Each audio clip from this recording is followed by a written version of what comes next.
Welcome to Fiction Audiobooks. If you enjoy the content, like and subscribing would be greatly appreciated. If you have any recommendations for novels, comment below. Chapter 131, Chapter 124. I groaned, I shuddered open. I felt a kink in my neck and a hard surface below my head, the light straining my eyes as I focused on my surroundings. I picked myself up from being sprawled across a wooden table, glass bottles falling onto the floor as I set myself upright. I almost slipped, steadying myself as I grabbed onto the table. I cast a curious glance around the room. I was not the only one who had apparently passed out in a compromising position. Fucking hell. I muttered, running my hand down my face, letting my eyes focus better. How much did I drink last night? Yes. Thanks, Drake. I sighed. No problem. Well, at least I had the sense to put my clothes back on before I got passed out drunk.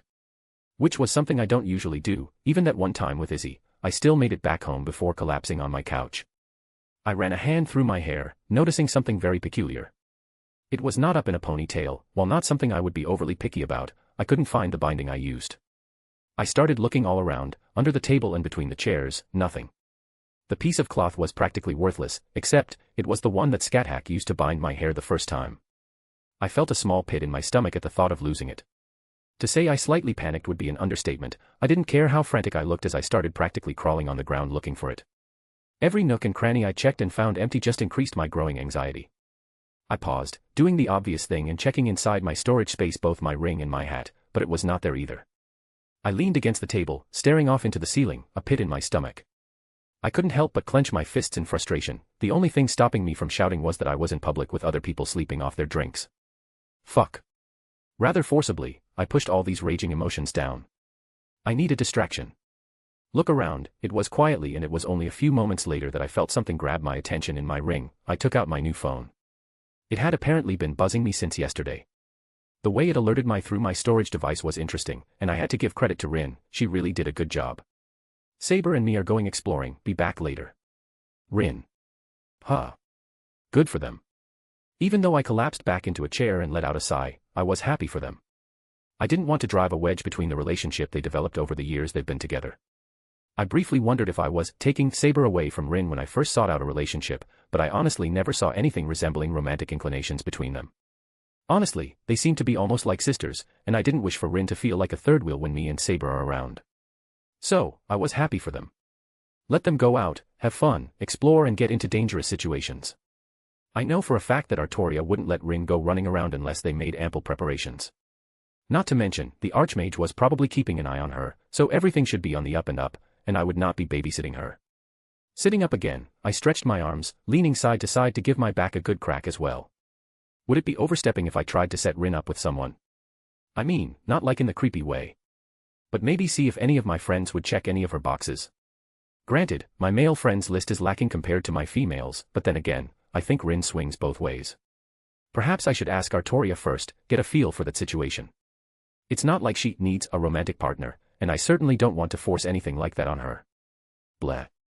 Let's see how she is in a few months of finally getting a sense of freedom and adventure. Well, I have some time to focus on some tasks I wanted to accomplish while here again. As much as I wanted to see Meridia and give Rin an avenue for further strengthening, I did have some things I wished to get done. Speaking of my beautiful goddess, I should go see her before I set off anywhere important. But, before then, I guess I should see Thorum and make sure he's good before I head off. I turned around, eyeing Sir Wiggles in the corner. He was curled up into a little fluff ball, but his eyes were open, as if he had woken up recently. Hat or with me? I asked, giving a feeling through the bond of what I was offering, either going back in the hat, or accompany me. He hopped over, and quickly scaling my arm, onto my shoulder. I just chuckled, lightly patting his head before grabbing anything else of importance and heading out the back door. There was a large courtyard, well more so just an open area, behind the companion's building. Benches all around, an area that had seen a lot of feet trampling any kind of foliage into just a hard dirt ground. What caught my attention were the sounds coming from the forge where I had Mirage created. Well, I wouldn't mind paying a visit to the smith again, he did good work. Sir Wiggles sent a sort of displeasure through the link about this place. I don't know what it was, but apparently the fire here was distressing him. I gave him a mental affirmation that he could go run around. He had been cooped up for a bit. I wouldn't mind him having fun around Whiterin. I'm telling you, this doesn't make a lick of sense. Sorry, Greymane, I don't know. Thorum's apologetic voice responded to the smith's irate words. Eyes fell on me immediately as I climbed the stone path up to the Sky Forge. Ela, Thorum, and Irland were all sitting around, Irland holding Graham in his hand and a few broken swords on the ground beneath them. "Hey," I greeted with a lazy wave. "Will." Thorum happily returned. "I had not thought you would be up this early." Ela let out a snort of amusement. It felt like some distance was closed between us. I still wouldn't call us friends, but she was much more friendly. "Maybe you should stick to something lighter next time, Milk Boy." Yeah. I rolled my eyes. "I'm not used to drinking that much." "Lad, are you the one who gave Thorum this thing?" Irland waved around Graham. "Yes," I answered in confusion. "What's wrong with it?" "What's wrong with it? What's wrong with it is that I can't find a single indication of any forging techniques. It split my steel like it was wood." He looked exasperated. "Ah, I see. It wasn't purely made by mundane means. I'm not exactly privy to the details, but powerful magics were construed in the creation process. Didn't feel like giving a lecture on alchemy from my birth world." Irland just scowled, pushing the sword back into Thorum's hands. "At least my work is still better," he grumbled. "How is my blade doing, lad? Have you slain any memorable foes with it yet?" I brought Mirage out, floating next to me. I got a few I raised as it slowly moved towards Irland. "Beautiful," he praised. "The edge is still pristine, the grip is well maintained. If I didn't know any better, I'd say it's never seen a proper battle. I have some other swords, if you want to take a look."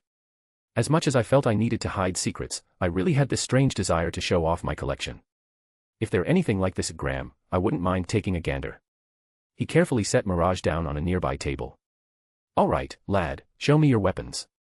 I smiled, waving my hand, and my other swords flew out. I started pointing to each one. Whisper, Ascalon, Sword of Destruction, Dawnbreaker. Irland looked intrigued. He didn't immediately grab them, but walked up close and began to analyze them with a keen eye. "I would ask what you would want with so many swords, but I heard about how you fought that dragon earlier," he said idly. "Aye, my friend. It was a strange way to fight, but it was impressive." Thorum slapped my shoulder. "This one here, it gives me a similar feeling to Graham." He pointed out Ascalon.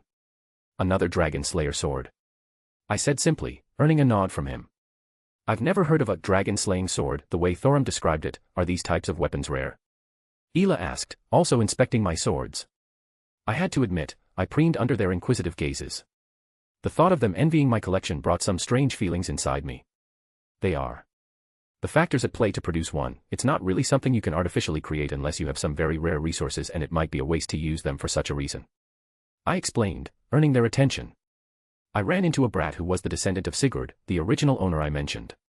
I recall. A normal man who slayed a dragon by skill and wit. I hope to hear the full story another time. Thorum seemed intrigued by the idea. I couldn't fault him with how his existence seemed to revolve around dragons.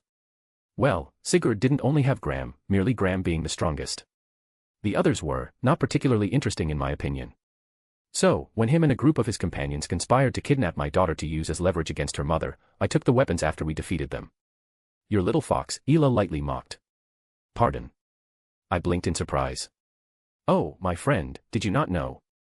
Thorum looked at me, and I just stared at him blankly.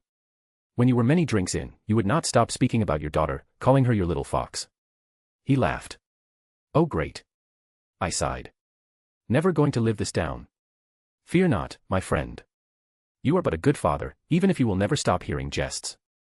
Thorum and Ela shared a laugh at my expense. Well, I did tell Thorum a sort of abridged story about Kunu before I drank too much. Anyways. I changed the subject. I took Graham, left the rest with Kunu's mother since the damage was a bit extensive. They were decently strong, so they would be good recompose. "This is a Daedric artifact," Irland interrupted, poking at Dawnbreaker. "Yes, I got it after clearing out Meridia's shrine out north. I had nothing to hide, and I think Meridia was pleased as it slowed just a little brighter." Is that wise to carry such a thing around?" He eyed me. "I wouldn't trade it for anything in the world." He grunted, turning to the next sword. "Not any of my business." He looked at Ascalon, scowled again, and I can only assume he was comparing it to Graham and how it was made. I decided not to voice any thoughts on that, never knew who was peeking right now, and the idea of a noble phantasm was way too foreign to properly bullshit my way through. "What is this?" He finally landed on Whisper. "Whisper, it's similar to Mirage in that it helps cast my magic." These symbols." He ran a finger over the blade. "Usually, I would be much more tense about someone touching my swords. Maybe it was the fact that he was a true smith. A respect for his profession and that he would treat my prized possessions with respect. He looked up at me, then back down at the sword. Did this used to be a spear? You can tell. I laughed awkwardly. Can I tell? Lad, who do you think I am? He grumbled. I would normally call something like this a piece of scrap, but the craftsmanship is astounding. He looked at the sword in awe. I can only imagine how beautiful the spear must have been, but to turn it into a sword, and be properly weighted, to have all the dimensions aligned like this. She was good at what she did. I thought briefly of the spear in my ring, but I was extremely possessive of that particular weapon and didn't want anyone to touch it but me. She. Ireland whispered. Lad, what's the name of this weapon's creator? Scathack. I answered simply. Scathack. He let the name sink in. I will remember it. I don't think my sword of destruction interested him much. It looked very ceremonial, and I could guess that he was thinking it a magical sword like the others and didn't care about its creation. These have given me some idea. He immediately went back to his forge. Get out, I have some work to do. Thorum and Ela didn't look disturbed at his sudden forcefulness, merely bidding him farewell, and I called back my sword as I followed them along down the stairs, back into the companion's compound. You know, I'm curious. What exactly have you been up to when not fighting dragons, Thorum? He told me about his previous fights, but nothing much beyond that. Granted, we hadn't spoke for too long. Well. He scratched his head. The Jarl asked me not to venture too far away while the dragons are around. Ah, that makes sense. He wanted Thorum in dragon-slaying distance. Must get boring, being cooped up here for so long. Aye, the Skyrim horizons call me something fierce, but I am needed here, for now. Thorum admitted, somewhat sad, but also a certain amount of resolve in his voice. Well, if everything goes well, it won't be too long. We just have to find Alduin and stop him. I offered a smile. I am not quite sure it is that simple, but I look forward to the day. What about you, Wilhelm? Ela spoke up, merely listening in at this point. Are you going to stick around? Did you miss me? I smirked. As if. She rolled her eyes. I prefer more men in my lays. Ela laughed. Oi, do I have to take my shirt off again? I'm plenty of men over here. Keep telling that to yourself, milk boy. She said humorously. Well, my self-esteem has thoroughly been shattered. But to answer your question, I'm mainly working through the college, with some personal errands I want to run. I'll keep an eye out when I'm away. If I hear anything about dragons, I'll hurry on back. I decided to be honest with my intentions. That reminds me. What? Thrum asked. The Jarl owes me some land, and I have a use for it now. I rubbed my chin. You think he'd mind if I set a house up near the city? I walked up the steps towards the Jarl's hall again, this time by myself. Thorum and Ela had some companion business they needed to take care of and politely told me it was private, so I headed over here. The guard just nodded towards me as I approached the large wood doors, their might and stature clearly indicating a fortification mindset when created, yet I was easily ushered inside. The place wasn't crowded as before, there were a few people at the tables set up, eating, lightly chatting, but court wasn't being held. The Jarl, his eyes turned to me as I entered, standing next to his attendant that I recalled from the other day. Wilhelm, a pleasant surprise. The Jarl greeted me, and it felt distinctly more casual. Jarl. I once again gave a very slight bow. They weren't big on etiquette here, but a token of respect was mostly appreciated. He gave a pleased nod. What can I do for you, Wilhelm? Well, I wanted to ask about that piece of land. He blinked for a moment, realization dawning on him. Oh, I had forgotten. He clapped his hands. I had the parchment drawn up weeks ago. It is my study if you wouldn't mind accompanying me. I furrowed my brow. By all means, please lead the way. I put on a strained smile as he happily started leading me behind closed door, waving off his attendants. It wasn't particularly far, and not exactly what one would call a study. There were several bookcases, a large desk, and another table with a map of Skyrim along with flags showing many different things. There were little dragons on some, the Stormcloak's insignia on others, and what I assume was the Imperial Legion on others. Sit. He gestured to a chair in front of his desk as he took the seat behind. I obliged, as we shared a look. He appeared as if trying to read me. I am at odds on what to do with you, Wilhelm. He spoke up. What do you mean by that? I feigned ignorance. That. He pointed out, letting out a small sigh. Realistically, I should do everything I can to put you under my authority, but the actions I've made have been sidestepped by you at every turn. I was surprised by his candid attitude. I didn't expect you to be so blunt about it. I guess we're dispensing with the song and dance here. He let out a snort of laughter. I do not enjoy playing the political games when there is no need. You have shown your intentions not to be roped into my plans as it is. That's true, I like to stay out of politics. I agreed. You are powerful, enough that it frightens many people under my command. And I'm not a Nord. I pointed out. This is true as well. He didn't hide it. I have no issue with other races, but there is a pride in our own heritage that blinds our perceptions. I sighed, rubbing my forehead. It's to be expected. I've been treated very well by you Nords since coming to Skyrim, but your people are very proud of your culture. It makes sense that they view what they're familiar with in a better light than a foreigner like me. I remarked. And I suppose my strange nature doesn't help as well. Yes, your wings are a strange thing indeed. Many think you some kind of Daedra worshipper or a citizen of oblivion. If I said neither, would you believe me? I would. He said without hesitation. I like to think myself a good judge of character. He continued. I do not believe you to be like Thorum, not a deceitful bone in his body, but you don't seem the type to lie to my face. Half-truths, skewing my perspective, I would not put it against you though. That's a fair assessment. I had nothing against what he's noted so far. So, where does that leave us? He leaned back, another sigh escaping his lips. You being with the college is both annoying and helpful in this situation. Ah, I see. You're using the fact that I'm with the college to keep any hotheads quiet. With how helpful they've been, no one wants to cause any trouble on that front. The Jarl smiled lightly. It is as you say. But, there are still many open voices calling for some more extreme action. Farengar. I hazard a guess. He is among them. The Jarl confirmed, and I guess there was no need to keep the tidbit a secret. You possess powerful artifacts, many a thing they would do well in my hands. And what do you think? I think, many of my people are short-sighted and frightened by the attacks. You are not a citizen of Whiterun, nor of Skyrim as a whole. You respect my authority, but you are not beholden to me outside these walls, and if you wish to leave, would I even be able to stop you? Assuming I could, if I truly did wish to confiscate from you, then what kind of picture would that paint of me? Where would it end after that? If a merchant comes along with a bit more gold than normal, do I simply take that was well? He shook his head. I would rather continue our current relationship, but I wish for it to be more ironclad. An agreement then. I thought out loud. You want a guarantee from me? In simple terms, yes. He didn't hide it. I rubbed my chin, mulling it over. You are being very open with me, so I'll return the goodwill. I do feel guilty somewhat. I heard some of the dragons that came around have been calling me out as well. I looked up at him. That is true, I think the name, Red Dragon Emperor, is more known than your true name. He mused. Most folks believe it to be in reference to your eye-catching hair color.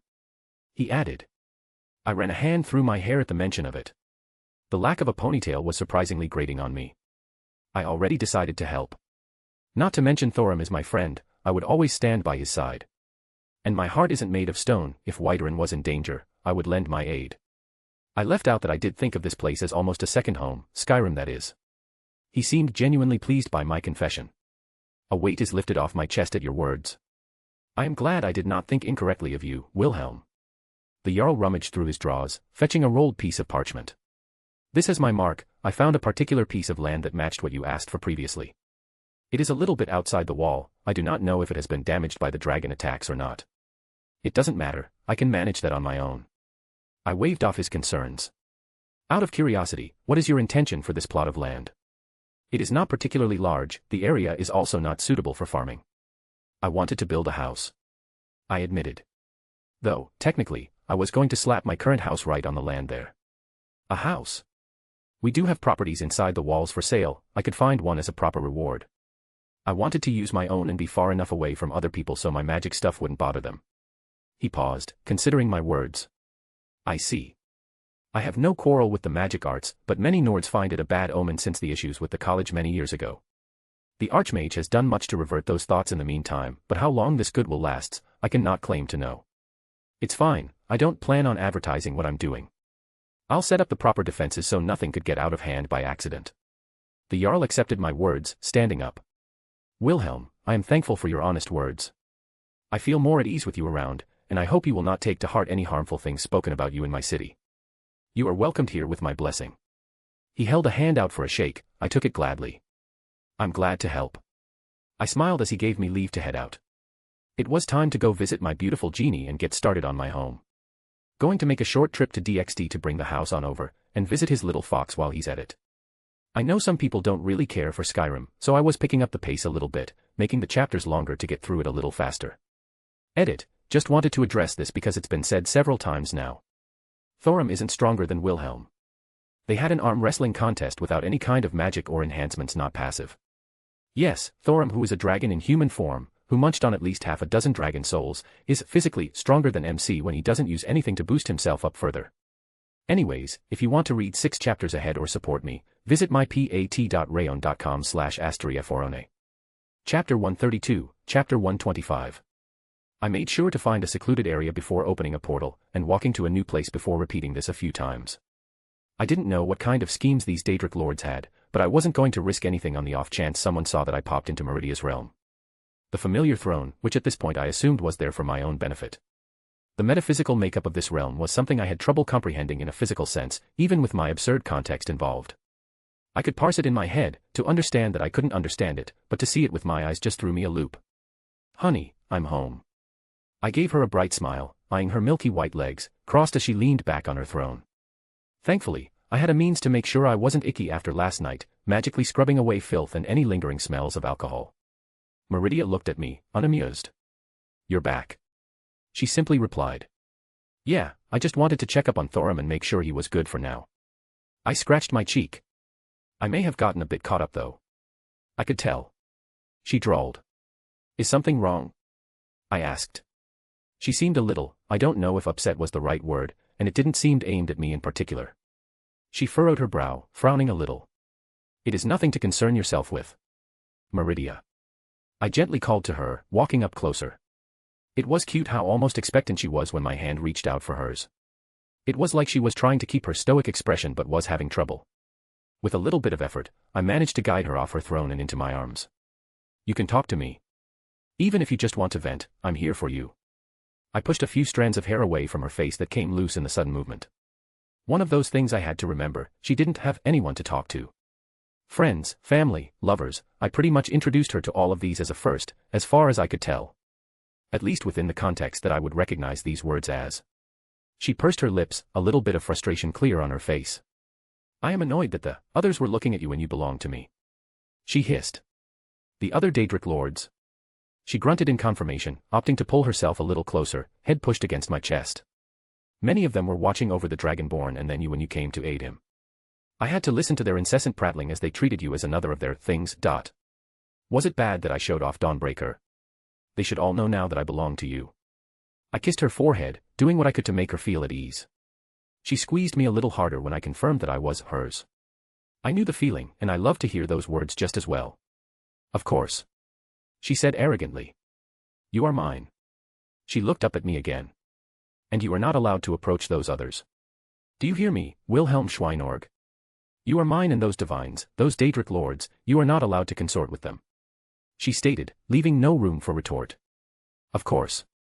I wasn't put off by her possessiveness at all. I am yours, and you are mine. Good. She grumbled, sinking back down into me. I'm happy. She her mumbling reaching my ears. You used my sword in the open, and showed them that you are with me. She fully explained. Thank you. I just hope I didn't cause you any trouble. Nonsense, what trouble could you cause me? Only the bickering of those idiots in my ears, nothing more. Well, if she said so. Were there a lot of higher powers watching? Many. What the people here know as the divines and many of the Daedric lords. The prophecy surrounding your friend has been many centuries in the making, since the dawn of Nirn. His actions will dictate if this iteration of the world ends or not. A reset of the board, in their eyes, so they are paying apt attention to the ones involved. She carefully explained. So that legend of Alduin eating the world is true then. I hummed.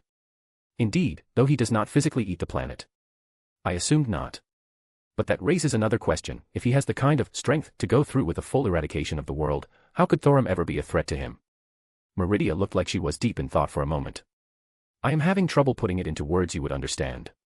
He lacks the allowance right now. Allowance, perhaps authority would be a more accurate term. I offered. His situation was reminding me of Arcuids. She raised an eyebrow. Yes, that would be more accurate. He lacks the authority to fully excavate the world from start to finish. Just as the divines rule over aspects of Nirn, he too has his purpose, and since he not currently fulfilling it, his strength is greatly diminished to something merely the eldest child of Akatosh. Ah, I think I understand. For some reason or another, he's not doing his job and so he doesn't get the benefits that come with it. So instead of going full world ender, he's something resembling a dragon demigod. No godly authority that gives him an absolute autonomy over the planet. That is a decent summarization. To delve further would require talking on ends about the conceptual and underlying principles of Nirn's existence. Most of which would further require discourse on the birth of all creation, from our perspective. I felt like she added that last bit on the end due to knowing that her corner wasn't everything there was. So, Thorum beats Alduin, world is saved and continues to spin forever. No. She said curtly. Alduin is eternal.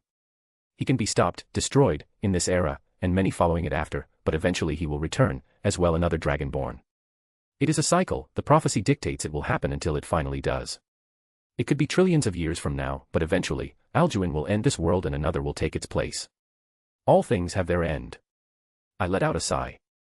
Even this universe will end at some point, when the last spark of life finally dies out and everything returns to the chaotic nothingness to be rebirthed into something new. I had thought you would be more upset. She looked at me oddly. I couldn't help but chuckle. I've seen universes die and be birthed an infinite amount of times in a single moment. It is simply the way of creation, I don't know why, only that it simply is. I try to help where I can, when something goes bad right in front of me, but I'm not going to get upset about the natural order of everything. I pressed my forehead against hers, feeling the warmth of her breath against my cheek. Does it bother you that I feel that way? That I don't care that this universe will end along with everything in it at some point? It does not. Her reply surprisingly simple. It is, refreshing, in a way. I am pleased that you have a wider perspective than most mortals. I felt her hand move up, lightly pressing against my head as she moved in for a kiss on her own accord. It was very welcomed as we shared the passionate moment. My hands also moved, tracing the outline of her hips as I made my way down and felt the ample flesh of her butt. Giving it several good squeezes through her robes, our lips still locked. Pervert. She mumbled, breaking out kiss. But I senses no hostility in her words, as if it was a means to settle her own spiking feelings. How much longer do you intend to hold my rear? As long as you let me. I shot her a cheeky smile. If you wish to do so more often, I will not object. And suddenly my pants feel just a tad bit tighter. I made a promise to myself as I saw her slightly red face at my light touching. I was going to settle my house, then I was going to take her fully. I was going to push her down and discover all the cute sounds she can make when we really get going. Having her hand run through my hair sent a shiver down my back. The way she was being intimate, it was getting harder and harder to resist. I prefer your hair up like it was previously, she stated. I couldn't help but sigh. It wasn't as if her words were harmful, I also thought I looked better with my hari in a ponytail. I lost my binding. I muttered. Scathack gave it to me. Do you miss her? She asked quietly. I do. I did not wish to hide my feelings from her, even if they were for my other girls. I miss her every day. Did you not say you have a way to bring her back? I do, but that will take some effort and I wish to come see you first. I pushed my head down into her chest with a groan. And I'm still angry. I'm pissed at what she had me do, emotionally blackmailed me into doing, but I can't stop caring for her. And I think I'm still wallowing, moping around. I sighed again, something becoming normal in this moment. Maybe this was good for me, it made me realize how much I was attached to something so simple, just because she casually handed it to me. It was a piece of cloth, and I treated it like a sacred treasure. Hell, I had many other things given to me by her, I didn't need to obsess over it. I tilt my head up looking at me. Sorry, didn't mean to ramble about another of my girls when we were sharing a moment. I gave her another quick kiss. Thanks for listening, though. I am happy that you are willing to share your sentiments with me, even if they are regarding your other women. Meridia didn't even seem to be forcing it when she said that. She genuinely didn't seem at all distressed about the prospect of other women.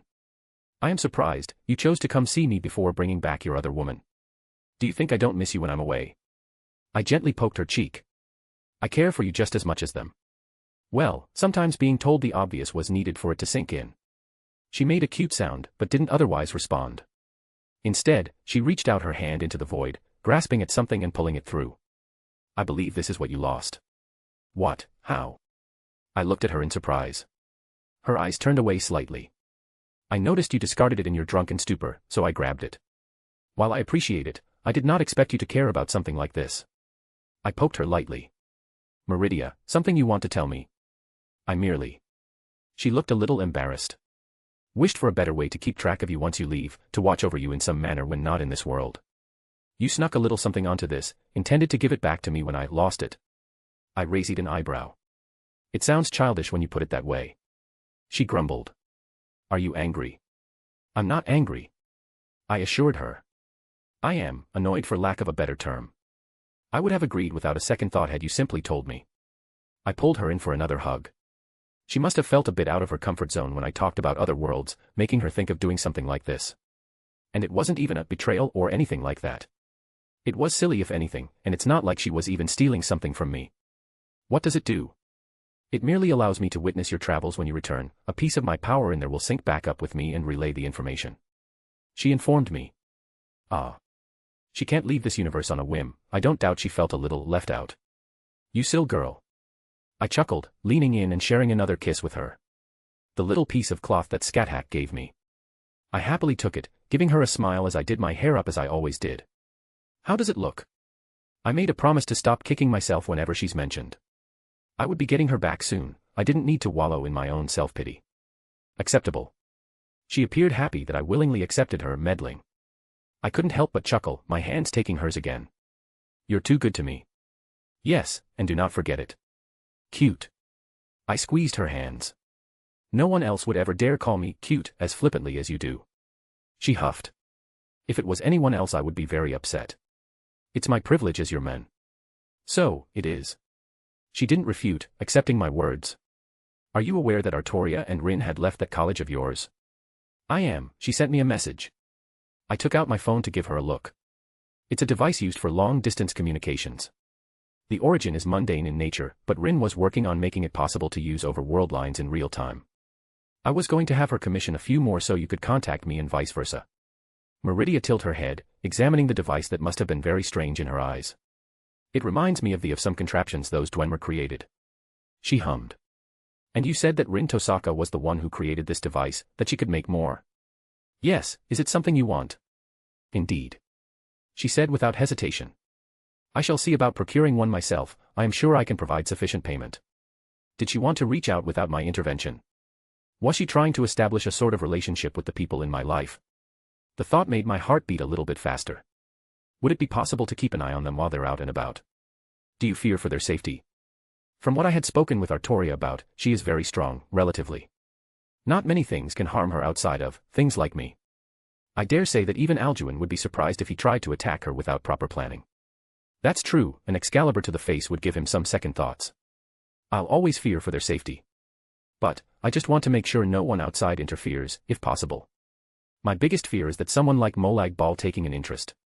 She tensed at the mention of his name, a scowl on her face. If he attempts to touch them, I will personally disabuse him of that notion. I would also express my displeasure. While I knew I would not be a match for him in his realm, I was sure I could make him suffer even if it cost me my life. Seemingly wanting to change the subject, Meridia spoke up again. What do you want to do now? She asked. If you wish to stay here, I will not be annoyed for as long as you decide to remain. Why are you so cute?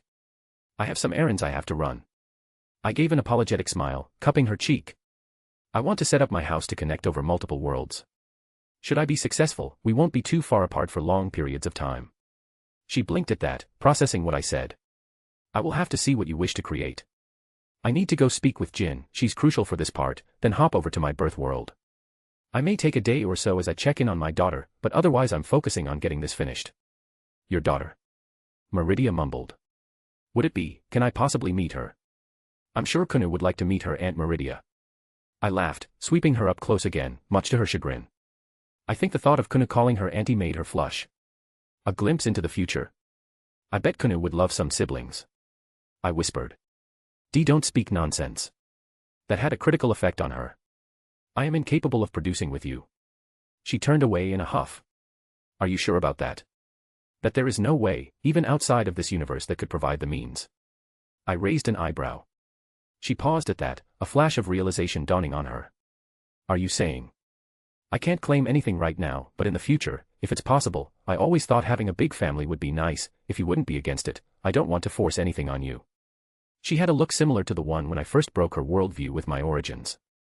A child, me. I think she's lost in her own thoughts. Perhaps it was wrong to tease her like this, even if I wasn't sincere in my thoughts. Meridia, thoughts for later. I pulled on her gently, snapping her from her thoughts. Right. She nodded. We can discuss this later. She agreed, apparently pushing down those feelings she was having moment prior. Go, deal with your chores. I shall await your return to inspect whatever it is you wish to accomplish. I pulled her hand up and gave it a light kiss. I'll be back soon. Leave. She huffed. Oh, are you kicking me out? I laughed, opening a portal to the college. She pursed her lips, kicking me through like last time. I will be upset if you dilly-dally for too long. Her words reached me as the surroundings of her realm changed to that of snow and mountains. I stood up, the snow cushioning my fall right outside the college gates. That woman. I couldn't help but smile. She really knew how to make my heart flutter. Walking through the nostalgic halls, the fact that the Archmage didn't pop over was probably a good thing. Not that I didn't enjoy his company, but there was probably no pressing concerns he needed to speak to me about. I paused, seeing a familiar face sitting on a bench in the courtyard, spellbook in one hand, apple in the other. He looked up in surprise and greeted me with a smile. My friend, it has been a while. Inther, it's been too long. I replied with a polite greeting. We weren't friends but we were friendly. What's the word on the street? I sat down next to him. Word on the street. He repeated, an amused smile on his face. Interesting phrasing. I have heard some particularly noteworthy rumors as of late. Rumors, huh? I could read between the lines. He's telling me he has some hot info for sale. And what are the basis of these rumors? Something about nightingales, Thalmor appearing in droves, and the dragonborn over in Whiterun. He gave me a brief overview. I tapped my chin. He clearly hasn't received word of my involvement yet. I guess messages are a little slowed due to the situation around the province right now. Tell me of the Thalmor. The Thalmor. Even Inther had to stop himself from scowling. The Thalmor have supposedly been reported approaching every Jarl that still sides with the Empire. Even my ears are having trouble getting the details. But so far, only Jarl Balgruuf had been seen kicking the emissaries out of his territory. Interesting. Any idea why? Well, I may have heard they suggested something about taking the Dragonborn under their wing, in less polite words. Yeah, that would do it. What worries me is the fact that the Thalmor are out in force in about half of Skyrim. Something to look out for. And these nightingales. I only knew the vaguest information, but they were associated with a Daedric lord, so I wanted to know a bit more just in case. Curious lot. Not much is known beyond legends, but reports of individuals that match the descriptions have been seen in the towns that used to be near Riffin.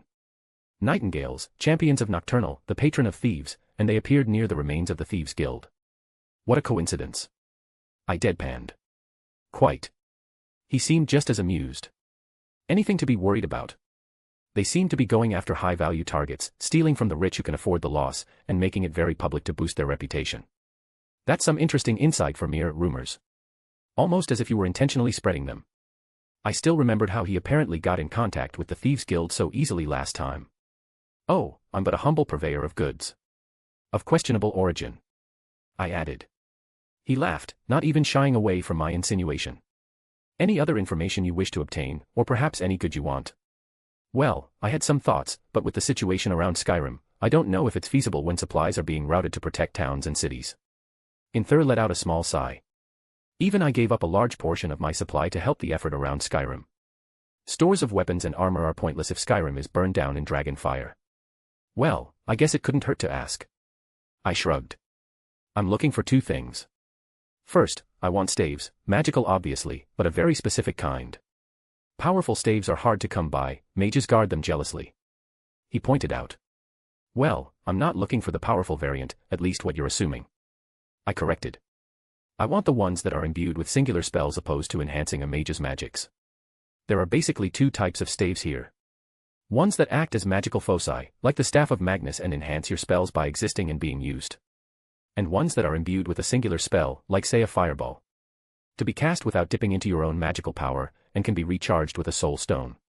They are not as popular as the first iteration, but they have a purpose, mostly for novices when they're out adventuring. An interesting request. Such a thing can usually be picked up in any kind of general store. Why are you coming to me? He seemed confused. I want them in large quantities. All of them at least imbued with a mid-level spell, with no upper limit on quality from there. As many as you can get. I thought it over. I guess I'm adding a third thing to the list. I'll need soul stones, but they aren't a priority right now. especially with the supply issues in these times. The staves are feasible, if an odd request. But, yes, soul stones are in short supply with trying to arm every hand in Skyrim with some enchanted steel. He nodded at my statement.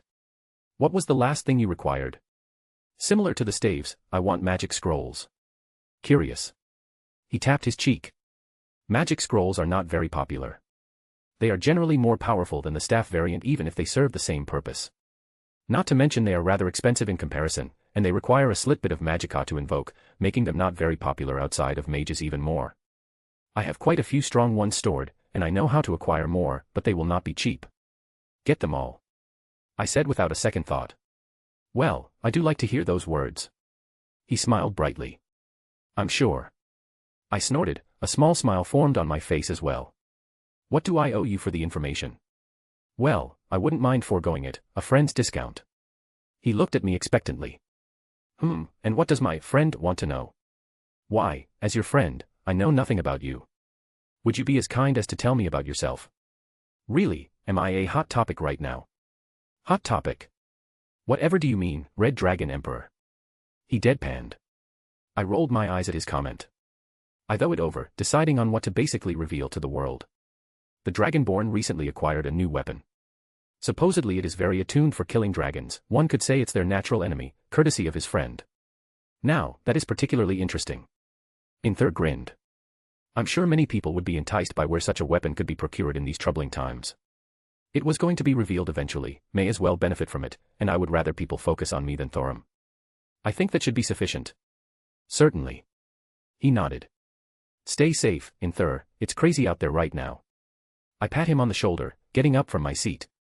I had plans, most importantly was to make sure my home was going to be extremely well defended, especially if my djinn was going to be looking after it. There were a few more faces I saw, but none I was really on good terms with, merely sharing a word or two with in the past. I didn't see Tolfter anywhere, but the Archmage said he was in good health. I could only assume he was busy with important matters. The spiral staircase leading up to the library was the same as I remembered, and the doors to the grand room were pushed open with haste. I was greeted at the beautiful sight of books upon books all around me. Urag looked up from behind his desk, giving me a grunt of acknowledgement, before ignoring my existence. A few books floating around in the corner told me where I needed to go. I happily eyed my beautiful genie in the corner, sorting books at an impressive speed. I didn't manage to sneak up on her. As I got close she saw me out of the corner of her eye, but I wrapped her up all the same. Miss me. I kissed her cheek. Wilhelm, she giggled, letting go of the books in her hands. How have you been? I put my chin on her shoulder. Amazing. She beamed. This is so wonderful, so many books and I can read them all whenever I want. Seeing her so excited really set me at ease. Good, as long as you're happy. I had to resist the urge to nom her ear again, the way they twitched at her excitement was too adorable. Did you need me for something? Her expression turned sultry. Or do you need me? Soon, I'll make you regret those words when you can't walk under your own strength. I was going to set up my house, it's finally time to get that sorted. Oh. She looked depressed, and I think she was misunderstanding this. Hey. I booped her nose. None of that, you aren't going to be confined anywhere, nor will your life change. I had the calculations going already, you just need to go spend about 8 hours every 3 days there to keep it all up and running, otherwise you can take the lamp with you whenever you want to go somewhere. I did take her life into consideration. I was going to finagle something to support the place on a temporary measure when she wasn't around. The lamp acting like a battery that reaffirmed the anchors when she came back, and charged them up, which would take about 8 hours since I knew she couldn't move too far away from her lamp. That's it. That's all. I nodded. Promise? She asked very quietly. I promise. I reassured her. Maybe the thought of having her hopes dashed at this point made her a little hesitant. Why don't I show you where I was born? I offered. We can even go meet my daughter. Among a few other errands. I wanted a large amount of talisman-making supplies to go along with the staves and scroll I was purchasing. She perked up at that. I get to see where you were born. She seemed genuinely enthused. Yup, and once I get everything done, you can visit over there whenever you want. Let's go. She happily fidgeted in my arms. Ahem. A gruff voice grabbed our attention. Both Jin and I turned around to see who was there. Sorry for being loud. I offered the stern-looking orc as he looked very unamused by our noise. He narrowed his eyes. Are you leaving? He asked, though I think the question was directed towards Jin. I am. Jin just nodded. Did you finish organizing the history books about the founding of the Empire? In alphabetical order, with an emphasis on partiality. The enchanting tomes. Done. Fire destruction spells. Done, and I already started on the ice ones as well. Jin said smugly. Yurig just grunted, turning his attention back to me. If anything happens to her, I'll snap you like a twig. He threatened before walking away. I just blinked, looking at Jin. Did you get adopted? He felt like a protective father. Maybe. She seemed bewildered as well. April Fools make non-canon, obviously, screw the rules. Wilhelm, are you sure about this? Thorum looked at me with clear worry in his eyes. The Dragonborn speaks true, Wilhelm. The Jarl also spoke up. This is a fool's endeavor. Alduin is unmatched, he has defeated an uncountable number of warriors over the years, none who faced him could even come close to defeating him. I've prepared long and hard for this. I put a hand on Thorum's shoulder. I have trained and sought out the best teachers. They were right though. Alduin was a monster, to face him, I would need every advantage I could get. I didn't like my chances if I were to be honest, but I had to do something. What is your plan? Thorum asked. I'll play on his pride, challenge him to a duel. That will grab his attention. Thorum didn't argue. But are you sure you have everything you need? We have many strong and powerful. I cut him off. Thorum. I clasped his shoulders again. Believe in me. Thorum didn't speak and just nodded his head.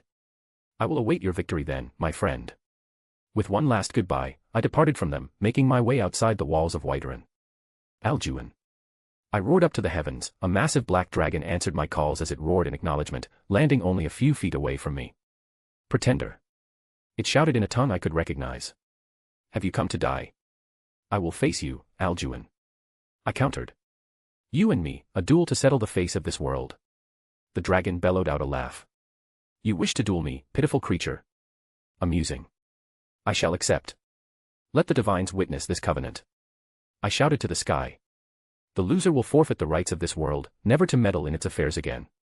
As if agreeing to my request, lightning crackled in the sky. His voice lowered. So be it. He practically scoffed. And what shall our competition entail? Do you wish test your pitiful Thursday against mine? He mocked. Or will test your steel against my blade? Perhaps you want to try and overcome me with your magic. He seemed rather amused by himself. Oh, if you're so confident, how about letting me choose our method of combat? I eyed him, goading his pride. Why not? The dragon practically disregarded me. Let this world witness your failure as, it matters not. By the end of this day, a false dragon will be destroyed. Well then. I held out my arm, a metallic contraption appearing, lights flickering all around it. It's time to duel. I shouted, sliding my deck of cards into my duel disc. Holographic enablers shout out around us to initiate the duel monsters battle. Alduin just stared at me, confusion written all over his face. What? Honestly, forgot about April Fools until I was reminded in Discord and just thought of something stupid like this. I probably won't have time to do anything tomorrow beyond my normal writing since I'll be really busy with work. Anyways, next chapter Foxy mom and daughter make an appearance. MC sets up his house, finally, and makes sure it's well defended. Anyways, if you want to read 6 chapters ahead or support me, visit mypat.rayon.com/astoryforon. Chapter 133, Chapter 126. I walked out of my portal, my house coming into view and a beautiful woman being carried in my arms. Her feet kicked in the air happily, arms around my neck to support herself, and a bright smile on her face. She curiously surveyed the area, taking in everything around her, every new piece of information that provided her with a sense of fulfillment. This is your home? Jin asked. It's my house, and the world I was born to. I replied. You don't consider it your home then? She cutely tilted her head up at me. I don't suppose I do. If it wasn't for a few people here, I would not have an emotional investment in this world, merely keeping an eye on it due to a sense of duty. My lips thinned into a small line as I looked over the place. I need to actually get furniture and stuff now that I think about. She pat my shoulder, gesturing for me to let her down as I walked through the door. There was no point in locking it. If someone could get past my magical protections, what would a locked wooden door do? It's empty. She deadpanned. I said I haven't gotten any furniture. She gave me an unamused look. And you expect me to spend long periods of time here? You can do whatever you want with it. I offered.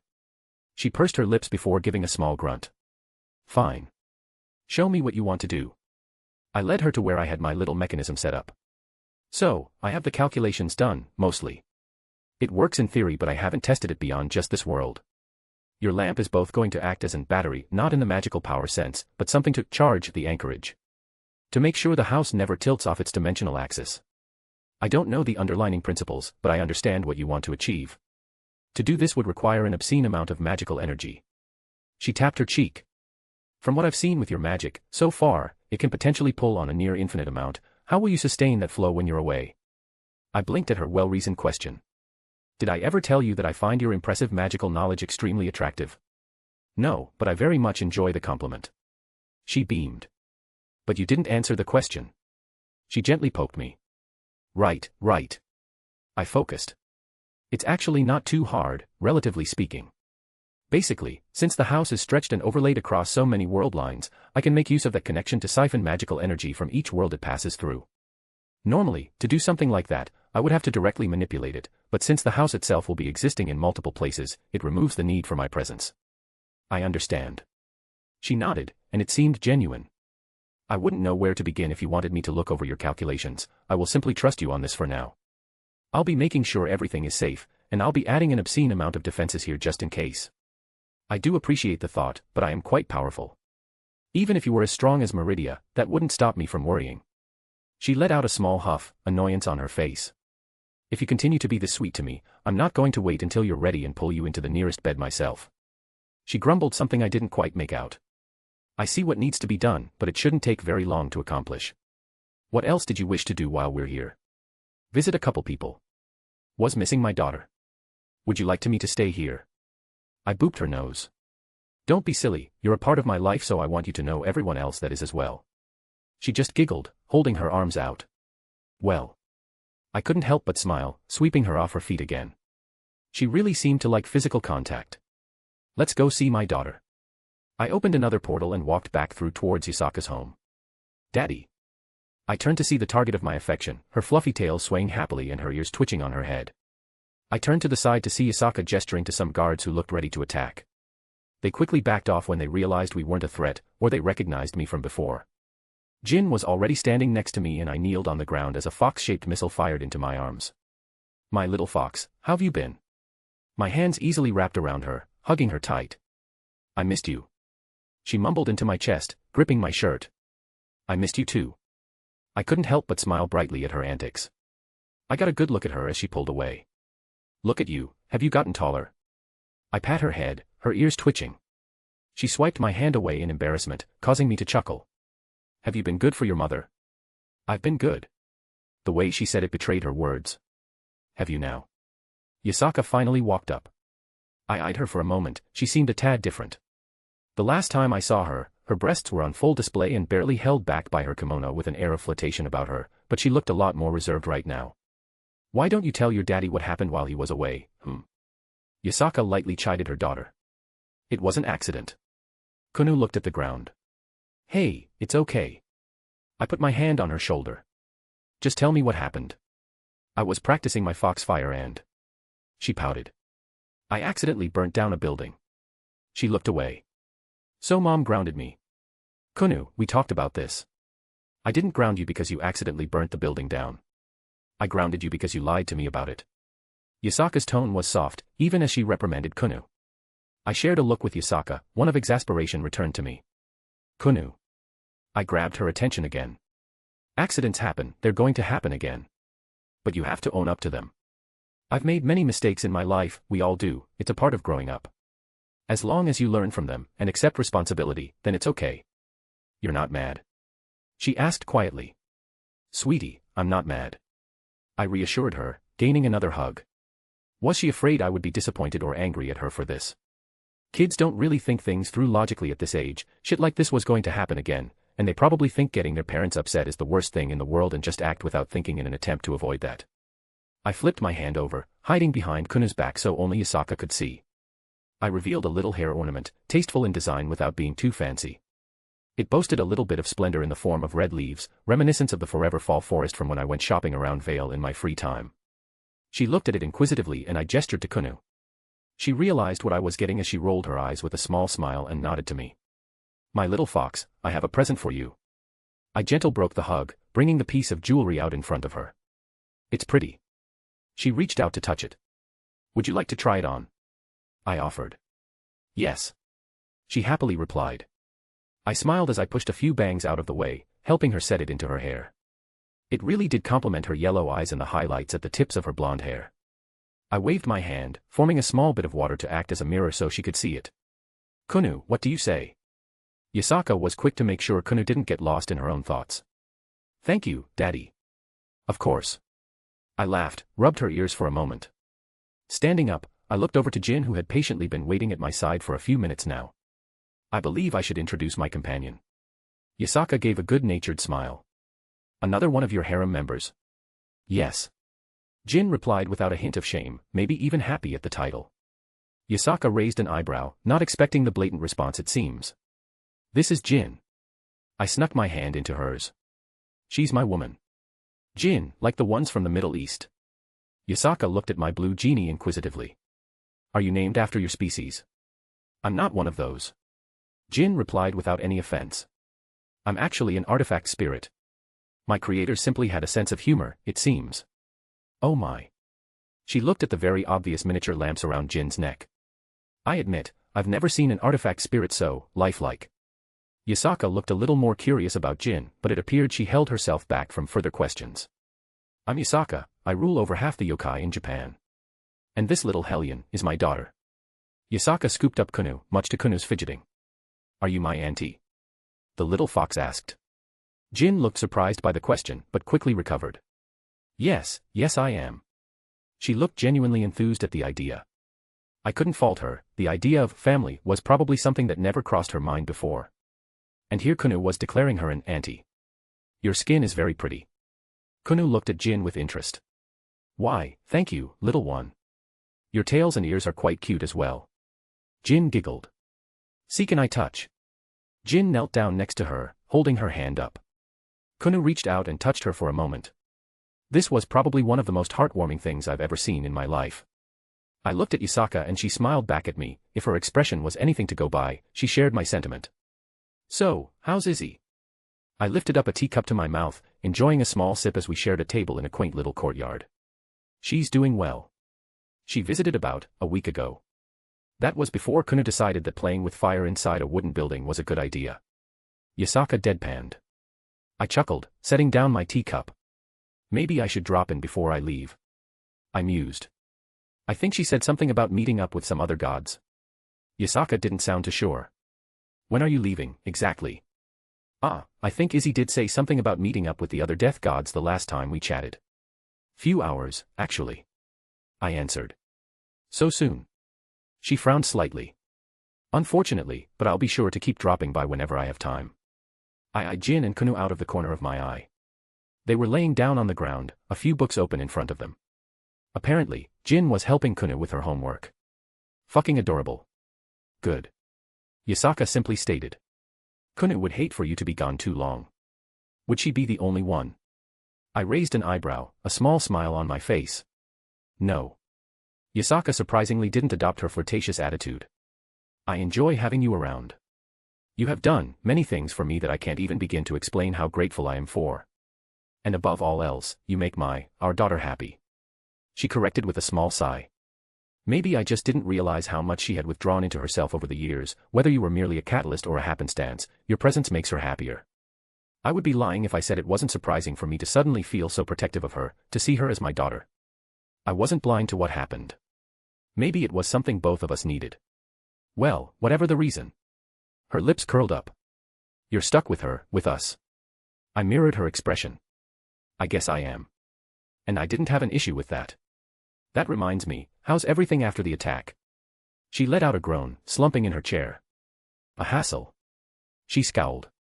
Many clans shouting and arguing over the most inane things while we try to reconstruct with minimal difficulty and cost.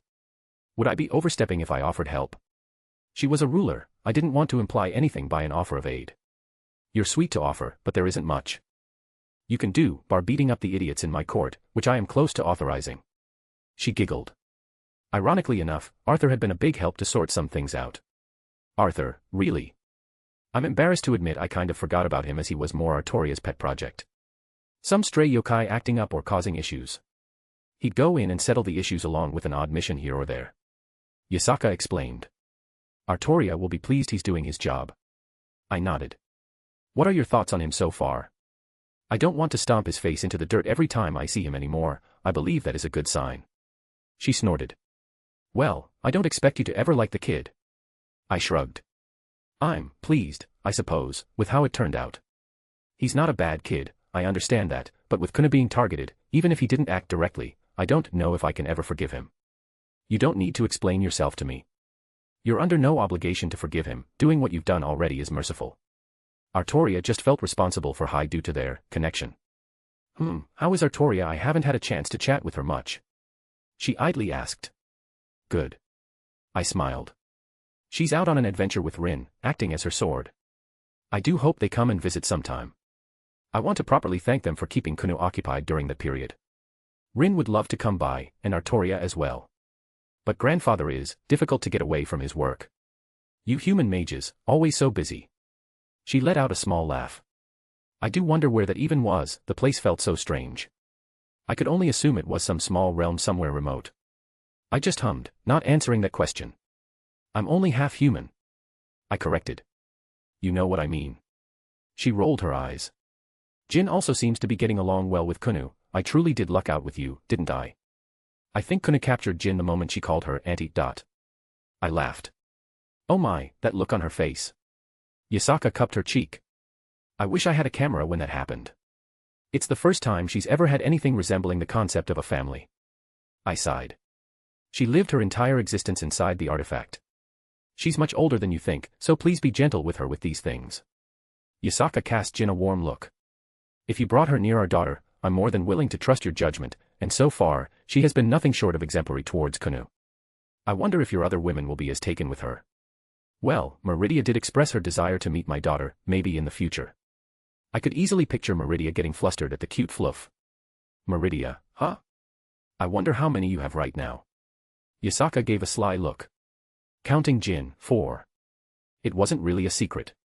You've met Artoria already. Hopefully it will become 5 soon. She grinned. I blinked, it was different than her usual flirtations. You really are forward. Do you dislike it? She asked. I paused, giving it some thought. No, I can't say that I do. Good. She calmly reached out, taking a sip of her own tea. Then I'm going to pursue you. Pardon. I was startled at her sudden declaration. I'm going to pursue you. You have many things I like in a partner, and you're already Kunu's father. What more could I ask for? I don't know how to respond. Is this how my own girls felt? Get a taste of your own medicine. Fuck off. You finally met your match. Drake laughed inside my soul. I just ignored him. You don't need to reply. I just wanted you to know for now. Yasaka gave a small smile bereft of any kind of insincerity. Just so you know, you're blushing. Fuck you, I am not. At least, I hope I'm not. Though, by the looks Yasaka is giving me, fuck. Is this what it's like on the other side of the fence? We said our goodbyes and began heading back. My little Kunu not wanting to let me go, and I had trouble releasing her as well. Yasaka was, I don't know. How was I supposed to take that? I've never been on the receiving end like this before, and I was having trouble responding appropriately. I pushed my rampant emotions down for now. There would be time to sort them out later. Jin hummed happily. In fact, I don't think I've ever seen her quite so joyful before. This surpassed the looks she gave when surrounded by the books in the library. This was more heartfelt. Kunu's a sweetheart, isn't she?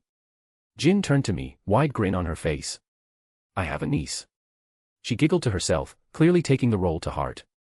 Well, soon we'll have it so you can visit more often. I opened the door to our home. Let's get started, put your lamp on the pedestal so we can begin. She did as I asked, her own magics flaring up and analyzing the situation for added precautions. Her lamp inserted easily enough, and my calculations seemed to hold strong as I pushed on the kaleidoscope to begin stretching the boundary. Now, hold it here and I'll connect to the point over in Skyrim. Be careful. She reached out tugging my sleeve. While not that dangerous, her sentiment was appreciated. I leaned forward, stealing her lips for a brief moment and gave her a reassuring smile. Just give me a second and we'll get this finally settled. I'll wait for you. She said warmly, standing guard over her lamp. I gave her one last look before departing back to Skyrim, the view of Whiterun coming into focus, a little in the distance. Flipping my hand over, I took out the parchment that the Jarl gave me, a rough estimation of my land. While it was a fair bit, I only needed a small portion right now, and rough idea of where to plop my house down. Thankfully, there was a crude map drawn on it with some landscape to show where I could put it. I surveyed the area briefly, looking for the flattest piece of land with a good area to expand from the future. Holding my hands up, I mentally did some calculations on dimensions to see how it would fit. Mountains behind, Whiterun in the distance, and no close neighbors. It was a good spot. Alrighty then, let's get started. Mirage in my hand, I stabbed it into the ground. My hands pulsed with magical energy as I began to expand the dimensional refraction phenomena, reaching out towards the world line that housed Jin. For someone experienced with this kind of magic, her anchor, her existence was a little like a beacon, intentional on my part for now so I could easily identify her. Pressing against the Eye of Magnus at the end of my blade, I expanded a full three-dimensional view of my various calculations and spell equations. Everything that was happening inside the eye, everything that was currently being processed, I was looking over for any anomalies. A magical computer was the most apt description for this trinket that sat on the end of my sword. With everything said and having double-checked it all, I began. Ironically, what I was actually doing was a bit stupid, despite the absurd nature of my magical prowess being used. I was basically just grabbing a corner of the house and dragging in through an invisible funnel so it touched down here in this world line, then nail it in place across the world line so it wouldn't budge. Jin's lamp acting as a sort of hammer that pushes the nails back in every time she puts her lamp in place. I was including fail-safes, that if the nails came undone, the house would be pulled back to my birth world safely. Actually, I made that a defense mechanism, a last resort for Jin if all else failed, along with anyone else in the house at the time. I clapped my hand and the bright lights shined out around me. Visibly, a house appeared on the land in front of me, becoming less and less ethereal with every passing moment until it was truly reaffirmed on this world line. Letting out a long breath, I admired my work before going to check on Jin. Her happy expression telling me everything I need to know. It worked. She asked. Come outside and see for yourself. I offered, stepping out of the doorway. She peeked outside, the Skyrim weather hitting her right in the face. I have a question. Yes. How am I supposed to get to the college from here? I raised my finger up before stopping. Oh, I forgot about that, she can't simply open portals everywhere like I can. Whoops. I awkwardly laughed, scratching my head. Well, it shouldn't be too hard to find some land near the college I can buy. Little late because I got home super late from work. I didn't have time to do any April Fool's make like I thought, so sorry for that. So, MC meets Mama and Daughter Fox. Mama Fox scores a critical hit and Kunu has a new auntie. Anyways, if you want to read 6 chapters ahead, visit mypat.rayon.com/AsteriaForone. Chapter 134, Chapter 127. Wilhelm. My hand stopped as I looked up to see who spoke. Oh, hey Jin. I was caught off guard by a yawn overcoming me. You've been working for over a day now, you need to stop. Jin crossed her arms, staring at me intently. It's fine, I'm a half-devil, I can do this for a while. I started moving my brush again. Dozens of stacks of talismans all stood around me. She walked over, yanking the brush from my hands. No. She said sternly. Aren't I supposed to be the master here? I raised an eyebrow. Do I have to tell Meridia? Jin threatened. I opened my mouth but shut it. Fine. I scowled, leaning back in my chair. I took another look around, there were quite a few talismans ready for use, more than I've ever had before. Letting out another yawn, I checked the time with a surprised blink. I guess hearing how long it's been and actually seeing it was the difference between it sinking in or not. Maybe I was working too long. Mental exhaustion is still a thing even if I didn't suffer from any physical ailments from the lack of sleep. I guess I'm lucky I have you looking out for me. I smiled. And don't you forget it. She grinned. Wait. I just realized. What's this about Meridia? How would you even contact her? From what I know, they hadn't met yet. We chat.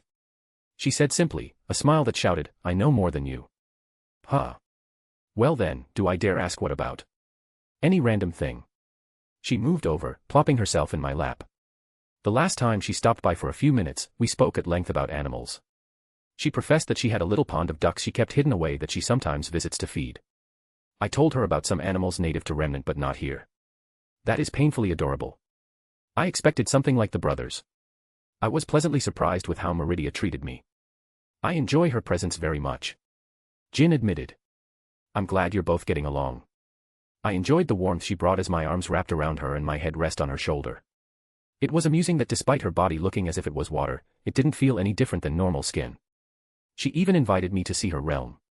Apparently, there are many different creatures there that are not native to Nirn. I've only been to a small little area. Now that I think about it, she should have much more in her realm, not just a throne on a floating little island. Well, I'm sure she didn't want any of those she ruled over to see her being teased by me. I'm going to need to give her a key as well. It was in the shape of a key, but it did more than just unlock the front door. It basically checked her into the various bounded fields I had up, and stopped any magical protections from going off. With everything I set up so far, I feel confident that not even Meridia could spy in here without me noticing. She could easily tear through the defenses if she wanted, but no peeping without my knowledge. Well, I didn't really care if she did, but it was pretty much all or nothing. She will be able to come and go as she wishes. Got any plans?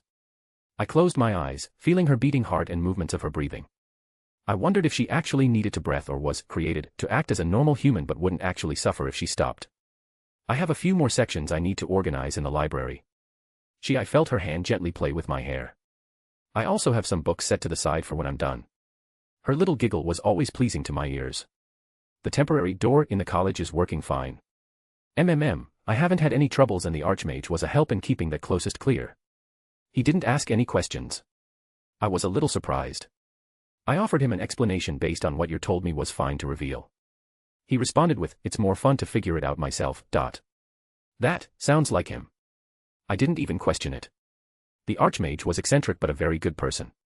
Basically, I requisitioned a random closet in a far-off corner that was stricken with dust and cobwebs to be a temporary anchor while I find somewhere to set the house down permanently over there. Learn any new magics. I've been mostly focusing on work, but I have cracked open a book here or there. I've been having fun with the illusionary school. Such magics were rare back in Remnant. I can see that.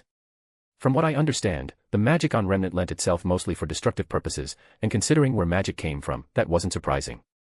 The god of darkness was the one who gifted magic onto humanity in an ancient era.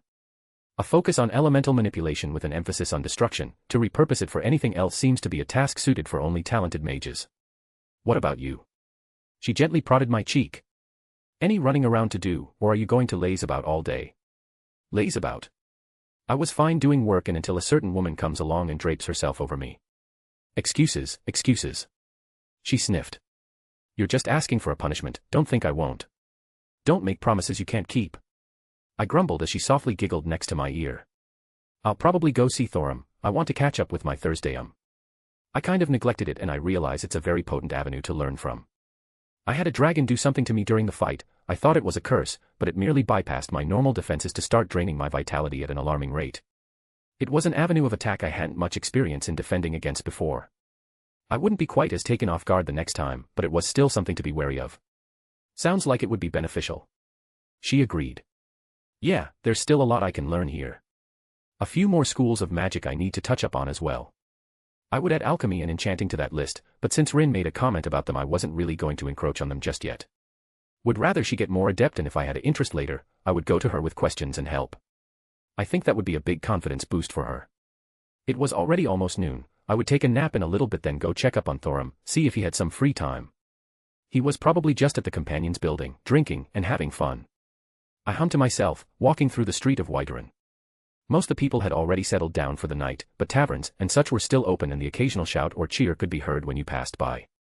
Out of the corner of my eye, a sharp object came hurling towards me. I let out a sigh as it caught an arrow about a foot from hitting me. Curiously, it didn't appear to be targeting a vital spot on me, and I could vaguely see something on the arrowhead, a sort of chemical I was unfamiliar with. A poison of some kind. That brought up an interesting question of my confidence in avoiding death by poison. Most definitely something I'll look into for the future. Your dragon heart should make you immune to most mundane poisons, along with your devil biology. Yeah, that was my initial thought, but something I should double-check and know the limits of in the future. Several shrouded silhouettes jumped over the roofs of the buildings, and leaped out from coverings nearby. The most striking thing about them was the fact that they all had red eyes. Not only that, but low hisses sounded out, mouths filled with fangs shone under the few lights in the area. They looked like rabid beasts, but their movements were strikingly elegant. There was no loss of wisdom in their eyes even if they looked at me like a piece of meat. My circuits flared to life as the first made a movement, his hand reached out to grab me, sharp nails threatening to burrow into my skin. My aura burst out without me even moving, the iridescent light blocking the attack, much to its surprise. I grabbed him by the throat as the others attacked. With a flick of my free hand, I used telekinesis to actually grab them and accelerate their momentum towards me, making them stumble, practically falling over themselves. Sliding my foot across the ground, earthen spikes shot up, a simple cantrip that often proved fairly lethal in situations like these. These vampires were pierced through, spikes protruding from their backs as they coughed blood and gasped, trying to free themselves. The one I had in my grip struggled and even tried to pull a dagger out and stab me. I smacked it away with ease, but the nasty feeling on the blade gave me pause, like it was heavily cursed. Surprisingly, even as the magic dissipated, and the bodies fell down, they didn't stay down. Even with holes in their chests, they growled and hissed, leaping at me again. I sidestepped the first lunge, and shattered the space around me at the next, leaving them bewildered as I appeared a few dozen feet away, my prisoner still in tow. I was analyzing their capabilities. The vampires in this world were actually somewhat interesting, and their origin wasn't too different from the ones back home. The fact that I had intimate knowledge on vampiric species since in many iterations in my previous life, I was a dead apostle. But, enough was enough. I snapped my fingers, and discharged a burst of ice from below my feet, freezing everything in the vicinity. We were somewhat secluded, so nothing was harmed, no people came running over. Had I started throwing around lightning or fire, I'm sure I would have caused a much bigger commotion. I grabbed the dagger from the ground, the cursed blade that just felt disgusting to hold, and I made sure to stab every one of them in the heart with it before my eyes finally fell on my prisoner who still struggled in my grip, except there was a look of fear in his eyes now. Letting out a snort, I tossed him onto the ground as he gasped and rolled. I took a moment to flick a few runes in 4 directions, creating a basic bounded field to keep off sound and vision. Right now, my curiosity is piqued, but my whims can change quite easily. The thing rolled around, eyes turned back at me as it shuddered up to its feet. What do you want? Ah, so it can talk. I didn't know if it could or not if I was being honest. I haven't exactly delved into research on the subject. An explanation may relieve any unresolved anger I have at the moment. We were. He paused like he was going to hyperventilate. Ordered to bring you back. Someone is interested in me. How did you know I would be here? I guess I haven't exactly been subtle about my comings and goings. We were told you were friends with the Dragonborn. We didn't know you would be here, we were going to take him hostage to lure you out. What? My lips thinned and I felt a faint release of anger. The area got noticeably colder, and it wasn't because of the remnant ice magic I had used prior. We were going to kidnap the Dragonborn to lure you out so we could. I stomped on his chest, blood spraying from his throat. Who? I don't. Mirage appeared in my hand as I thrust it through his thigh. Who? I very calmly asked again. He screamed, profanities littering the area. I can't. He managed to spit out. Whisper appeared, hovering above his groin. Last chance. Fuck you. I didn't even bat an eye as it shot down.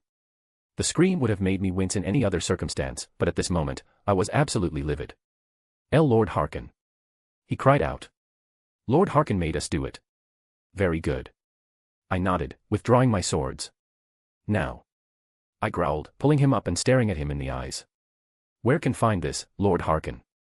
Wilhelm just wants to have a nice and amicable chat with the vampire lord. Anyways, if you want to read 6 chapters ahead, visit mypat.rayon.com/asteriaforone. We got a Discord if you want to come and chat, talk about the story, or just any random stuff. Code is JBWKDNDT7F. Chapter 135, Chapter 128. Part of me just wanted to take a nonchalant walk to this little island that this Lord Harkin lived on, express my displeasure at his actions, and rectify the situation with some stern words. The other parts, which contributed the vast majority, was extremely angry and was quickly calculating how much power it would take to turn the island into a smoking crater. I wasn't like before, I wouldn't blow up like with the dragon that me and Thorum first fought. But that didn't extinguish the same feelings that were swelling up in my chest. Walking through a portal to the approximate location of this castle, I saw a stone bridge that linked the greater island to where I stood. A stone tower and a gate blocking anyone from simply walking inside. Behind me was a small pier, apparently the only method to truly come and go from this island without magical means. My footsteps echoed out into the surroundings, the rhythmic sounds of my heels against cobblestone pathing. Though, if you listen closely, it was also accompanied by the muffled screams and groans by someone else. My prisoner still in my grasp, my hand clasped firmly over his mouth. It didn't take long before I garnered attention, but not any normal eyes were upon me. Some kind of undead hounds awoke, staring at me with deathly eyes, and an air of bloodlust and frost. Fuck off. I growled, letting my draconic nature seep out, loud enough for them to hear. They paused, perhaps cowed by my threat, but as if something overcame them, their auras shifted, small patches of fur straightened and mouths pulled back in snarls. Growls all around me as they began to approach, cautiously, but all the same. Each step they took froze the ground, and the ambient temperature in the area noticeably began to lower. Shatter. I cast my go-to illusion spell, dozens of copies of me filled the area and the hounds immediately began attack. They couldn't tell the difference, going for the closest enemy they could find. The illusions would dissipate with nothing but a touch, but there were enough to not bother me. Firestorm. The area around me was engulfed in fire, turning everything to ashes. Welp, I hope Lord Harkin isn't upset I killed his dogs. I walked forward, crossed the stone bridge, and surprisingly the gate to the castle opened. Was I expected, or was I already noticed? Doesn't matter. There were large wooden doors ahead of me, leading into the heart of the castle. It would be polite to knock. Focusing on my prisoner, I started to cast reinforcement on him. It was not a spell you could cast on another person without any trouble. Not only is every person's biology slightly different, but they inherently fight the spell without sufficient preparation. The vampire in my hand starting writhing, parts of his body burst open at my botched attempt, but it was enough. I planted my feet, reeling my arm back, and threw the disgusting thing through the wooden doors, shattering them wide open. The vampire's body slid across the ground, coming to a stop in front of a throne, not too dissimilar to Jarl's Balgruuf's own. In fact, the whole room looked quite similar to the Jarl's meeting room, complete with large tables with many people sitting down at them. Really, the only difference was the copious amounts of blood that literally spilled onto the ground. Many new eyes were on me, but the leader, the one sitting above them all on an elevated platform with his conspicuous throne, he didn't look perturbed in the slightest. He casually leaned to the side, finger tapping on the hand rest, eyes giving me a once-over. The air was tense. I could see the other onlookers, the other vampires giving me deathly glares filled with wanton desire, as if I was but a hearty meal for them. The lead was a Nord, well at least that was his race before he was a vampire. Finally, his eyes fell down to the vampire I had thrown in front of them. He let out a sigh. I was going to reward him. His dry words the only noise that filled this hall. Barely above one of those mindless vermin out in the wilds, but he managed to complete his task. This was Lord Harkin, I presumed.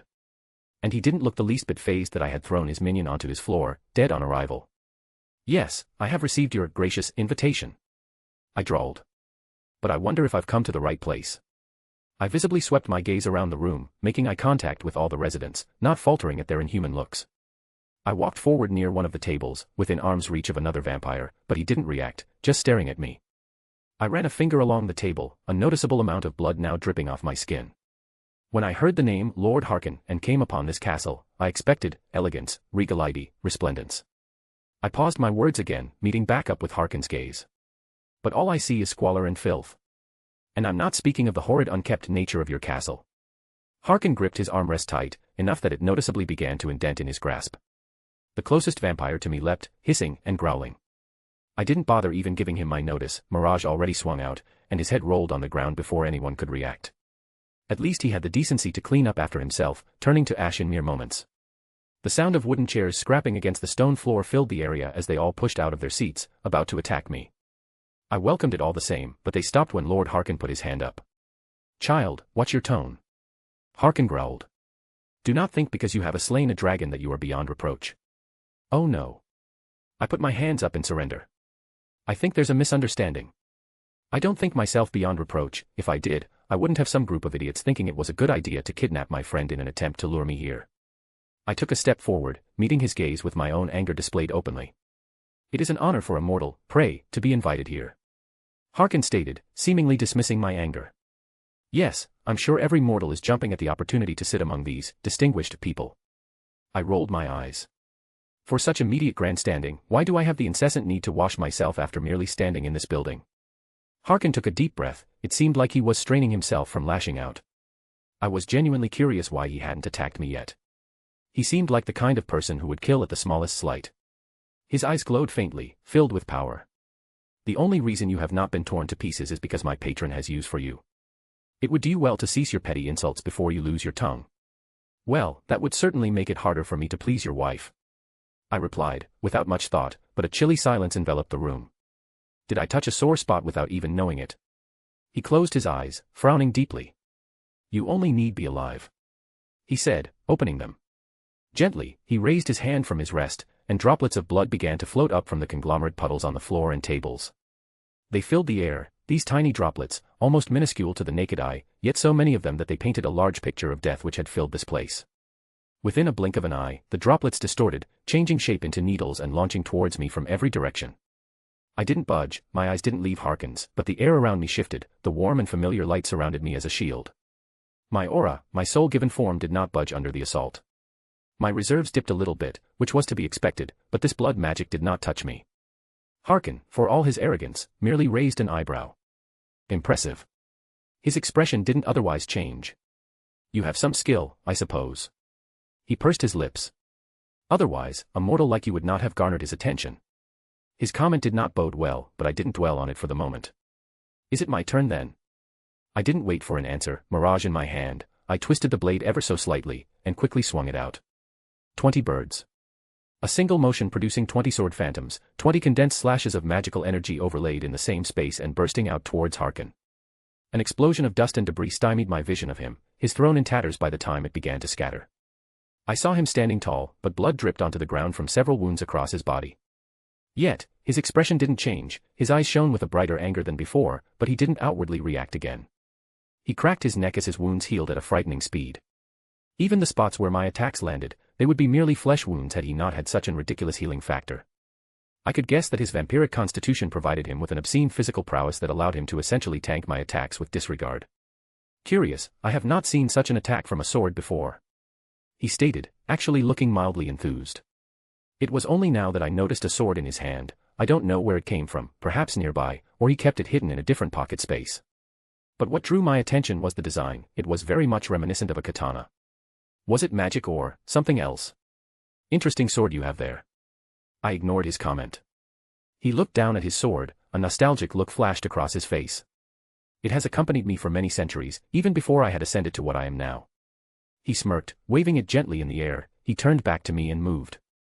I barely had time to blink before I raised my sword up to intercept. The shockwave blew away everything around us, the other vampire already began to flee and hide behind barriers. Rarely do I ever lower myself to actually draw my weapon upon lower creatures.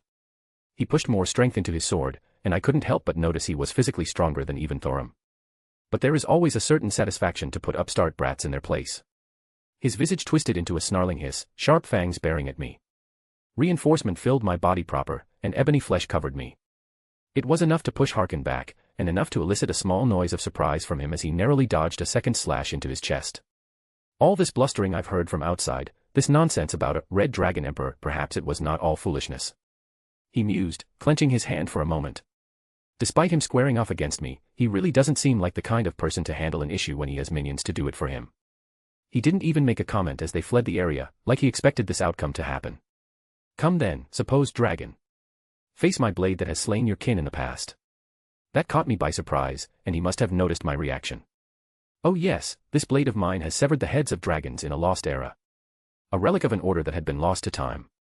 Well, come on, old man. Maybe you need a cane instead of a sword. Your insolent tongue will be cut from your mouth. He soared his sword, and a deluge of blood swirled around it.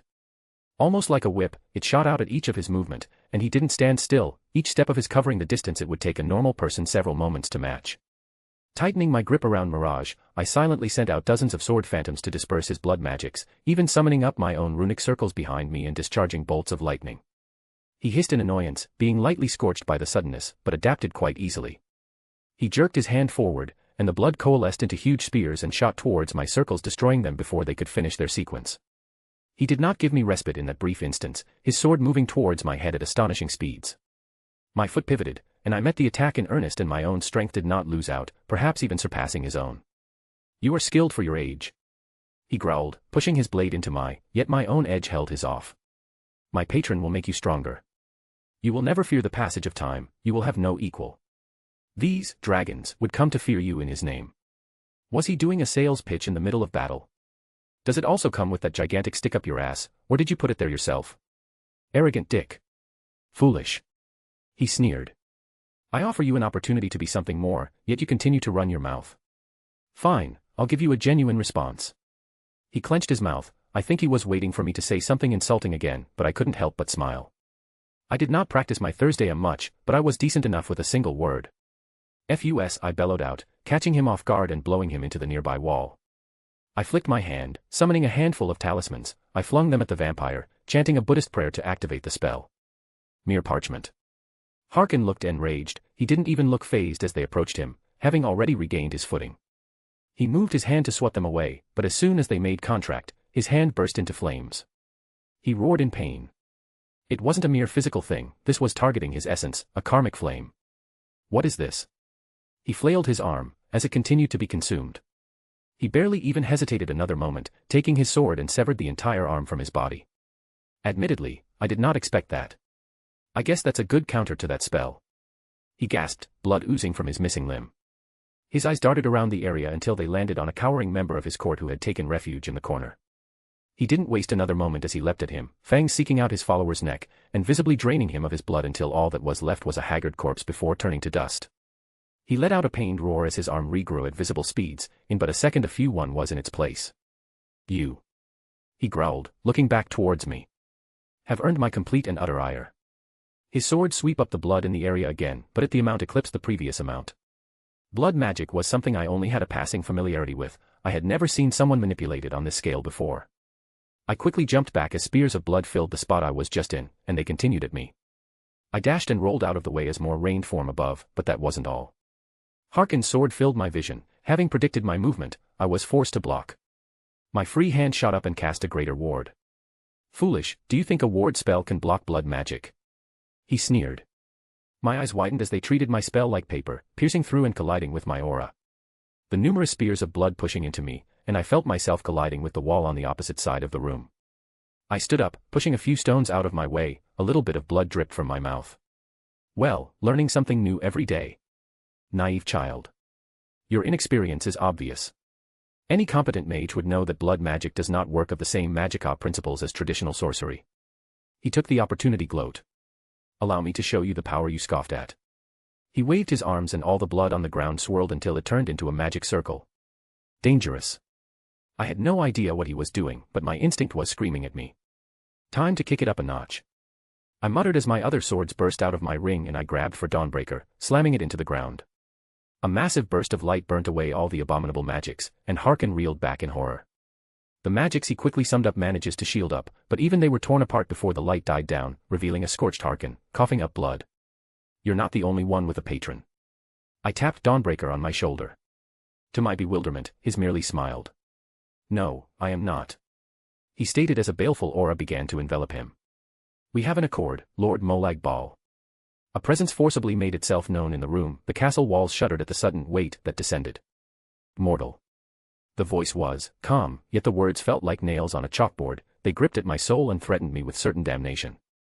Meridia's champion. He snorted. Abandon her. I will offer you anything your heart desires, give yourself to me and this realm will be your plaything. I sucked in a cold breath of air. Fuck off. I steadied myself. He couldn't do much here, in this realm. He was lessened, he did not have the full might of his power here. He didn't get upset, he merely laughed, and it sent chills down my spine. I preferred you alive, but death will make you my slave all the same. The presence, the faint outline of a creature, turned to Harkin. A deal was made, here is the promise. He waved his hand and a mace appeared, its aura was disgusting, it corroded anything that came nearby. It was misshapen, protruding edges that looked to be made to cause as much pain as possible as opposed to a viable weapon. Harkin grabbed the weapon, the baleful green aura spread all around him, enveloping his form as he began to shift. His humanoid flesh peeled away, and he looked monstrous, with wings spread from his back and towering over me with a new height. Spectacular. He admired the weapon. I will enjoy breaking this mortal for you, Lord Molag Bal. Molag Bal's projection did what I could only describe as smiled. Yes, let's see how he fares with your vampire form and my own artifact. I will relish the sight of Meridia's face when I take another of hers. My head snapped to him. So, this is about Meridia. Of course. He chuckled. While your existence is amusing, why would I demean myself to waste time on trying to recruit you? You dare. I hissed, staring at him, this, God. He wanted to hurt my Meridia. To make her sad, to anger her to, strike an emotional blow against her. He wanted to touch my woman. Molag Bal narrowed his its eyes at me. Harkin, bring me his soul and I will reward you further. That was seemingly all he needed to hear before Harkin moved much faster than before, the mace he now held swung down with enough force to blow my hair back. I held my hand out, red gauntlet manifesting. What? Harkin's eyes widened as he struggled to remove the mace that was now within my grip. Boost, I roared, accompanied by Draig's own. He swung his sword at me from his other hand, Dawnbreaker meeting the strike, even as the ground beneath us shattered. The light of Dawnbreaker met the aura produced by his mace, they seemed to cancel each other on contact. My other swords flew out, a manifestation of blood-made weapons meeting them in the air. Do you think your paltry tricks are something special? Harkin scowled. Bindings of Gaia. I responded much to his bewilderment as sudden realization dawned on him. Massive roots shot up out of the ground and Whisper rejoined me, creating runes in the air at my command. He swept his weapons out, destroying the first roots that came after him, dislodging his mace from a large one in particular and took to the air, but my roots quickly moved after him, his blood weapons turning back into blood and seeped back up around him. His blood magics coalesced once again, and sharp spikes rained down onto the earthen roots, destroying them in chunks. I snapped my fingers, a dozen runic circles appeared behind me, and lightning coiled out through the air lashing out against him, but merely charring the outside of his skin and healing moments later. The new aura he had covering him just further enhanced his defenses, not to mention this form his took was also physically enhancing him. My sword did not let up either, taking any opportunity to try and strike, but that aura around him was powerful, lashing out to deflect my weapons. Enough. Harkin shouted, shooting up towards the ceiling, bursting through the roof of the castle. If you want to fight in the sky, so be it. My own wings burst out of my back, and I followed suit. Boost. I shot towards the sky. Swords flying around me, Harkin turned around and swung the mace again, its corrosive energy lashed out, a deep hunger to consume me. I grabbed the closest sword to me, Dawnbreaker, and brought it up to block, but the force of it knocking me down, causing me to lose my flight for a few moments, before regain my balance. Begone. Harkin shouted, the green aura burst out from all around him, knocking my swords away. I had to mentally regain them all again. Come, serve me. Harkin shouted, and portals opened up all around him, things began to pour out. They looked like gargoyles. I let go of Dawnbreaker, letting Mirage flow into my hand.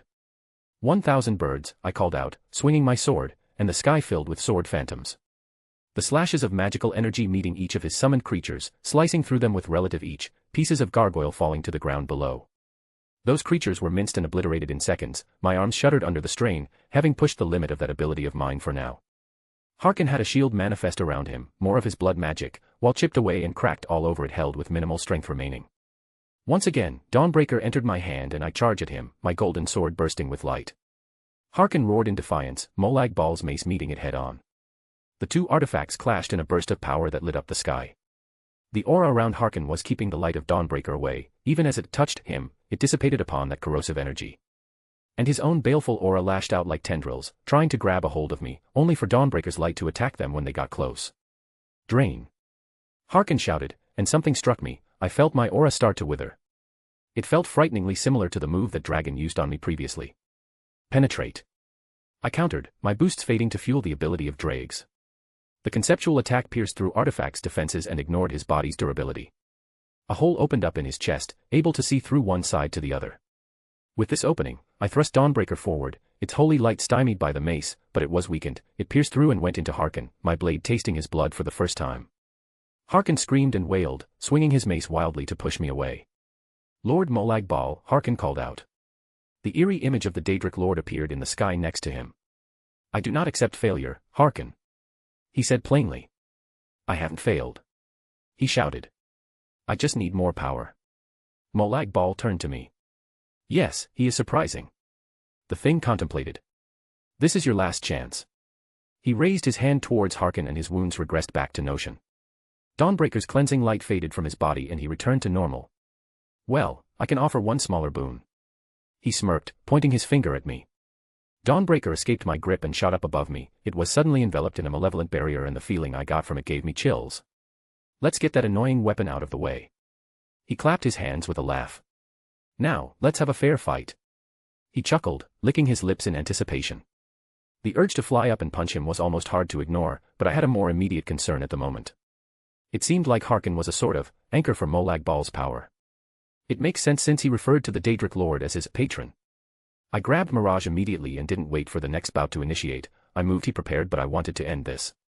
Swallow returns. Harkin arched his back, my sword protruding from his heart.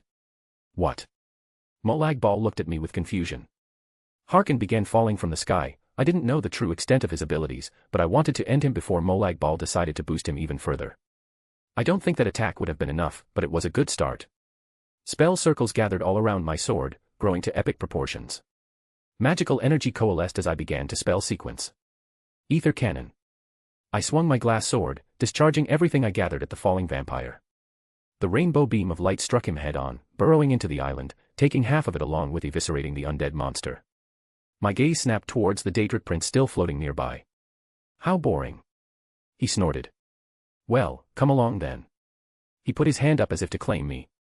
With a sneer I called upon my sword of destruction, saving its true power for this point. It flew out and he didn't even cast it a second glance, but I fed it my dwindling aura and the power of destruction erupted off it.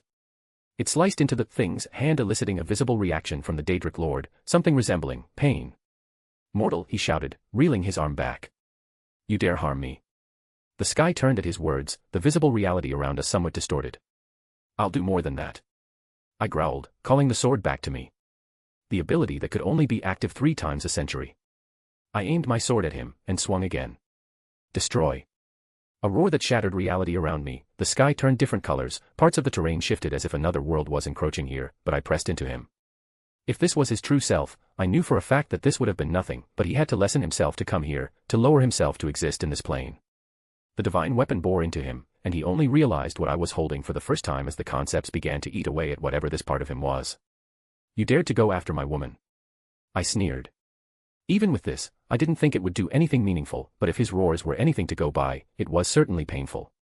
He was fighting it, quite thoroughly, to the point where it finally gave out, but I wasn't perturbed, because a new presence joined up. Molag Bal. A very familiar voice caused the air to vibrate. Meridia. Molag Bal's surprised tone greeted her. She didn't respond, a resplendent light building up as she let it out towards him. His projection, whatever it was, seemingly destroyed in that sudden burst of strength. Well, at least I thought so, because a sigh filled the area, the tone of Molag Bal. Did you enjoy my present, Meridia? Retreat back to your realm, Molag Bal, you've lost this game. Meridia crossed her arms in annoyance. For now. He replied, almost bored, and it felt as if his presence finally departed. Meridia looked at me, and there are many emotions flashing across her face. It looked like she was holding herself back a lot. Talk back at my house. I offered. Do not make me wait. She huffed, disappearing. Huh, that didn't sound good. I don't know what's going on, but apparently something happened more than just me fighting that vampire. Better go make sure Meridia's fine. Right after I nabbed that sword he was swinging around. The first Daedric lord other than Meridia makes a move. Just a heads up, there is a decent chance I won't be able to post tomorrow, but no guarantees on anything. Anyways, if you want to read 6 chapters ahead, visit mypat.rayon.com/asteriaforone. Next chapter is the first Lude. Chapter 136, Chapter 129 Lude. I let out a long breath looking around the rubble that was Harkon's castle. It had a name, a more grandiose one that was probably intentionally hard to pronounce, but I didn't care to even consider it. Perhaps I was being a bit dramatic. There was a large hole that caved in probably half the structure, but otherwise it was somewhat standing still. I was tired. I took a moment to let the fight replay in my head. It was a strange thing, to be so calm and peaceful among this place littered with corpses. Well, they were vampires, not that I immediately assign a monster status to the species, but this lot elicited no remorse from me.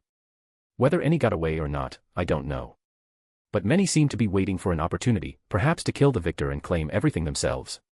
Regardless, there were no other living beings on this island other than me. Harkon was surprisingly strong. Easily stronger than those 2 dragons, maybe even by several folds. He was skilled too, his movement with his sword shone with experience that required many years to achieve. His mastery of that blood magic, it was impressive. I've never delved into the subject, so it left a small impression on me. Honestly, I feel like the fight may have gone a few more rounds had he not been so rusty. Rusty, that was perhaps the best way I could describe it. He had the skill and strength, but I could make a few guesses that he hadn't actually fought or seriously trained in many, many years. And I attacked that Daedric prince, probably not a smart idea, but the idea of him intentionally trying to harm Meridia set me off. My sword of destruction, I should have used it previously, not hid its abilities to hurt that thing just for some retribution. Even if I didn't activate it and merely used my power of destruction, it would have been a big help against his regeneration. I looked at a familiar sword on the ground, that katana variant that continuously tried to take my head before. I didn't touch it quite yet, it gave me an icky feeling. Not really demonic, not even bloodthirsty, just kind of gross. Don't think it's good enough to match up to my other swords, but my greedy nature still wants me to take it all the same. With a wave of my hand, I took it into my ring, along with the other valuables I acquired here. I raided his library and boy was there a lot of stuff. I'm sure Jin will be overjoyed to shift through everything, especially when we set up our own little library in our house. And he had a treasury, like piles of gold kind of treasury. I was rich, very, very rich at this point. I didn't find that mace anywhere, not that I wanted it. My first thought was to toss it into a sun, in some random dimension, but I guess that God had the forethought to retrieve it before departing. With a sigh I stood up. I'm coming, muttered as Dawnbreaker visibly grew brighter. I could guess that Meridia was telling me to get a move on it. With a shake of my head, I quickly made myself presentable with some magical applications and I opened up a portal back home. I almost didn't recognize where I was. The house that was empty before was now suddenly filled with furniture and actually looked lived in. Granted, it didn't appear modern, but it was definitely giving off a cozy feeling. My eyes turned to Meridia, who was sitting on the nearby sofa. Jin really moves quickly. I whistled, eyeing the place. I lent a hand. Meridia said calmly. I blinked at that, opting to take a seat next to her. She did say you two have been chatting. Meridia seemed out of it, for lack of a better term. She has an interesting perspective. Meridia replied, not elaborating. She gave you a key too. Yes, I asked to borrow it. Does that bother you? Nope, not at all. I gave her a smile. I intended to give you one. I just wanted to make sure my defenses weren't broken. Your defenses? She pursed her lips. They are adequate, I suppose. Well, I don't expect them to hold back someone on your level, but at the very least I don't think you'd be able to look inside without my knowing. Meridia didn't outwardly react. It's as you say. Meridia.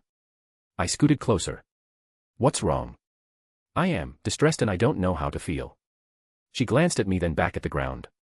I should be overwhelmingly angry at you, doing something so foolish as to attack Molag Bal like you did. I let out a sigh. I may have not thought that through properly. But what happened? I assumed that you would have popped up as soon as Molag Bal made an appearance, especially with Dawnbreaker in my hand. Meridia briefly snarled, before evening her expression. He managed to play a small trick on me, preventing me from interfering. I appeared as soon as I tore down the gift he placed. It prevented any other of our kind from approaching the island. I see, it was a trap from the get-go, not just for me. I ran a hand through my hair. What's the chance he's already making another move? Unlikely. Meridia pursed her lips. He expended a large amount of power, he will not be able to manifest anything onto Nirn for many months. It's difficult to explain the shackles places on us here. Only the smallest bits of our power can fit through the net that covers this world. You could say he expended the allowance he was provided by the laws here, and he's currently destitute. I tugged on her gently, she allowed me to pull her in close. I keep worrying you, huh? She let out a small huff, but otherwise didn't object to my statement. I was able to watch. She said quietly. To say I did not enjoy you getting angry on my behalf would be a lie. Even if I am angry at your actions. She pushed her head into my chest, her words slightly muffled. They continue to make my heart beat faster. You're my woman. I whispered, my fingers running through her hair. Even if he's stronger than me, I won't let someone get away with trying to hurt you. She made a small sound, as if she was unsure how to express her emotions. She pulled her head up, looking at me. Why must you keep doing this to me? To make me act as if I'm a young maiden, to bring a flush to my face and a warmth in my chest. Your previous words have left me locked inside my own thoughts. How often I drift to such whimsies as my belly being swollen, to have infants cradled in my arms. I often daydream of such things too. I couldn't help but smile. My Meridia trying to wrangle a handful of mischievous children. You taunt me with something I can't have. She pouted. For now, but that could change in the future. Her breathing hitched ever so slightly, her cheeks showing the faintest pink. You better take responsibility for putting such ideas into my head. I leaned in, stealing her lips for a brief moment. I'll show you how I take responsibility. I grinned, quickly sweeping her off her feet. She made another cute noise as she latched onto me to stop from falling. What do you think you're doing? She huffed. Taking you up to my bedroom. I replied, as I made my way to the stairs. I want to fully make you mine. Pervert. She whispered, but her expression betrayed any semblance of reluctance. Chapter 137, Chapter 130. Meridia POV. Sleep was not something I often partook in, seemingly always have matters that required my undivided attention. Even being able to partition myself off to handle most issues, the core of myself would be in slumber. Even as I awoke, and these thoughts briefly drifted through my mind, I did not bother giving them any more heed. How I had, for the first time, truly skirted my duties. I did have capable individuals under me, worshippers who had been taken under my banner, even after death. But there were simply many things that required my presence to continue working. Still, my attention was occupied by the person who shared the bed I was also sleeping in. Wilhelm, my lover. The warm thought makes my heart beat faster, especially as I recall what had occurred the previous night, and much of the morning. We were still covered in a sticky mess, yet I was content, happy.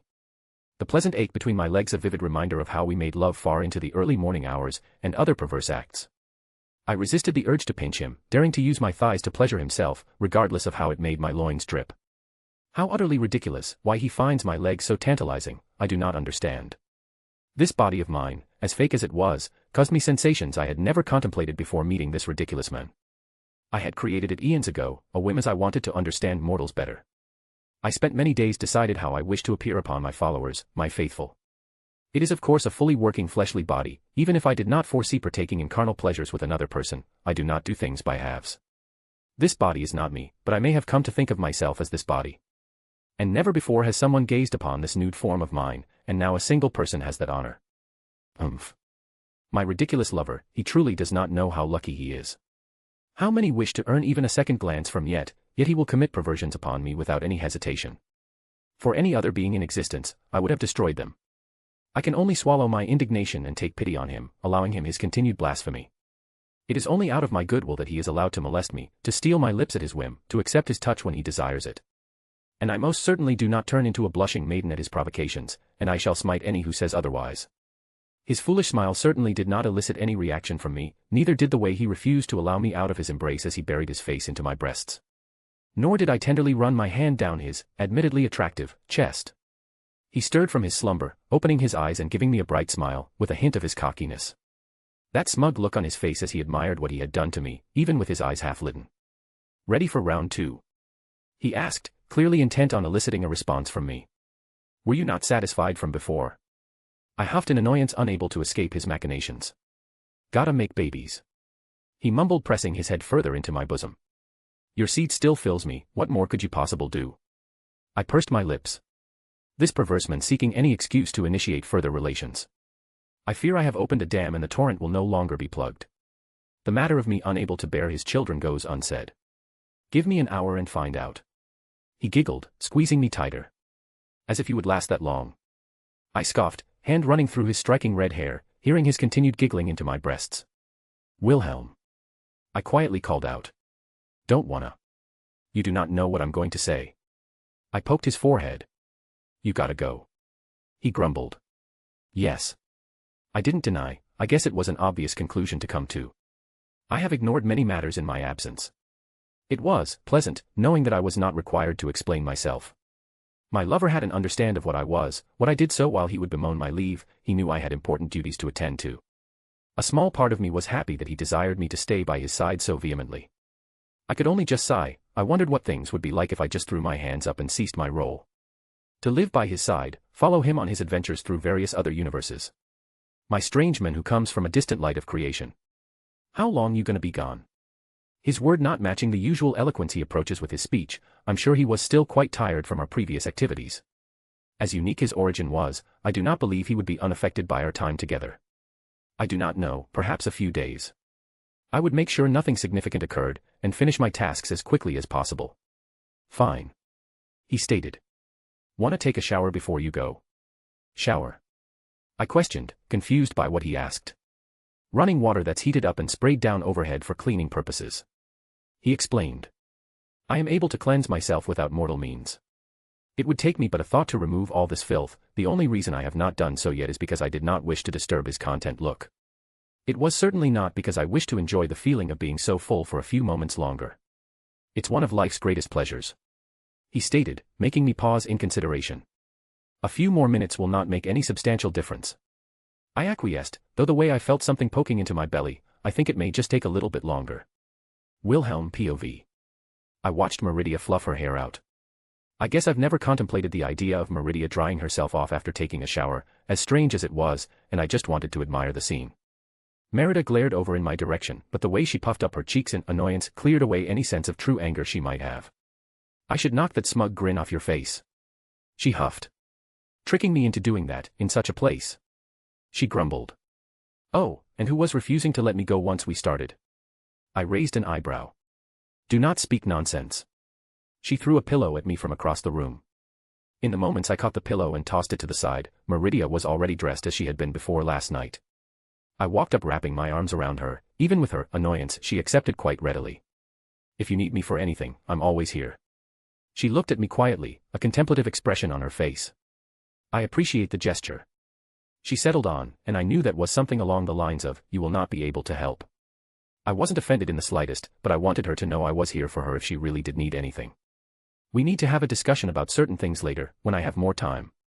Is there something wrong? No, it's just, now you are in the sights of the other lords, all teased of Molag Bal, I wish you to further understand. She said quietly. And for some reason you still deem it appropriate to extend this relationship with a being known for his slavery and torture comes after you because of me. She snorted. I wonder if he'll be able to put 2 and 2 together based on what I said. I may not have planned that out well. Molag Bal is many things, stupid being among them. But he will come to certain conclusions rather quickly, even if the correct one is not the one he will first assume. Ah, he won't think you're my woman, but that I'm some kind of boy toy. I chuckled. Must you say it in such a way? She huffed. I suggest you not venture near any of his claimed lands, or his worshippers. He will have more power among his followers than out here in the open. I do not recall any meaningful encampments in Skyrim beyond those vampires, so we should be safe from his meddling for the time being. I planned on either being with Thorum or the college for a bit. Truthfully, I felt kind of off since the battle with Harkon. Replaying the fight in my head, how rusty he appeared when truly fighting, it made me come to some conclusions myself. Good. She nodded. I will keep an eye on Artoria and Rin. You're the best. I beamed at her. I am merely keeping my new harem sister safe. I blinked at her statement. Did Jin teach you that term? It definitely sounds like something she'd say. Yes, Jin has been helpful in understand different terminology you are used to. Oh sweet Christ, what's Jin telling her? Now, I must truly leave this time. She stated. Kiss? I asked. She rolled her eyes, but the smallest quirk of her lips betrayed her once again. She leaned in, for a quick kiss, merely a moment before we separated, but it relayed much affection. I'll miss you. I smiled. And I you. She returned, much of her embarrassment having faded since the first time we uttered those words. With one last nod, she made for the door, disappearing outside as to not blow through my defenses. What a woman. Well done. Oh, I forgot about you. And my feelings are now hurt. Yeah, okay. I sighed. What's up? Nothing, just wanted to congratulate you. It's not every day a boy becomes a man. Oh fuck off. He. Drake practically giggled to himself. I forgot you're basically a voyeur. Honestly, I'm surprised I didn't hear you act up last night. I scoffed. Did you expect me to start giving commentary? Drake laughed. Or maybe some words of encouragement. Go Wilhelm, go.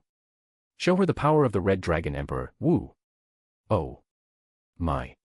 God. I sighed. Nope, it's Drake. To give up the boosted gear, or not to give up the boosted gear. I tapped my chin. Oh, stop being a little bitch. I think I felt Drake roll his eyes. I grumbled, but ignored his comment. Drake, I was thinking about some stuff, have I gotten complacent? You mean, did you drive to Crease? Yeah, I mean, I'm happier than I've ever been in my life, and I feel strong for lack of a better word. Did I just stop trying? It's not weird for both dragons and devils to be content where they are. Hell, even humans are oftentimes fine with just coasting along with some success in life. If you were happy to stay as is, I wouldn't make a comment. I forget sometimes that Drake isn't here to hold my hand and carry me through life. He sees me as a partner, but my life is mine to live with all the mistakes that come with it. If I asked advice, he would give it, help me work through some things, sure. But my choices were always mine to make in the end, and he never encroached on that. I guess seeing Molag Bal and Harkon made me realize I can't keep sitting still, I guess. I haven't been practicing my aura as I should, I've just been using it as a shield. My Thursday fell to the wayside, and I feel like there's still magic I could learn here. What are you going to do about it? Go see the Archmage, maybe he has some high-end stuff I haven't touched on. I also want his opinion on some stuff I nabbed from Harkon's castle. I guess I wouldn't mind donating a bit to the college as well, maybe keep their prices down since some of this dragon shit is my fault. I paused, running a hand through my hair. I don't know how much talent I actually have in utilizing the Thursday but it's an avenue I should pursue, seeing how it operates similarly to my primordial runes. The shout that Thorum used to move so quickly, that definitely caught my interest. I need to push myself in training as well. I do my exercises, but I need to take this opportunity to really push my body when I have the chance. My potential hasn't been realized yet, my physical capabilities still are not at the peak of what a devil can achieve. Well said. I had another firm resolve in my chest. I wanted to continue to get stronger, to not become stagnant in my strength. First off, let's go see the Archmage. I actually didn't just use the kaleidoscope to go right in. Instead used the entrance I procured for Jin. Oh, hello Wilhelm. The Archmage greeted me, a strange contraption pointed at the door. Sup? I blinked at the thing he was tinkering with. Whatcha doin'? I asked. Not much, trying to figure out how this door operates. I've tried 17 different theories and all of them proved incorrect. He seemed giddy. I have high hopes for this one. Honestly, it sounds like he was having a lot of fun. With everything going on right now, I'm sure he can't really leave the college and probably feels cooped up. Well, I don't really care, he's not hurting anything and I trust this man. If he actually asked me for my secrets, I don't know if I would deny him. You seem in a chipper mood. How were the dragons? He idly asked, continuing his tinkering. Not too strong. Thorum could have handled them without me, but it was interesting to see their application of the Thursday. There was one shout that took me by surprise, targeting my vitality, which was a noticeable hole in my defenses. Oh yes, I can imagine that. He rubbed his chin. Not many take precautions against such esoteric effects. Those kinds of attacks are mostly used with blood mages, or their kin. If you ever come across a vampire, be sure they don't drain your vitality by surprise. Huh. What? He looked up at me. Speaking of vampire. The Archmage paused, staring at me. What did you do? Why do you automatically assume I did something? Wilhelm. His lips thinned. There is a thing called a pattern. I opened my mouth then scoffed. I hate that I can't argue with you. Indeed. He smirked. Now, what happened? Ever heard of a vampire by the name of Harkin? Why yes, I have heard of the strongest vampire in Skyrim, whom I have personally had to return the head of a vampire to because he sought out something in my library by turning one of my students into a thrall. He deadpanned. Oh, well that makes things easier. Does it? He asked, skeptically. He's dead, so you tell me.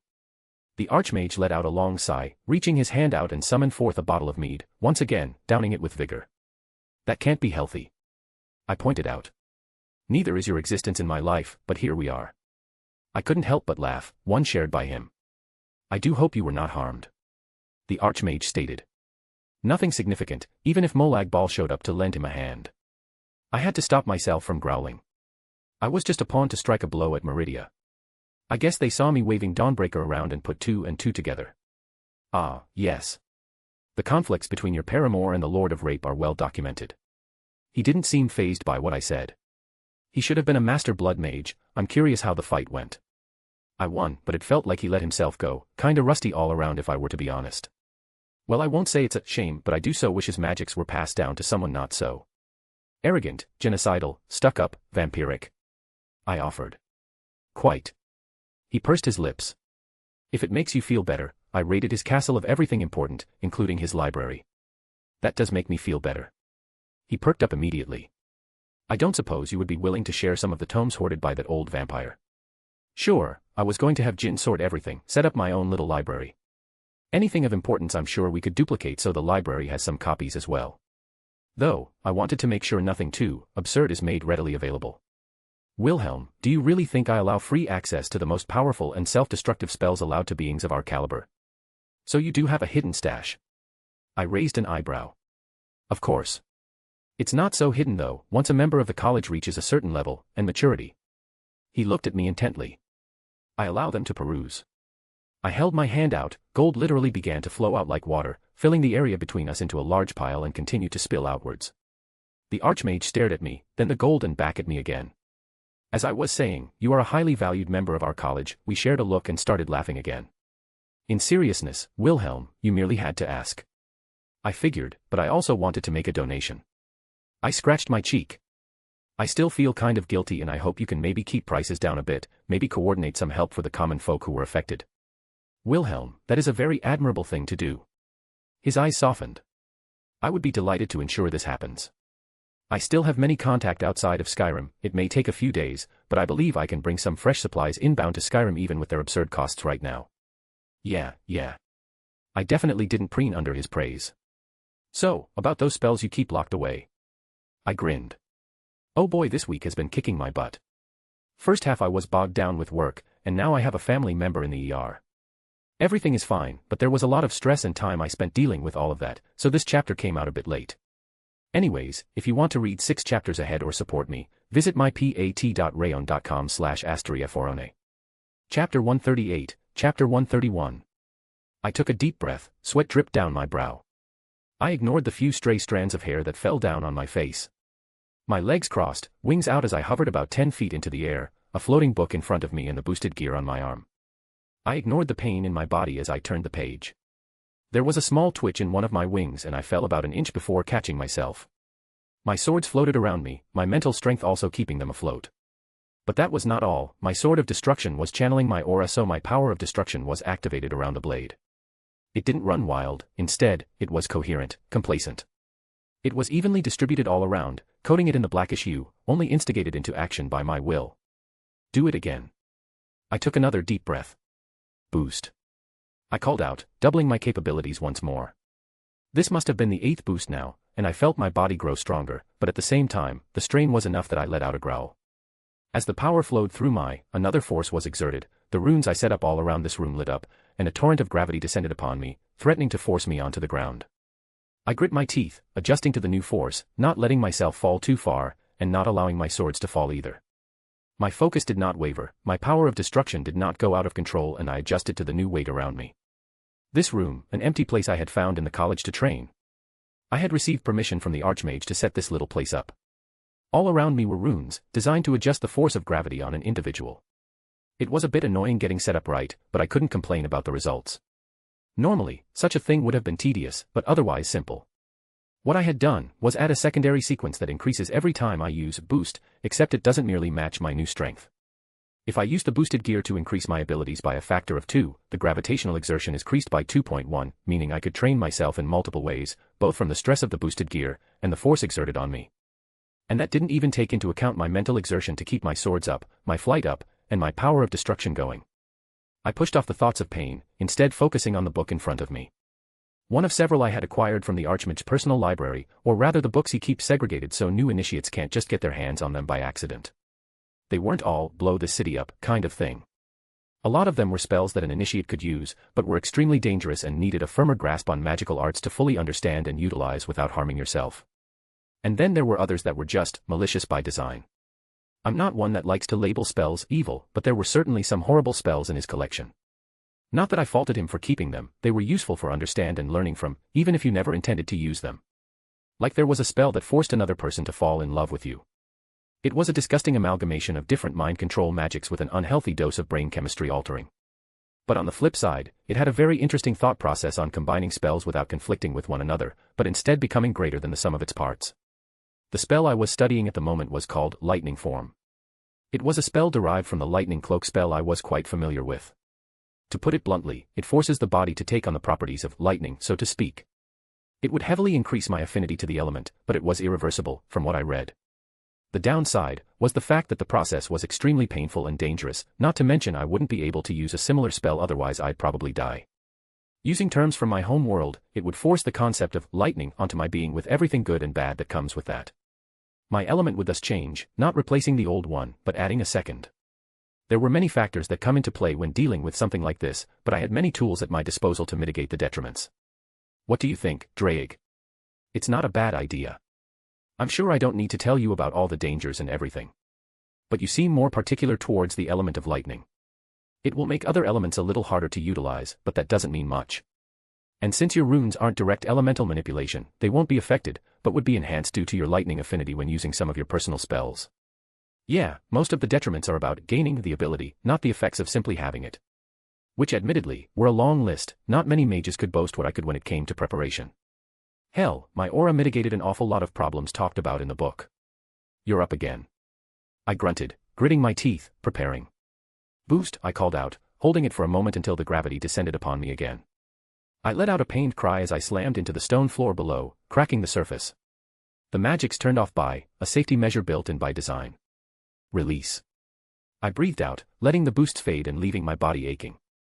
My swords impaled themselves onto the ground near me, my power of destruction dissipating and retreating along the linkage of my aura, returning to me. Not bad, you lasted longer than yesterday by a noticeable margin. I rolled over, back onto the ground, letting my body sprawl out. This is the 4th day. 5th day. Drake corrected. Oh, time just seemed to blend together. I muttered, letting my breath return to something normal. I moved my arms but was only greeted by an aching pain. No pain, no gain as they say. I let out a sigh, sitting myself up. Wilhelm. I heard a familiar voice call out, opening the wooden door. Turning around, I saw the Archmage enter. Have you come to check up on your prisoner? I asked. Wilhelm. The Archmage gave me a dry look. Just because this room was a holding cell some centuries ago does not make you a prisoner. He deadpanned. The outside world, I can't handle it anymore. Let me stay here, it's all I know. I gasped. Okay. He didn't even bat an eye at my antics. Shall I tell Miss Artoria and Tosaka that you have opted for a life behind bars? Boo. I pursed my lips, rolling back over gain. My arms were shaking and my legs wobbly as I stood up. Oh, Wilhelm. The Archmage came over to steady me. How much did you push yourself? Well, I'm still breathing, so probably not enough. I chuckled. At least, I think that's how Scathack would look at it. The Archmage sighed. Wilhelm, I can't claim to know much about your biology. He cast a look at my wings still out. But this can't be healthy to sustain over long periods. Long periods mean different things for dragons. Drake chimed in. The Archmage blinked, staring at my gauntlet. I can't argue with that logic. Still, perhaps a break is in order. As I said, Miss Artoria and Miss Tosaka have returned, and they have had a wonderful experience if their excitement is anything to go by. All right, I'll head there in a moment. I nodded. I hadn't seen Artoria in over a week, I miss my little knight. And I wanted to hear about Rin's adventures, I hope she had a fulfilling time. The Archmage nodded. I see you were reading Lightning Form, what do you think? It's an interesting avenue to pursue, and I can seemingly sidestep many of the detriments with some effort and preparation.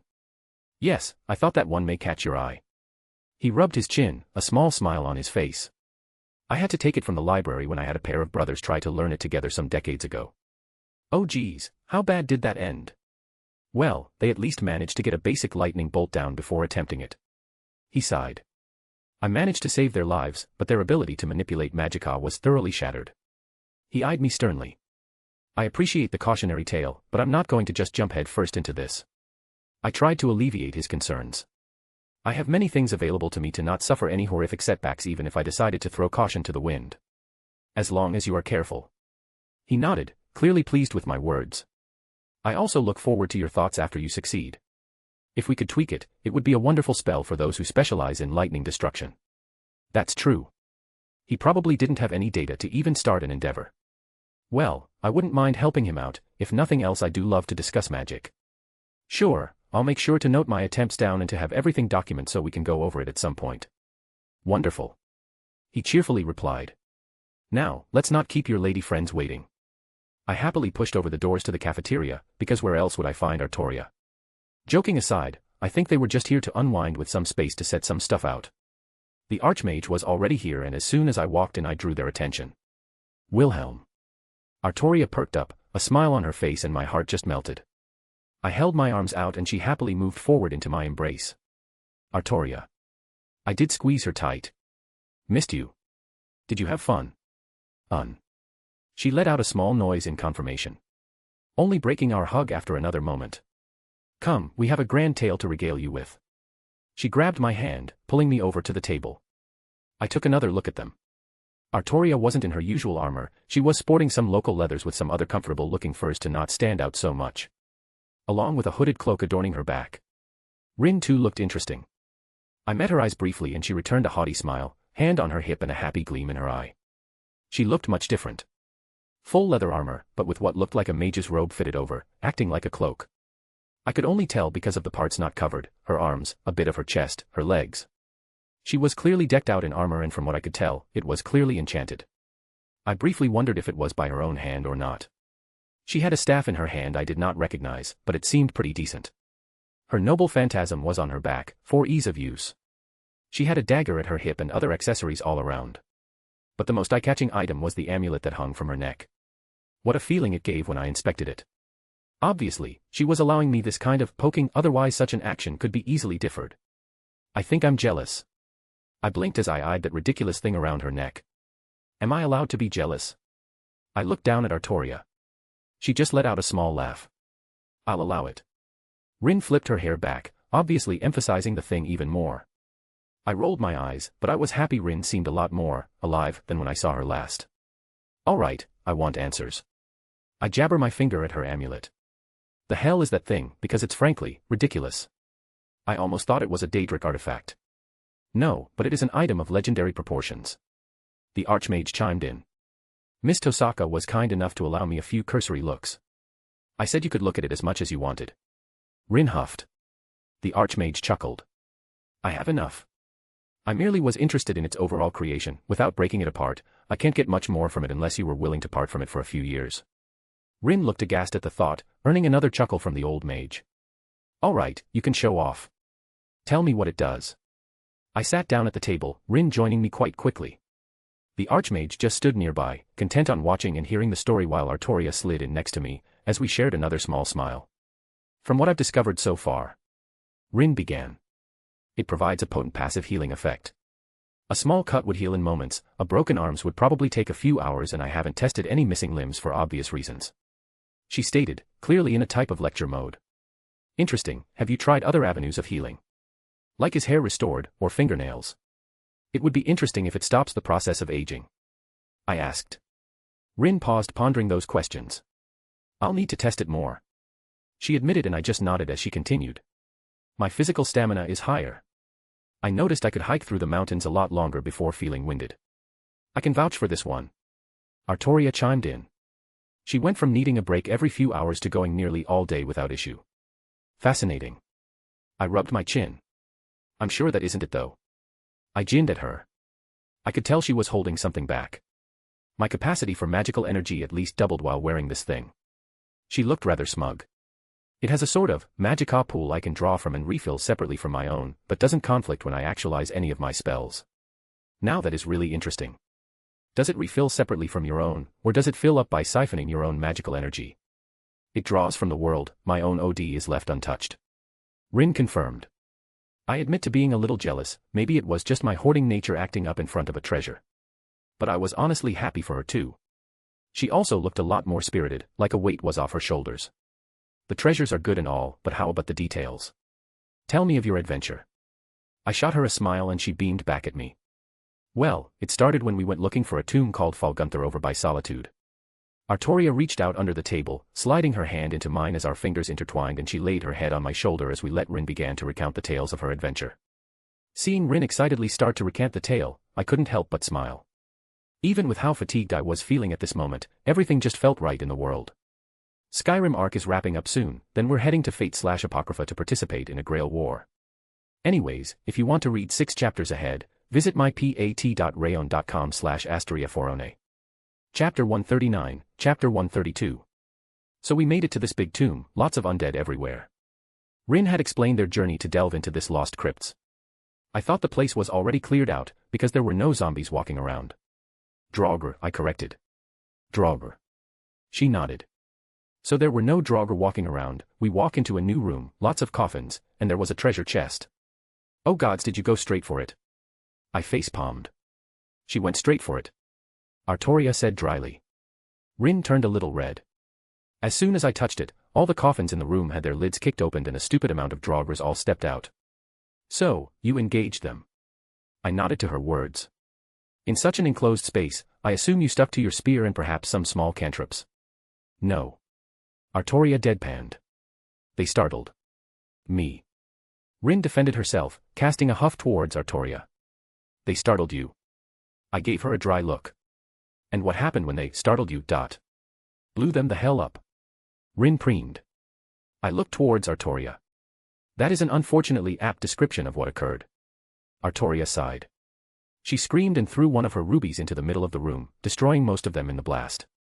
Saber. Rin huffed. We shared a laugh at her expense, but she didn't seem particularly distressed. I think this trip of hers was the best thing that's happened to her in many months. How about the traps? Those places are usually infested with the things. Oh god, tell me about it. Rin groaned. Who puts jars of oil hanging on the ceiling? I just started saying fuck it and forced my way through them all. Yes, Rin shared a similar mindset. Artoria sighed again. Blew them up. I hazarded a guess. Hee hee. Rin let out an awkward laugh. Alright, so navigated the ancient tomb filled with undead and traps, what was at the end? I asked. Well, according to the journals, these places were actually prisons for the sons of this amulet's original owner and maker. Rin explained. I don't know the specifics, but they took the amulet when he died, and broke it up into 3 pieces. They were tyrants, ruling over the land until they were finally put down and sealed away. Fascinating. The Archmage finally spoke up, content to just listen in with amusement. You still possess these journals? Of course. Rin puffed up. I knew you would want them. But, everything's kind of jumbled together in my bag after an accident. If you don't mind, I can get them to you after sorting everything. No rush. The Archmage waved her off. Please continue. This Draugr was able to use magic, and he was really good. He was able to teleport short distances, and his elemental mastery was surprising. Rin let out a sigh. Honestly, I was taken by surprise. If not for Saber's magic resistance, I don't know if it would have gone as smoothly. Well, you know better now, right? I doubt any more magic-wielding undead took you by surprise from then on. I tried to soothe. She did well. Artoria also chimed in. The fight was not long, but she was able to support me as we took it down and claimed the amulet piece and its treasure as our own. They were durable, but not very fast. Rin added. Ah, reinforcement is quite the good spell. Most people using magic here had just bluntly forced the magical energy to elevate their body beyond normal means. That, or they simply exist at a much higher starting place similar to how humans were back home in the Age of Gods. Really, the most thorough strengthening spell I found here was Ebony Flesh, and its lesser equivalents. And even that mainly strengthened, as opposed to reinforcement that increased every aspect of the body. It's quite curious now that I think about it, but thoughts for later. Draugr have an innate resistance against magic themselves, as well. I tapped my chin. Their necrotic nature simply makes spells have a lesser effect, though I suppose it's slightly different than actual magic resistance. Well, they burned well enough. Rin shrugged. Yup, that'll do it. They're weak against fire, for obvious reasons. There are probably some spells in the Restoration School that also repel and harm them. Since the healing magic is the antithesis to undead, they should be able to deal quite a bit of damage. I didn't think about that. Rin looked lost in thought for a moment. I'll have to test that at some point. She muttered to herself. Well, regardless, what happened next? We basically did the same thing again. Took a couple days of traveling, though we found someone willing to take us in cart most of the way there for some gold. Same kind of crypt, but this one had a bow and teleported around, was kind of annoying because it made clones of itself, but none of them were actually real until only one remained. Did you find any books or anything about a spell like that? No. Rin grumbled. And I looked all over, turned up every stone. She means that literally. Artoria added. Well done. I gave Rin a thumbs up, one she mirrored with a grin. More treasure, though. Hell yes. Rin pumped her fist in the air. Lots of good things, gold, jewels, weapons, that kind of stuff. You're going to be so jealous. Am I now? I raised an eyebrow. Shall I tell you of my adventure when you're done? My lips curled up. What? What did you do when we were gone? Not much, just killed the oldest vampire in Skyrim, looted his castle. I casually inspected my nails. Bullshit. Rin slammed her hands on the table. I call bullshit. I let Harkin's sword fall onto the table. Oh no, the blade I got off that vampire lord. I feigned surprise. How did that get there? One of these days, Schweinorg, you and me. She raised her fist up threateningly. And put that thing away, it feels really weird. Yeah, it does. I didn't argue putting it back in my ring. Was going to have Meridia see if she could cleanse it of all the icky stuff. Are you going to add it to your growing arsenal? Artoria asked. Maybe just my collection, not to something I use for true combat. I scratched my cheek. I was just interested in the fact that it was a katana or something similar. A bit straighter and shorter, but also not a wakizashi, if slightly bigger than a normal one. That is true, I think Graham was a better sword and you opted to not set it to the side. Artoria agreed. Speaking of, I actually gave it to Thorum. It liked that fact that he apparently eats dragon souls. Curious, I would like to meet him at some point. Artoria gave a small smile. Of course, I think both of you would like him. He's a great guy. Yeah, we can meet your guy crush later. Let me finish my story. Rin interjected. All right, Miss Grumpy, continue on. I gestured for her to continue. Funnily enough, she wasn't actually upset or even put off by our little back and forth. I think before she held back some thinly veiled jealousy, but now it was just sort of our dynamic. All right, so we got the last 2 pieces of the amulet, but we needed to find a way to put them together. There was actually some notes and stuff left behind, a 3rd tomb we were led to. Some sort of ritual site that required the pieces of the amulet to actualize. Once we did that, it seems like the spirits of those brothers were still latched onto the pieces, so the sort of piggybacked off the ritual to create a ghost-like body. Can you describe the ritual in detail? The Archmage asked. I had forgotten he was there briefly. Actually, I don't think he was all the way here, like a sort of avatar merely listening in when something interesting came up. I made a rough sketch before we left along with the notes to it, and I wrote down some of my own observations as well. Rin stated. Oh my, well done, Miss Tosaka. The Archmage gave out well-deserved praise. It truly is a boon to have you in my college. Rin puffed up happily. Of course. The fight was a little difficult. Artoria began. There were 3 opponents who were adept in magic and had some amount of martial skill behind them. Not to mention they lacked several weaknesses a living person would have, such as stamina. But they also lacked any kind of coordination. There were points where they almost fell over one another. Rin let out a little snort. The one with the bow actually shot the one with the sword in the head. The most difficult aspect was their teleporting. Artoria had a slight smile on her face. The room we fought them in was rather large, so they had quite a bit of room to maneuver. I took out the one with the bow and Artoria took out the other 2. Once we finished, the ritual combined the amulet and here we are. Rin finished. Well, it doesn't sound like they had any major issues, but they also left out a lot of details. But it would probably take hours to recount every little thing. And you guys didn't face anything outside of these tombs, no dragons. The skies were clear the entire time. I made sure to keep a watch out. Artoria reassured me. Yeah, the worst we ran into was a troll, but you blew it the fuck up. I finished for her. Damn straight. Rin smirked. What about you, was this vampire strong? Yeah. I let out a sigh. And he was backed by a Daedric lord, someone who's an enemy of Meridia and wanted to lure me out. A trap I walked right into. He was a bit rusty though, so I was able to defeat him without much issue, but his mastery over blood magic was eye-opening. Blood magic. Rin repeated. Exactly as it sounded, to manipulate blood.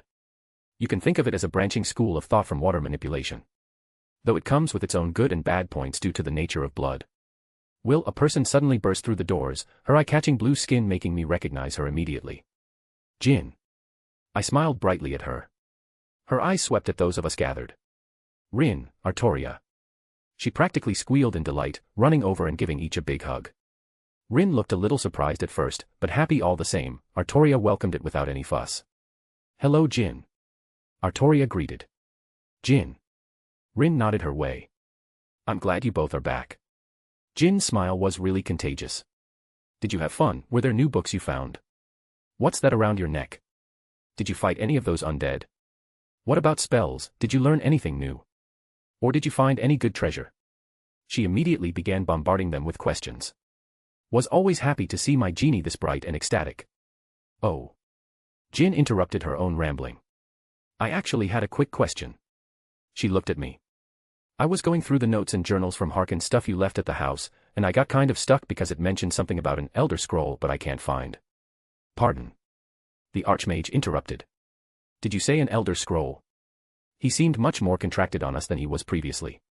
But honestly, the hell was an Elder Scroll? I have no excuse for how late this chapter was released, just kind of got caught up reading a new novel. Anyways, if you want to read 6 chapters ahead or support me, visit mypat.rayon.com/asteriaforone. Chapter 140, Chapter 133. An Elder Scroll. The Archmage rubbed his beard. I am surprised to find out that none of you have heard of them. While most knowledge has entered the realm of legends, people these days at least know the barest whispers. I guess they're common knowledge around here. He closed his eyes for a moment, before setting a large book down on the table that appeared out of nowhere. Opening it up, he skimmed several pages, finger running down the lines of the page. Here we are. He exclaimed. Also called the Edric Prophecies, are scrolls of unknown origin which simultaneously archive both the past and future events. The number of the scrolls is unknown not necessarily due to their immense quantity, but because the number itself is unknowable, as the scrolls do not exist in countable form. They are fragments of creation from outside time and space, and their use in divining prophecies is but a small part of their power. They simultaneously do not exist, yet always have existed. Fascinating.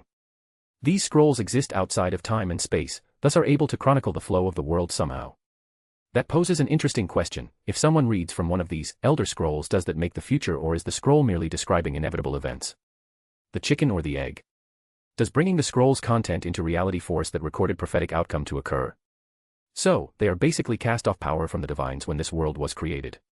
Perhaps they crystallized and took on a new form. Existing outside of time and space means they can see the whole flow of events, latch onto something of some significance, something that has enough power or consequence in the world's existence to draw these wisps of divine power. Maybe the scrolls don't even exist as scrolls but are merely perceived as such based on limited mortal comprehension. The Archmage blinked at me, seemingly surprised by my words. An interesting theory. He nodded. Alas, it is one of the mysteries of our world. All we know is that they contain valuable information, and cause anyone who reads them to lose their sight, a curse from the divines, they say, for peering into the future. Is it a curse, or is it just a side effect of looking into something mortals weren't supposed to see? Artoria asked. An interesting question. The Archmage smiled, but he just shrugged. We don't know. The nature of these Elder Scrolls simply makes them nearly impossible to study. Even in the past, when there was a library full of them in the Empire, their nature simply made it unfeasible. I had a sudden thought. The prophecy regarding Thorum, it came from an Elder Scroll, didn't it? The Archmage gave a huge grin. I was wondering if he would guess that before I mentioned anything. He stroked his beard. Yes, it is an old prophecy, so much so that even the Nordic legends speak of it. I do not know when the scroll mentioning it was read, but it was many centuries ago. As interesting as this is, why is it important? Rin asked. Harkon was the name of the vampire lord I killed. I answered, tapping my chin. The question is, why was he looking for something like that? His notes are vague, at best. Jin sighed. Some of them are coded, some are just rantings, and a few actually provide any insight. But knowing what I do now, there are a few more things I can look up. The Archmage suddenly turned around, like his attention was taken away. Something requires my undivided attention, pardon me. He disappeared. I just shrugged at his sudden departure. I didn't question it, he was undeniably very busy with everything going on. Any inkling on why Harkon was looking for an Elder Scroll? Well, some of his notes that talked about the Elder Scroll also mentioned their great enemy and referenced the sun, but otherwise I don't know. Jin replied. You sure he wasn't just bonkers? Rin asked. It's entirely possible. He did think consorting with Molag Bal a second time was a good idea, so who knows? I shrugged. I'm actually interested in this and everything, but I'm super out of it right now. Any chance we can go over this in the morning? Rin stated, and after taking another look she looked rather sluggish. I'm a bit weary from our travels as well. Artoria added. I want an actual bed, I'm tired of sleeping on the ground. Rin whined, head falling to the table. Well, I finally got my house anchored here, I have plenty of rooms over there. I offered. Oh, I can show you what I've done with the place. Jin said gleefully. You did more. Aha. Jin nodded happily. Meridia was very helpful when getting everything sorted and helping me decorate. Huh. As strange as that is, I'm glad Meridia is spending time with Jin, they both need more friends. That reminds me, I turned to Rin. Did Meridia approach you about getting a phone made? No, was she supposed to? She mentioned it but may have gotten busy. Do you have the materials to start making more? I got most of the stuff, I just need some raw materials, most of which I can find here somewhere. Rin nodded. Probably going to need several more. God, you're such a menhor. Rin rolled her eyes. Jin needs one, obviously, the old man too, even if he probably already made one himself. Saber need her own. She began listing them off, making Artoria smile. Meridia, like you said. You want a couple for Yasaka and your daughter. And maybe one for Izzy in the future. I thought about it. You know, it might just be easier to make a sort of routing device, a mystic code that can direct real-time calls to us regardless of where we are due to the phones instead of everyone needing a phone.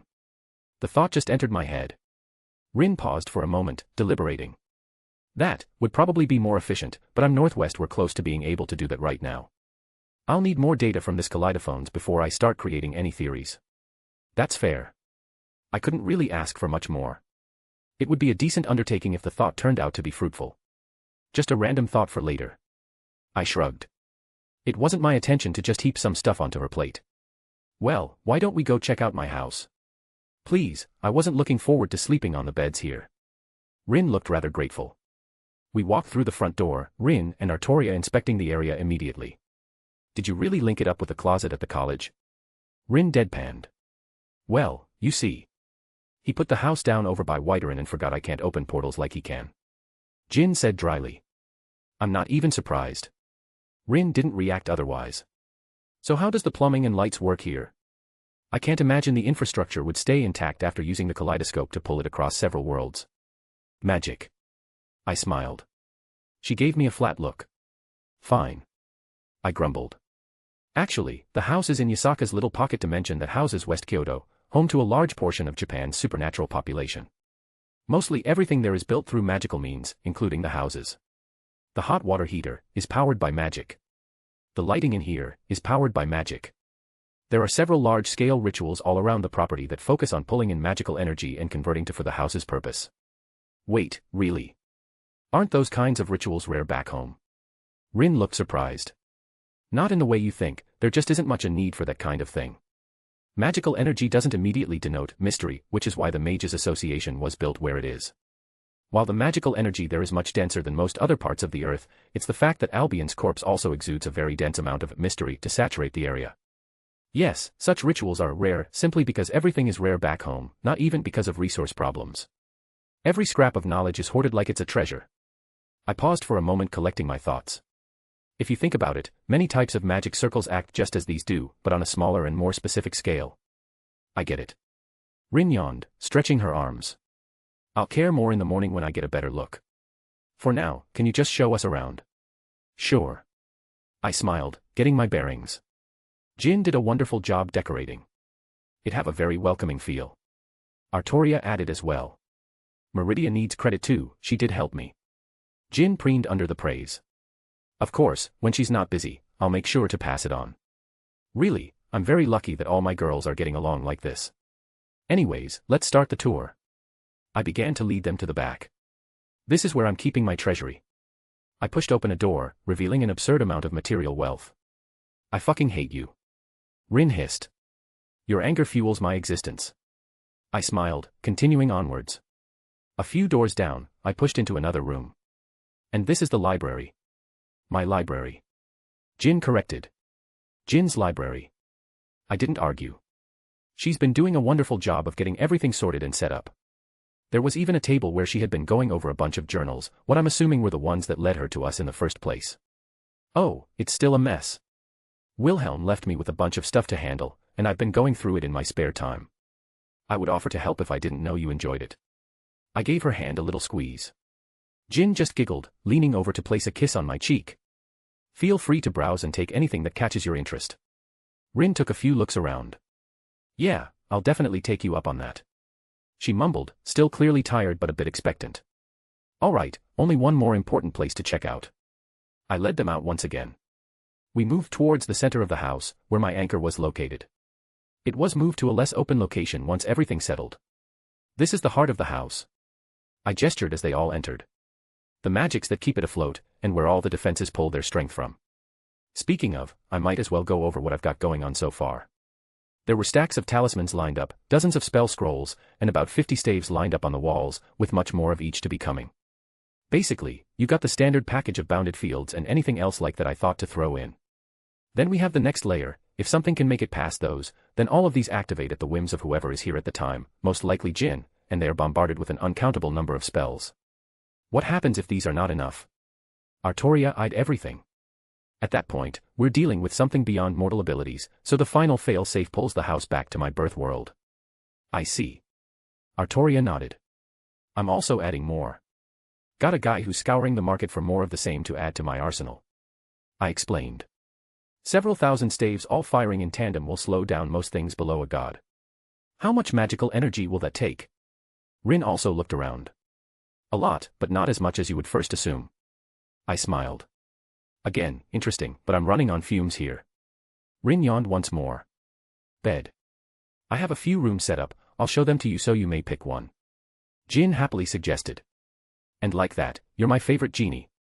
Rin accepted immediately, barely even waiting for acknowledgement before pulling Jin away. You going with her?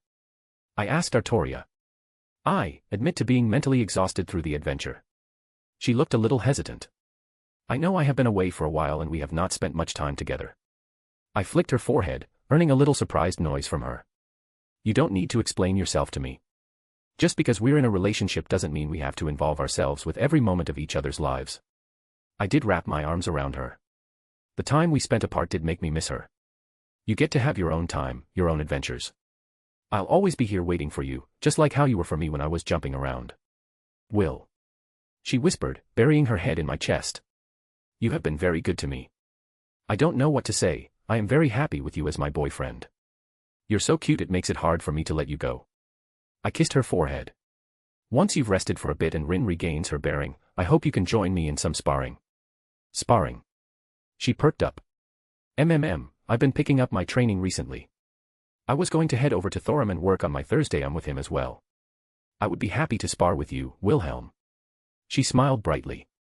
Mayhaps we seek out Sasaki Kojiro for some bouts with him as well. That is a brilliant idea. I completely forgot about him. I suppose Rin is probably getting impatient, waiting for you. She grunted. Rin is still very on guard. Oh.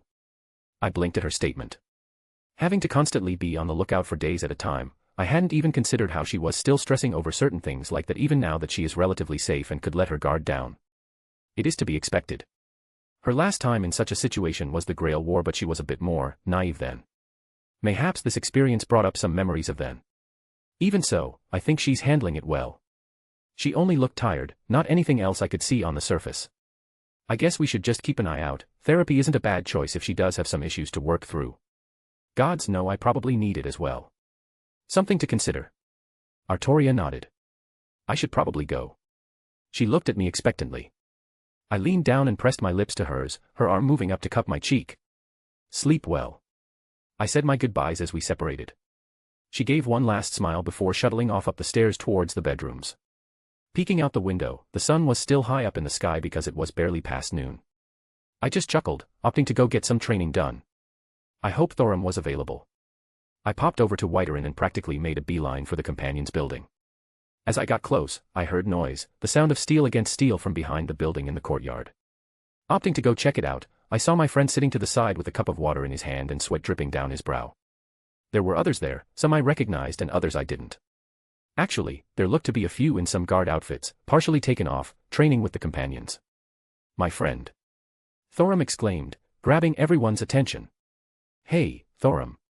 I greeted, even at his sudden shout and the attention that I now had on me, seeing how happy he was to see me always brought a smile to my face.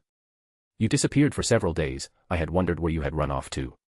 He stood up, clasping me on the shoulder. Oh, some idiots wanted to make a move on me. Decided to go have a chat with their leader. I briefly explained. I didn't really want to go into the details, I feel like Thorum would be upset that I went and fought the vampires on my own. I also got in some good training. Wonderful. It's always good to keep up with your exercises. Thorum nodded in approval. Red Dragon Emperor. One of the faces I didn't recognize greeted. Wilhelm. Ela nodded to me as well, propping herself up with a warhammer. I thought she used a sword and bow, but I didn't question it. Good to see you again, mage. Farkas also greeted beside her. The way he called me that didn't hold any kind of insult behind it. Perhaps just a simple nickname or acknowledgement on his part. Good to see you lot in good shape. Though I haven't seen some of their other numbers, even when we partied before. I guess they're out on missions or they're throughout Skyrim. Thorum hefted Graham over his shoulder. My friend, have you come to join us in training? He gestured to the area. We welcome all who wish to better themselves in these troubling times. That makes sense then. The Companions are probably some of the best this place has to offer for mundane warriors, besides those odd ones. It would do good for the average guard to come on over during their free time. Not to mention the morale boost it would give the troops. I wondered if this was the Jarl's idea or Thorum just coincidentally setting it up by being a good guy. Honestly, I'd give it 50-50 odds. Actually, I did. Oh. Thorum didn't seem to expect my answer. Do you wish to test your blade against me then? He smiled, holding his own sword up in a good-natured taunt. Actually, that sounds like fun. Now that I thought about it, I should make sure I use this opportunity to train with him too. Artoria will probably come by soon, I don't doubt she'd also like to cross blades with you. Your woman, huh? Thorum nodded. I will gladly greet her with my blade when the time comes. But that does not appear to be the reason you are here. You're right, I replied. I wanted your help on my Thursday. To be honest, I've kind of neglected it for other avenues of training. Oh, I would be honored. Thorum let out a laugh. I did say I would teach you a thing or two when we first separated from the throat of the world. It might be a better idea to go to see the Greybeards, they didn't seem to dislike me. But for some reason I felt it more appropriate to learn from Thorum. Someone sounds cocky. I gave a small laugh. How about I teach you a couple things about magic while we're at it? That would be great. I was stuck on my studies and did not know how to proceed. Thorum didn't even hide it. Idiot, if you needed help you just had to ask. Got somewhere we can make a mess? I asked. Well, we can always do it outside the city. Thorum offered. I shrugged. Why not? We can give them a little show too. Might raise the overall spirits of the people here if they can see the Dragonborn shouting without the threat of a dragon burning them. I was looking forward to this. Besides the training, I did have some time to kill. I was waiting for Jin to give me a lead on this so-called Elder Scroll, and for Artoria and Rin to come on over when they're up and rested. I will make sure not to embarrass you too much. He had that big goofy smile on his face. Them be fighting words. I snorted, my lips curling up. Let's see if you can keep up. This fucking week, if it wasn't one thing it was another. Felt like crap all day. People asking me what I was reading. I was reading Trash of the Count's Family, about 100 chapters in and it's a fun read. Anyways, if you want to read 6 chapters ahead or support me, visit mypat.rayon.com/asteriaforone. Chapter 141, Chapter 134. Thorum POV. This should be far enough. I took a look at our surroundings. It was a fair distance away from the walls of Whiterun, but also far enough away from the farmland that can be resowed when this crisis has ended. This whole area used to be untouched plains. Wilhelm looked around as well.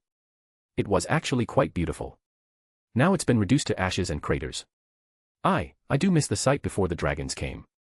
Now when I look out from atop the walls, all I see is destruction. He looked sad as he stared off into the distance. I did not know he cared so much about this land having come from far away. I almost forgot, how's Sir Wiggles?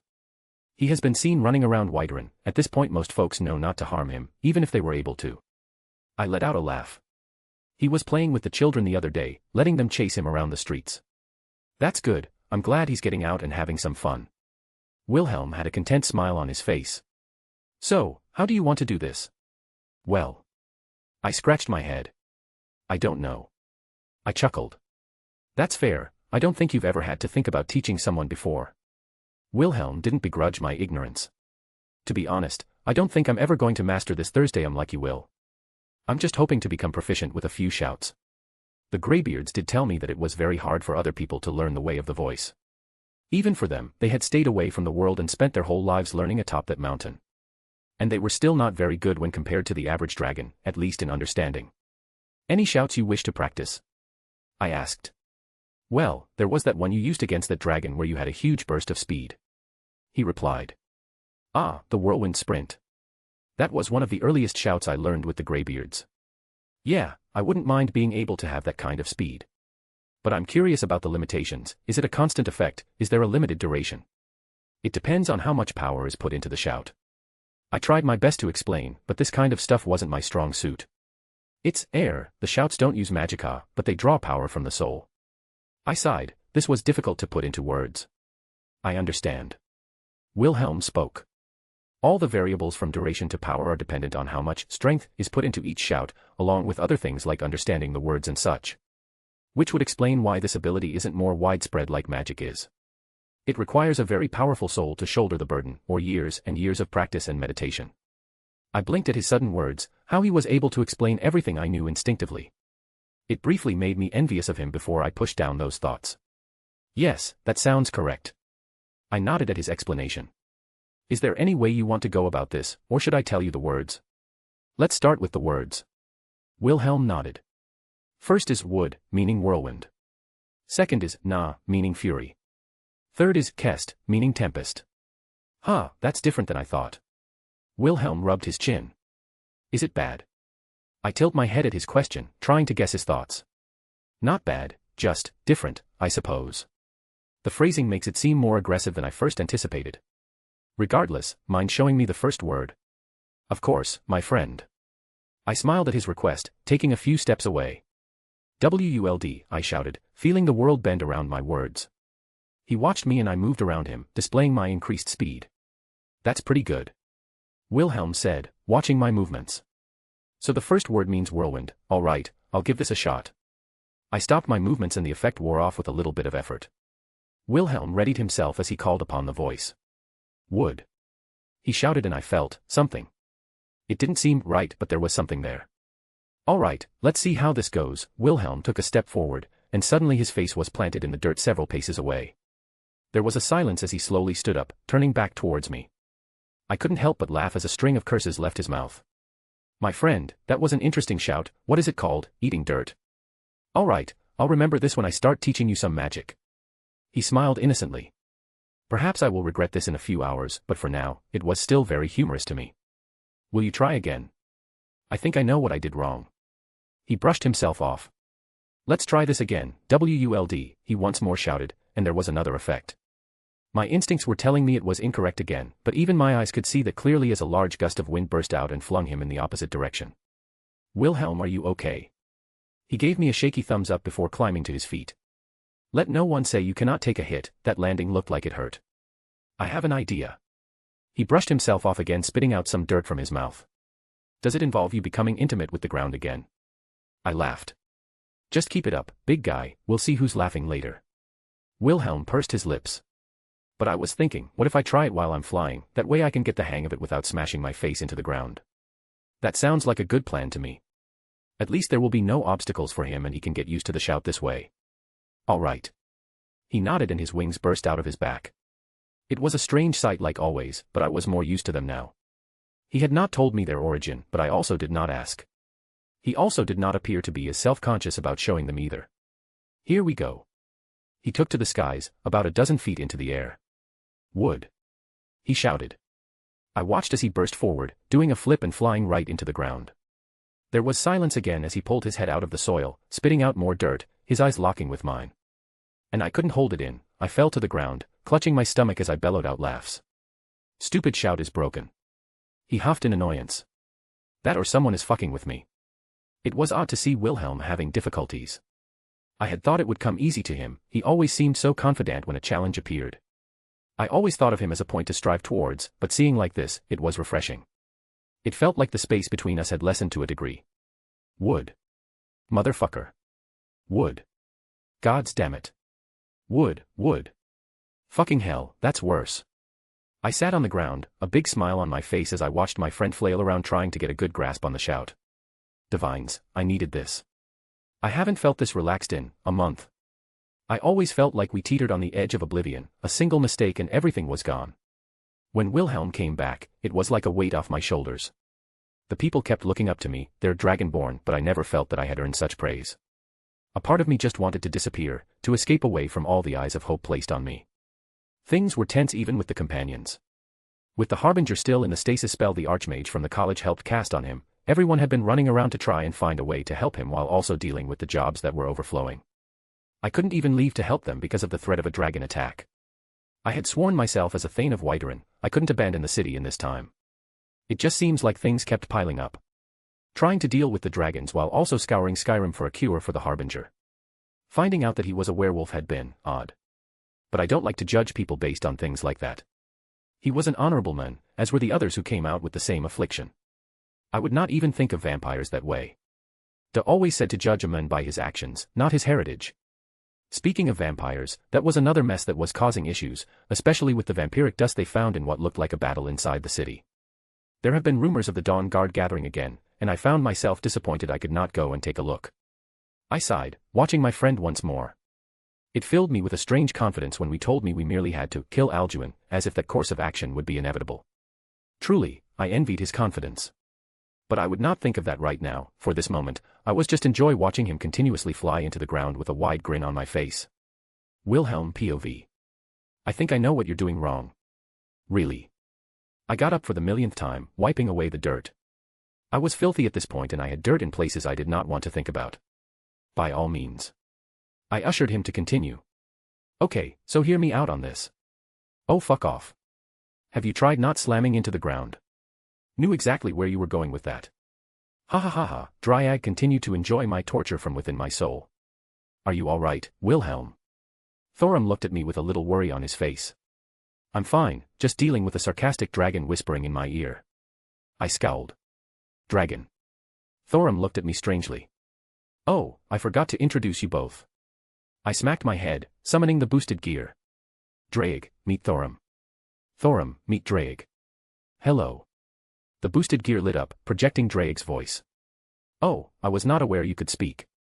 Thorum looked shocked. Well met, why Drake Gotch? He said politely.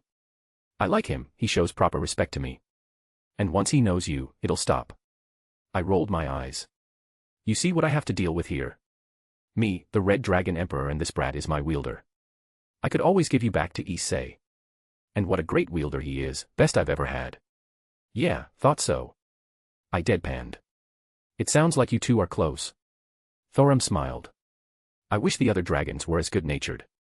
Drake let out a snort, catching his attention. Brat, don't mistake my current attitude for my overall nature. I would never have bothered talking to someone like you as you are now. You would have been beneath my notice as much as you don't care about the ants on the ground when you walk. Oh. Thorum looked depressed by his words. Drake.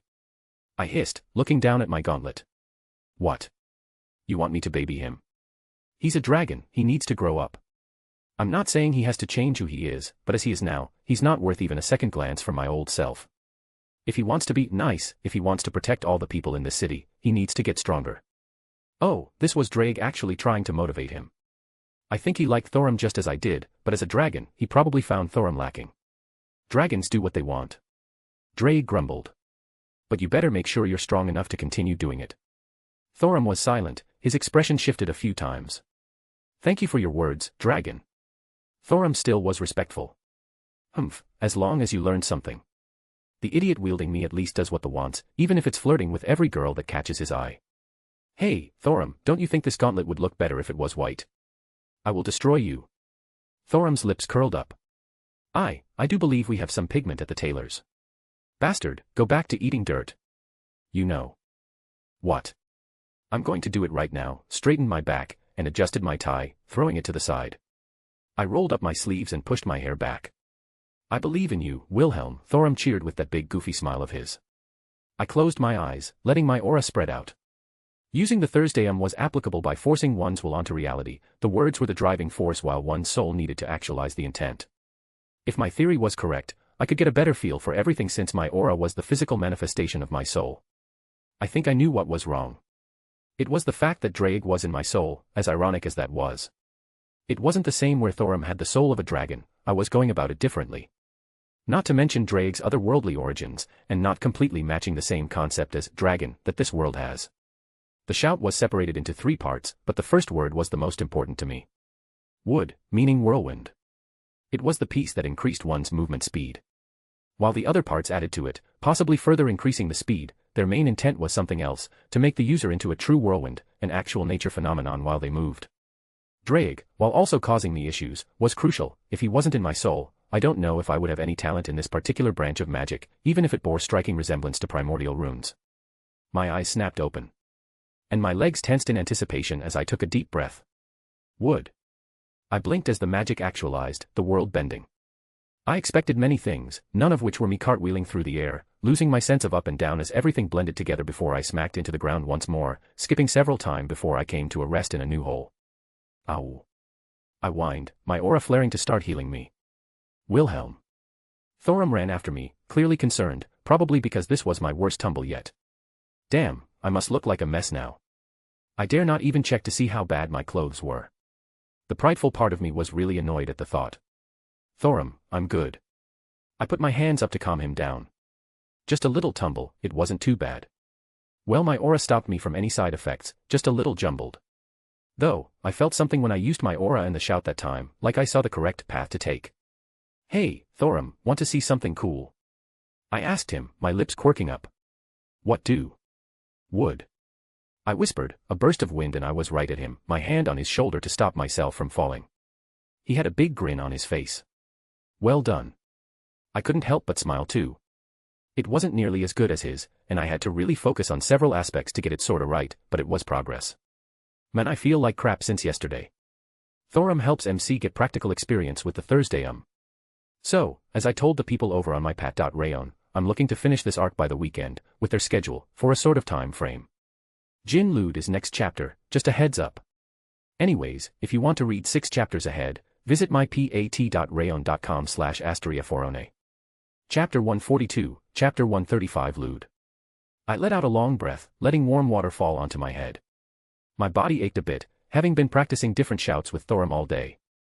Just getting the first part of the whirlwind sprint had taken me a few hours, but after that, I managed to finagle together a sort of approach to studying the strange magical language. My aura was surprisingly helpful. The fact that having Drag in my soul was one of the factors letting me excel as much as I was, and aura was my soul's physical manifestation onto the world. I could monitor how my aura reacted when I used each shout to sort of eliminate different variables until I got something resembling coherence in each use.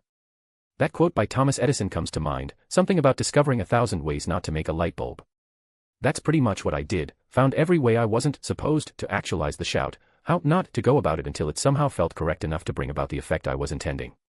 Still, I don't think I have any noteworthy talent in the area. I was cheating, heavily so, and even then, I was barely managing to scrape by. But, what I was gaining was still phenomenal. Just the first part of the whirlwind sprint was worth it, and that wasn't even the only one I learned.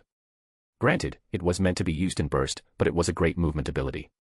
There were a few other shouts that I took particular interest in: Elemental Fury, Disarm, Aura Whisper. They were what Thorum referred to as the basics, and what the Greybeards first taught him. The basics of the basics, that was where I was at right now, but it still made me super happy to even have this much. How long did it take a normal person to learn these shouts? And I had many thoughts on how to incorporate other abilities to synergize with them.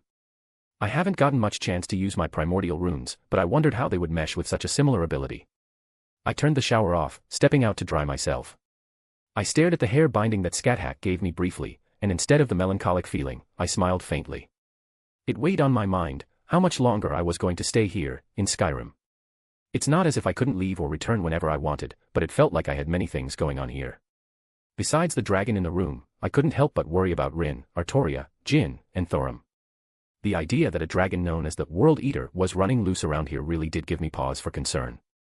I didn't think he was going to suddenly pop up and kill those I cared about. If Thorum still hadn't been challenged yet, then I doubt anything was going to suddenly occur. What did the Greybeards say? They were mostly bunkered down, waiting for the storm to settle.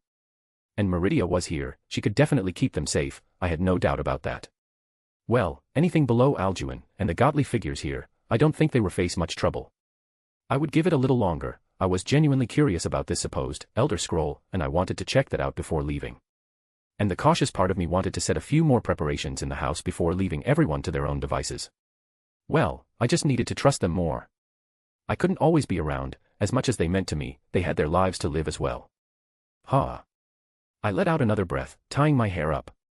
I wiped away the fog in the mirror, looking at my clothes that were folded to the side.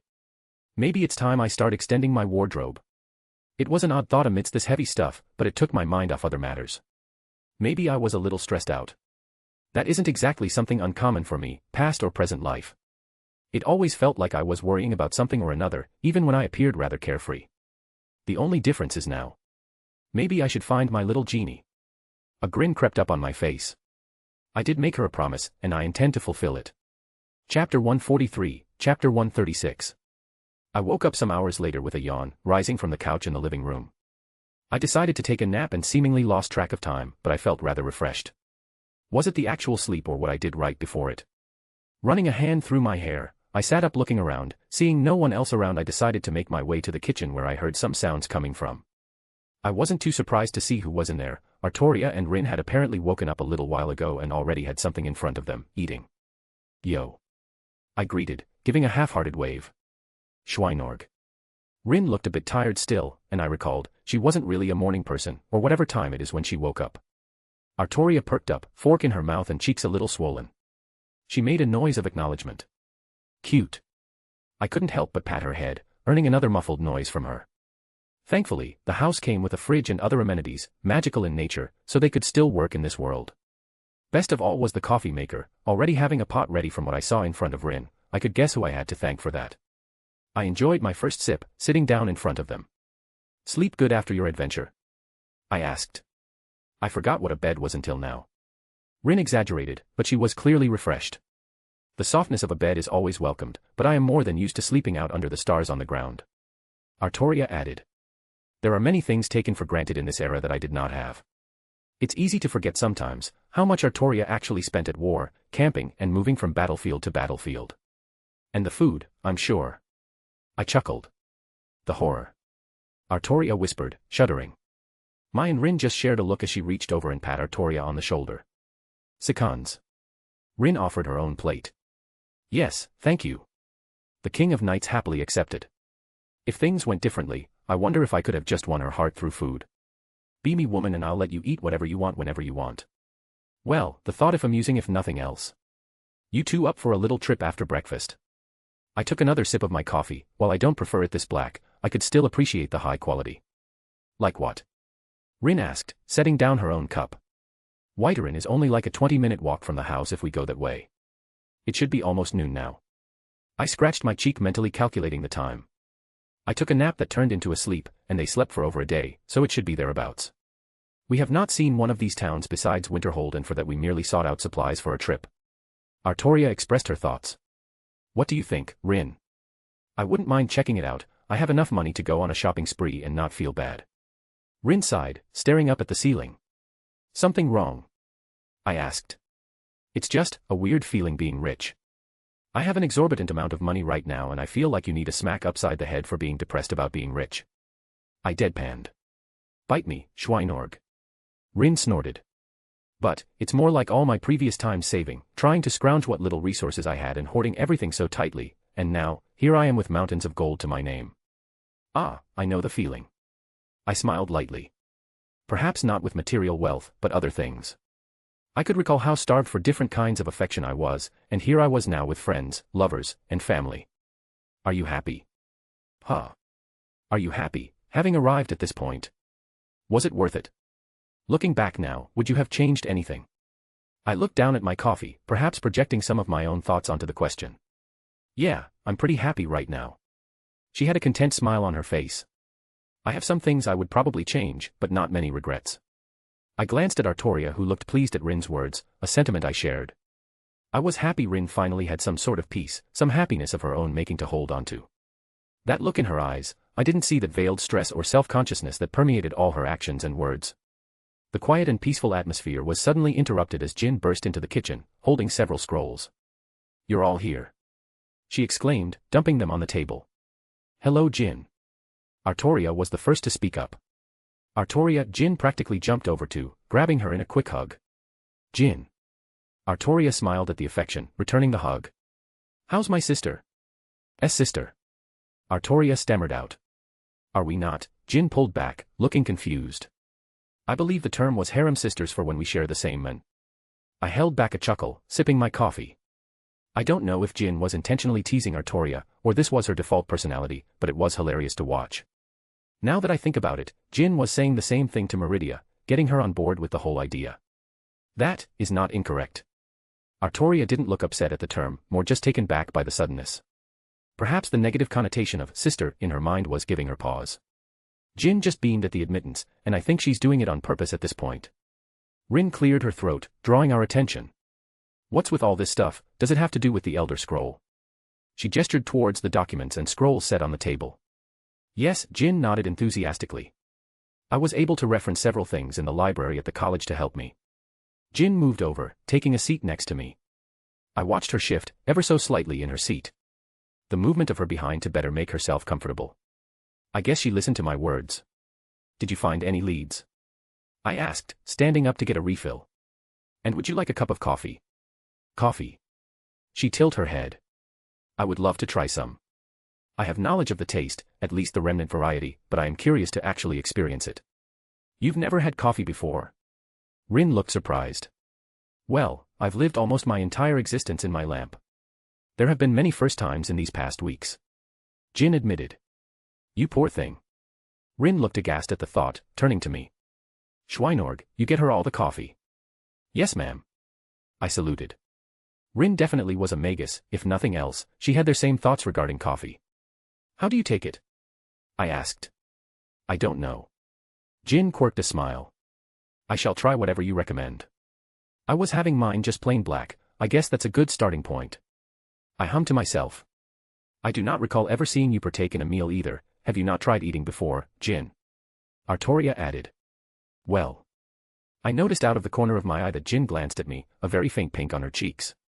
I have tried something rather recently. I suppose I should branch out some more though. She smiled innocently. Your first meal was as good? Artoria questioned. Oh my, it was delicious. Oh Jin, you really are a glutton for punishment. I shall help you try all the foodstuffs in these lands. Artoria decided, her eyes shining bright. You sure you just aren't looking for a reason to stuff yourself? Rin deadpanned. Nonsense, it is my duty as her sister to help her experience the joys in life. Artoria denied seamlessly, minus her turning her eyes away and blushing a little. Sure, I completely believe you. Rin rolled her eyes. Well, it's not like we don't have enough money to feed your appetite, for a few days. Rin. Artoria huffed. I'm not that bad. She muttered. Here you are. I interrupted, placing a cup in front of Jin. They both seemed to stop, watching her take it into her hands, hesitantly taking a sip for herself. Well, what do you think? There is a pleasant bitterness to it. I don't think I prefer it this way though. Jin inspected it again before taking another sip. Well, I don't think most people like it this black. The only way to drink it is black. Rin exclaimed. As Rin says, some misguided people think black is the only way to drink coffee. There are many things to add to enhance the flavor beyond such a plebeian palate. This is a hill I'll die on, Schweinorg, you better be ready to fight after that. Rin raised her fist at me.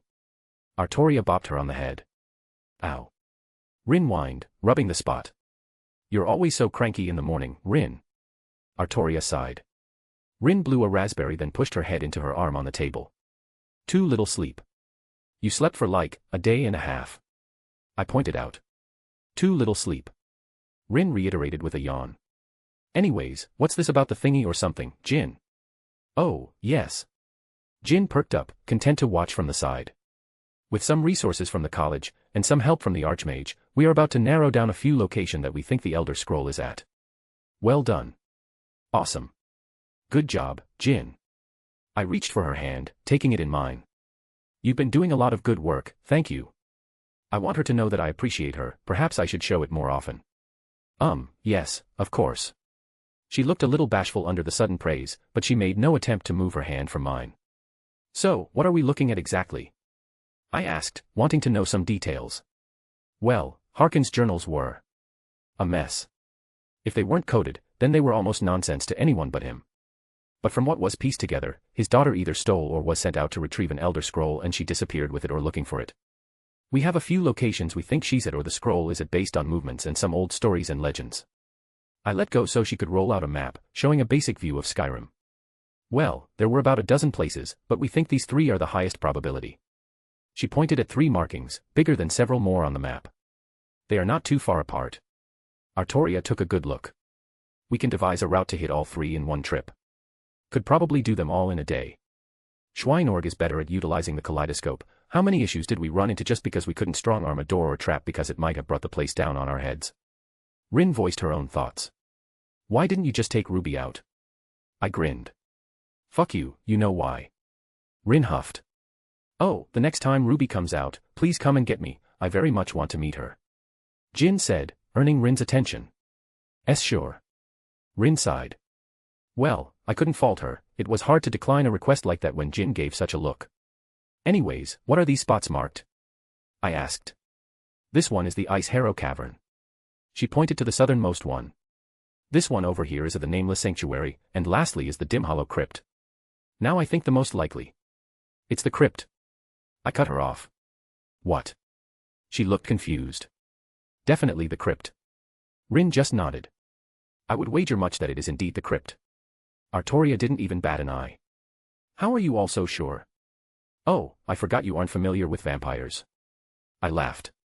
Something you need to understand about them, they are very stereotypical. What do you mean? Jin still looked confused. All the lore, the stories, even popular media, yeah, lots of that is depressingly accurate. Even back in our home world, the dead apostles act very much like a stereotypical vampire you might read about in a novel. Complete with some edgy naming convention and a castle of edginess. A place named after a crypt. That's 100% guaranteed to be some vampire activity. It's sad that it's so true. Rin just shook her head. Such things were known even in my time. Artoria added. But, my notes all point to the nameless sanctuary being the most likely. I pat her shoulder. I'll tell you what, we'll check the crypt first, and if we're wrong, you can act smug all you want and I won't argue with you about these kinds of matters in the future. Humph, I'll hold you to this. She crossed her arms with a huff. Oh, you poor girl. Maybe if vampires were something known in her home world, she would understand. Even Harkin acted like a stereotypical vampire, it was sad to think about. Especially since I had to interact with the dead apostle ancestors in many iterations of my past life. Not to mention Ultrage, that emo girl is off throwing a tantrum somewhere. Well, before we go, I wanted to head back over to Whiterin. Whiterin. That is the city with the Dragonborn, your friend, correct? That's the one. I nodded. Rin and Artoria expressed their desire to go. Do you want to come as well? You wouldn't mind having me there. I don't exactly blend in. She gestured to herself. I get many looks even at the college. I do not know how I will be treated in an open city like Whiterin. Please, we both know those looks aren't because you're blue. Oh, hush you. She smiled brightly, slapping my shoulder. I'm being serious. From what I've read, Nords aren't the most open sort to new things. Well, it's pretty much known I have wings there, haven't faced many issues, openly. Some idiots or something kicking up a fuss, but otherwise I get along great with them. I explained. All right. She agreed. I'll go. I do wish to meet this friend that you speak of and get a look at the city. Indeed, I too wish to meet this Thorum, this Dragonborn for myself. Artoria nodded at Jin's statement. I wouldn't mind getting some supplies while we're out. Rin added. We can get anything we need before setting off to look for the Elder Scroll. I was a little excited. I wanted to see what this so-called Elder Scroll really was. And I wanted them to finally meet my best friend. It was weird. I don't think I've ever seen Jin nervous before. It wasn't obvious, but I knew her enough now to pick up on a few things. Large crowds like this, she hasn't ever had any experience dealing with before. In the college, she was probably only seeing a handful of people at most at a single time. Here, there were dozens of people around every corner, and oh boy did they take looks at her. It was hard to miss. Her skin was blue, a very beautiful blue that I found extremely attractive, but blue all the same. That was not a normal look around here, at least her shade of blue. I think there were some elves that had blue skin, but it was much more subdued. Almost immediately, I grabbed her hand to ease her nervousness. And if I'm being honest, I think she appreciated that more than she let on. Artoria didn't seem to mind either, and I continue to thank my lucky stars that they don't seem to be the jealous type. Made another mental note to give Artoria some affection later as well. Oh, these look nice. Rin was staring at a stand filled with jewelry along with some uncut stones in a basket. No obvious mistakes, she held up an emerald necklace to the sky, letting some light shine into it. Cuts are clean, jewel has barely any impurities. I stopped listening as she started haggling with the owner, beating down the poor woman until she got the item for somewhat a deal. Oh, I like these. Jin pulled me over to another stand, the customer giving her a quick look, but didn't say anything. The fur on these boots is just splendid, and the design is lovely. Would it be sexist to make a girl's comment about her immediately going over some shoes? 12 septims for your girlfriend. The elderly woman said, a gentle tone in her voice. Sure. I happily set the coins on the counter, letting Jin her hug new boots. See anything else you want? Well. She took a glance at a scarf hanging from above. I chuckled, squeezing her hand. The scarf as well. I looked up and saw another one that piqued my interest, that one too. I pointed to it. 7 septims. The old woman said plainly. How do I look? Jin quickly put the scarf on around her neck as I added more coins to the counter, pocketing the second one for now. Oh darling, if you didn't have a man, you would have to beat them back with a shovel. Older woman laughed. Jin looked elated at the compliment, I think doubly so because it was from someone outside of our circle. A stranger complimented her and wasn't put off by her uniqueness. I'm a lucky man. I kissed her cheek, earning a bright smile from her. The old woman just cooed. Reminds me of my husband, bless his soul in Somgard. You take care of her, young man. She wagged her finger. Well, I think she takes more care of me. I laughed. And don't you forget it. Jin poked me playfully, turning back to the older woman. Thank you for the items. Oh, don't mention it, dearie, I just make them to pass the time these days. Now shoo, go spend time with your boyfriend away from this old woman. She gave a warm smile. Jin giggled, pulling me along to where Artoria was. Find anything good? I asked as we got closer. I have yet to find any item that I wish to procure. Artoria admitted as we walked around. She did a good job of always keeping Rin in her sights. Is that so? I hummed as she turned to look at something else. Yes, I gently wrapped the second scarf around her, earning a startled look from her. Wilhelm. She touched the fabric, looking up at me and at Jin, who wore a similar one, if a different color. Do you like it? It is lovely. Her cheeks turned a faint pink. Thank you. Of course. I smiled. Wilhelm. We all turned around to see who shouted. I recognized the voice immediately, but no one else did. Thorum. I greeted with a wave, having noticed Rin creep back up at my name being dropped so loudly. I guess it wasn't this weird running into him. The Companions building isn't very far away and this is the biggest market in Whiterun, not to mention we probably stick out like a sore thumb. My friend, you are looking better after our training, much less dirt on your face. He came up, slapping my shoulder. And who are these beautiful ladies? I twitched slightly at the mention of our training. It was mostly me eating dirt, or getting embarrassed by my lack of skill in the area. Well, I guess lack of skill is relative. You must be Thorum. I am Artoria Pendragon, Wilhelm's girlfriend and Rin's guard. Artoria was the first to introduce herself. Well met, Lady Pendragon. Thorum gave a polite greeting. Will has spoken much about you. I'm Jin, also Wilhelm's woman. She smiled at my friend. Lady Jin, you have also been spoken of, but he didn't mention your exotic and lovely coloring. Thorum was smooth with the compliment, and if I didn't know any better, I may have been worried. Oh, you are just as sweet as he said. Jin giggled. Rin Tosaka. Rin finally spoke. I'm his grandfather's student. She was polite, if a little blunt. It is a pleasure to finally meet you, Lady Tosaka. Thorum greeted, having a little trouble with the naming convention. Come, let me buy you all a meal and drink, we can exchange stories at Will's expense. Thorum laughed. You know what? I would love to hear some stories. Rin looked at me evilly. What's this you said about training? So I wanted Skyrim Arc to wrap up this weekend, on my Pat Rayon that is, but with everything going on, my being sick, and the fact that I have to suddenly work this weekend, and it being a holiday, it may be pushed back a couple days. So, the gang finally meeting Thorum with the Elder Scroll hunt in the near future.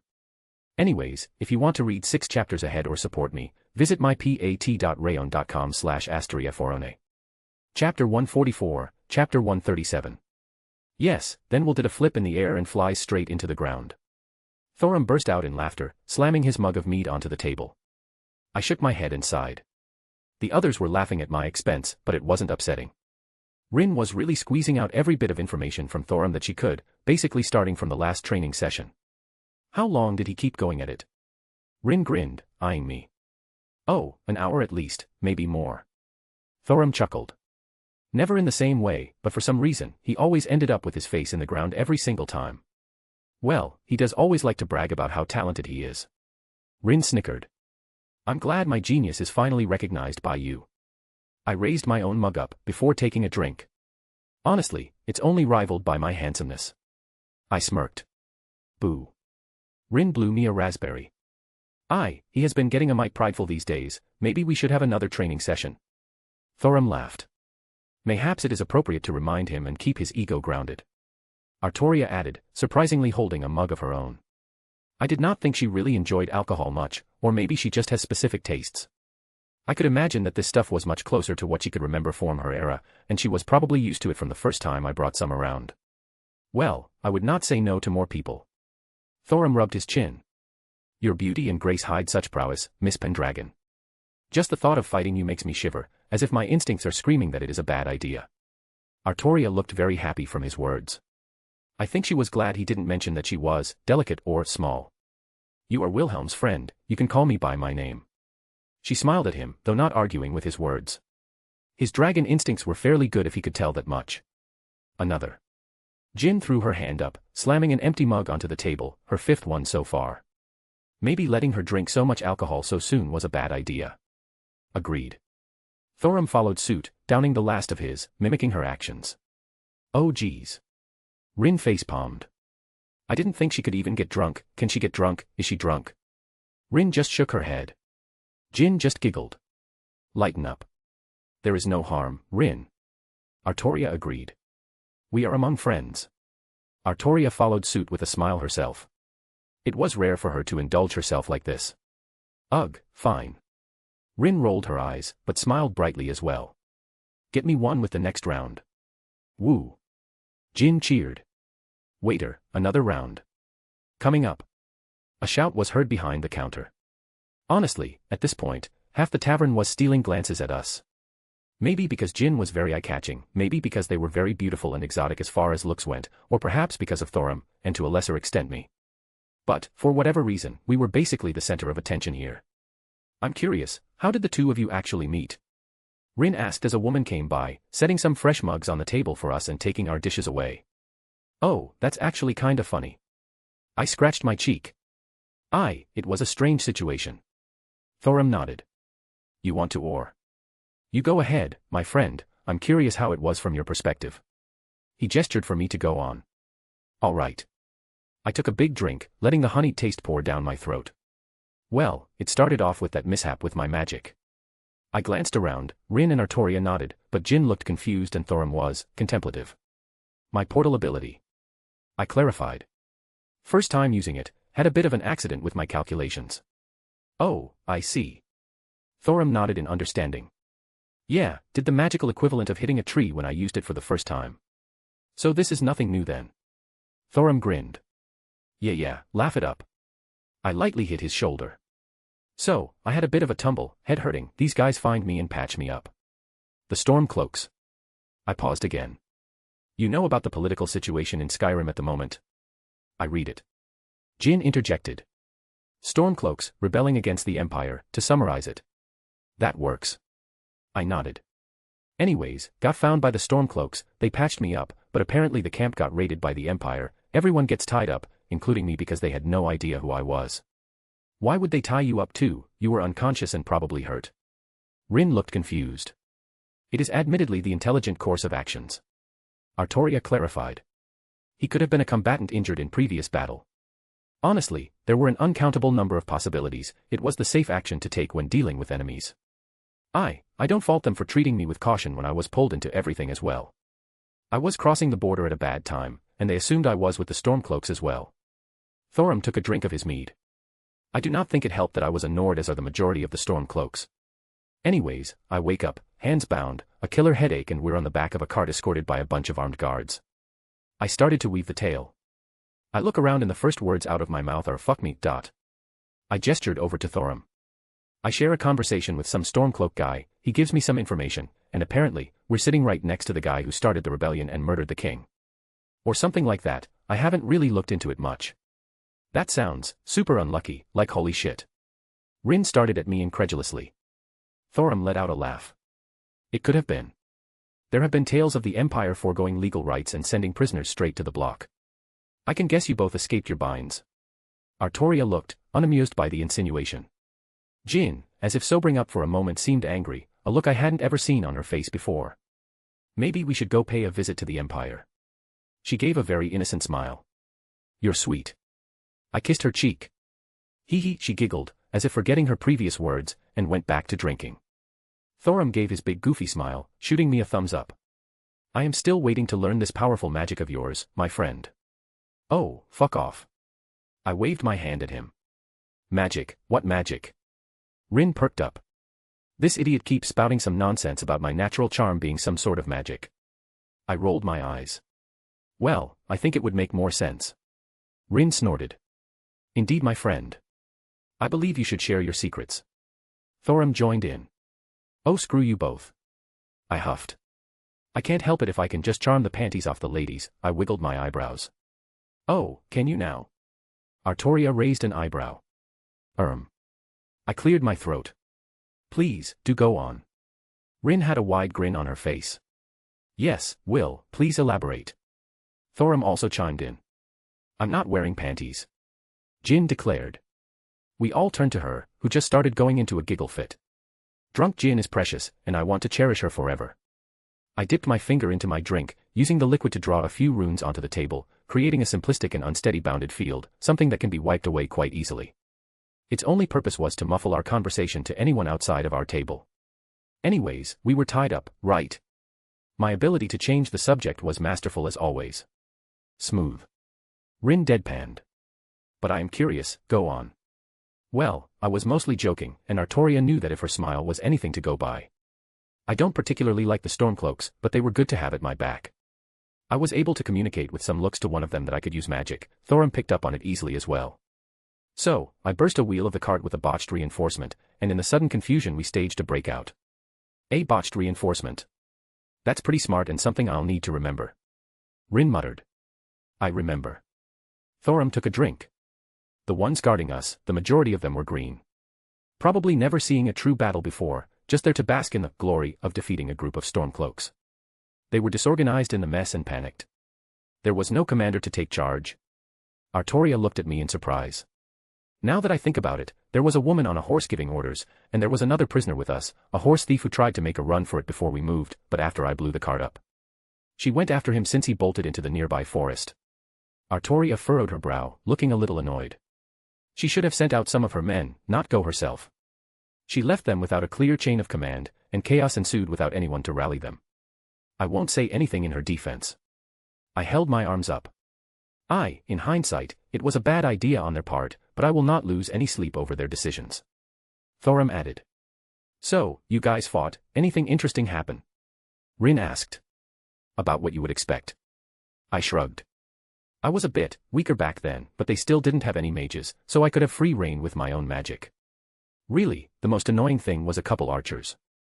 Suddenly Thorum broke out in laughter. I remember. You threw a dagger at one of them, but it only clonked him in the head and he fell over. I snorted, laughing myself. I recalled what happened. I completely forgot about that. I never had much a talent for throwing knives or the like. I let out a small sigh, as the image of it was still fresh in my mind now. Afterwards, we went our separate ways, only meeting back up again when I went to Whiterun. Oh. Tell them how you met Meridia. Jin looked excited at the idea. She told you. I was mildly surprised. Aha. Jin nodded. I'm curious now. Artoria spoke. There is definitely a story here and I have to know.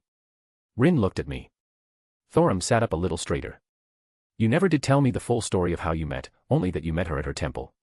It's not that interesting. I waved it off. I just met her after clearing her temple of some necromancer. We clicked and the rest is history. Jin poked me. Tell the truth, mister, she continued to poke me. You're really going to make me say it? I groaned. Oh God, I really want to hear this now. Rin looked rather gleeful. She asked me what I wanted as my reward after defeating the necromancer and cleansing her temple. I sighed. You didn't. Rin broke out in laughs. I did. I don't know if I should laugh or admire your bravery. Thorum seemed a bit speechless. Why not both? Rin shared a look with him. Both sounds good. Hate you both. I don't understand. Artoria spoke up.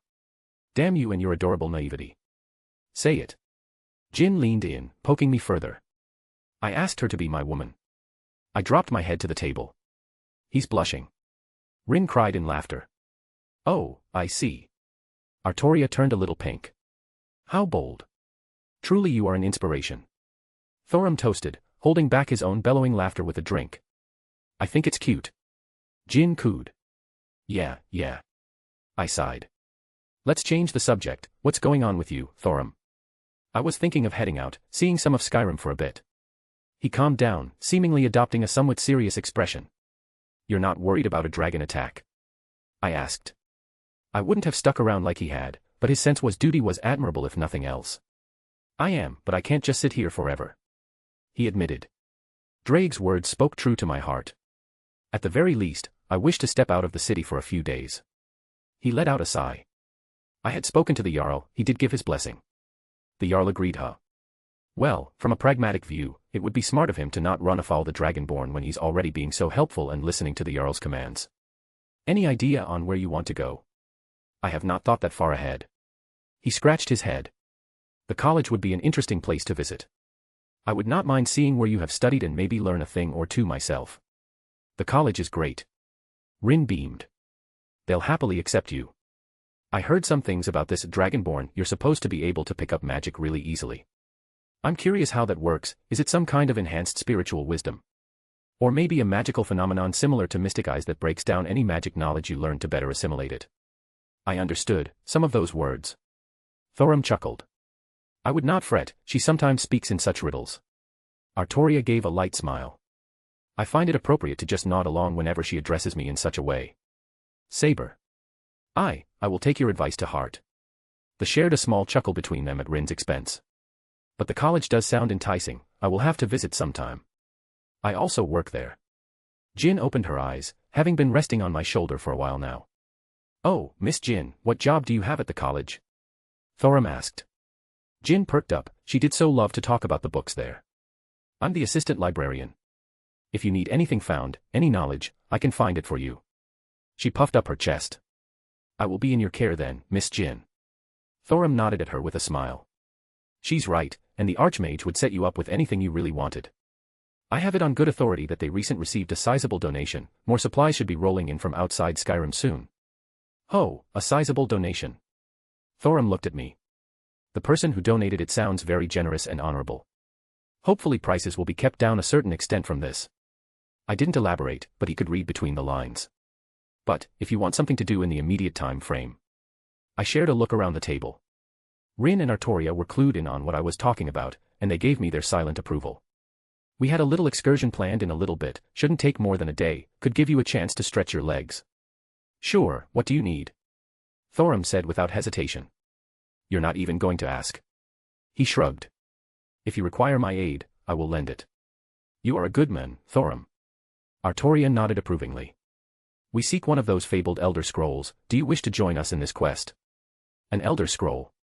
Thorum looked shocked. I have only heard tales, he rubbed his chin. To seek one out, I would regret it for the rest of my life if I did not accompany you on such a mission. Sweet, one more person to help kill giant spiders while I stand back. Rin approved in her own way. Thorum didn't take offense. I shall slay any spiders that approach you, Miss Tosaka. You can call me Rin.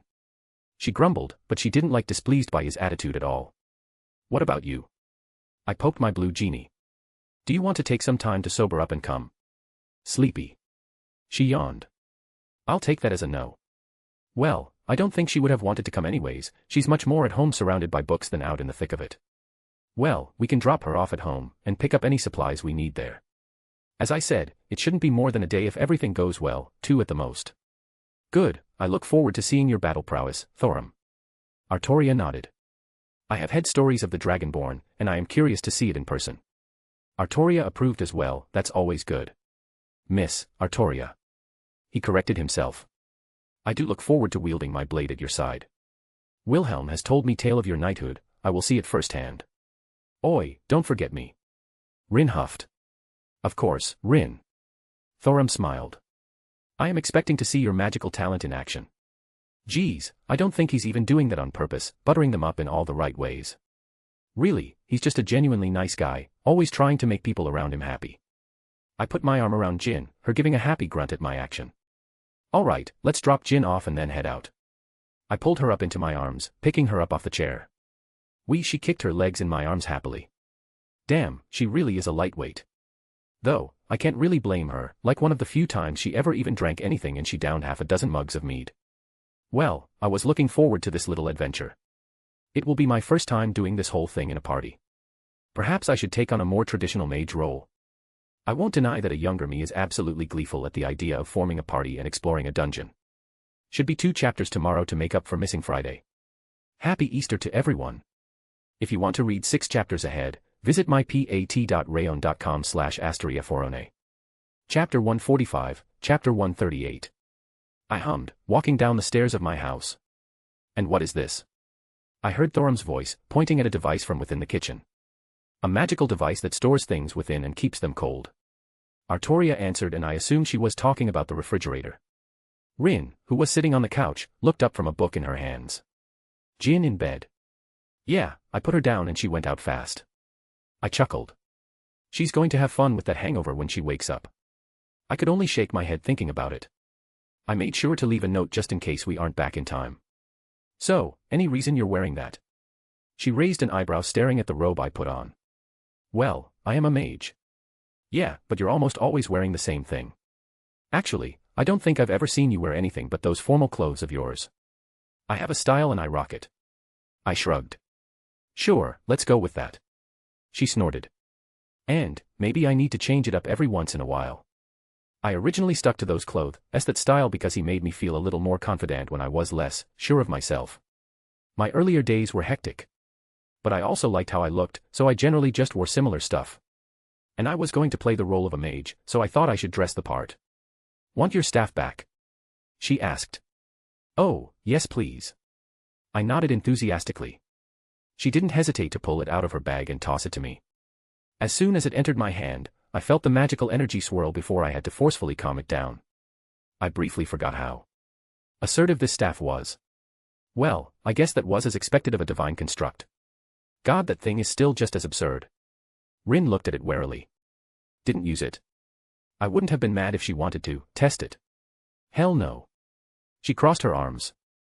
That thing gives me a bad feeling. Yeah, I could see that. Artoria's divine construct was more peaceful, subdued, until used. The staff of Magnus wanted to be used, and it made that apparent. So, on an unrelated matter.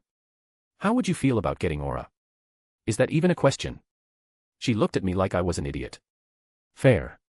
But I felt like I should ask regardless. I don't want to assume on stuff like this. Honestly, it was just polite. I'm not quite at the point where I can comfortably awaken someone's with any confidence, but if you wanted to be a sort of test subject, it might make everything faster. You want to test it on me? She looked skeptical. You know I would never do anything to hurt you. I know. She sighed. Some habits are hard to break. She pulled her knees up to her chest.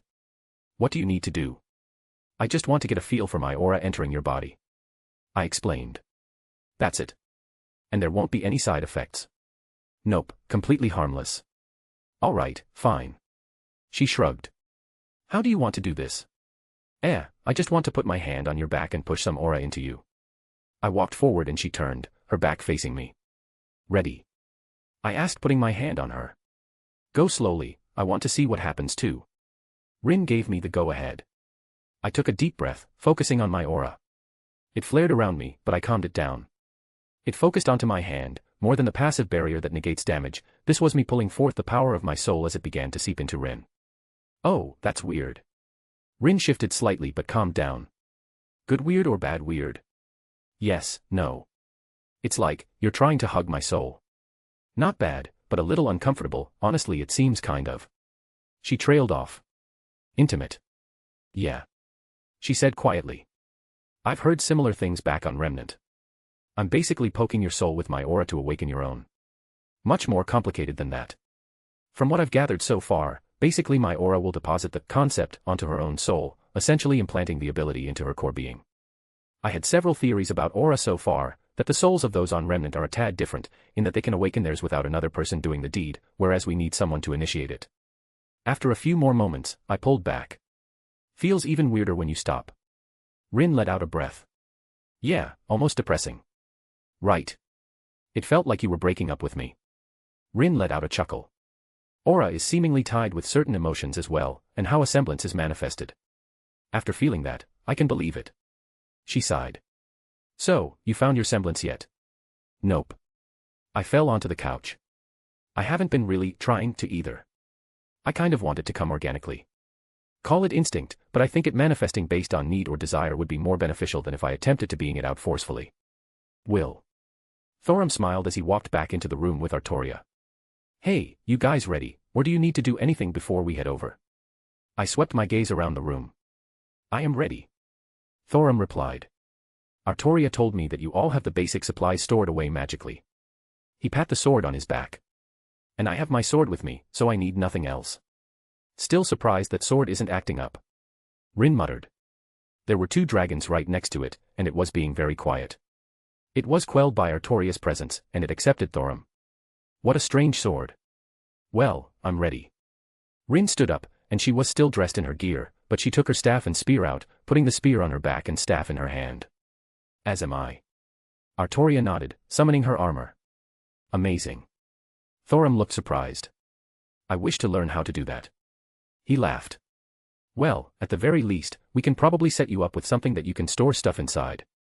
I'm sure the Archmage had the college start making some storage items. But, we can do that later, let's get going. We all walked out of a portal I created, depositing us close to the base of a mountain. Snow began hitting us right in the face with a drastic drop in temperature. Hang on, let's get our bearings. Rin called out as we started looking around, map in her hands. From what Jin wrote, it should be up a few hundred feet. "Roarr!" A furious shout bellowed out, shaking the area. It was loud and menacing, but it was no dragon. Just by eyesight, it was hard to make out under these snowy conditions. A troll. I tiled my head. I don't think I've ever seen one that big before. It had to be at least 3 times the size of the ones I've ran into in the past. "Wilhelm." Artoria spoke up. "That is not a troll." She clenched her invisible sword in her hand. "Something feels off about it." Thorum added. "You." Rin helpfully commented as well. I raised my staff up. "Fireball." I cast. The large ball of fire, much bigger than I intended, flew off, smacking it square in the chest. It didn't even stutter its steps, and the fire lit up the area, revealing its true nature. It had disgusting growths all over its body along with decayed patches and protruding additions that certainly did not belong to a troll. Necromancy. I sighed. It was definitely a branch of necromancy, focused on sculpting abominations. I didn't particularly agree with the magical craft, especially with who I was in a relationship with, but the thought of using a troll with their ridiculous regenerative abilities was certainly an interesting concept. Well, I was Meridia's lover, I couldn't exactly allow these things to exist. I raised my staff once again, a spell circle forming at the top as I pointed it at the approaching abomination. Lightning bolt. A simple spell, but with the staff and me intentionally putting a little oomph into it, a huge bolt discharged, blowing a hole through the creature. It stumbled, practically sliding onto the ground, but it didn't die. Thorum ran up and sliced its head off with an ease that showed his experience. "What a strange thing," he commented. "Guess we can make the assumption that vampires are here, they are known to be competent necromancers." I twirled my staff. "Joy, more undead crap." Rin sighed. "At least I have enough jewels on me to blow them up." "Please don't cause an avalanche," Artoria pleaded. "No promises." It looked like it was guarding the path. I pointed out. "Don't know if there will be more surprises, best be on your guard." Well, I didn't feel particularly threatened, but I didn't want to set a bad example. I walked over, bopping Rin on the head with my staff. "Ebony flesh." I cast over her. "Ow." She rubbed her head, staring at me angrily. "How about some light, Dot?" I grinned at her. "Fine." She huffed, growing a large fireball at the point of her staff and holding it up in the air. It was a pleasant warmth as well as providing some light. It also was a quick spell that she didn't need to prepare for immediately. I followed suit, keeping in the rear to give us more vision all around. Artoria took point, and Thorum in front of me, with Rin to the side of him. We didn't make it far before we found the entrance, along with dozens of skeletons all turning around to face us. And suddenly, I was having a flashback to Scathacca's training on that particular mountain. Why is it always undead? Artoria and Thorum ran out, cleaving their way through the decrepit skeletons. I hung back with Rin, flicking a spell here or there, but I was letting them have their fun, merely focusing on the ranged. Rin seemed content to just sit back as well, not even bothering to cast. She didn't have any kind of pensive look, so I think she just didn't feel bothered to contribute, not that it was needed. Phew. Thorum let out a small breath, hefting his sword onto his shoulder. It was a nice warm-up. He beamed, scattered bones all around him. They were not strong foes, but their numbers would have been disadvantageous for any unsuspecting traveler who approached. Artoria furrowed her brow. I fear that their numbers were not always this large. Thorum's expression turned dark. "Aye, we shall make sure they are properly laid to rest after clearing any vermin inside." Muffle. I turned to look at Rin, a similar action shared by the others as it enveloped us. A simple spell that removed almost all noise from walking. Detect life. She muttered again, looking a bit annoyed. "For life signatures, near the entrance. They look weird. I'm guessing that's how vampires show up on this spell since they're technically undead but still have a life force." She didn't pause and continued walking forward. I just raised an eyebrow, looking at both Thorum and Artoria. They didn't speak either and continued. I guess they all were a bit put off by the situation. Necromancers generally need materials to work with, it isn't hard to guess where those came from. "I'm telling you, we were ordered by Harkin to stay here until he sent someone." We all stopped, a few voices arguing back and forth. The first being a female. "That was months ago, something must have happened." A male voice answered back. "You know Harkin doesn't make quick decisions. We might be here for another year before he finally sends someone." The female voice scoffed. "You can stay here, I'm leaving." "Fine, I'll just tell Harkin you disobeyed his orders." "You bitch." We inched closer, and could see the two arguing with another two sitting down at a table in the corner. This cave looked like it had been hollowed out a long time ago, and even their stuff being here for a while. Rin paused in her steps, reaching into her bag and withdrawing a very large ruby. She held it up with a dangerous smile on her face. Artoria let out a silent sigh, not even bothering to stop her. Thorum looked confused and I didn't argue with her. I felt the magical energy inside it collide with her own as she tossed it in between all of the vampires standing around. It didn't explode like mine had done in the past, she was much more sophisticated than that. A hexagonal energy expanded out, condensed magical energy that took form and enveloped the immediate area before unleashing an explosion inside. It then absorbed the blast, grabbing the shockwaves and reeling them in, forcing them down, and dissipating without making much fuss. It was loud, but not to the extent of a normal bomb, and it was much less dangerous to be around. Nice. I admired the spell work. Rin flipped her hair back. I created that a while back. Wanted a more controlled explosion since we were going to be in tight places a lot of times. How long did it take you to create that spell? Few days. She shrugged. I already had all the concepts devised and other uses for my jewels, it was just a matter of combining them appropriately. You make it sound so simple. She really is a genius. Impressive work, Rin. Thorum smiled. Thanks, she threw a thumbs up. I guess we aren't being stealthy anymore. I tapped my staff against the ground. A few skeletons came running towards us and a few spikes shot out of the ground, impaling them, destroying the necrotic energies that kept them active. Seemingly, at my words, growling could be heard coming from the nearby shadows. Oh, undead doggies, did we trigger some kind of trap? They looked like the ones I killed at Harkin's castle. Rin's spear impaled one easily as Thorum and Artoria also began making short work of these undead mutts. Chain lightning. I lazily called out, my lightning spell arcing between multiple beasts, incinerating them with relative ease. Still too much power, more than I intended. What an absurd staff you are. Well, it's good I'm getting some more testing with it now, I'll probably need to be more familiar with it when I go to get the grail. Shall we continue? Artoria gestured to a stone gate after the last of the enemies were finally killed. I'm starting to get sick of this place. Rin grunted, swinging her spear to get some blood off it. I really hate undead. Let us go. Thorum began walking towards it, pulling a lever right next to the gate as it slowly opened up. We entered a sort of crypt, similar to the ones I've been in before. Draugr bodies littered the ground, and I was surprised that they didn't come up to attack. Someone's been through here. I muttered. Hey Thorum, would it be rude to destroy the corpses in case they're used against us? No, I would think they would appreciate the gesture if they had a say. Thorum shook his head. That was all I needed to know. I threw out a few fireballs, burning away the corpses that were thrown about. Rin followed suit as Artoria inspected the area. I found a chest. The knight spoke up, grabbing our attention. It was next to a table, some journals and notes set to the side as well. I can store it for now and we can split the spoils after. Aye, that sounds good. Thorum accepted easily. Fine. Rin didn't argue either and Artoria just gave a small smile and a nod. The further we moved in, the less it looked like anyone had been here. I'm starting to wonder if they even investigated this far. No. No. Rin suddenly shrieks, pointing towards around the corner. I quickly ran up to see what she was pointing out. Nope. Nope. There was a big-ass spider hanging from the ceiling that we could see through a metal bar door. Frostbite spiders, nasty things. Thorum eyed them.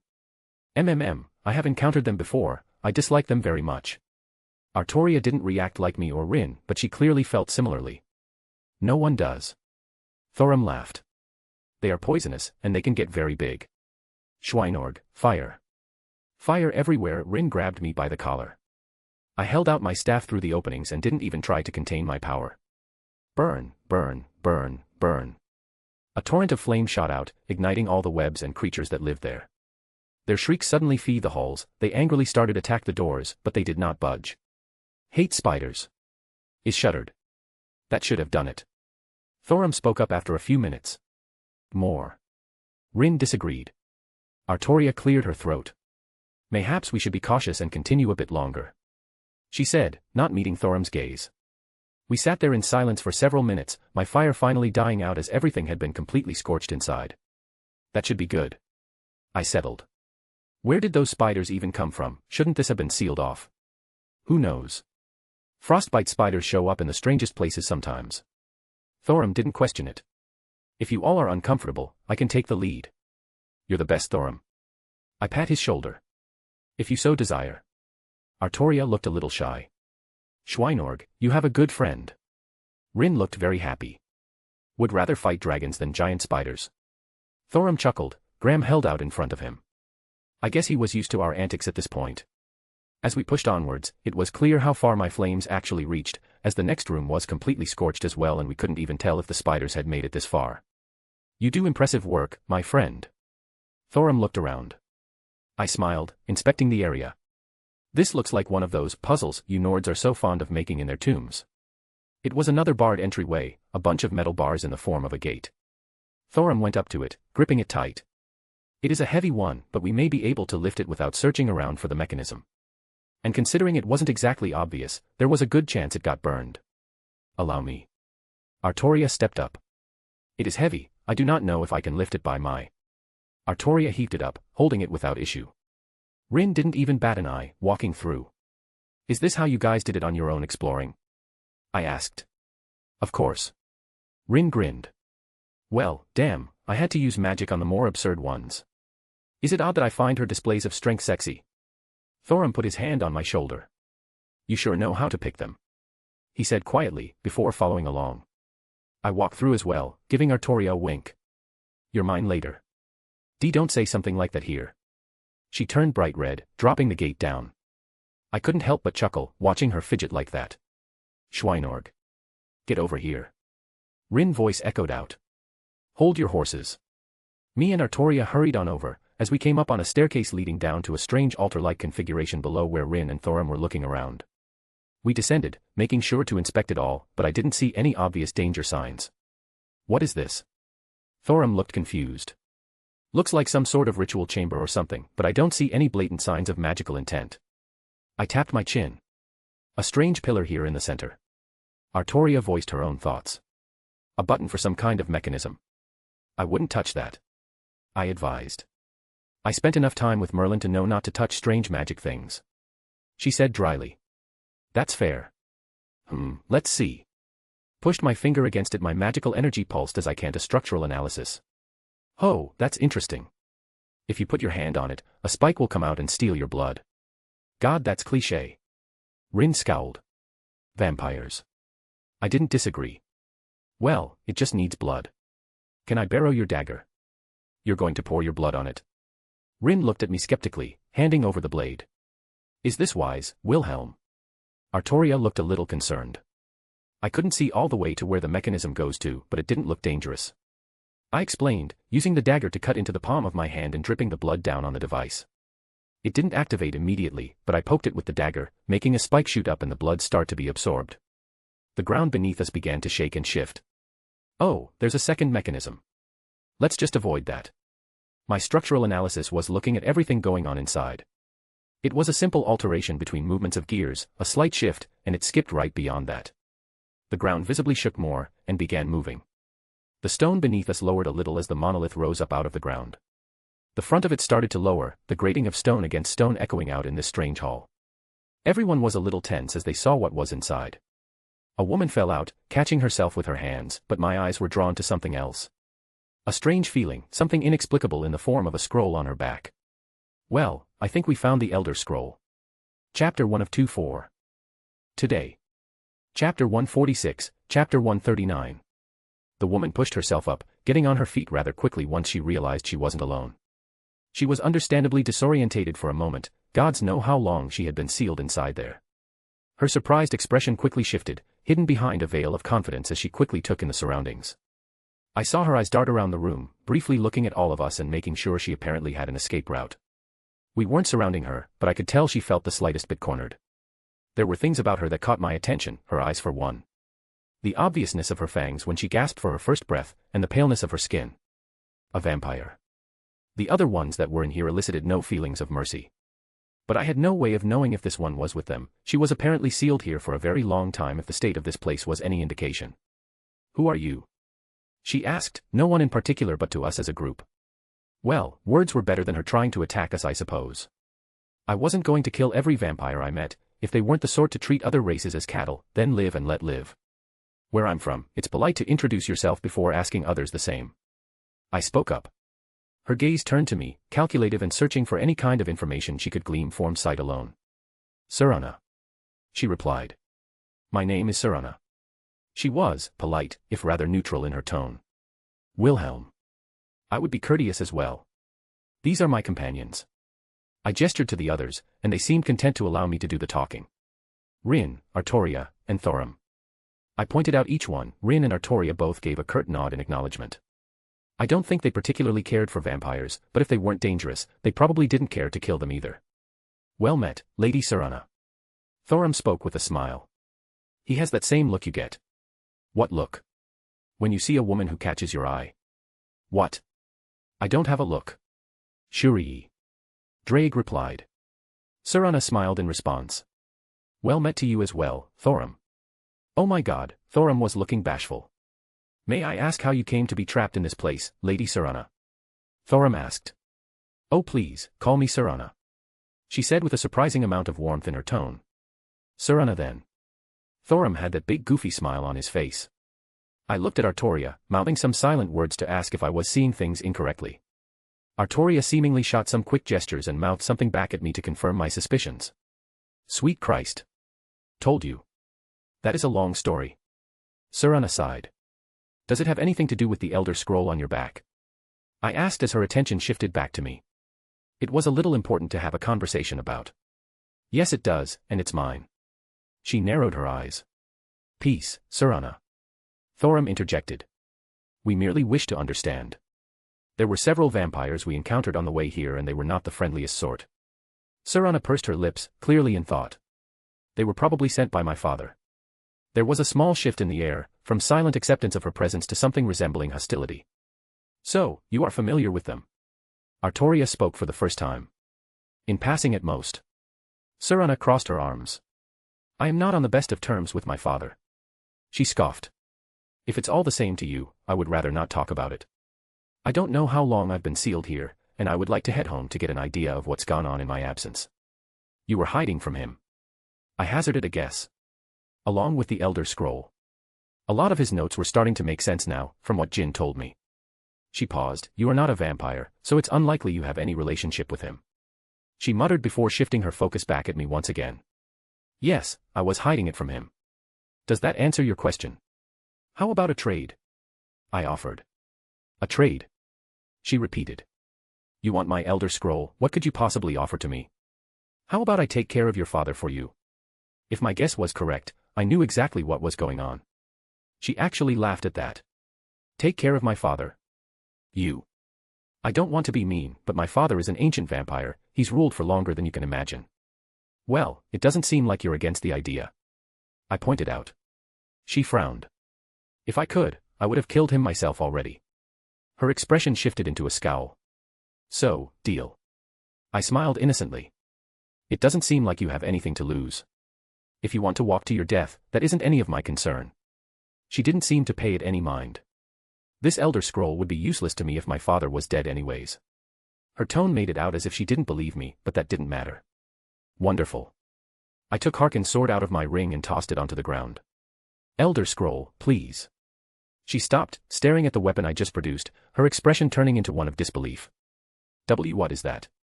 Fought an old vampire the other day, took his sword after I killed him. I said nonchalantly. How is that possible? She widened her eyes. You are, a mortal, a man. You can always go take a look at his castle, or what's left of it. I shrugged. Besides, how do you think we found this place? I had someone go through his notes and he talked about an Elder Scroll.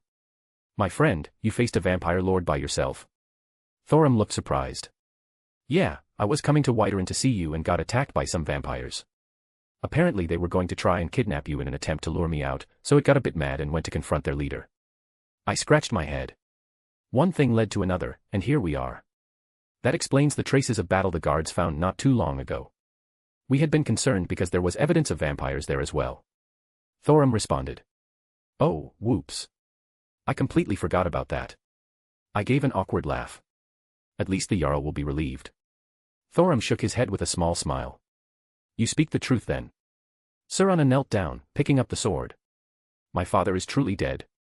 My friend's word is trustworthy. Thorum spoke in my defense. Serana glanced at Thorum then back at me before sighing again. She took the Elder Scroll off her back, holding it in her arms. My father would never allow a mortal to wield his sword, even if it was some convoluted scheme to trick me. If you killed him then I can at least give this to you as thanks. She walked forward pushing it into my arms. I hope you won't allow any vampires to come into possession of it. That was much easier than I thought it would be. Do you know what's inside? I asked. I dared not read it. Serana shook her head. All I know are my father's ramblings about how it tells of how we will no longer have to fear the sun. Now I'm just getting even more interested. You hid yourself here to escape your father. Now that he is dead, what will you do now? Thorum asked.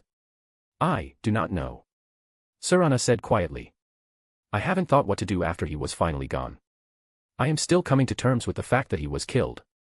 You can come with me. Thorum said happily. I mean, if you wish to come to Whiterun, you can take a look to see how things after changed since you've been gone. He awkwardly stated. It's kind of adorable, the way he's acting. I don't know if he even realizes it himself. Whiterun. I don't believe I recognize the name. It wouldn't be bad to get an idea of the era now that I don't have to run and hide anymore. She didn't seem against the idea, and for some reason, she looked like she had a good impression of Thorum. Then again, he really gave off the feeling of being a genuinely good person. Maybe she could tell that as well. I will show you around. Thorum beamed. Are you sure it's a good idea to bring a vampire around common people? She raised an eyebrow. If you're found out, would there not be trouble for you? It's all right. Thorum laughed. You're a good person, I can tell. He easily waved off her concerns. Serana just blinked at his words, unsure of how to respond, but I don't think she disliked them either. If you insist. She looked away, but I think she was a little happy. No idea what she was feeling right now, but Thorum was pouring on his good guy charm and it looked like it was working. Any kind of shortcut out of here? Rin finally spoke up. Would rather not go anywhere near where those giant spiders were again if we didn't have to. Giant spiders? Serana scowled. If anything changed in my absence, I wish those things had gone extinct. Ha. I guess hating those things is universal. But your guess is as good as mine. This place looks different from that last time I was here. She added. Mayhaps we keep going forward, it looks like there is something on the cliff over there. Artoria pointed towards the opposite direction we came from. I put Harkin's sword away and held onto the Elder Scroll under my arm. I didn't want to put it into my ring. I had no idea what would happen due to the nature of this absurd thing. Honestly, just holding it gave me a really odd feeling. I did notice as we started going that Serana took a spot near Thorum. There was an urge to slap him on the shoulder and give him a hard time, but I've never seen him act this way about a woman before, so I wasn't going to make it awkward for him. At least when she's nearby. When we're alone I'm totally going to tease him about it. Wait. Serana stopped, grabbing everyone's attention.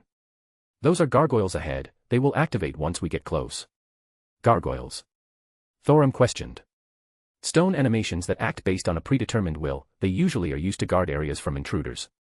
Serana explained. I have never heard of such a thing. Thorum stroked his chin. They are expensive to make by normal means. They contain many rare materials and jewels. Mine. Rin pulled out her spear and burst forward with reinforcement covering her body. She pierced through one before it could even move, the others in the area started to come alive. Rin. Artoria sighed, before going after the others. Wait. Serana called out to stop them but stopped when she noticed them tearing apart the golems with relative ease. Or not. It was interesting to see Rin move into physical combat. It made sense, not to waste her magical energy or jewels, but it was still a little odd to see. She appeared to have some sense in her movements, still a bit amateurish, but had a feel of knowing what she was doing. No need to worry. Thorum hefted his own sword onto his shoulder. My companions are very strong, these things are no match for them. Yes, I can see that. Serana looked surprised at how easily they dealt with those things. Well, no reason to dally. I walked over as Rin began digging through the remains pulling out some hidden gems. Hey, there's something strange up there. Drake spoke. To the side, up the stairs, I feel something calling out. I turned my head, not really able to see anything. Hey Thorum, do you feel something strange? Strange. Thorum repeated. I suppose there is sort of a whisper I hear every so often. I was thinking it was nothing. Actually, I hear something odd as well. Artoria added. I don't hear anything.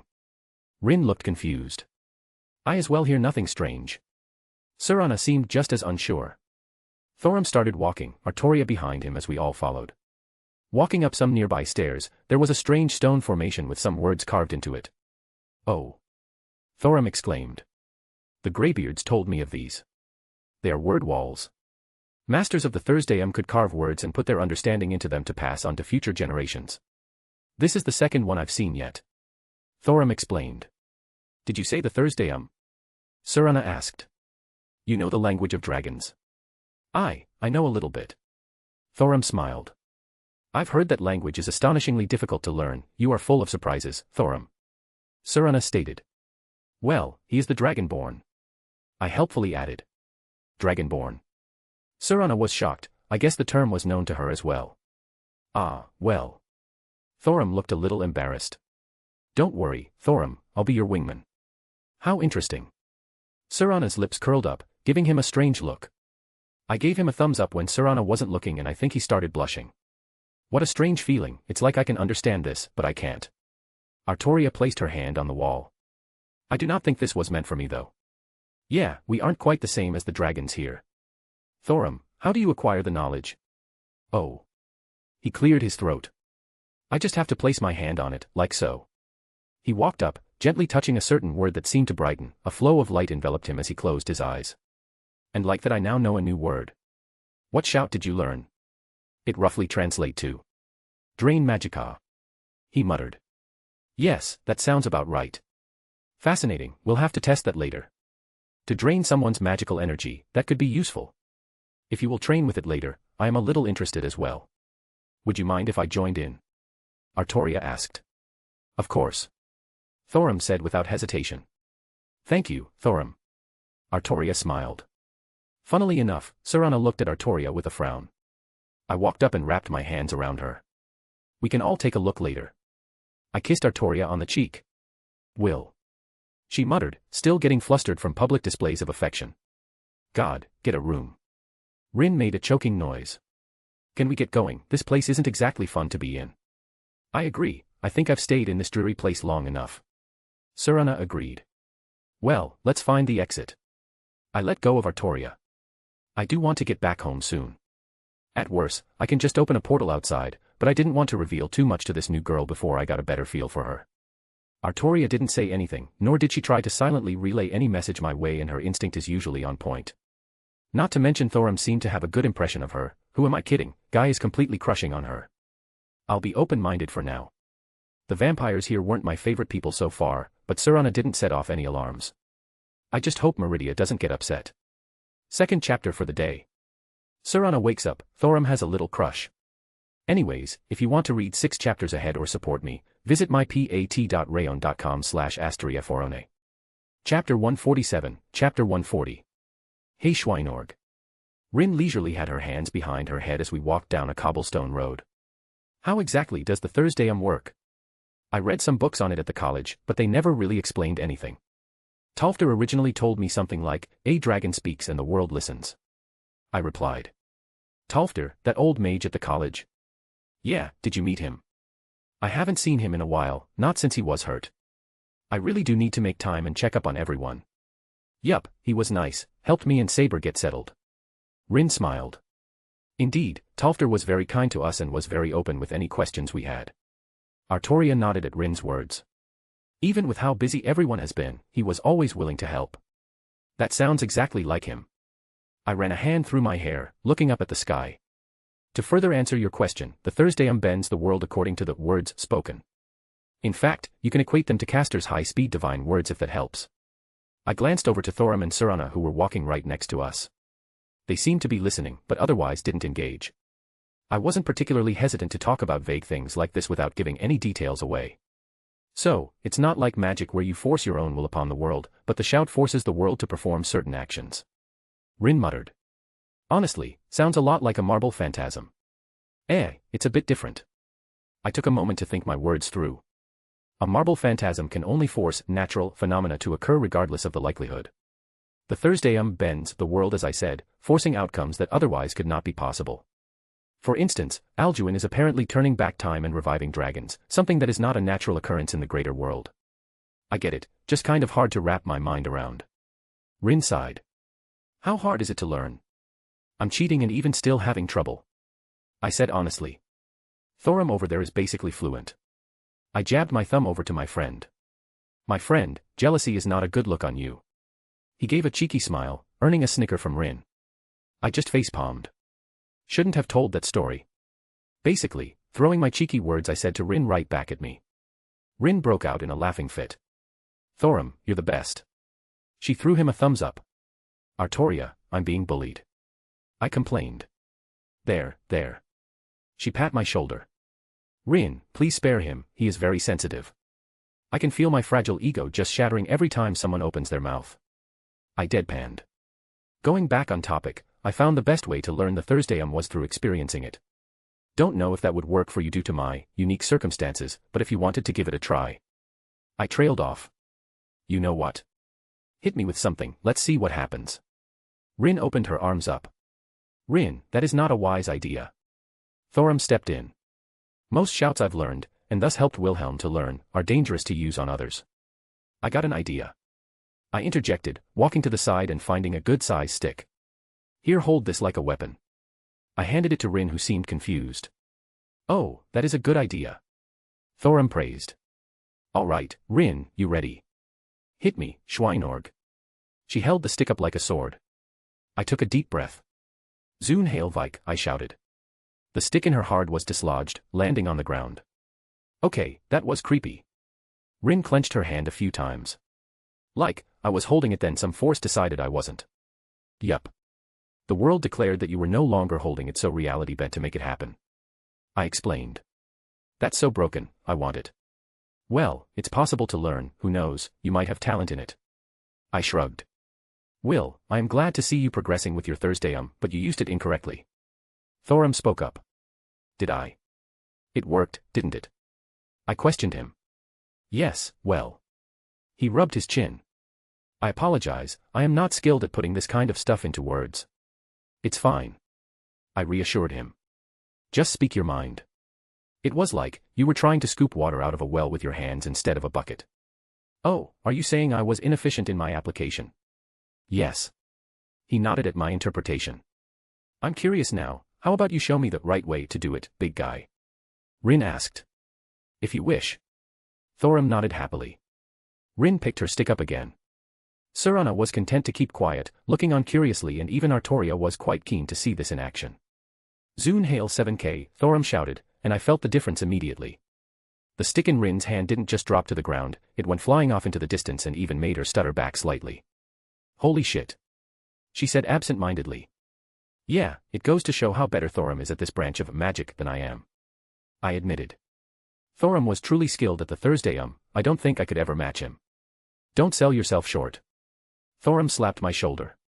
My friend, you have only been learning a short time and do not have the same benefits that I do. He's right, you know.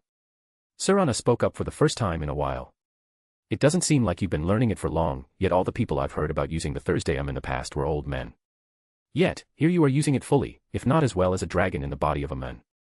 I turned to look at Serana. She was hard to get a good read on, I honestly had no idea what she was thinking. Her world seemed to turn upside down, she quickly started flirting with Thorum, if it could be called that, possibly because he was the easiest target. Maybe it was just a defense reaction on her part, surrounded by strong people right as she was unsealed, she took an opening that was given to her. No part of me expected her to return any kind of affection that Thorum seemed to relay, but I also wasn't particularly enthused by the idea of her just leading him on because she felt threatened. Was it possible she wasn't playing it up and perhaps had some kind of good impression of him? Maybe he was simply her type and struck all the right chords for her. Adding in the fact that her father is dead, something she apparently wanted for a while, it could have just all fallen into place. Regardless, I didn't really think it my place to shove my nose into. If it got bad, then I would obviously do my job as Thorum's friend, but his relationships, or attempted, were his business, and I would try my best to support him. I appreciate the kind words, I gave her a small smile. I know I'm just complaining when I have it better than a lot of other people. I waved it off. But you should see this guy in action. It's like I'm a toddler in comparison. I wrapped my arm around his shoulder. Trading shouts with a genuine dragon like it was nothing, it makes you wonder who had been doing it longer between them. You have mentioned dragons returning in force, have you fought many dragons? Serana looked at Thorum. Our first bout was the hardest, I had yet known I was a dragonborn. If it were not for my friend, I fear I would have lost my life. Oh, none of that. I hit his shoulder. You're the one who cut off its head in the end. I laughed. I knew he was going to argue, so I kept going. This big guy had killed half a dozen dragons already, and look at him, not a single scratch to show for it. Well, she certainly did look. Maybe she was just thirsty, is more ways than one. Who knows, I'm not good at this stuff.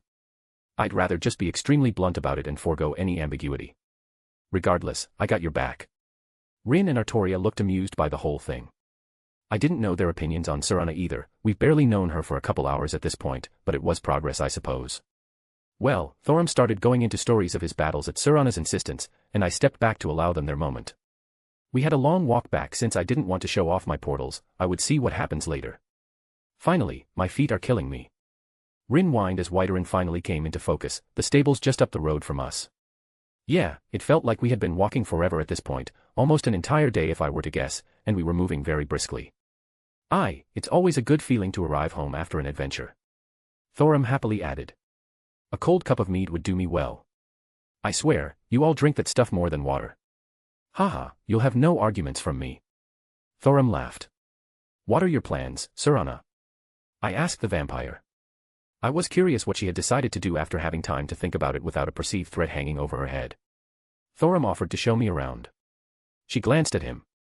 I am in no rush. For the first time in a very long time, I don't feel I have to do anything, so I'll catch up on the time I missed, see what's changed. Well, a little advice if you are going to be staying long. I guess I would keep an open mind here. I would introduce yourself to the Jarl. Don't try to hide that you're a vampire, that's just going to end badly for everyone. He might even be appreciative if you share some knowledge about dragons or other things from your experience. She gave me a contemplative look. I will take your words under consideration. I shrugged. Thorum. I clasped his shoulders. As always, it's great hanging out with you. Thorum looked at me for a moment, then wrapped me up in a big hug. My friend, our time spent is never boring. I wait until you call on me again. That big goofy smile of his, it was hard to not smile along with it. I can see why Schweinorg likes you so much. Rin seemed to genuinely like him, which was good. I'll be up at the college most of the time if you need anything, and I'll see about coming here to visit sometimes. I look forward to it. If I have any questions regarding magic, I know who to ask. And he knew the right buttons to push, if accidentally, to get people to like him even more. Rin showing even more pride like that, to be considered someone to seek help from. I may see you out as well, Thorum. These shouts are something that have caught my interest. Artoria spoke up. I have similar advantages that Wilhelm has. I wonder if I can have some sort of success in it. I would be honored to share what I know, Artoria. Thorum smiled brightly. We said our goodbyes as Thorum and Serana walked through the gate, greeted by the enthusiastic guards. Us three began walking away, getting a good distance before I opened a portal and deposited us into the house. Thank God. Rin collapsed onto the couch. I was going to die if I had to walk any more, and that's even with this amulet. Can I hear your thoughts on Serana? I asked, setting the Elder Scroll down from my back onto the table. Worried about your friend? Rin chuckled. Yeah, I can't help it. I scratched my cheek. She came off as kind of fake, but she could have just been nervous. Rin shrugged. Thorum was crushing hard though. Indeed, I had thought he might follow in your footsteps with Meridia. Artoria joked. I would kill to see that. Rin threw her head back onto the couch. Ugh, I need a warm shower. Probably going to bed after. I'll see you both in the morning. Rin slugged herself up the stairs and disappeared. Well then. I just shook my head. I couldn't exactly blame her. I felt similar. You tired as well? I would not mind resting. Artoria gave a small smile. Even more so if you were to join me. Oh my, Artoria Pendragon, are you trying to tempt me into your bed? Her face became a little red. She turned around, starting to walk up the stairs until she briefly stopped hand on her dress as she started balling it up. Inch by inch, her dress moved up as much of her underclothing was dematerialized, her metal greaves only further emphasizing her beautiful legs, until she finally pulled the hem up over her rear, revealing a cute pair of pink panties stretched around her round cheeks. Jae-jin advised me on matters. Do you wish to accompany to bed? Was this her attempt at seducing me? Did she want some more lewd time? I have to admit, her being in her combat attire was definitely doing it for me, even if it wasn't already. I had wanted to get a start on my lightning form, but I suddenly felt like I could put that off until tomorrow. Tempting a devil like that, you sure are bold. I quickly chased after, following her into the bedroom. If you want to read 6 chapters ahead or support me, visit mypat.rayon.com/asteriaforone. Chapter 148, Chapter 141. I hummed my head resting against Artoria's. We were still snuggled up on the bed, even as the sun started peeking through the window. She mimicked me, giving a small smile. I kissed her cheek. She kissed mine. We shared a little laugh, snuggling a little closer. I don't think either of us had the intention to continue sleeping any longer, but it was nice to enjoy the moment. Should probably get up soon. I yawned, closing my eyes for another few moments. Do you have important things you must get done today? I felt her hand run through my hair, sending a small shiver down my spine. Going to perform a large ritual. I admitted. Should make me a bit stronger. Is it dangerous? There was a small amount of worry in her voice. A bit, but I am taking many precautions, and I'm going to see about having the Archmage watching over me.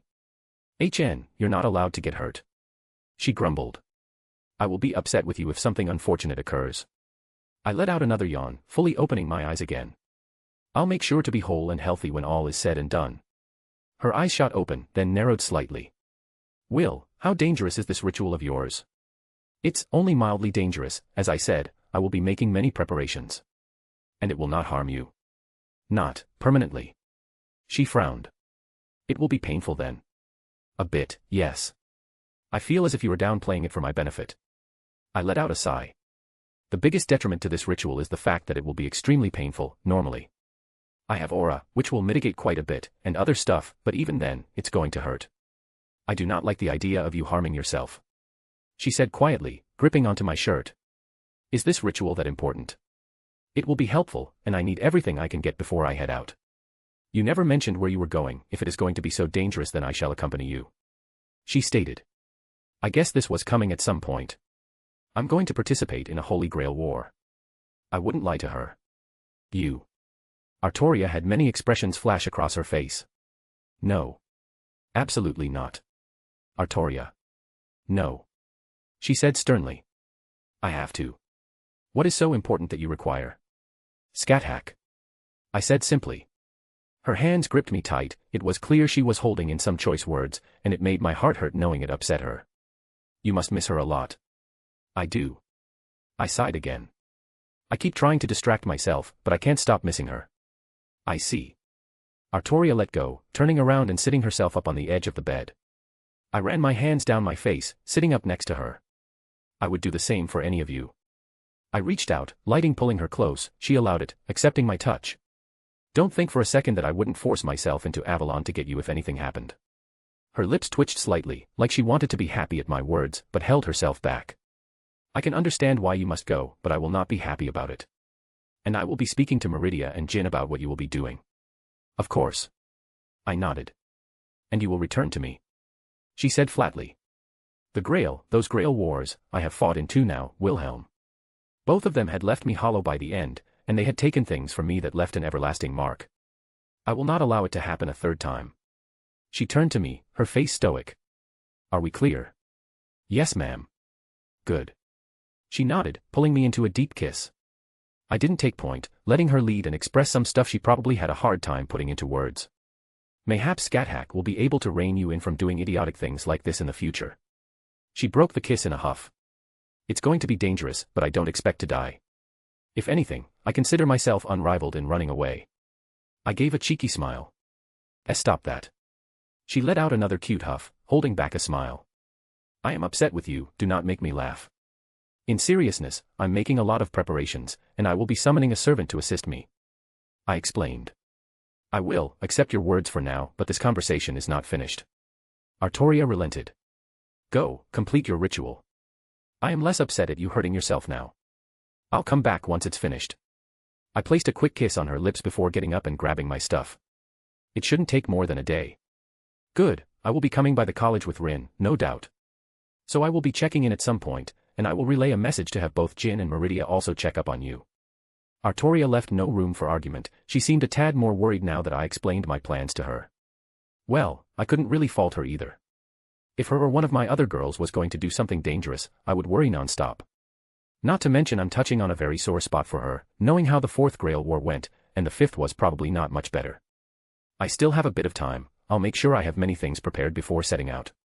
I quickly popped over to the college, the door still operating quite easily.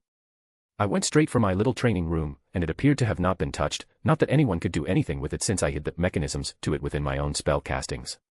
Walking inside, I started to erase the spell sequences already around. I had them memorized at this point, so setting them back up would be relatively easy. I took out the book on lightning form, opening it to the page I needed. I had already theorized a modified version of this spell, one crafted for my unique biology as opposed to the Imperial who created the spell in the first place. Not to mention I was filling in some gaps or correcting some errors I found along the way. The person who created the spell wasn't exactly the most prestigious of mages, even if the spell itself was rather ingenious. But then again, new ideas and innovations don't always come from the top, often coming from the average or the lower end of the spectrum. Taking out some talismans, I set to create a 5 elements mutual generation up on the ceiling without invoking it. To utilize the natural cycle to bolster the spell further, since I was beyond most people, I needed it to be stronger. I began to draw more runes onto the walls, mostly to reinforce the concept of lightning within the room. There were also safety measures installed. If I lost consciousness, the runes would self-destruct, essentially cancelling the spell sequence. Taking off my shirt, I tossed it inside my ring along with my vest and tie. I took out a small blade and cut my palm, letting my blood spill into a bowl to collect a small amount. Dipping my finger in it, I started to draw a primordial rune onto my chest. The primordial rune representing nature, as lightning is a facet of the natural world. I was doing this to facilitate the spell with the blessing I had of Odin, to lean more onto the Norse cosmology.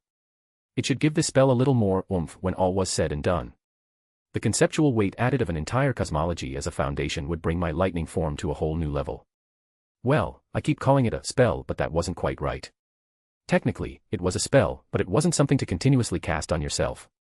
The spell was going to force the concept of lightning and merge it with my body, my person. To put it in blatant terms, I would add the element of lightning next to my current element. Archmage, please keep an eye on me, make sure no one interferes. I called out, not very loud, but I had no doubt the man heard me. He always knew what was going on in his college. I began the final preparations, a spell circle drawn out as described and shown in the book, along with some runic letters native to this world. The circle was rather large, all things considered, but it was surprisingly efficient. Putting away all the stuff I didn't need, I sat down cross-legged at the center and steadied my breathing. In and out, I followed a rhythmic breathing exercise to calm myself down and to mentally preparing myself as my aura flared up, making sure it was also steady. Ready, Drake? Yeah, I'll keep a look inside on what's happening. My circuits could be seen, glowing along my upper chest and down my arms. Their warmth was something I had become used to, but it was a sort of comforting feeling all the same. I started to channel my magical energy and pushing it down into the spell circle, actualizing everything. The spell circle lit up and slowly the room's atmosphere began to shift. Lightning began to spontaneously arc throughout this stone chamber, bouncing off the walls. It grew, becoming more and more numerous, the arcs of lightning filled nearly every corner until they coalesced and I braced myself. They all shot right down onto me. Aha! I let out a pained shout, the surprise of it amplifying the feelings, and the lightning drilled into my core being, into my soul. I clenched my fists tight, and grit my teeth to reel back the outburst. Rara! I grit out, my fingers digging into my arms. I felt it, the lightning discharging all around inside of me. There were remnants, pieces that didn't go straight down into my soul that were content to tear apart the insides of my body. My aura flared up, its healing properties offsetting the damage. Even as parts of my skin were burned and torn apart at the rampaging element, my aura started to dampen and heal the damage. I growled, mentally swiping my ring and taking out a potion of regeneration. More potent than a normal healing potion, but not as immediate. I chugged it, letting the alchemic liquid fill my stomach and contribute to the healing. The runes around the room glowed, as to command the element and force it to where it was supposed to go, they synchronized with the primordial rune on my chest. The lightning that bounced around my body was pulled towards the center and forcibly stuffed into my soul. I coughed out blood even as the lightning left my physical body. The brief amount of time I had it inside of me was enough to damage my internals. There was no time to consider it though, just because my physical body was no longer being bombarded, it didn't mean the pain subsided. The body is a reflection of the soul, and currently, there was chaos within my soul. I couldn't help but start rolling on the ground, clawing at the stone flooring, the excruciating pain unrelenting. Hold it, brat, it's almost over. Drake's words echoed in my ear, but they barely registered. I smashed my head against the ground in an attempt to keep myself conscious under this relentless assault. The stone beneath me having cracked and indented after who knows how many times. Brat, you need to focus. Compress it. I grit my teeth again, lifting my head up, even as my body was violently shaking. I tried to stand up, but collapsed back onto my ass, and decided it was good enough. I focused on the lightning, and began the process of forcing it down. I took several haggard breaths as the pain started to subside, the tingling in my body was settling and the lightning wasn't rampaging anymore. Slowly, I released the lightning, letting it seep out as I absorbed it properly. The spell circle around me glowed bright, the intertwined concepts allowing me to fully take in the element, shifting my core self and adding the concept and making it mine. My breathing started evening out as the elemental power ran its course. Slowly, but surely over the course of almost an hour, I subsumed the remainder. Opening my eyes again, I held out my hand, and lightning danced across my palm. Fucking hell. I let out a breath, falling down onto my back. That was intense. Yeah, hurt like a bitch too. I groaned, looking at my arms where there were still parts of my skin that had burst open. Maybe you should have done without the 5 elements mutual generation. I don't know if the spell would stick with everything inside of me, besides, I only had one chance at this, I wanted to make it as strong as possible. I sighed. I didn't expect it to be that painful, if I were honest. The first burst of it actually made me scream. With this element added on, there should be some interesting changes. Yeah, basically anything affected by my soul should see something. I paused. What? I never considered my power of destruction. I quickly took out the sword of destruction, channeling my aura to it to ignite my bloodline power. My power of destruction, it usually acted almost like fire, to flare out and consume everything in its path, but now, it crackled. A mutation. Possibly, more testing is definitely needed. I looked at my power with a wide grin on my face. But I could really get used to this. I was captivated by how it arced and crackled along the blade. If you want to read 6 chapter ahead or support me, visit my pat.rayon.com/AsteriaForone. Apocrypha is starting proper over there in 2 chapters. Chapter 149, Chapter 142. I let out a deep breath, electricity arcing across my arms. I had several cuts, but they were healing at an obscene speed, even considering my aura. There was also a faint sound of crackling coming from them, my new additions having the unforeseen side effect of boosting my healing capabilities. I don't think the creator of the spell did it justice, or perhaps I brought it to the next level with my additions. It didn't simply add lightning to me, it more or less made the element part of my DNA, to put it in simple terms. Again. Artoria commanded. I looked up to see her squaring off against me. There were a few instances of her armor being scuffed, her clothes looking a little disorganized. The telling signs of our sparring for the past few hours, that had been the lesser part of several days at this point. Mirage in my hand, my feet dug down into the ground and I pushed off, the crackling of lightning left in my wake as a new speed, dwarfing my previous selves, took over and I met her, blade to blade. Every swing of my sword, it felt like a clap of thunder bearing down on her own. I wasn't even trying to bring out my elemental nature and yet, there was a clear indication of my new alignment. You are letting it go out of control, she stated, unperturbed by the arcing bolts that jutted out randomly. I grit my teeth, reeling in the new, but still strange, sensation that enveloped my body. My fingers twitched slightly, gripping my sword, the snapping of lightning through the air slowly fading. Artoria swung her sword, a blur of speed as I moved to blow. I met it head up, my own sword deflecting it to the side as I followed up. The trading of attacks as neither of us gave each other an inch, gradually becoming quicker and quicker. Good. Artoria stated, knocking my sword away one final time, before dropping her guard. I believe you have a good handle on this new ability now. My arms dropped to my side. Yeah, I got used to how it felt under stress and fatigue. I put away Mirage into my ring, moving to stretch my arms a little. Feels a little odd still. It is impressive how much you improved these past few days. She noted. Might be because of your nature. A dragon reacts to desires, so that could be a facet. But then again, devils operate similarly on a smaller scale. And humans are a race with the most potential. I can also heavily lean on my past life's memories. That was no doubt giving me a huge leg up. I mean, how long had it been since I left that house? A bit over 2 years and I'm already at this point. Hell, the last time I actually went all out and fought like my life was on the line was, Scat Hack.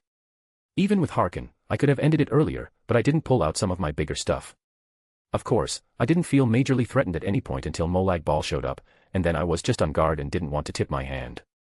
I shook my head. Well, I had amazing help. I gave her a smile. I suppose you did. She smiled happily. Up for a break? I asked, though the way her weapon hung at the side pretty much gave away her thoughts. Yes, please. Artoria replied, casting her gaze over towards our 2 onlookers.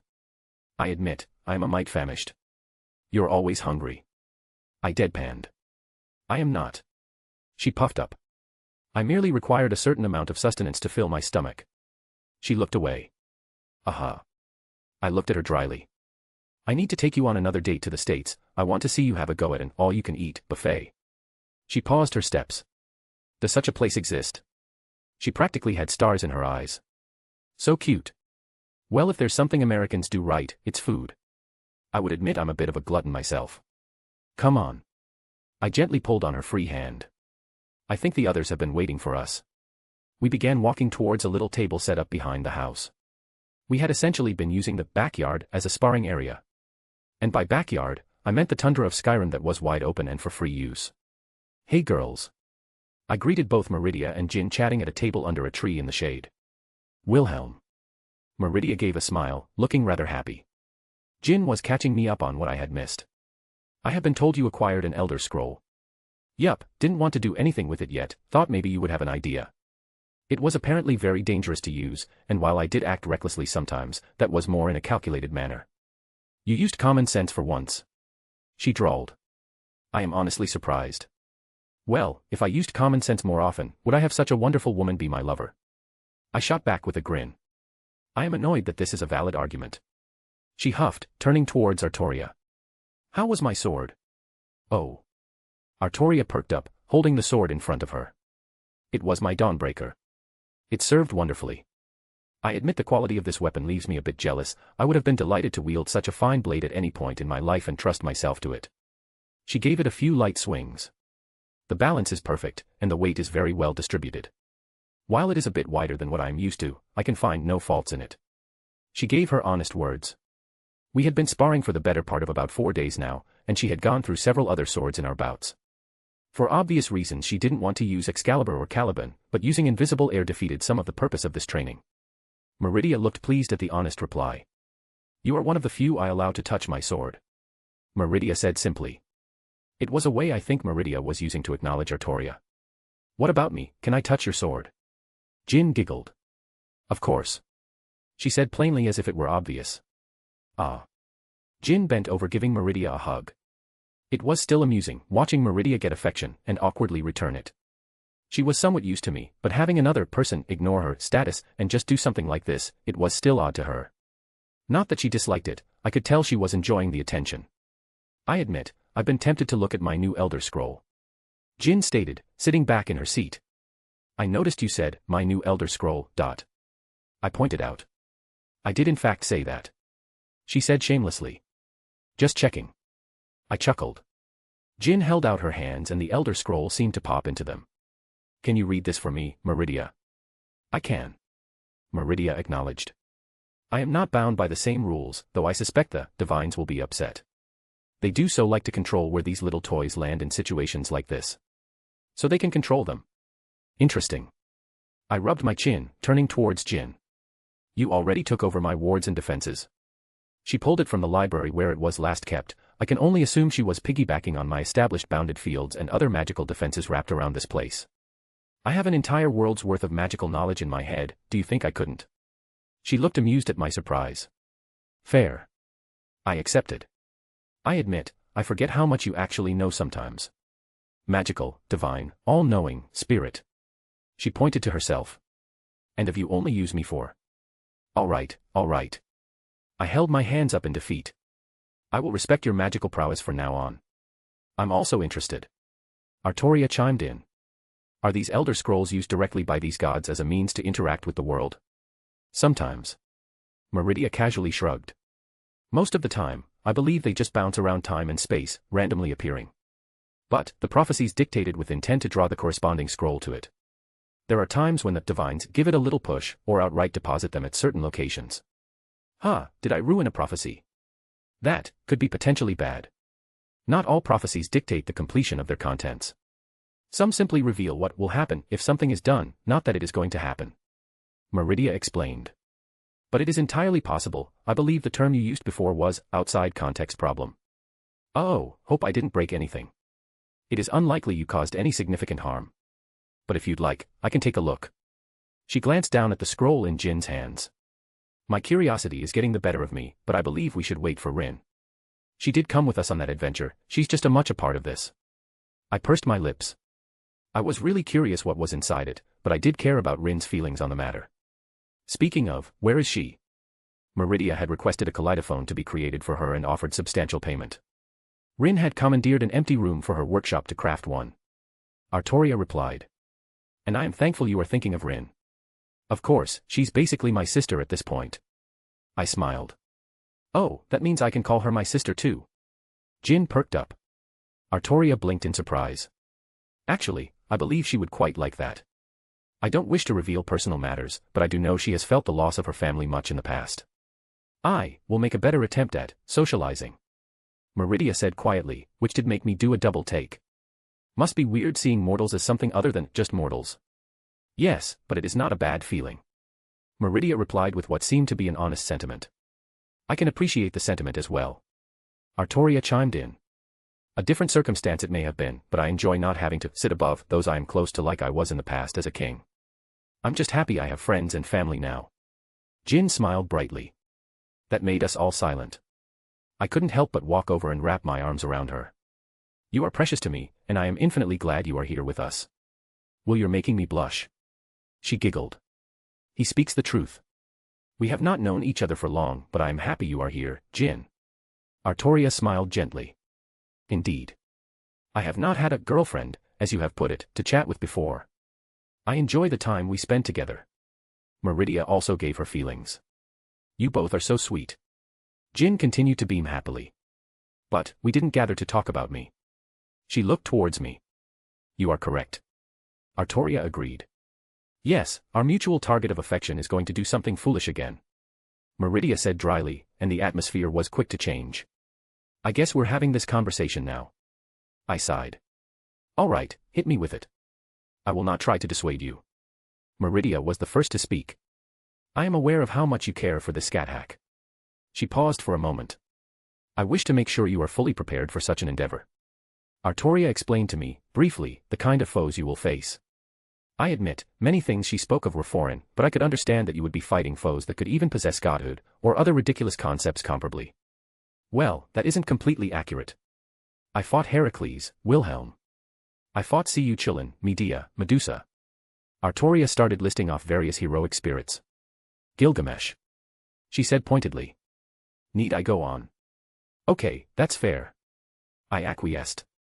Divinity is a very strong source of power, but I don't lack my own means. Drake is strong. Jin also spoke up. I had a conversation at length about him, and his capabilities before when we were briefly roommates. But you're going to be fighting people on the same level of Artoria, possibly stronger. She glanced at the mentioned knight. I don't claim to be the strongest, it is entirely possible, if not probable. Artoria nodded. Jin accepted that and continued. These noble phantasms scare me. The closest I could compare are the relics, but I can't even bring myself to compare the sword of destruction to Excalibur. I'll also be summoning my own servant. I added. Should we preemptively add a new spot in our group? Meridia deadpanned. It would save time. Artoria stated. Oh, a new sister, I can't wait. Jin let out another small laugh. Why do you all think I'm going to get another woman so easily? I threw my hands up. I'm not that bad. Salem. Jin deadpanned. That was. We are aware. Artoria said bluntly, but not upset. Well then. This became another level of awkward. And it wasn't like I did anything beyond flirting. As if we were not aware of your proclivities already, my lover. Meridia rolled her eyes. Not to mention, Yasaka that I have been informed of. To be fair, Yasaka and I aren't in a relationship. It's adorable that you think that will last long. Jin pat my shoulder. The moment Kuna decided you were her daddy, your fate was decided. You all aren't upset. When pointed out like this, it was a bit odd, I guess. Upset. I do not believe that is the correct phrase.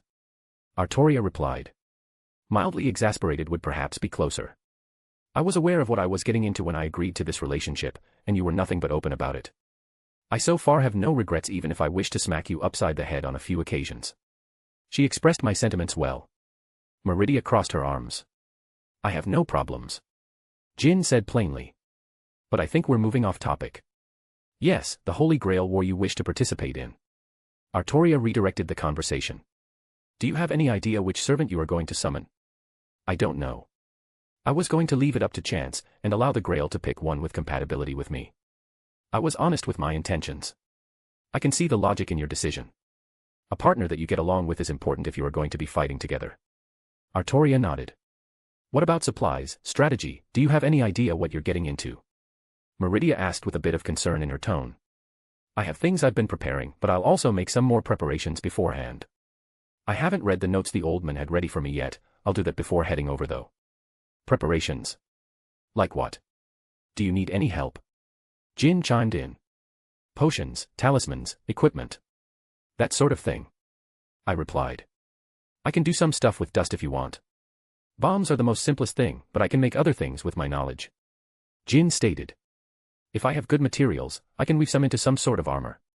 That isn't a bad idea. I had forgotten about dust for the moment, but I could see the uses for it. Once the old man said he was going to do some studies, I kind of left it up to him for now. And I can help you with your talismans. She added. Are you sure you? Spirit of knowledge. She deadpanned. Do you think I haven't read up on your preferred crafts? I sighed, the corners of my lips curling up. You're too good for me. Yup. She said without hesitation.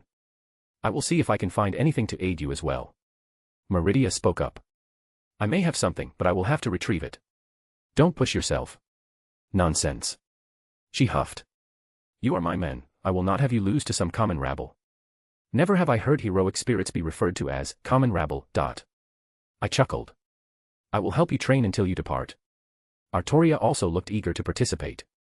Your new abilities could use some refinement, and I will make sure you are on top shape for your battles. Oh. Jin perked up. I forgot to ask about that. I read the book on that spell, lighting form, how is it? The Archmage and I had a discussion on it, but he was busy and couldn't get away to see it himself. Well, it's really interesting. It was supposed to merely imbue me with a new element, but I think my modifications took it a step further and forced the concept through my entire person. I held my hand out and a small bit of electricity crackled across my fingers. Healing factor increased, some abilities showing a noticeable difference, like my power of destruction. A noticeable increase in my physical abilities, especially speed. And I haven't tested it much yet, but my lightning spells are a magnitude stronger than before. Not to mention, I leaned on the blessing I got from Odin, and amplified it with a primordial rune, so I think my connection to that cosmology was further enhanced as well. Fascinating.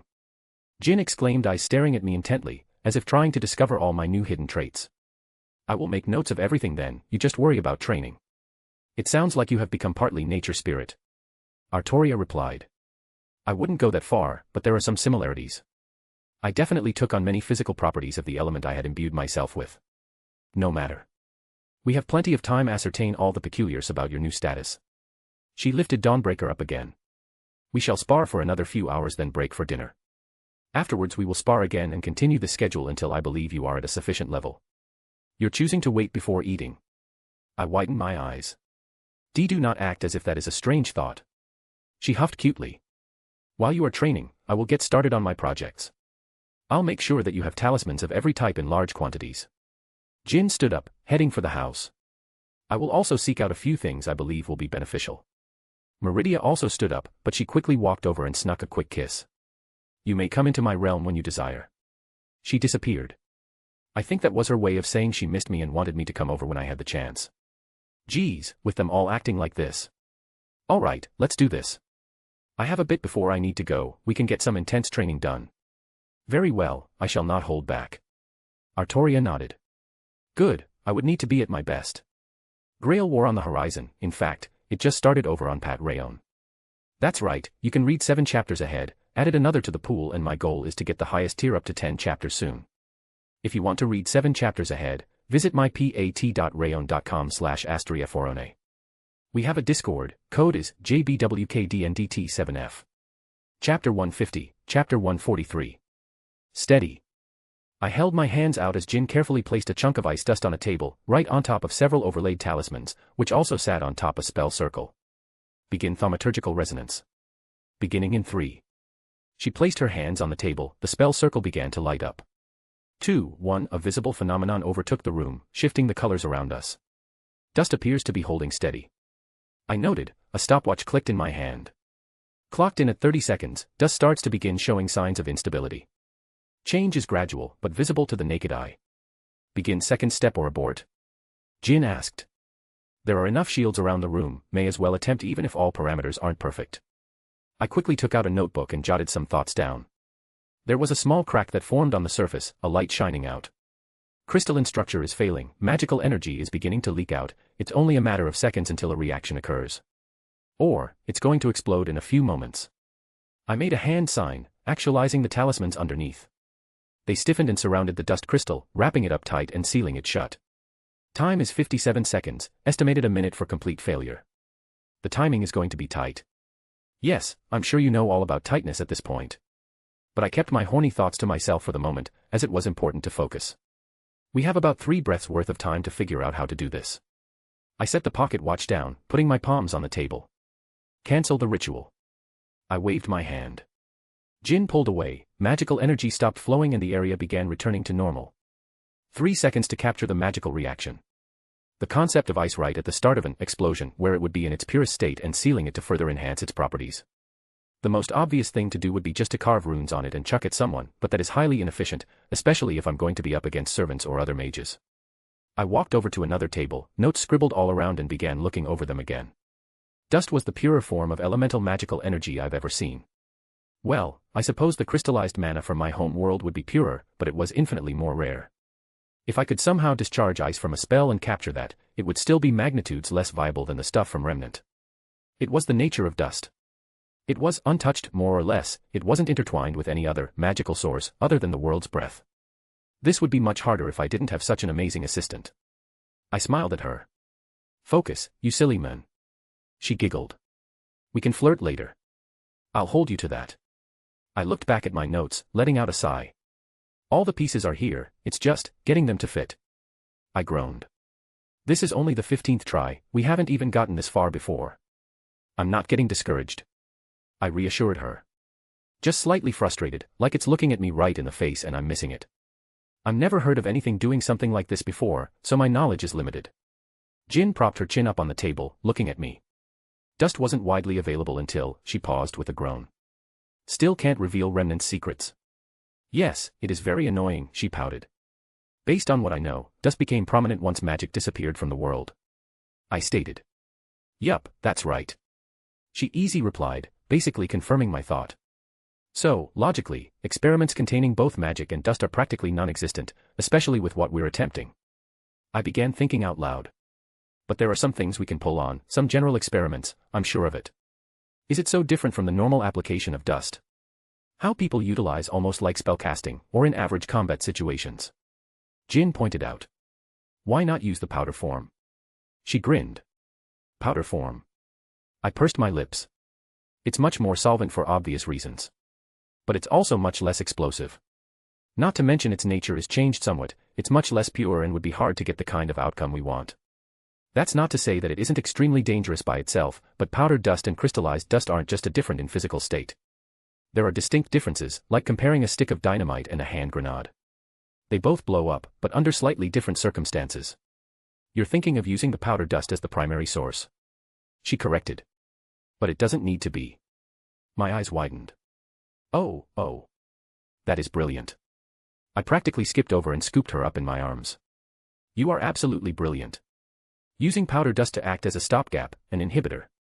Powdered dust wouldn't become volatile like crystalline dust in the same situation, it would be used to siphon off some excess energy, while still maintaining the overall reaction. It's not as simple as just throwing powdered dust at the problem, it's still a volatile substance when combined with magical energy. But if used correctly, we can slightly offset the buildup to allow a smoother process. I have some thoughts. She looked up from between my arms. If you don't mind, I could get started on them while you deal with your other issues. You're the best. I couldn't help but smile. She grinned. And don't you forget it. She leaned up and placed a kiss on my lips. Now, you have other things you need to do. As much as I enjoy researching together, you need to spend your time productively. She pat my chest. Do you have everything you need? I have more than enough resources to finish this project. She assured me. What about? And the defenses in this place are strong enough to handle issues, even if I couldn't handle them myself. She cut me off. I will also be sure to note everything and create a copy for grandfather to peruse when all is said and done. I see you thought of everything. I pursed my lips. And, grandfather? Is it wrong for me to call Zelretch that? She asked. I guess it isn't. I brought her in for another hug. You are my woman, after all. That makes you his granddaughter. I'm sure he also enjoys it, actually, I know he enjoys having many grandchildren. I should connect the house over by him so we can visit more easily. I would like that. She said quietly. But you have many things on your plate at the moment. I'm sure he won't mind you waiting a little longer. She pulled away. Shoo, get out of my workshop. She playfully kicked me out. All right.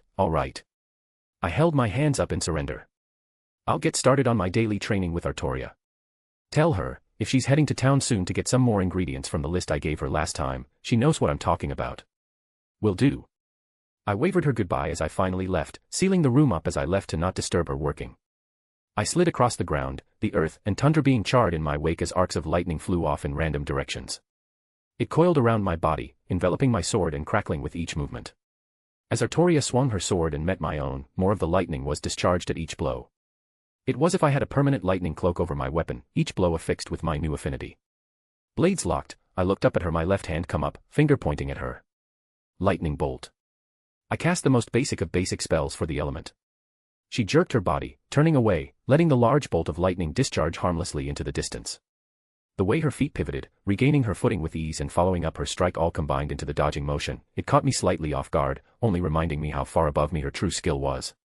My hand, palm extended, moved through the air, forming a string of runes. Strike air, hammer of the Wind King. Artoria swung her invisible sword at me, the activation of her noble phantasm, albeit her weakest one.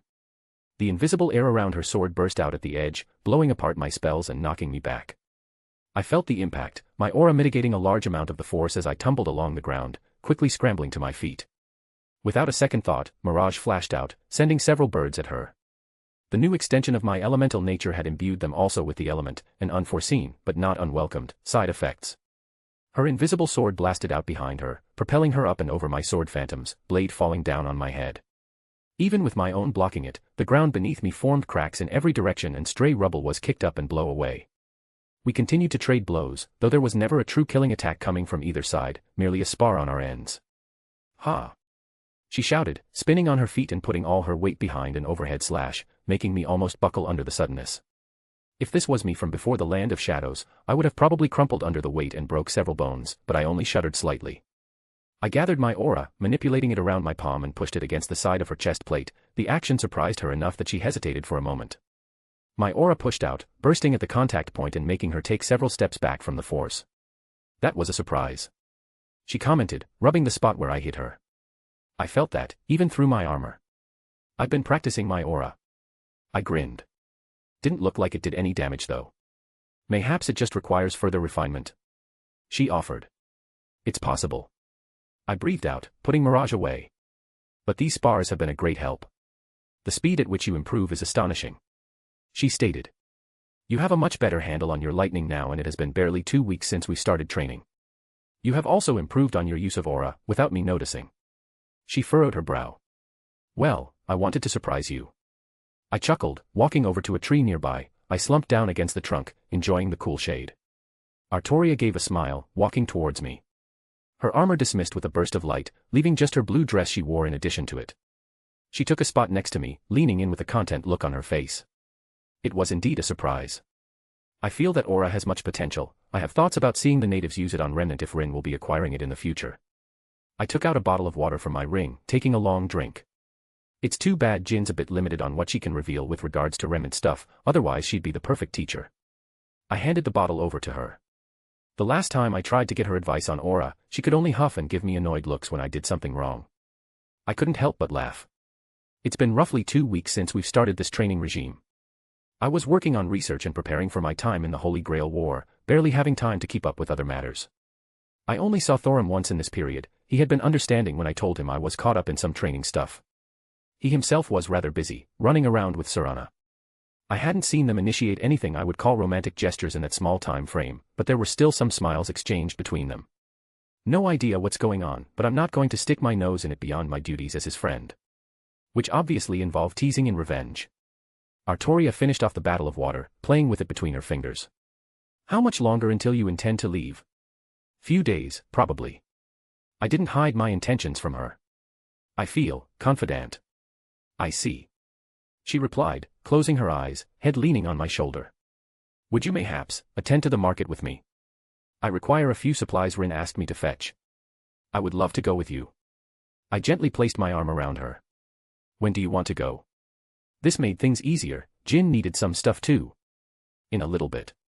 She smiled brightly. Rin requested some time to gather everyone so we could finally deal with the Elder Scroll. Oh, right. I blinked in remembrance. Honestly, I was so caught up in my own stuff, I forgot about that. I couldn't help but scratch my cheek. Whenever I had free time, Rin seemed busy and vice versa. Or when Meridia couldn't get pulled away. I had spoken to Meridia a day prior, she said she could make time, we merely had to call out to her. Artoria replied. Huh, that really make things easier. The Elder Scroll really did fall to the wayside, something I seemingly keep doing because I get distracted with other important matters. Perhaps I should start making lists to keep track of things. I know that even in my past life, I wasn't exactly scatterbrained, but my whimsy took me all over the place when something wasn't actively hanging over my head. I do want to see this Elder Scroll in action, it would be a nice break from everything else. I looked up, watching the sun peek through the leaves and branches of the tree. Want to go do that now or wait?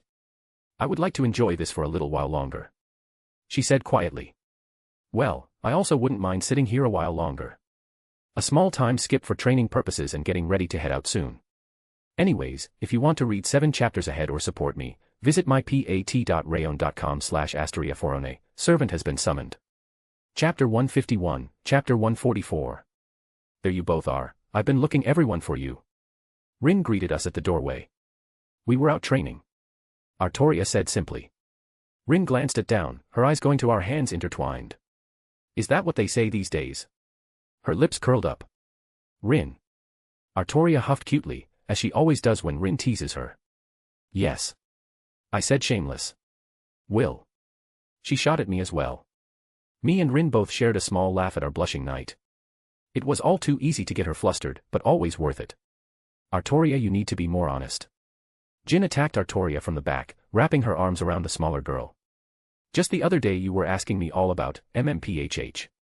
Artoria had quickly spun around and held her mouth shut. I raised an eyebrow. Curious.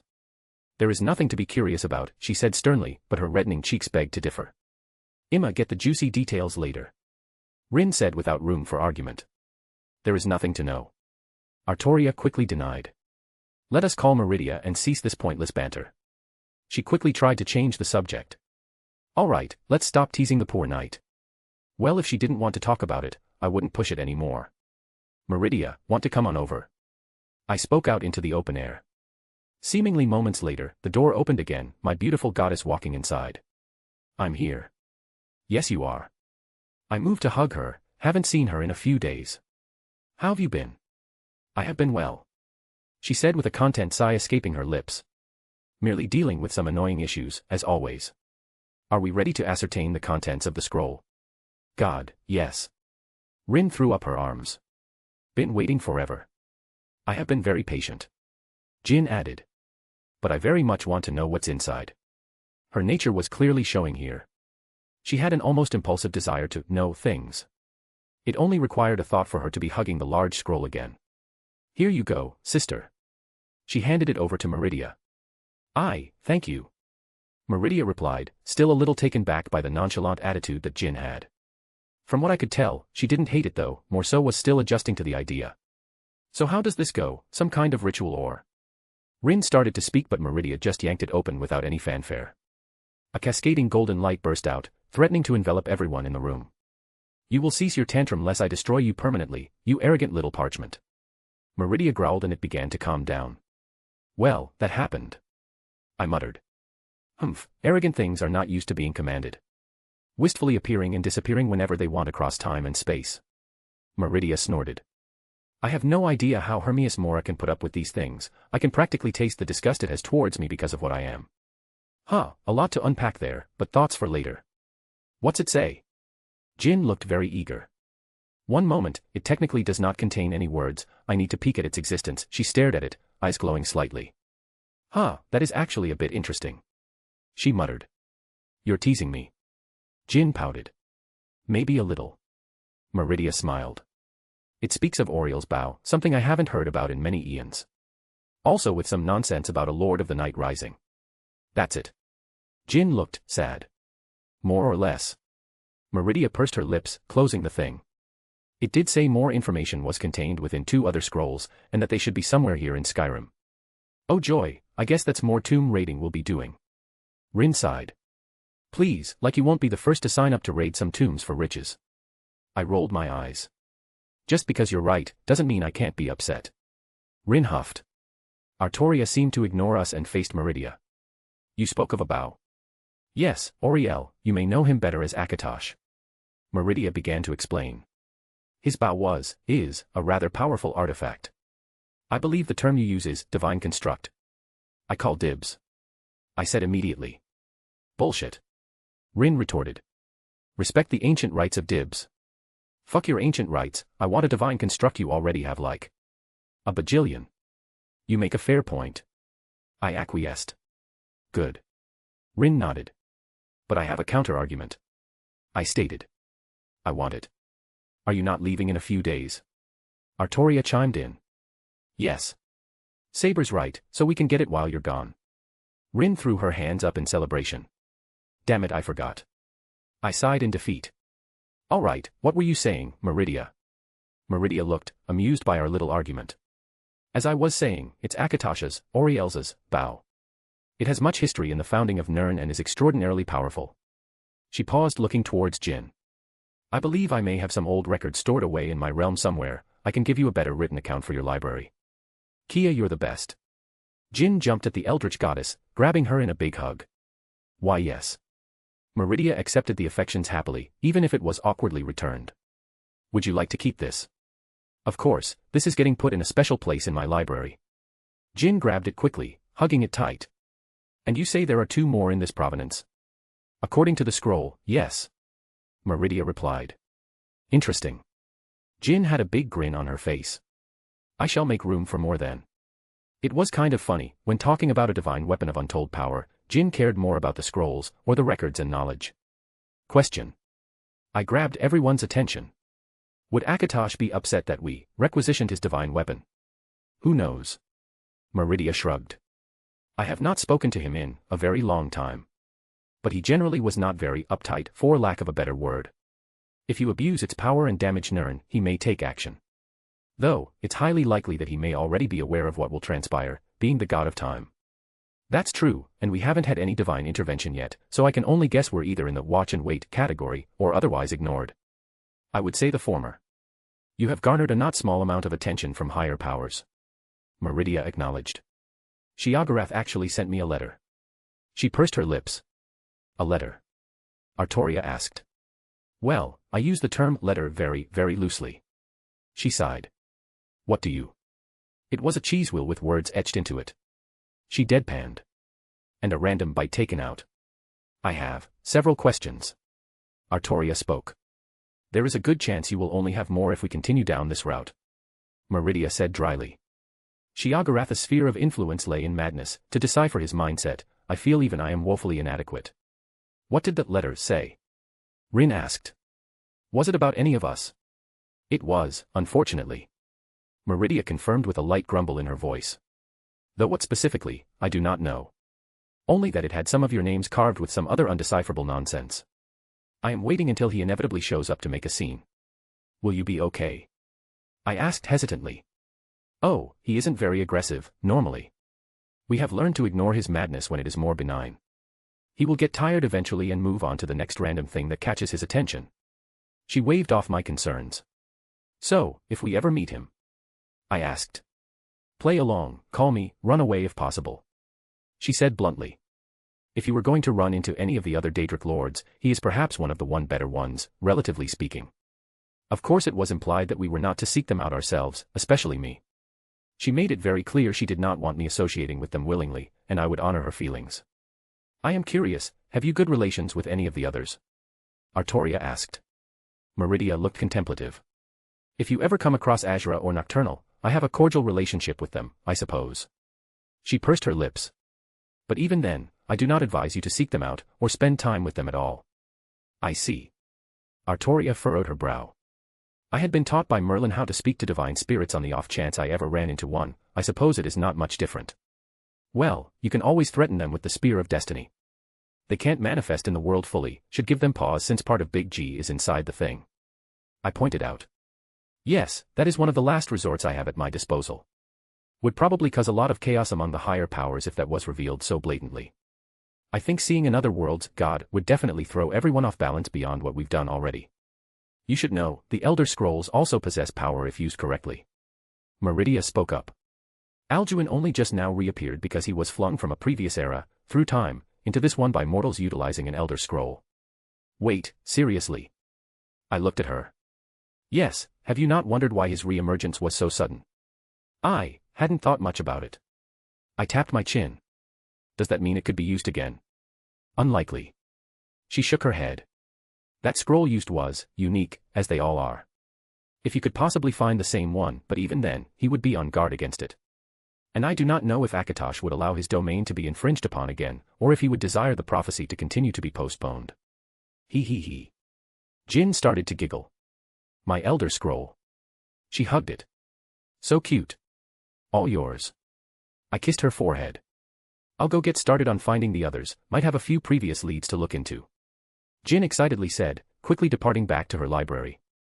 All right, just give us a heads up if you find anything, I'm going to finish the kaleidophones. Rin responded. I'll have them done in a day or so. I am thankful for your assistance. Meridia looked like she was consciously trying to express her thanks. Don't worry about it, just tell me if need anything else and I'll do my best. Rin gave a small smile, beginning to walk away.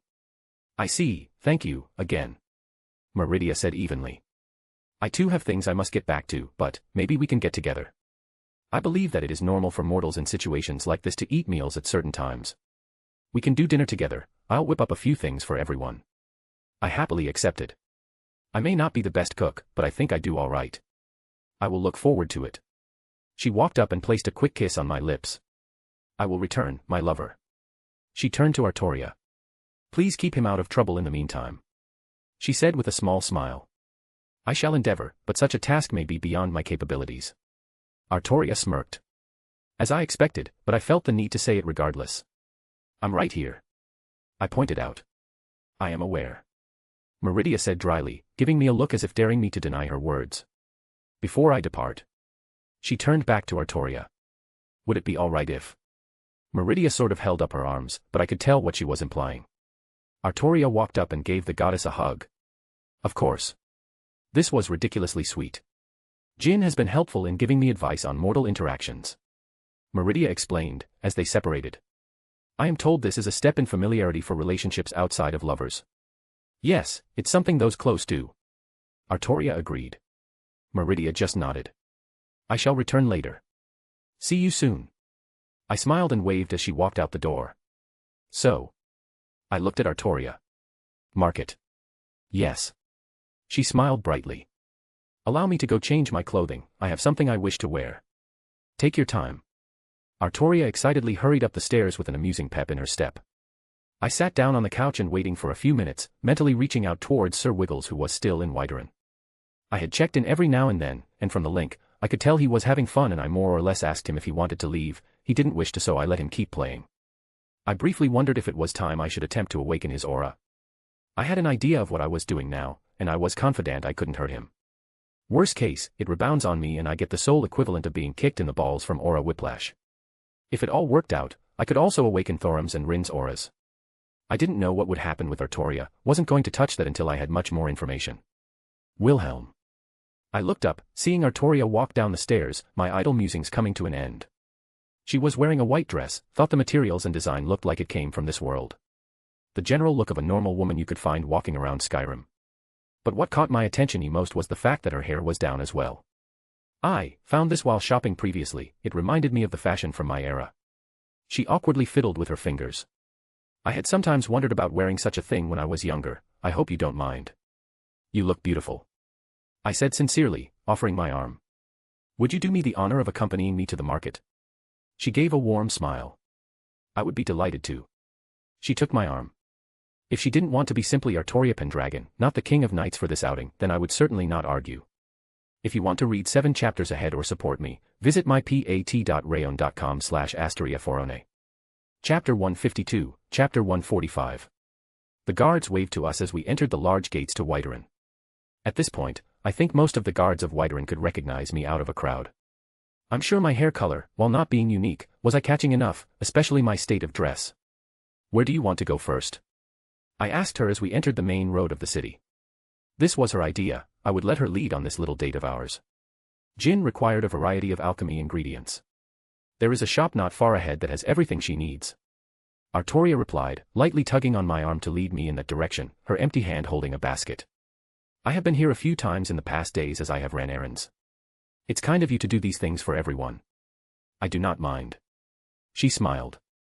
I enjoy this place, this city, and people are very friendly. I like this here too. I fell in love with it after coming here for the first time. I gave a wistful smile. If there weren't dragons running around, this place would be perfect. Yes, dragons. She pursed her lips. I do not care to think about them for the moment. I wish to enjoy our last bit of time together for a while. You're right, let's not worry about any of that right now. It wasn't hard to guess she wished to have a peaceful time together and not create any kind of stress or anxiety about what's going to be happening in the future. For this moment, we were just out shopping without any other responsibilities. Is this the place? We approached a building near the center of the market, a sign hanging above with a cauldron on it. Indeed, let us enter. She continued to lead up, pushing the door open, a bell greeting us as the person behind the counter perked up. Artoria, back already? The woman had a gentle smile on her face. I have returned, Arcadia. It is lovely to see you once again. Artoria greeted the woman quite familiarly. Did she make a friend while she was out and about? I was happy for her, even if it was just a passing acquaintance. Oh, and who's this? The woman gave me a once-over. The boyfriend you mentioned. This is Wilhelm, my boyfriend. Artoria nodded and introduced me. A pleasure. I said politely. You weren't lying, he is quite fetching, isn't he? She grinned, making Artoria look a bit bashful. What can I do for you, darling? I require another batch of the materials I purchased previously. Artoria stated, handing over a list. The older woman took it, pulling it up to her eyes. Let's see here, frost salts just came in and are fresh. The briar heart is good for a few more days, if you want it. Otherwise, the other stuff is more common and I have it all. She set the parchment down on the counter. The briar heart will be acceptable. Artoria confirmed. Please wrap everything up and I will pay in full. Right away, sweetheart. The woman went to her shelves and started grabbing various items and setting them all in a pile. The total should be 314 septims. She stated, wrapping everything up in parchment and putting it all neatly on the table. Thank you, Arcadia, your services are impeccable as always. Artoria praised, setting the coins onto the table and taking the contents, putting them all in a little basket she was carrying in her empty hand. Come back soon. Arcadia waved us off, Artoria pulling at my arm again as we left the shop. You know her well? I asked. A passing familiarity. Artoria replied. I have been to her store several times now. I had thought it appropriate to become friendly with the owner. What else do we need? I looked around. Rin needs some stuff, right? Indeed, she asked me to get some metals. Artoria nodded. We continued walking through the market, people hawking their wares, and various stall owners trying to grab the attention of passerbys. Every so often we would stop at a corner, or a stall, haggle with the owner or purchase an item, filling up Artoria's basket further. Oh, these look good. I commented, a stall full of produce. I'll take 2, please. I set a few coins down as I was handed a couple apples, giving one to Artoria. Thank you. She smiled. The apples here are always good. I said idly, taking a bite. Anything else you need, maybe pick some stuff up for dinner tonight? I asked. That sounds like a wonderful idea. She smiled bright, eating her fruit. I shall procure some ingredients. Would you please take care of our voyeur? I paused for a moment. You noticed her too? Yes, I was content to ignore her, but the constant eyes on the back of my head are starting to become annoying. She let out a small huff. All right, I'll go see what she wants. Thank you, Wilhelm. Artoria stood up on her toss, placing a kiss on my cheek. Of course. I smiled at her, stepping back and moving towards an empty area. I let it up against the side of a building, appearing calm while I finished off my little snack. Are you going to come out or not? I call out lightly to my surroundings. I'm surprised you knew I was here. A feminine voice approached me, hood over her head, hugging the shade. Surana. I greeted curtly. I think it would be more surprised if I didn't notice you. And Artoria noticed you before me, she did not enjoy your constant spying. I turned to face her. You seem at ease walking around in the open, did you take my advice I wonder? I did meet the Jarl. She admitted. He did not appear thrilled to see me or accept my presence, but he was willing to listen to Thorum who pleaded my case. Since then I've been free to come and go without being attacked. Well, he is a practical man. I doubt he would have thrown you out or killed you even if Thorum wasn't there, probably just tried to get something in recompense for letting you stay. I shrugged. She pursed her lips, crossing her arms. I see. she said simply, letting out a sigh. I should apologize for spying on you and Artoria. She looked a little sheepish, leading me to believe it wasn't malicious in nature. I just didn't know how to approach and was waiting for an opportunity so it wouldn't be awkward. She revealed. You have my attention now, what do you want? I wish to know more of what occurred when my father died. I visited the castle myself to see what happened, but it was most rubble and nothing important remained. She explained. There wasn't really much to add. I wasn't really hiding anything important beyond Meridia's involvement. We fought, I killed him and any of his people who still remained, then looted his castle. But now that I have you here, I do have a question myself. What are your intentions with Thorum? I hope you aren't just leading him on for your own benefit. I didn't wish to meddle too much, but I would at least make sure she isn't just leading him on or something. She blinked at me, seemingly surprised by my blatant words. I don't know. She said, a small bit of hesitance in her voice. You don't know. I raised an eyebrow. She frowned. Do you have any idea what it's like to have your entire life flipped upside down, everything you know to suddenly change? Then I meet Thorum, who was charming, kind, and welcoming to me when I was lost and unsure of what to do. But I'm a vampire? Yes. She said quietly. So, what's the problem? What? She looked at me in confusion. What exactly is the problem? It sounds like you're just using the fact that you're a vampire as an excuse. No one's telling you to suddenly fall in love or even have any kind of relationship, but if you're holding yourself back because something stupid like that. Stupid. I'm a vampire. She hissed.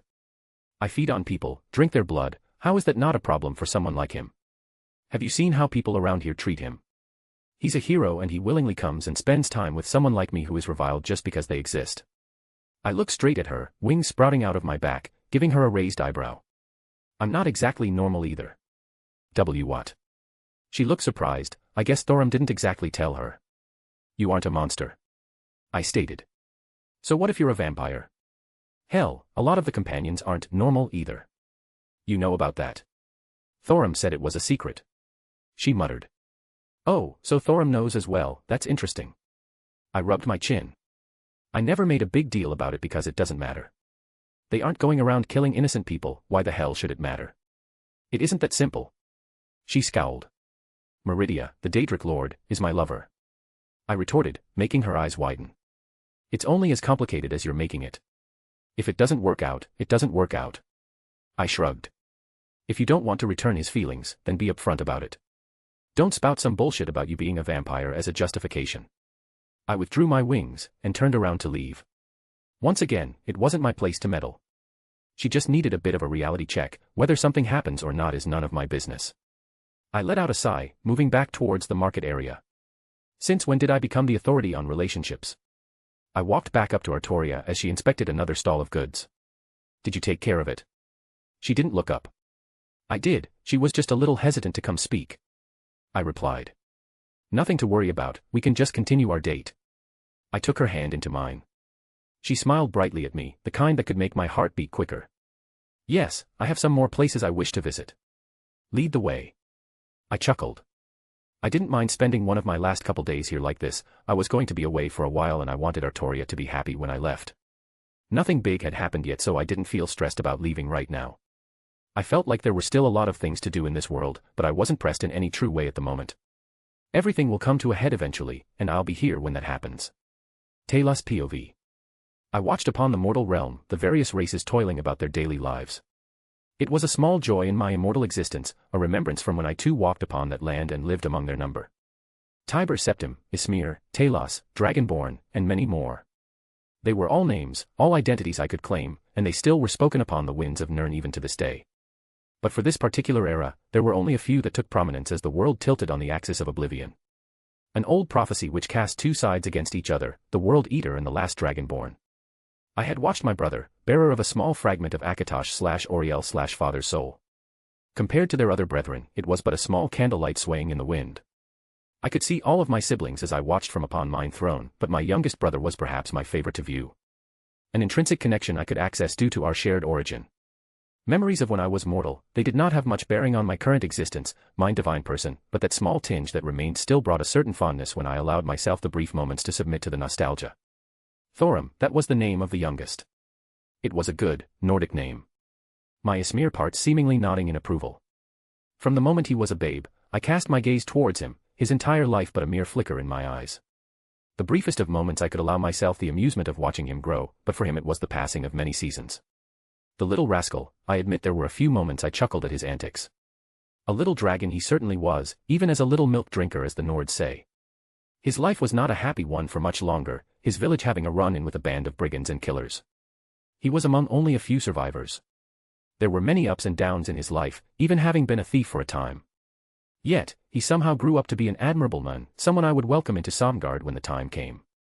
He had quite a few adventures here and there, finding friends and comrades, losing some and parting ways with others, yet he carried on with a smile on his face. Things were relatively calm, even when Alduin re-emerged. At the incorrect point, Thorum did not garner any more of my attention than I was already giving him. Not until the outsider appeared. Even at their first meeting, the strange person was a passing curiosity that I deemed unimportant. He was amusing, something I could attribute to many mortals, but nothing beyond that. Well, I will admit I had a small bit of goodwill towards him after hearing he had embarrassed one of those Thalmor who denounced my existence. No, he didn't make his existence truly known until Mermolner descended upon the mortal city for the first time after Alduin returned to the normal flow of time.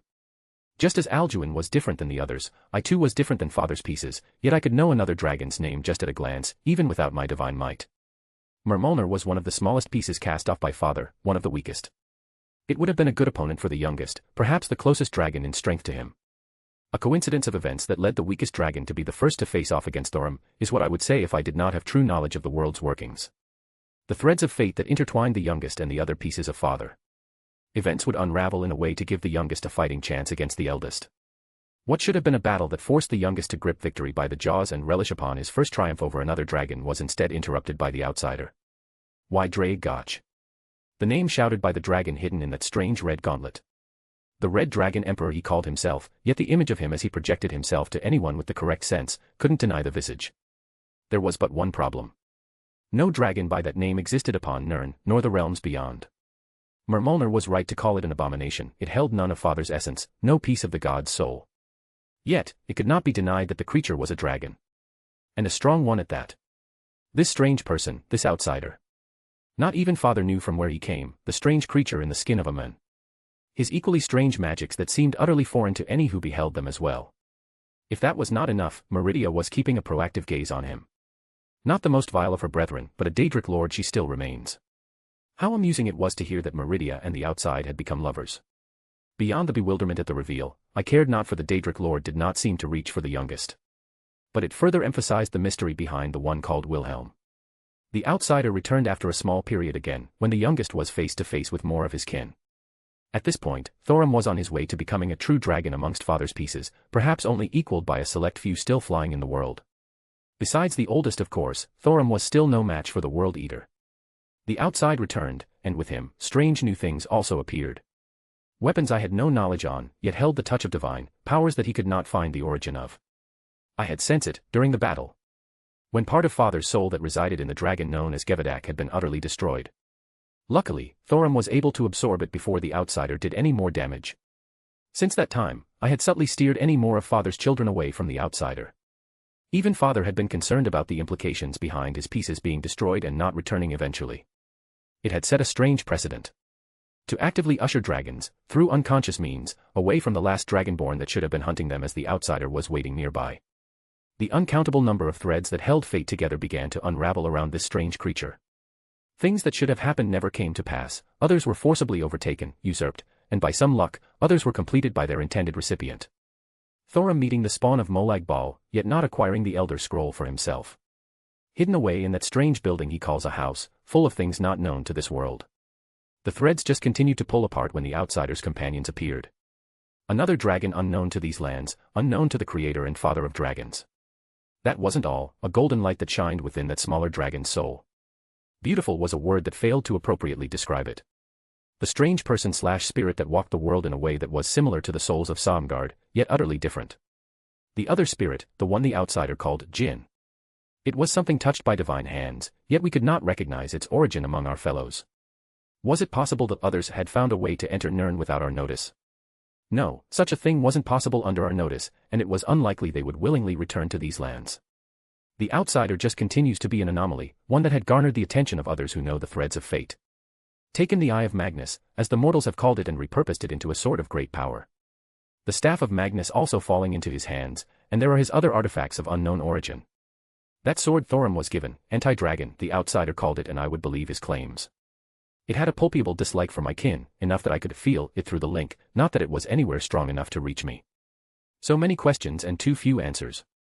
I continue to watch the youngest, and I hope that this iteration of World does not end. I have grown to quite like it. Wrapping up this part of Skyrim. My original intention was to finish Skyrim up proper in this arc, but I realized it would take way too long, so I'm either going to do it in smaller bursts or another arc at another point in time. Wanted to do a Talos POV without doing an interlude, to give the perspective of another god that is watching everything unfold with confusion at what he's seeing. Anyways, if you want to read 7 chapters ahead or support me, visit mypat.rayon.com/astriaforone. Got a Discord up, come chat or ask me questions. Code is JBWKDNDT7F. Chapter 153, Chapter 146. Hey. I squeezed Meridia's thigh, my head resting in her lap under a tree. Must you always molest my legs? She puffed up, looking down at me. What? Yes. I said without any shame. But I got a question. Speak, I shall answer to the best of my ability. You're a Daedric Lord, also known as a Daedric Prince, right? I asked. That is the common terminology for me and those like me, yes. She stated. If you're a prince, does that make me your princess? I grinned at her, while she just looked at me in surprise. Yup, you're definitely a princess, Schweinorg. Rin answered for her, sitting by Artoria and across from Jin as they both ate. You sure act like one, at least. You're just jealous. I pursed my lips, looking up at the sun high in the air. It was a lovely day, a perfect and peaceful time before I finally head out. Rin snorted. Yeah, right. Besides, isn't Saber a king? Doesn't that make you her concubine? Does it? I turned to look at Artoria sitting peaceful and eating with a grace that shouldn't be possible with how quickly everything was being cleared. It does. Artoria smiled innocently. Well, I can add royal concubine to my titles then. I held my finger up, discharging a bolt of lightning into the air. Immediately, another bolt streaked across the sky, intercepting and devouring it. Sir Wiggles plopped to the ground, twitching his nose happily with lightning crackling around its body. Can't believe you awoke its aura. Rin sighed, staring at the magnificent bunny. Sir Wiggles has ascended. I held out my hands, my familiar happily jumping into them. Soon, he shall be unrivaled across all creation. Meridia just looked at me oddly and reached out to stroke the rabbit. He can already use this semblance, why can you not? No idea, maybe Sir Wiggles is just purer than me in a sense. A semblance is an expression of oneself brought about by their soul manifesting in the physical world. Sir Wiggles doesn't question who he is, his purpose in life. There are no whys for him, he simple lives. So he can manipulate lightning like you because he's simple. Rin asked as Sir Wiggles flashed out of my hands and hopped over into Artoria's waiting arms. More or less. I shrugged. It's not exact science here. Every book I read about the subject was so vague and nondescript on how it worked. And he isn't manipulating lightning, he's absorbing and storing it, then kind of releases it for whatever he wants. Do you know his storage capacity? Semblances usually, Jin paused, looking at me with an annoyed expression. Have a limit to stop their users from hurting themselves accidentally. I offered. That's good enough. Jin nodded, clearly still annoyed about her limitations. Should be only for direct use. I continued. Like Pyrrha could easily use her polarity to smack herself with something, whereas I doubt Cobalt could have drowned himself by activating his water clones inside his lungs or something. That's a good enough explanation as any. Jin too was enjoying the meal. Seeing her perk up every time she tried something new, it was cute. Is there a limit on these semblances? Meridia spoke up. They sound similar to magic, and that particular skill set can be taken far. I would guess the semblance is limited by the person. The soul and body are usually linked, one can't become too much bigger without the other compensating, otherwise death would be a factor. Maybe it's an evolutionary trait, but the people of Remnant generally have their bodies and souls grow in tandem in an almost 1-to-1 ratio. I waved my hand flippantly. Or that was my observation so far, but I'm lacking in any significant evidence. I want to say so many things. Jin grumbled, stuffing a pastry into her mouth.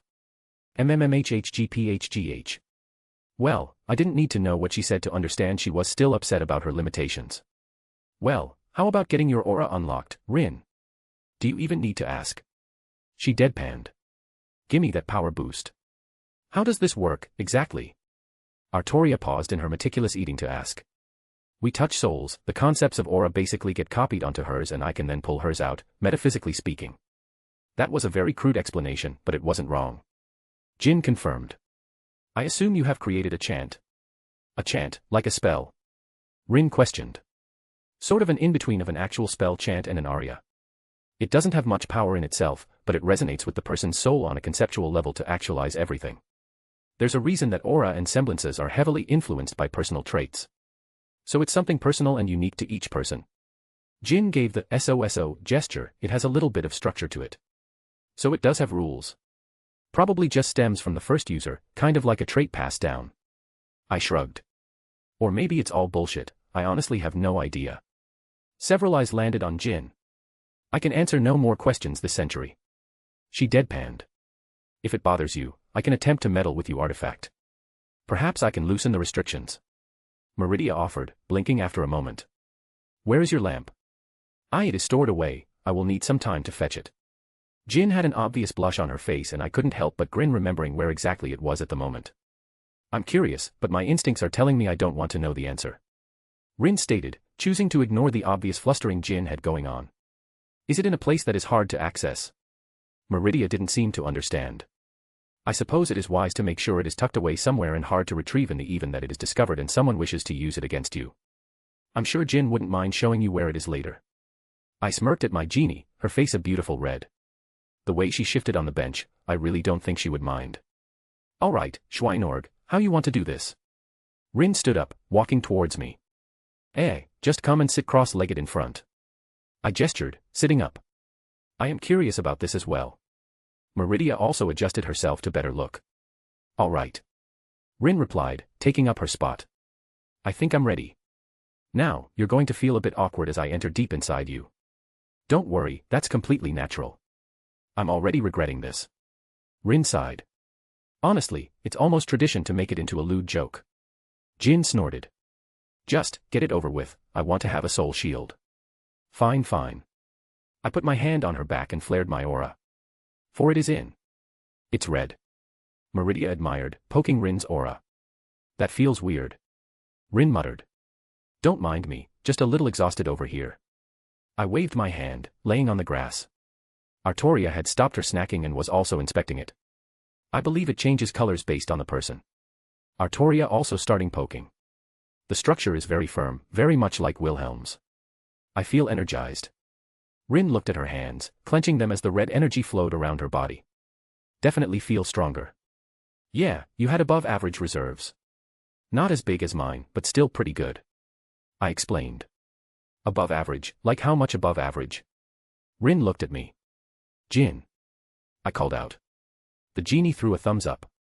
About that much. I said. That makes it much clearer, thanks. She said dryly.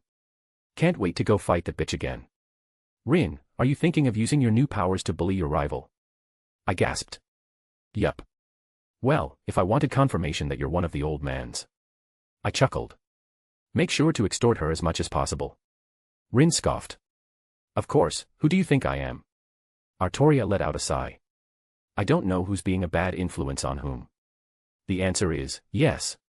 I replied, yoinking Artoria down towards me with some telekinesis. Will.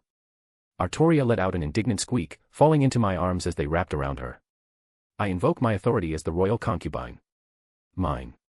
Now, as is tradition, you must fight another aura user in a duel to the death. I pointed towards Sir Wiggles. Begin. Artoria bonked me on the head. Don't initiate death duels between your familiar and Rin. Too late, Sir Wiggles, attack. I called out. With a burst of lightning, Sir Wiggles plopped himself on Rin's head. The static is messing up my hair. Rin groaned. Meridia was kind enough to grab Sir Wiggles, who happily stay in her arms. Who's a good boy? She cooed to my familiar. It seemed like everyone was quite taken with him. Sir Wiggles is the best wingman. I chuckled. I'm going to start teaching him magic soon. Dare I ask why? Artoria looked at me strangely. Because I would find it hilarious. You really are the old man's reincarnation. Rin sighed again. That's still really strange to say out loud. Is it? Jin walked up, poking Rin's aura. And there are many different meditation techniques for manipulating aura, of which I have some books in the library. What, is reincarnating normal for you? Rin raised an eyebrow towards Jin. And thank you, I'll be sure to read them later. Jin let out a long-winded sigh. I can answer no more questions this century. Wait, seriously? Rin looked surprised. I wouldn't be surprised, Remnant's a strange place. I should visit Salem soon. They have robots, Rin, robots. We don't even have robots. You're such a nerd. What's a robot? Meridia asked. An advanced form of an automaton. I gave a rough explanation. I'll show you one if I ever get my hands on any. Through legal means, correct? Artoria narrowed her eyes. Correct. Yes. I will accept that answer for now. Does she know I'm a wanted criminal on Remnant? Jin never got to that part and it was kinda glossed over. Is it time we speak of the elephant in the room? Meridia gently scratched Sir Wiggle's head. I let out a sigh. Probably, this was coming either way. I pat Artoria on the head, she takes the K to sit up as I followed suit. Well, it's not really a secret at this point, but I was going to head out in a little bit. No shit, we've been prepping like crazy these past couple weeks. Rin huffed, Takin got a small satchel from her storage bag. I had some extra jewels so I put some spells in them. You can figure it out. She tossed them to me. Thanks Rin. I smiled towards her. Whatever. She crossed her arms and looked away. Oh, I also have some stuff. Jin pulled on the house's magic and handed over a bag. Lots of talismans, lots of dust bombs.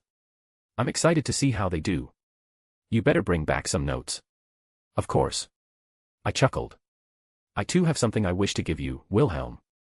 Meridia walked up, setting Sir Wiggles on the ground. It took me some time to track down. She flipped her hand over, revealing a ring. It is one of my lesser-known relics, it had disappeared some time ago and I didn't care enough then to retrieve it. It's pretty. I admired the yellowed gem inlaid on the silver ring. It's simply called, the Ring of the Caveat. She explained. It has properties to enhance your speed and stealth capabilities. Next time, I'll be the one to give you a ring. I grinned. I do not have an overt fascination with jewelry. She said plainly. In our cultures, presenting someone with a ring is an indication of wanting to get married. Jin replied. Am married. Meridia squeaked out, her face turning a light shade of pink. You. She appeared to be speechless, opting to huff and puff. I wish to also give you something. Artoria spoke, pressing a hand to her chest, a bright light engulfing the area as her sheath appeared. She held it tightly in her hands before pushing it to me.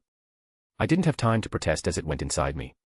It contains my magical energy, it should be enough to activate once without my presence. Artoria, I can't, this is. No. She cut me off. You will carry it and return it to me when you come back. She said sternly. And this will accompany you as well. She took out the true Longinus from her bag and set it down in front of me. I feel like I won't be able to argue with you on this. Good, you are learning. She nodded. I shook my head with a sigh, taking the spear back into my ring. What are your plans? Jin asked. Are you heading out immediately, or? I was going to stop by Thorum, say goodbye, maybe awaken his aura on the way out. I also wanted to visit Kuna before I head back home and talk to the old men. Good, both Yasaka and Kuna deserve your attention. Artoria nodded in approval. Oh, that reminds me. Rin took a few more things out of her bag. Finished the kaleidophones, got 7 in total.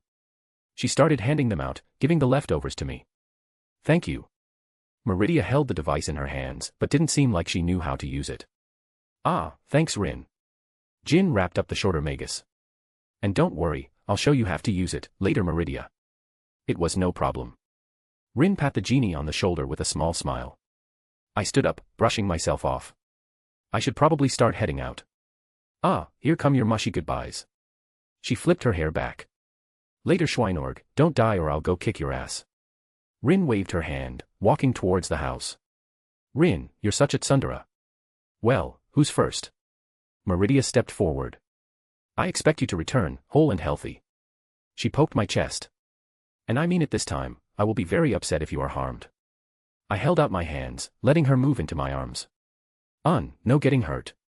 Jin joined in with a smile, moving her mouth towards my ear to whisper something. If you come back without any issues, I'll let you hide something else where my lamp is. What a lewd genie you are, though I suppose that's what happens when you see the entirety of the internet.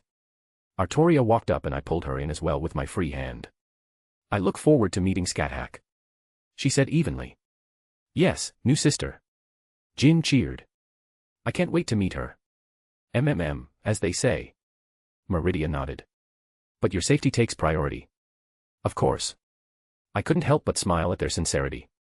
I kissed each of them goodbye. I'll be back soon. Please return. Artoria said quietly.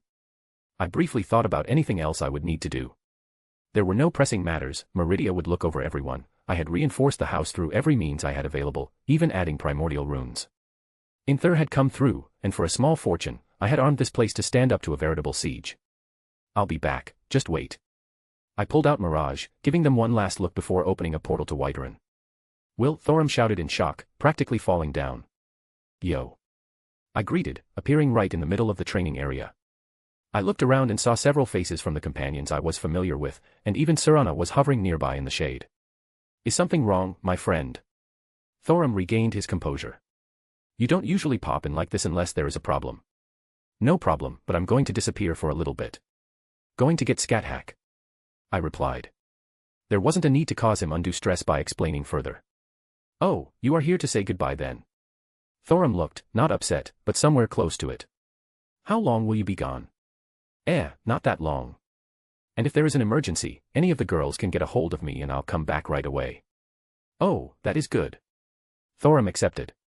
Before I leave, I wanted to give you something. I did it for Rin, and then I felt comfortable doing it for someone else. What is it? Well, I'm going to awaken your aura. I flared my own for added effect. It's the physical manifestation of the soul. It provides an overall boost in physical capabilities, a shield that can mitigate quite a bit of damage, and over time you can develop a singular power that's based on your personality. Truly. That sounds too good to be true. Are there any downsides? Not really. I scratched my head. I don't think it can even be done hurtfully. At worst, I get a rebound, but that's about it. Honestly, the only downside is how intimate the act is. I'm basically touching your soul with mine. Okay, I trust you. Thorum said without a second thought. I just said I'm touching your soul. Do you really have no reservations? Thorum just laughed. If you wish to harm me, there were simpler ways. Idiot. I sighed. All right, sit down, legs crossed. He followed my instructions and sat down and I followed suit. The onlookers didn't seem keen on interrupting us, but a quick glance around revealed how interested they were in what was happening. Well, I didn't really hide it, and if Thorum eventually wants to awaken others' auras, more power to him. Steady yourself, I'm going to push my aura into you. I stated, flaring my aura up. Oh, that is strange. Yeah, everyone says that the first time. I laughed. Now. For it is through freedom that we achieve immortality. Through this we become a paragon of liberation and choice to rise above fate. Infinite in possibilities and unbound by death, I release your soul and by my shoulder, free thee. As soon as I finished the words, Thorum exploded in a golden light. My own aura reserves dipped exponentially, enough that I felt a shock in my chest. Idiot, he's a dragon, and he ate other dragon souls. I thought I could handle it. I mean, I did, it just felt like I got kicked in the balls. I feel amazing. Thorum stood up, light enveloping him. Is this the aura you spoke of? It covers my body. What the hell is that? My eyes widened. He was supposed to have a sort of bubble around him with fully manifested, but Thorum's aura took on the form of a dragon as it covered his body. There was even an ethereal tail behind him. What the fuck? Saying goodbyes, and Thorum's aura turns out a little oddly tongue sticking out. Anyways, if you want to read 7 chapters ahead or support me, visit mypat.rayon.com/astriaforone. Chapter 154, Chapter 147. This is amazing. Thorum looked at himself, his arms glowing bright, ethereal scales covering his body and his ghost-like tail swaying around. I feel significantly stronger. I believe I have made an oopsie. I pursed my lips, inspecting it. Is something wrong? Serana approached, looking a little concerned. Thorum is a dragon. I said plainly. His soul is indistinguishable from one, even if his body is that of a man. I brought the physical manifestation of his soul out, so it obviously would be different than me own. I rubbed the bridge of my nose. I feel stupid for not even considering this, it's obvious in hindsight. Is this bad? Thorum asked. No, not at all. Your aura can't be bad, it's simply your own soul being more proactive. Though I don't know what exactly is going on, but if you like it, then that's good enough.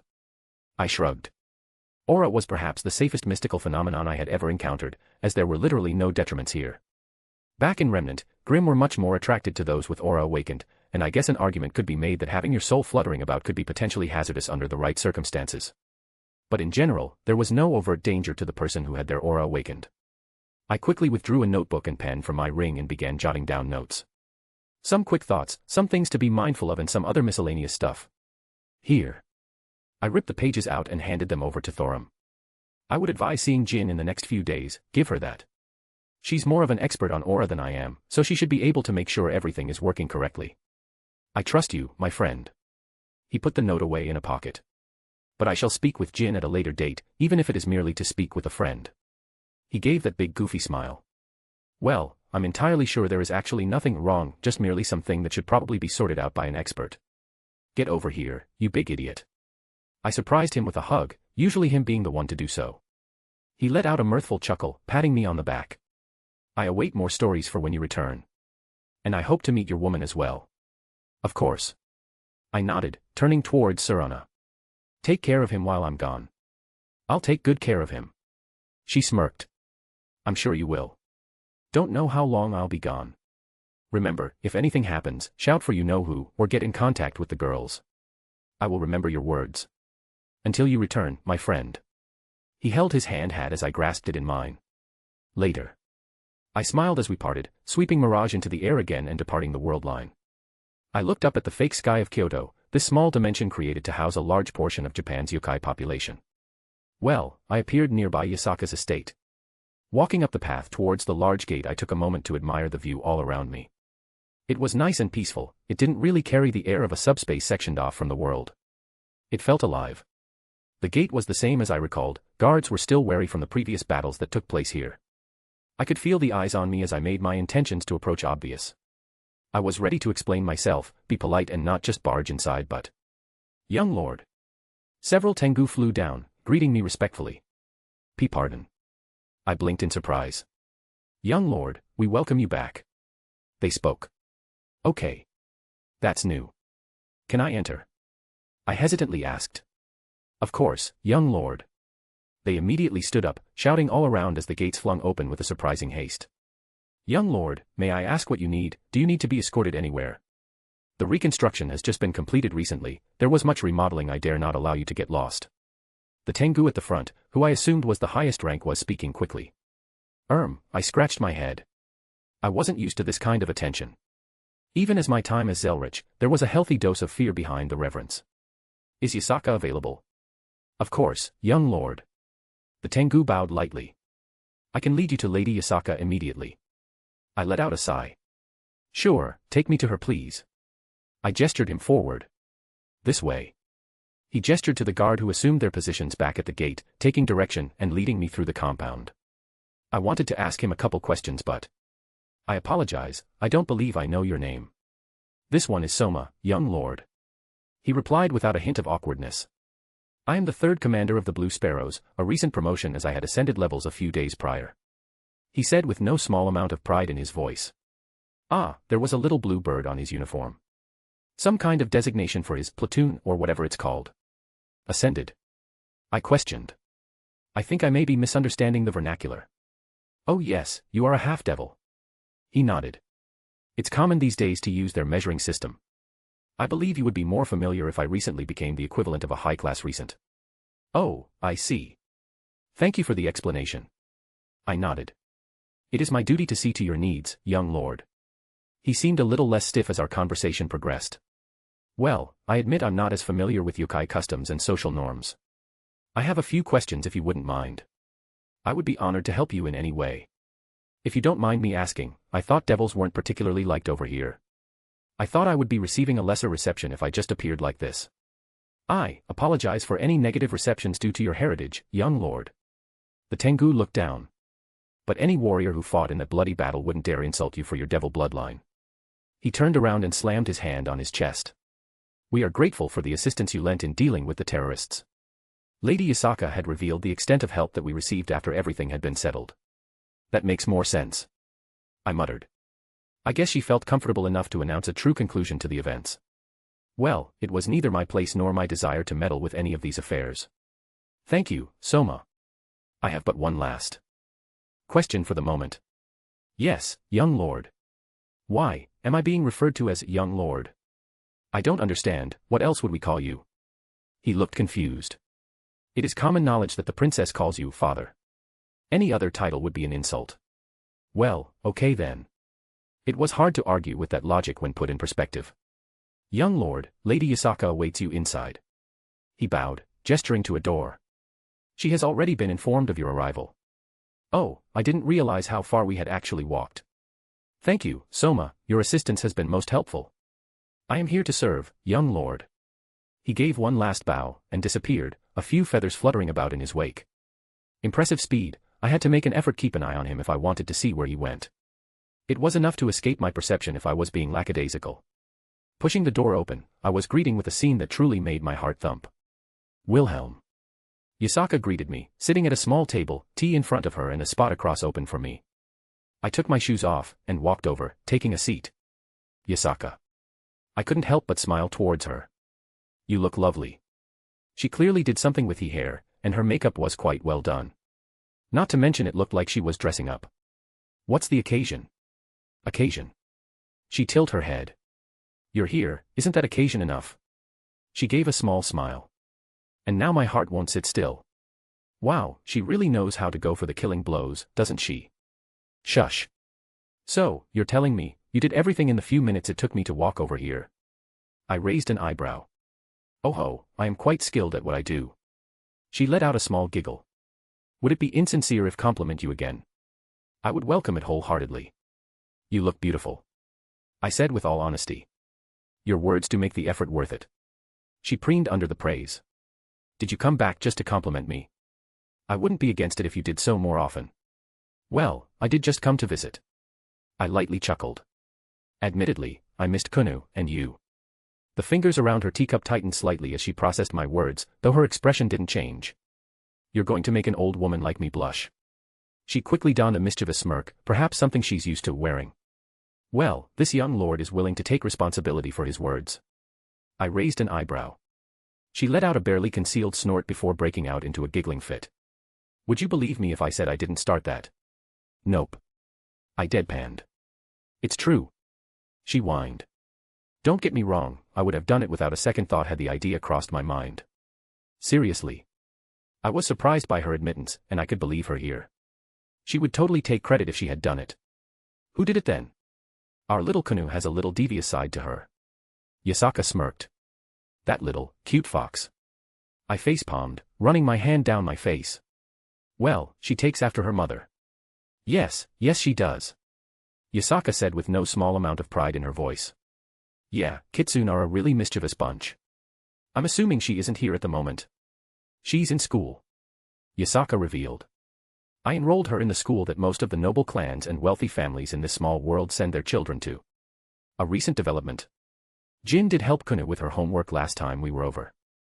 I took a sip of my tea. Oh, this is good. I perked up at the taste. Isn't it? One of our own special brands. Yasaka gently fingered the rim of her cup. And yes, Kuna hasn't been going there long. I enrolled her not long after the attack. Oh, that's a surprise. You're not going to admonish me. Her eyes met my own, as if expecting something. Do you think I would? Kunu is at the age where she needs social interaction to get friends of her own. The attack was tragic in many ways, but it would be detrimental to hold her back because of it. Not to mention you're much more experienced with raising her, being a parent. Yasaka let out a sigh. Maybe I'm just projecting my own worries and insecurities. She shook her head. I still can't help it. It's her first time going to a real school. She had been tutored with private lessons until this point. And it's hard to let her go. Extremely. She let out a sad chuckle. The constant worry about another attack doesn't help either. I know it isn't likely, but it's hard to break old habits. I nodded. Yes, that's exactly right. Ever since her father passed, I haven't been the most liberal parent. She let out another long-winded sigh. She also retreated into herself, even if she was very young back then. I don't think she ever fully came back out of her shell, and I never gave her the opportunity to. She looked back up at me. Then you come along and suddenly she has a new daddy that brightens her smile. Yasaka had that small smirk on her face. She brightened up my world too. I looked down at my tea. When she first said it to me, I don't understand why, but I got immediately attached. No regrets since either. I said it before, but I'm glad that it was you who took that spot in her heart. Yasaka gave a warm smile. But enough of this dreary talk. She changed the subject quite easily. I wish to know how you've been doing.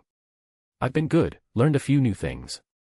Took Rin and Artoria to a place so they could stretch their legs a bit. Rin was able to get some practical experience and that's done wonders for her. I was willing to switch gears. Jin's been taking care of my house, sorting my library among other things.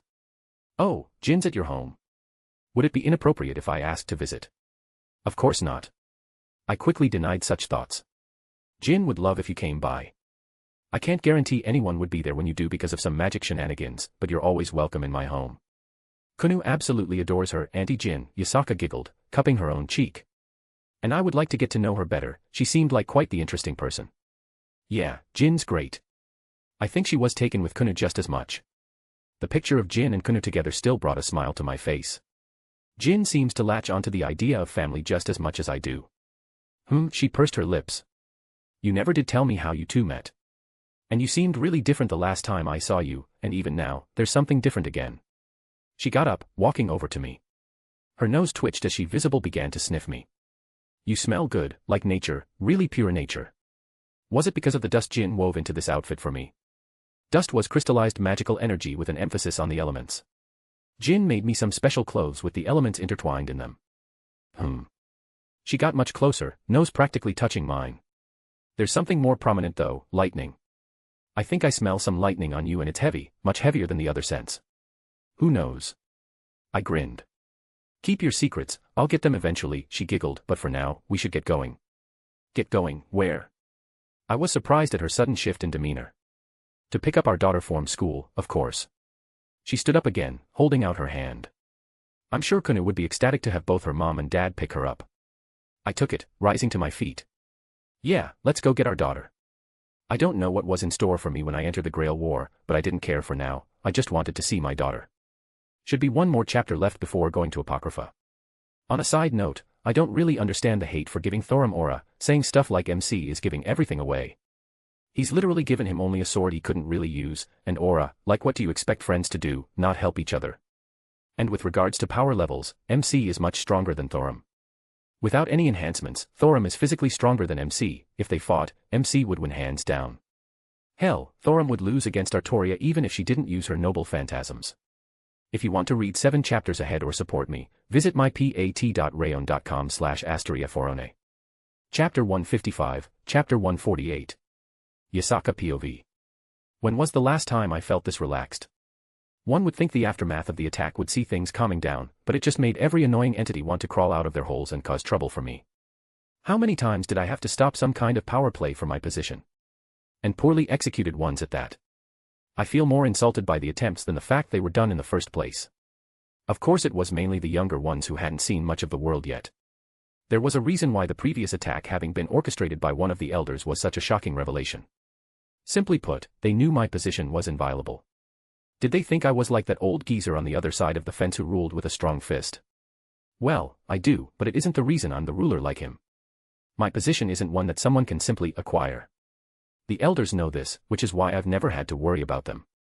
Sure, there are power plays, everyone trying to eke out any kind of influence or further their clan's positions. This is expected, and welcome for the most part, as long as it doesn't cross certain lines. A complacent retinue causes a whole different set of problems. But my position is backed by Amaterasu herself. The ley lines I watch over, that I control, are powerful enough that the leader of the Shinto pantheon had taken an active role in their management. Well, active is relative here. She makes sure she places someone to manage them that won't cause issues for Japan. It was the reason those stupid children tried to attack in the first place. To have me utilize the ley lines so they could power a dragon gate to summon Great Red onto Earth. If I had any hesitance about what I did, then that removed any possible sympathy remaining. Stupid children seemed to think they could take him and prove they were heroes. They couldn't even take me and I wasn't ashamed to say I was much weaker than the Dragon of Dreams. Forget about Japan, we would be lucky if the planet was still habitable after the dragon relented in his rage. And there's still more issues I'm dealing with because of them. The Abrahamic factions are breathing down my neck. Azazel wants to get his hands on some of the sacred gears we acquired. Heaven wants to retrieve the true Longinus. And the devils have been making some not-so-subtle inquiries about Wilhelm, and also wanting to get some of the sacred gears we now have. Lady Izanami even told me there had been some divine eyes cast our way due to the fight. But I hadn't gotten any more out of her, mostly because she's been gone for a while now. Meeting with some other deities or something. She didn't specify and I didn't wish to meddle in her business. She only said she would be gone for a little bit, but beings on her level don't perceive time the same way we do. But that doesn't matter anymore. I tossed aside any responsibilities for rulership at the moment, the stress that comes with it is ignored. Right now, I just wanted to get my daughter and spend time with her father. Speaking of. I cast a sideways glance at him, a small smirk rising on my face. It was cute how he was reacting to just holding my hand as we walked the streets of Kyoto. The yokai who turned their heads to stare at us, it made my heart flutter just a little bit. But he was barely concealing a blush on those cheeks. I just wanted to gobble him up right here. I reined that part of me in. I was well aware of how flippant I could be with my flirtations, it was a part of my nature, I would openly admit it. I wanted him to accept that I was serious about pursuing something a little more than that, to maybe make it official down the line. He didn't say he hated that part of me, but I could also understand his own reservations. Because of my position I did not have the luxury of simple ignorance when someone appears and becomes a part of my life. I had a duty to understand this person and what threats they could possibly bring to me and mine. I don't think he would be upset if I revealed that I looked into him, but I still did not bring it up. There were just some things I didn't want to speak about as they seemed personal in nature and they did paint a certain picture about his own preferences. It's odd, I could never relate this man to the reports I received about Shimoda Takao. The boy I read reports on, he was introverted, soft-spoken, and if the information was accurate, probably severely depressed. Some digging easily revealed why many of those factors existed. It was obvious who his father was at this point, and I don't think Wilhelm ever tried to hide it. He had no signs of even being a half-devil, and knowing their society, it wasn't strange at all to have him be pushed to the side in some corner of the world and forgotten. It was no wonder when Kuno latched onto him, and he latched right back. At the end of the day, I was happy how everything turned out. He really seems to care for Kuno and she just brightens up every time he's mentioned. How foolish I've been to not realize how much Kuno wanted a father figure in her life. I'd been so careful about her not seeing me with anyone romantically, and then here she comes home with a new father and a man I couldn't help but find myself attracted to. He saved her, a reason I would have dragged him to my bed if he was so inclined, but then goes and helps us further in the battle. For these, I would have been infinity grateful, an ally of his until the end of time, but I couldn't help but consider if maybe we could be something else. I had nothing holding me back from trying, the fact that Kuno already accepted him was the biggest hurdle to dating again, and he undoubtedly checked many of my boxes. He was certainly handsome, that would not be denied. Admittedly, I do like how he didn't just fall into my lap even after jiggling my boobs in his face. Maybe my pride stung just the teeniest bit. Not to mention he's very strong, that's a major turn-on for most yokai, along with a plethora of other species. He's been very kind to both me and Kuno, that smile he gives me is just to die for. He's witty, and has a mischievous streak inside him from what I've found out as well. Really, the only thing that even slightly hung me up was his age. Not to say I didn't enjoy the idea of a younger man showering me with affections, but I honestly never thought of becoming something more with someone barely into 20 years. But, here we are. His hand in mine as we walked to pick up our daughter from school, and I felt nothing out of place. I raised up one of my tails and wrapped it around his waist. The surprised look he gave me, the little flutter of embarrassment was just too cute, I couldn't stand it. That's right, I've seen you staring at my tails. Not to mention the glances at my chest and rear, but my tails certainly held your attention. You can't escape the fluffy tail, just accept it. There was a slight shiver that ran down my body as his fingers moved through the fur. How long has it been since I allowed a man to touch my tails intimately like this? You know, I've been curious. He spoke up, snapping me from my own musings. You want to know what shampoo I use? I teased. Well, I would actually, this is incredibly soft. I had to stop myself from just melting to his touch. I wonder if he knew how sensitive our tails were when in this form. I was wondering if it's impolite to touch a kitsen's fox parts. You say as you rub me quite thoroughly. I giggled. Has that ship not sailed already? For future reference. For any other kitsune you seduce? Another odd thought. I had never been part of a harem before, and yet I found myself okay with the idea. I had met both Artoria and Jin, and they had taken with Kuno well, if anything, I believe they would be a very positive influence on my little girl. Any other? Am I the one who seduced you? He raised an eyebrow. Yes, and you should take responsibility. I said without hesitation. You really are a vixen. Compliments will get you everywhere, I wiggled my tail in front of him. But yes, touching our tails and ears is considered something intimate, though not wholly sexual. Honestly, it's like a kiss, which can be a gesture of love in a platonic way, or a deep and sensual experience. And you're letting me touch yours? He seemed surprised. I am. I smiled. I see. He continued to stroke my tail as we walked with his free hand. My ears twitched as I heard him mutter "Fluffy" under his breath. Was I too forward? He didn't appear to be discomforted by my gesture, even after learning it was something intimate. Nor did he shy away. If anything, I think he was enjoying the moment. I couldn't help but sigh. When had I become such a worrywart? It was quiet between us as Kunu's school came into view, but it was a pleasant silence. POV Wilhelm. Fluffy, fluffy tail. The possessive part of me was really rearing its ugly head. More than once I had the urge of claiming this as mine. This woman, she really does know which buttons of mine to push to get me like this. Where I can't even properly voice things because I get flustered. Wow, this is nice. I admired the large garden outside the apparent school as we approached. I immediately noticed many guards all around the place, not just the ones who were following us stealthily. Isn't it? Yasaka smiled happily. Kunu was thrilled the first time we came here. She couldn't stop gushing about the garden and wanted to make one of her own back home. How's that going? Oh, you know how children are. Her attention turned somewhere else after a week. Yasaka sighed. Though I still keep up with it, it was something relaxing to do. I wouldn't mind seeing it. Well, if you want to plant some seeds in my garden, I wouldn't say no. She looked rather happy at the innuendo. I feel like she's been holding it in. Did I ever mention I wanted a big garden? Grinned. At least a dozen little flowers. Yasaka let out a small snort. Call me out, fine. She put a hand up in defeat.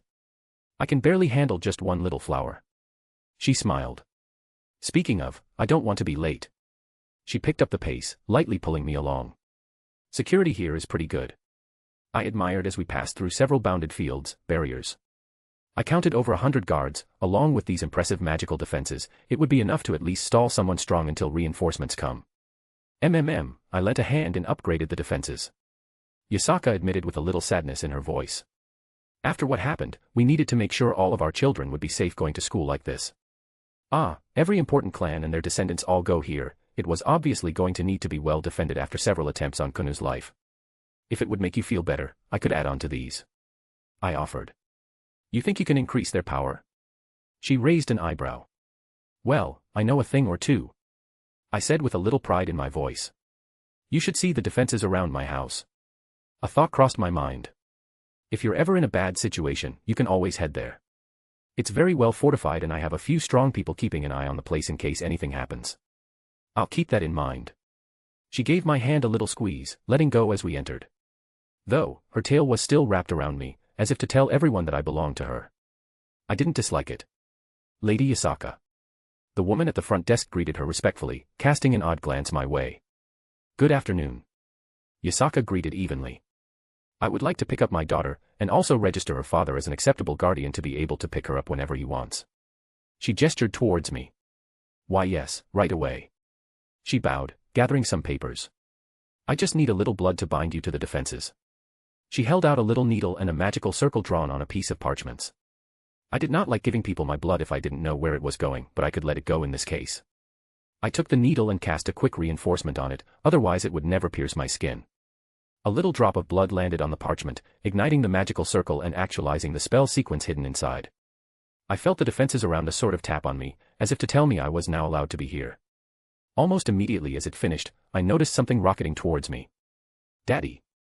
I knelt down, catching my daughter into my arms. My little fox. I laughed, her ears twitching happily and tail swaying behind her as we hugged. Just pretend I'm not here. Yasaka teased. K. Kunu gave a cheeky reply. Oh, you little cutie. Yasaka walked over, pulling her daughter's cheeks. I am sorry. Kunu managed to get out. Humph, I'll accept a hug as an apology. Yasaka relented with a small smile, opening her arms and Kunu went to hug her mom. Love you mama. Kunu whispered. I love you too. Yasaka kissed her on the forehead. You ready to go home? Aha. Kunu nodded happily, turning back to me, eyes practically sparkling, as if waiting for me to acknowledge her. I couldn't help but notice the hair ornament she still had on. Those red leaves that really did go well with her features. How was school? She perked up immediately. It was amazing. She threw her hands up, and it was the most expressive I've ever seen her. I glanced over at Yasaka who looked so happy to see her daughter like this. We even practiced magic today. Oh, magic you say? Any more buildings that were burned down? Kunu let out a little squawk, face turning red. It was only that one time. She pouted. I laughed, sweeping her up into my arms. Your dad's pretty good at magic. We began walking out, Kuno wiggling around like the hyperactive kitten she was. Why don't you show me what you learned? I only learned one spell because it's a lot like my foxfire. She said quietly, looking down. Self-esteem issues, or something else. A spell already. That's amazing. Do you have any idea how long it took me to cast my first spell? I spun her around, getting a smile out of her. Years. Literally years to cast my first time. A little secret in my past life, I wasn't the most talented when I was younger. I can't cast it if I'm spinning. She whined playfully. All right, my little sorceress, shoot your spell into the air, I'll make sure nothing happens. I winked at Yasaka, who just rolled her eyes with a smile but didn't say otherwise. I set Kuno down as she raised her hand in the air, visibly concentrating. A little spell circle appeared, rudimentary, amateurish, but it looked functional. Fireball. She shouted, and a little ball of fire haphazardly arced off into the air. Was this pride I was feeling? I know I didn't have a hand in this, but that fact that my daughter learned to cast a spell. With a gesture, I dissipated it before it could land and set something on fire. Our daughter is so skilled, isn't she? Yasaka cooed, rubbing her head. Moom. Kuno whined, but didn't move to stop her mom. I'm not a baby. She pouted, but she looked like she was enjoying the affection. A little genius. I praised. It took me years before I could do something similar, and she learned in a single day. I think she deserves a little reward, what do you think? Yasaka looked up at me. Of course, she did amazing. I nodded. Really? Kuno looked excited. Can I choose? If that's what you want, Yasaka let out a small laugh. Choose. I was confused, seemingly something between the two of them. We have a tradition every second Friday of the month. It was my turn to choose, but since Kuno's been doing so well. Yasaka trailed off, and I realized she wasn't going to say any more. Daddy's going to be with us this time. Kuno left no room for argument, not that I would be opposed. Of course. Yasaka didn't even give it a second thought either, I still had no idea what they were talking about. Why don't we keep it a secret and surprise Daddy? Kuno made a little noise in agreement, grabbing my hand and pulling. Hurry, let's go home. Yasaka flanked her on the other side, taking her empty hand as we went back home. I still have no idea what's going on. I looked around as Yasaka and Kuno had been bouncing around getting stuff ready. They had led me back into their living area that was basically off limits to the other people that resided in this place. Mommy's going to go change real quick, why don't you pick out anything you want? Yasaka told Kuno. Really, anything? Today's a special day, so you can pick anything. Yasaka smiled brightly, stepping away and disappearing into a back room.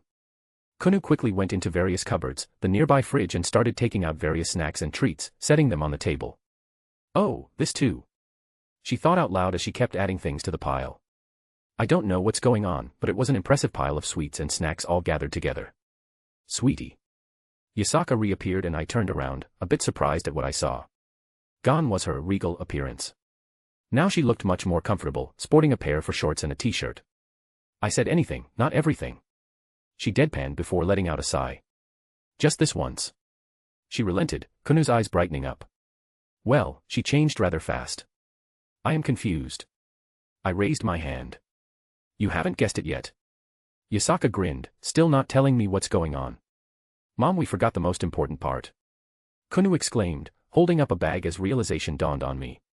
Popcorn, we're watching a movie. Ding, ding, Yasaka lightly cupped my cheek. How about a prize? Mom. Kuno huffed, looking a little red. Don't worry, Mommy will wait until you're looking away. Yasaka laughed. Kuno blekked, putting the popcorn packet in the microwave. Yasaka snuck one of her tails around my waist again, practically pulling me to her when Kuno was preoccupied. Just tell me when you want to claim your prize, she whispered. I raised an eyebrow at her teasing, leaning down I placed a quick kiss on her lips, leaving her a mite surprised. I think she even turned a little red for the briefest moment at my sudden attack. The corners of my lips curled up and she turned away, not meeting my gaze. I guess she didn't expect me to be so forward and didn't know how to immediately respond. Though, her tail didn't let up at the slightest, and the ones behind her were noticeably swaying. The microwave dinged, Kuno pulled out a fresh bag of popcorn and emptied into a bowl. I get to pick the movie this time. She ushered us over to the family room, a large television set up. Kuno laid down on the floor, snacks spread all around her. Yasaka found a spot on the couch and I went to sit next to her. Almost immediately, her tail was back, and I was beginning to enjoy its presence around me. What movie do you want to watch, honey? Jurassic Park. She declared. I perked up. That's one of my favorites. This girl. Yasaka let out a small laugh. She's been obsessed with anything remotely similar to dragons lately. Well, kids do that. Just focus on something so intently for a period of time before they get bored. Dinosaurs are cool. Wait, really? Of course, I was obsessed with them when I was a whelp too. There are actually still some around if you know where to look. I am intrigued and will look into that later. Yasaka fiddled with the remote until the movie started playing. She scooted a little bit until she was close enough to rest her head on my shoulder and I moved my arm around her. This was nice. I believe servant summoning should be next chapter. Anyways, if you want to read 7 chapters ahead or support me, visit mypat.rayon.com/astriaforone. Chapter 156, Chapter 149 Fate/Apocrypha. Sleep well. Yasaka gave a kiss to Kunu. The little fox had fallen asleep and she carried the little one to her bed and tucked her in. I was right behind her, mimicking her actions. I'll be back soon. I whispered to my sleeping daughter. I took a moment to watch the faint rising and falling of her chest as she slept peacefully. It was hard to leave like this, but I did have a mission. Besides, I would definitely be spending some time here after finishing up a couple things. We left a few moments later, Yasaka leaving the door cracked just a little bit. Are you leaving? She asked. Yeah, I need to go. I sighed. I have something important I need to take care of. Thank you. She gave a small smile. For coming, for making Kuna happy like that. It really means a lot to her. It means a lot to me too. I reached forward taking her hands into mine. And I said it before, she isn't the only reason I came to visit. I really need to watch myself around you. If you keep saying things like that, I don't know if I can hold back. She playfully swatted my shoulder. There was a brief pause as she looked at me. I hope whatever it is you're doing, you can come back soon. Next time I come back, I'll make sure to stay a while. And I won't be gone too long. I can time things relatively well. I'll hold you to that. She let go of my hands and opted to wrap them around me instead, pulling herself close. You really do have a nice scent. An odd compliment, but I'll take it. I laughed. She looked up at me, a grin on her face. One I wouldn't mind waking up to every morning. Honestly, I think I'm the one that needs to watch themselves. I poked her forehead. Telling me things like that, I don't know if I can hold back. I mimicked her words with a cheeky smile. We'll see. She giggled, hand reaching up and cupping my cheek. There was another moment of silence. We stared at one another for a few seconds before she leaned in and pushed her lips onto mine.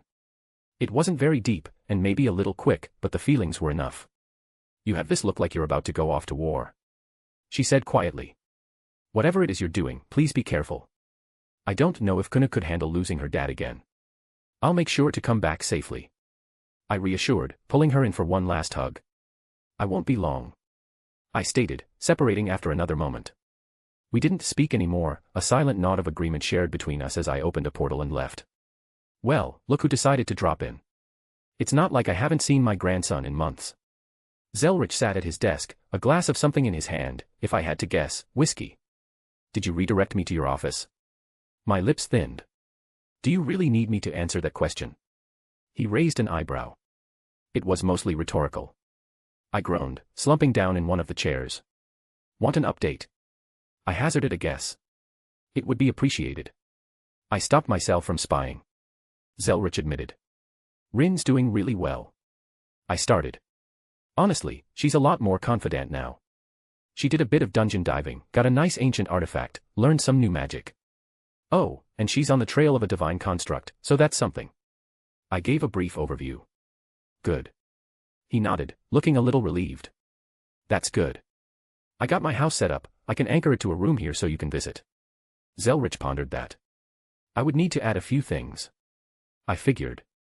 I waved my hand flippantly. I don't care if you mess with it. I was basically giving him permission to unravel my magic and add some things. In the Magus community this would be something practically unheard of. He didn't reply, but the look in his eye said everything he wanted to relay. Besides, you're helping me out. It's the least I could do. Equivalent exchange, it was one of the underlying principles that governed this society. It would also make someone feel at ease if you made it seem like both sides were receiving an even trade. He had a smile on his face as I said that. You spoke of Rin, how are the others? Artoria's doing good as well. She's been having fun, I think. The culture there isn't too far divorced from some similar things in her era. Jin's probably having the best time of her life. I have a library set up now, you should check it out when you head over there. I couldn't help but feel happy when I thought about them. You haven't met Meridia yet, but you might soon. Yes, my goddess granddaughter. He rubbed his beard with a grin. I do look forward to meeting her. Please call her your granddaughter, it would make me so happy. I said with all sincerity, causing him to laugh. I think she would actually like it even if she just huffs and puffs. I took out a key from my ring, handing it over. This should be all you need to figure out the anchoring. Oh. I took a kaleidophone out as well. Rin made a few extra, didn't know if you had made one yourself yet. He took both things happily. I had not. I wanted to receive one from her first before I meddled with her idea. Ah, I could have guessed that. Would do her confidence even more good to see him using her creation. So, you got the information on the Grail War? I asked, as the atmosphere shifted almost immediately. Zelretch took a deep breath, waving his hand as a folder appeared on the table. I won't ask if you're sure. I know you would have prepared for this just like I would. The girls helped too.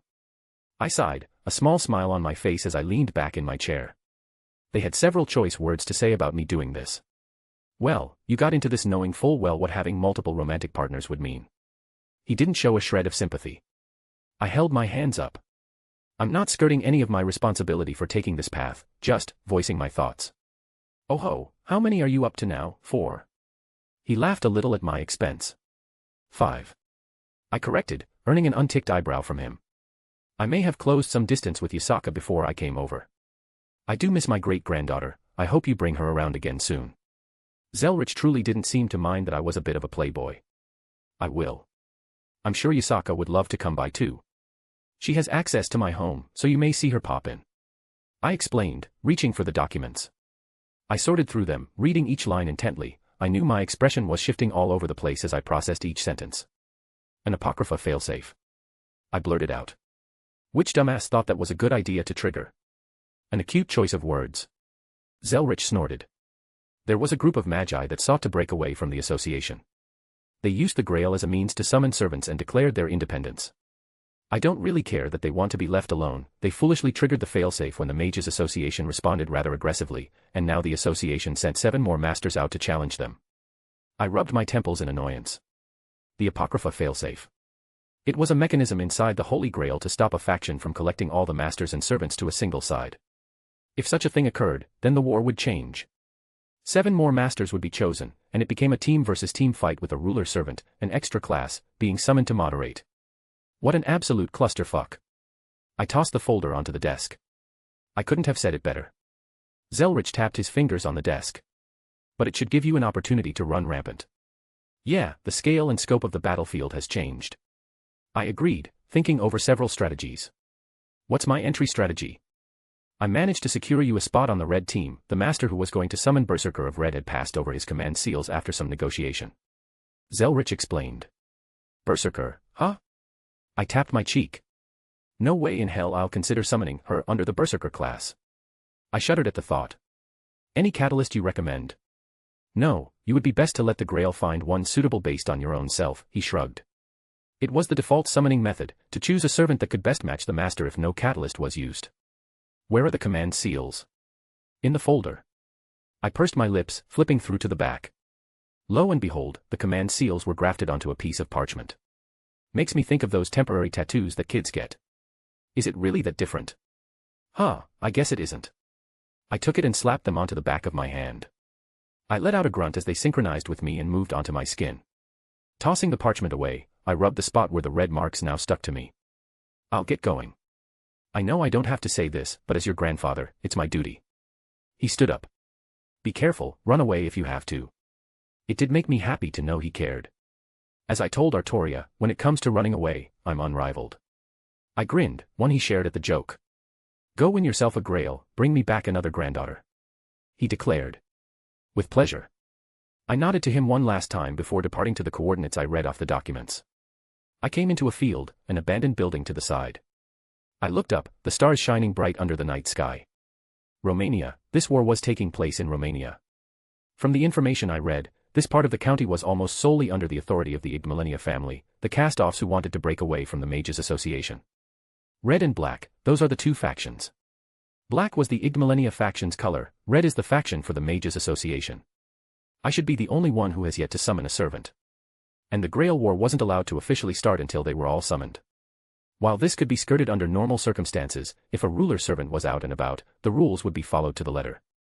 I briefly considered using something as a catalyst to facilitate the summoning, but I agreed with Zelretch's thoughts. It was better to have a servant I could get along with than one who was strong but I butted heads against. I'm excited. I've never seen a servant summoning before. To be honest, I'm a little excited too. It's a bit of a rush to summon a servant in any situation. I took out some containers I prepared, filled with animal blood to draw up the summoning circle. The actual drawing of it was a little tedious, but I had ample experience doing things like this in the past. The Grail does the heavy lifting with the spell casting. I'm basically acting as an anchor. And with my absurd amount of magical energy I can generate, my servant will be in optimal condition, their vessel overflowing with power.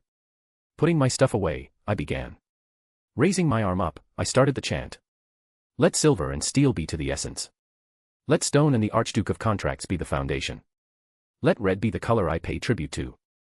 Let rise a wall against the wind that shall fall. Let the 4 cardinal gates close. Let the 3-forked road from the crown reaching unto the kingdom rotate. I hereby declare. The wind around my swept up, the magical energy exploded in every direction as the grand ritual began to take form, the Grail anchoring the process to its systems. Your body shall service under me, but my fate shall be in thy sword. Submit to the beckoning of the Holy Grail. If you accept this will and reason, then answer. Here is my oath. I shall obtain all the virtues of heaven. I shall hold dominion over all the evils of hell. Yet you shall serve with your eyes clouded by chaos. For you would be one caged in madness. I shall wield your chains. From the 7th heaven, attended by the 3 great words of power, arrive from the ring of restraint, O keeper of the holy balance. The magical energy in the room coalesced as a new figure began to form. The 5th imaginary element visibly coming together to form the vessel that would house the part of a heroic spirit. I hate you so much. You ruined this for me. He grumbled as the servant came into full view. She was tall, wearing skin-tight purple clothing. Clearly Japanese in origin, with a large katana at her side. She had beautiful long hair that almost touched the ground, and her assets were enough to almost grab my attention and not let go. Legs. I have heeded your summons. A feminine voice sounded out over the dispersing dust that was kicked up. I will dote on you as your mother, my master. Before I could even respond, she pulled me in, pushing my head between her very large breasts. Drake, I think I have a type. No, oh, really. Let Apocrypha begin. If you want to read 7 chapters ahead or support me, visit mypat.rayon.com/asteriaforone. Chapter 157, Chapter 150. Is this how I die, suffocated in the bosom of a busty older woman? You just take all the joy in my existence and drag it into a dark alley to do unspeakable things to it. I expected a great warrior of legends, and you summoned a dominatrix. A pay. Kill yourself. Alright, time to be serious. I had to put a little bit of strength into pulling myself away, and not entirely because I didn't want to move. I looked up at the woman who I had just summoned, this servant, a being I could feel the power seep out from, and she just gave me this affectionate look. It's nice to meet you, Berserker. I introduced myself, though I hadn't expected to have an actual conversation with a Berserker servant. I'm Wilhelm Henry Schweinorg, I'll be in your care. My son is so polite, she beamed. Had I just been adopted? Can I have your true name so I know who I'm working with? I am Minamoto no Reiku, leader of the 4 heavenly kings. She proudly proclaimed. Huh. I guess I shouldn't be surprised. I personally knew the female version of King Arthur, and I had a lot of knowledge about other servants, some of which did not have their gender recorded correctly into the annals of history. Still, it's pretty neat to meet a hero from my home country. I used my authority as a master, knowing her true name now, to mentally pull up her status to the forefront of my mind. True name, Minamoto no Reiku. Class, Berserker.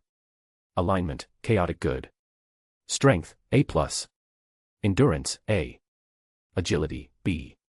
Mana, EX. Luck, C+. Class skills. Mad enhancement, EX. Writing, A+. Magic resistance, D. Divinity, C.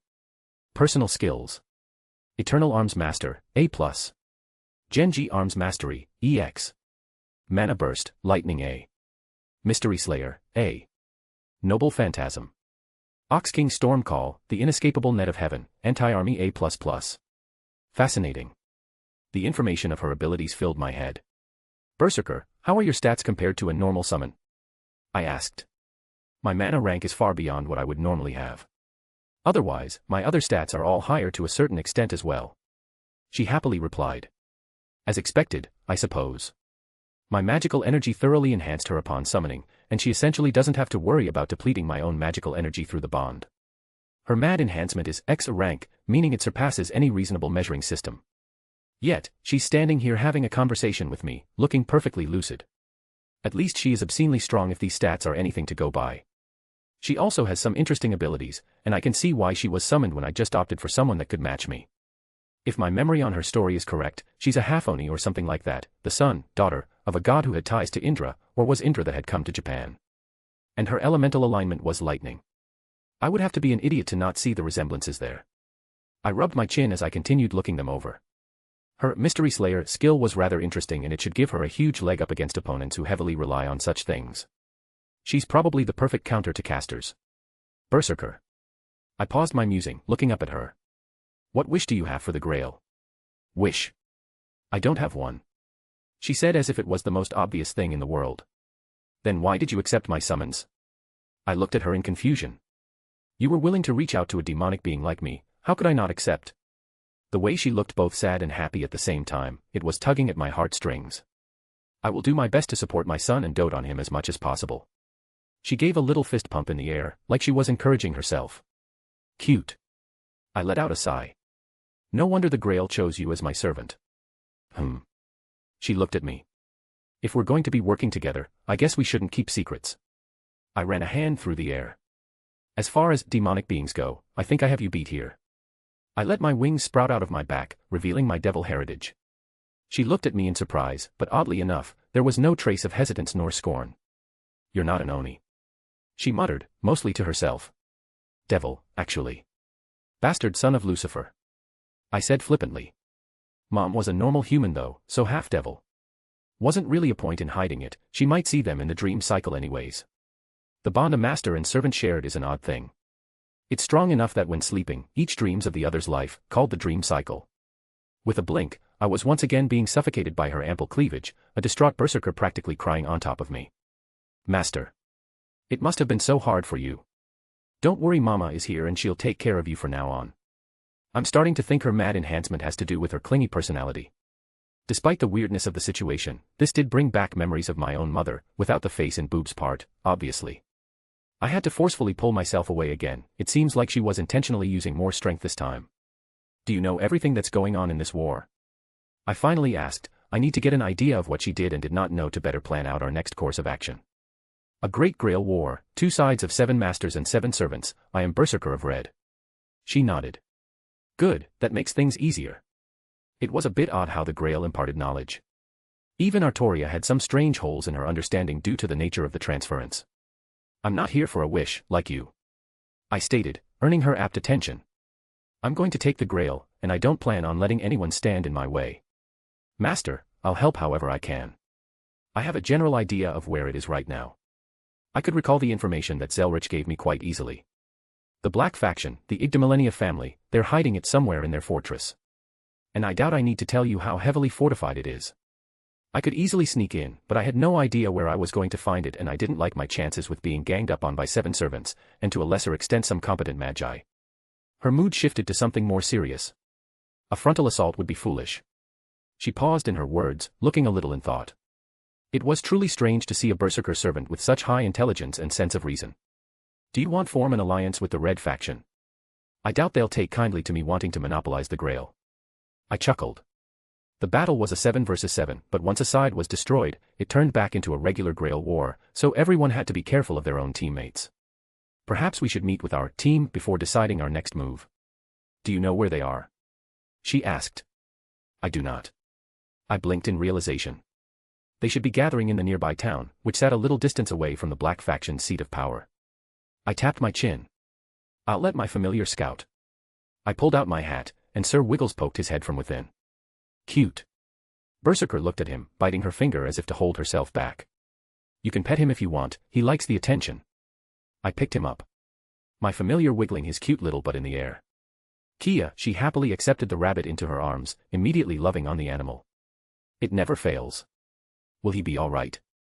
Berserker asked, already smitten with Sir Wiggles. He's fast. I reassured her, and as the words left my mouth, Sir Wiggles crackled with lightning, zipping out of her hands and darting all over the room to show off. Berserker clapped excitedly. A phantasmal species, my son is so talented. I just shook my head at her antics, it would take some getting used to. Sir Wiggles, you have a mission. I called his attention, he immediately stopped, waiting for me to continue. I need you to find the nearest town, and search for the largest concentration of magical energy. I commanded, adding in some thoughts through the mental link to better help him understand. Of course it's a church, why wouldn't it be a church? I mentally groaned, walking down the street. The town wasn't very far away, and there was a church that sat on a hill, practically radiating magical energy compared to the remainder of this place. I looked up to see a dove sitting in a nearby tree, it was staring at me intently as I narrowed my eyes at it and flashed my command seals. At the very least, I don't think I'll be attacked just for approaching, but I was on guard and Berserker was astralized near me. Getting closer, the old wooden doors of the church opened up and a priest walked out. He had an odd look about him, and the fact that he appeared to be Japanese made me do a double take. I didn't want to make assumptions about people, but it was surprising to see out here like this. Welcome. He said politely with a kind smile plastered on his face. But, something seemed off about him, I just couldn't put my finger on it. Are you the representative of the Red faction? I stopped a dozen or so feet away. I am Shiro Kotomine, a master, just like you. He took off a glove to show off the command seals on his hand. I'm glad you finally arrived. Deemlet Pentel was supposed to have come over a week ago, but we were told last minute that he had sold his position as a master without any further information. How inconvenient for you. My lips tinned. I didn't know why, but I had a bad impression of him right off the bat. The fact that his family name was Kotomine was throwing up red flags all over the place. No matter, you're here now. His expression didn't change. Why don't you step inside and we can discuss our next step for fighting the Black faction? He gestured towards the church. I quite enjoy this nighttime air, why don't we just speak out here? I countered. Well, you never know what eyes are on us. He smiled innocently. Magi can be quite the deplorable bunch.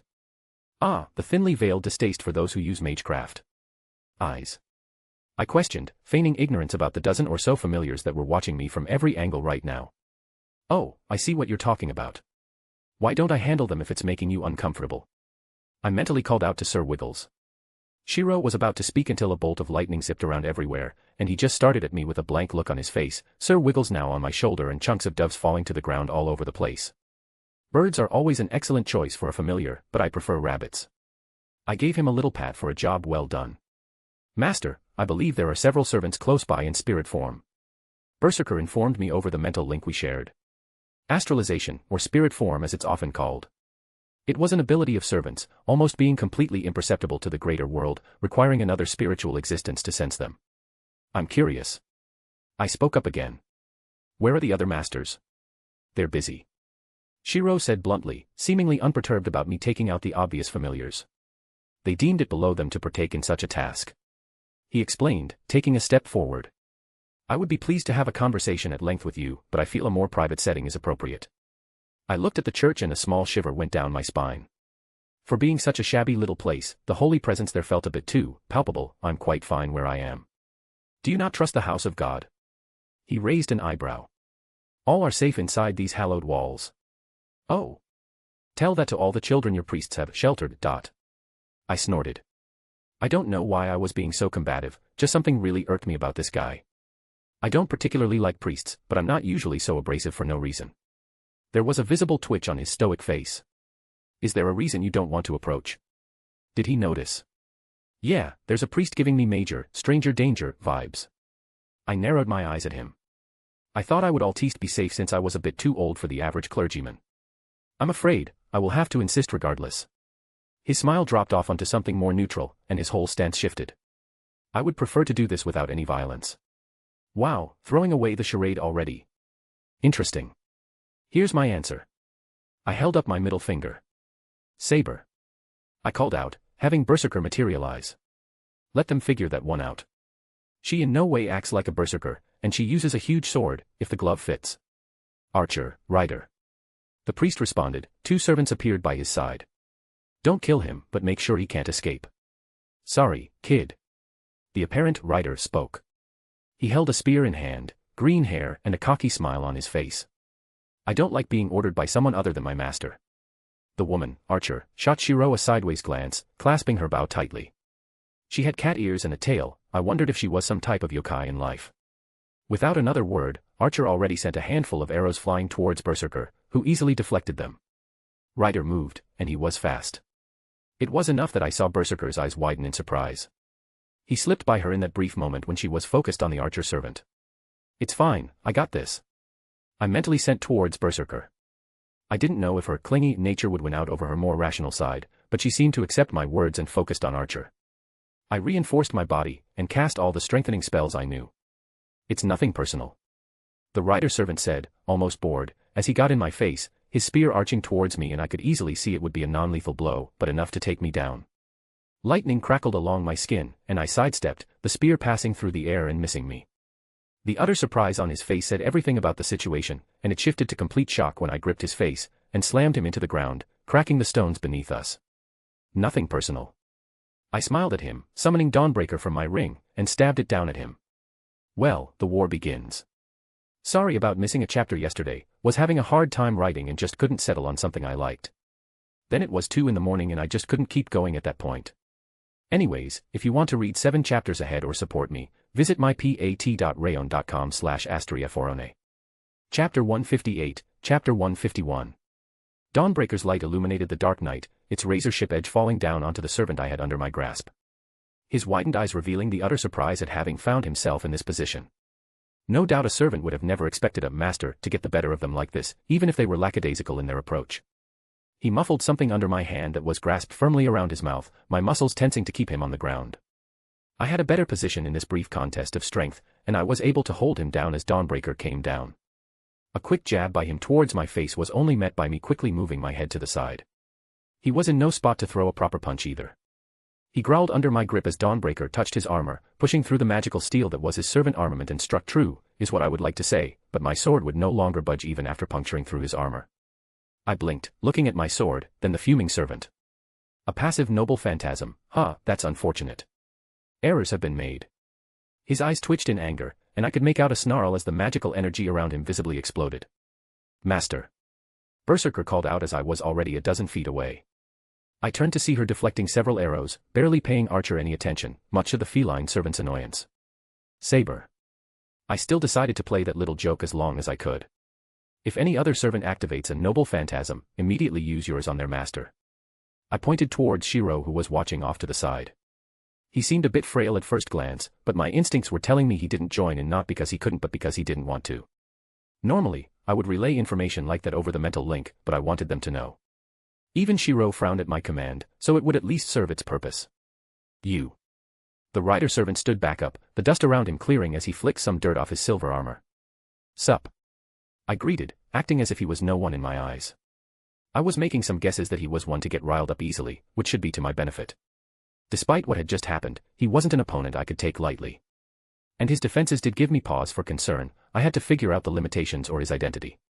Despite having quite a bit of my former self's memories, I didn't have an encyclopedic knowledge of every servant and their looks.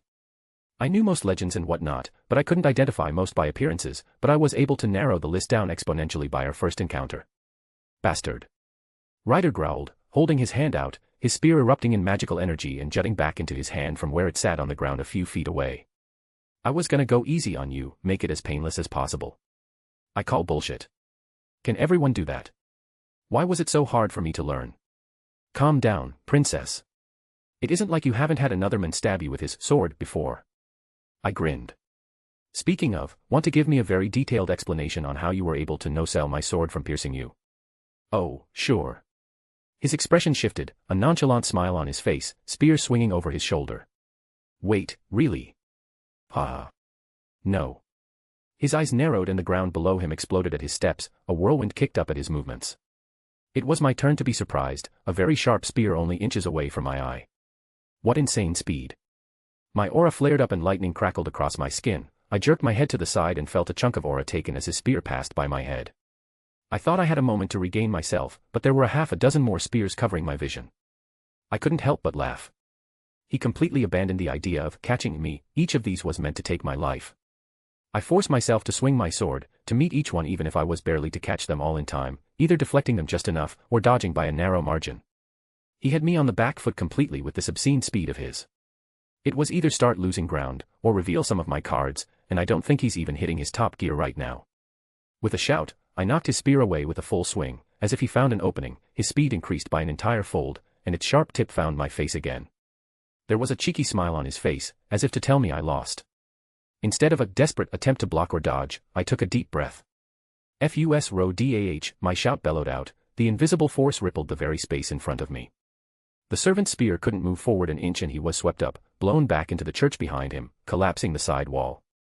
"Ryder, you idiot, stop playing around." A shout grabbed my attention as I looked to the side. Archer had a line of blood down her chest as she managed to get away from my berserker, a little wounded. "Your opponent is me." Berserker swung her sword and a burst of purple lightning shot out in the direction of the archer servant. Archer leapt up into the air, firing off more arrows, dancing around the surroundings to evade more lightning strikes. "Ha ha ha, you bastard." Ryder finally walked out of the semi-destroyed church, a grin on his face. Were those divine words? I didn't think something like that existed anymore. Divine words, weren't those predominantly used over in Greece during the Age of Gods? And you're still unharmed. I clicked my tongue. Ryder, stop playing. Shiro spoke up from the side. He didn't look all too pleased that the church was ruined. Ryder shot him a look of clear annoyance. "You're not my master." His lips thinned. "Besides, it's not like I can capture this guy." He jabbed his thumb towards me. "It's gonna be either killing him or nothing, bossman." Shiro let out a sigh. "Fine, deal with him then. Really curious what's gotten going on with him to want to remove me so quickly." "Well, you heard him." Ryder turned his attention back at me. "I'm surprised, I didn't expect anyone of this caliber to exist anymore. I drink plenty of milk."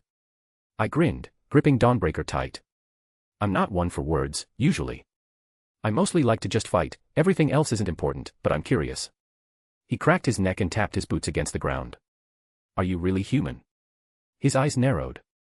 "My mom was human." I rested my sword on my shoulder. "Though, I don't think you're one to throw stones. Glass houses and all that." "Haha, can you tell that much?" He ran a hand through his hair. "You definitely don't have any divinity though." "Well, I was taking a shot in the dark, thanks for confirming my suspicions." I smirked. Ryder let out a grunt in annoyance.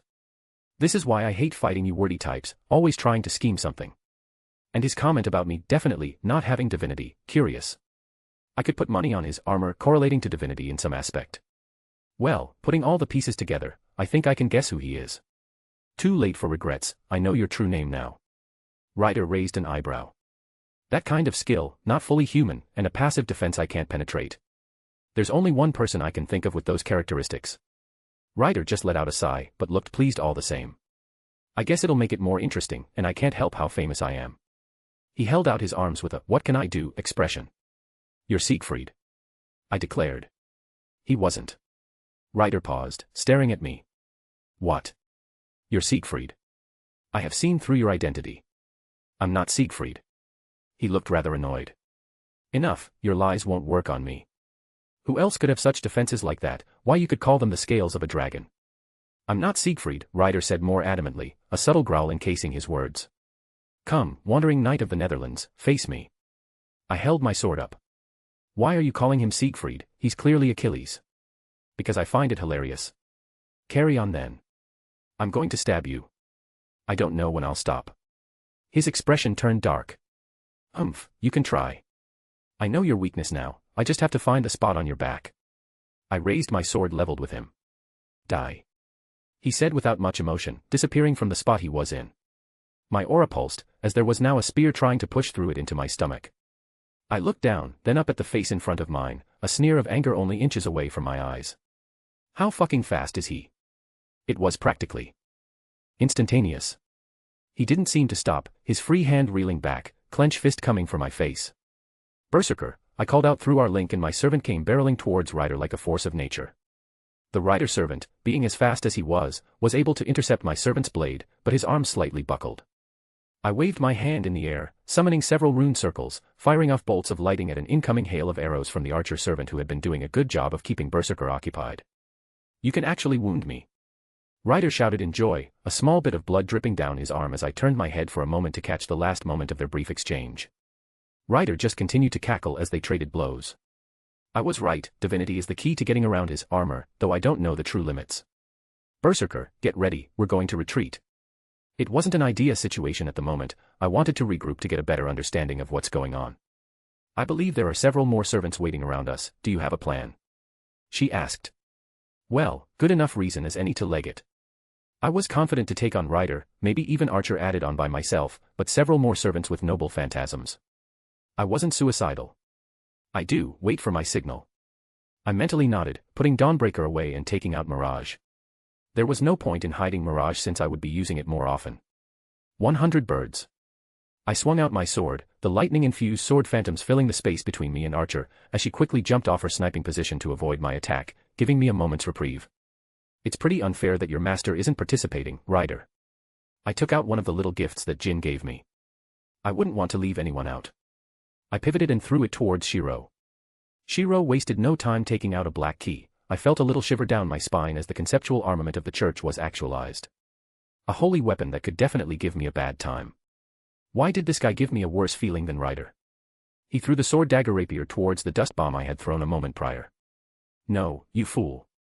A new voice called out, a servant materializing to grab Shiro. A woman with long black hair and an elegant dress. I was not staring at her extremely cute pointy ears. As soon as the black key made contact with the dust bomb, it exploded out in a burst of pure ice. The element basically given form and compressed down, then further enhanced and turned into a bomb. Now.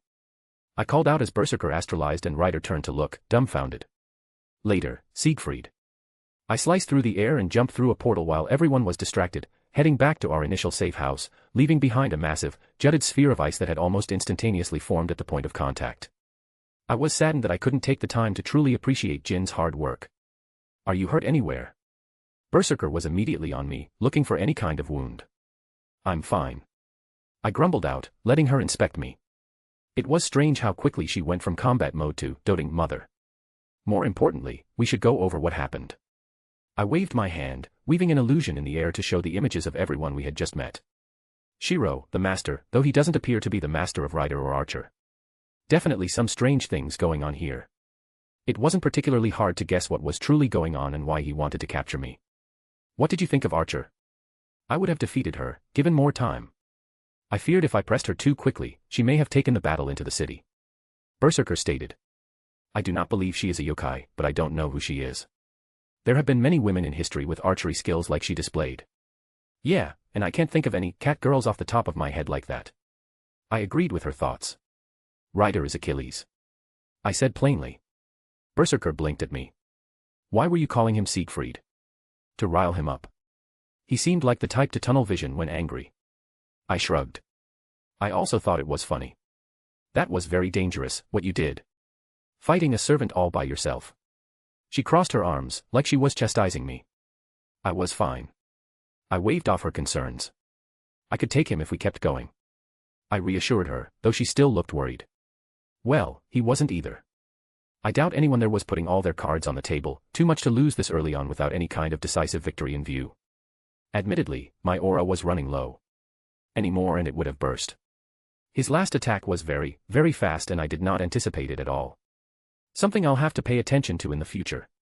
I had a handle on the situation, even though I retreated quickly, I didn't feel too threatened at that moment. There were clearly more servants around, but it was obvious that the Red faction was trying their best to deal with us without taking any losses. With us not allying with them they were already down one servant, if we managed to even take one with us, in their eyes, they would be down two then. It was in their best interest to slowly wear us down with their other servants stepping in if it looked bad. They also couldn't recklessly use their noble phantasms since I very vocally gave Berserker a command to go all out on Shiro if anyone used theirs. That should have also given them pause for concern. Adding onto all of that, who knows if anyone else was peeking. An enemy assassin, a magus that specializes in information gathering, or even an expert caster on the other side. It was one of the reasons I wanted to stay in the open.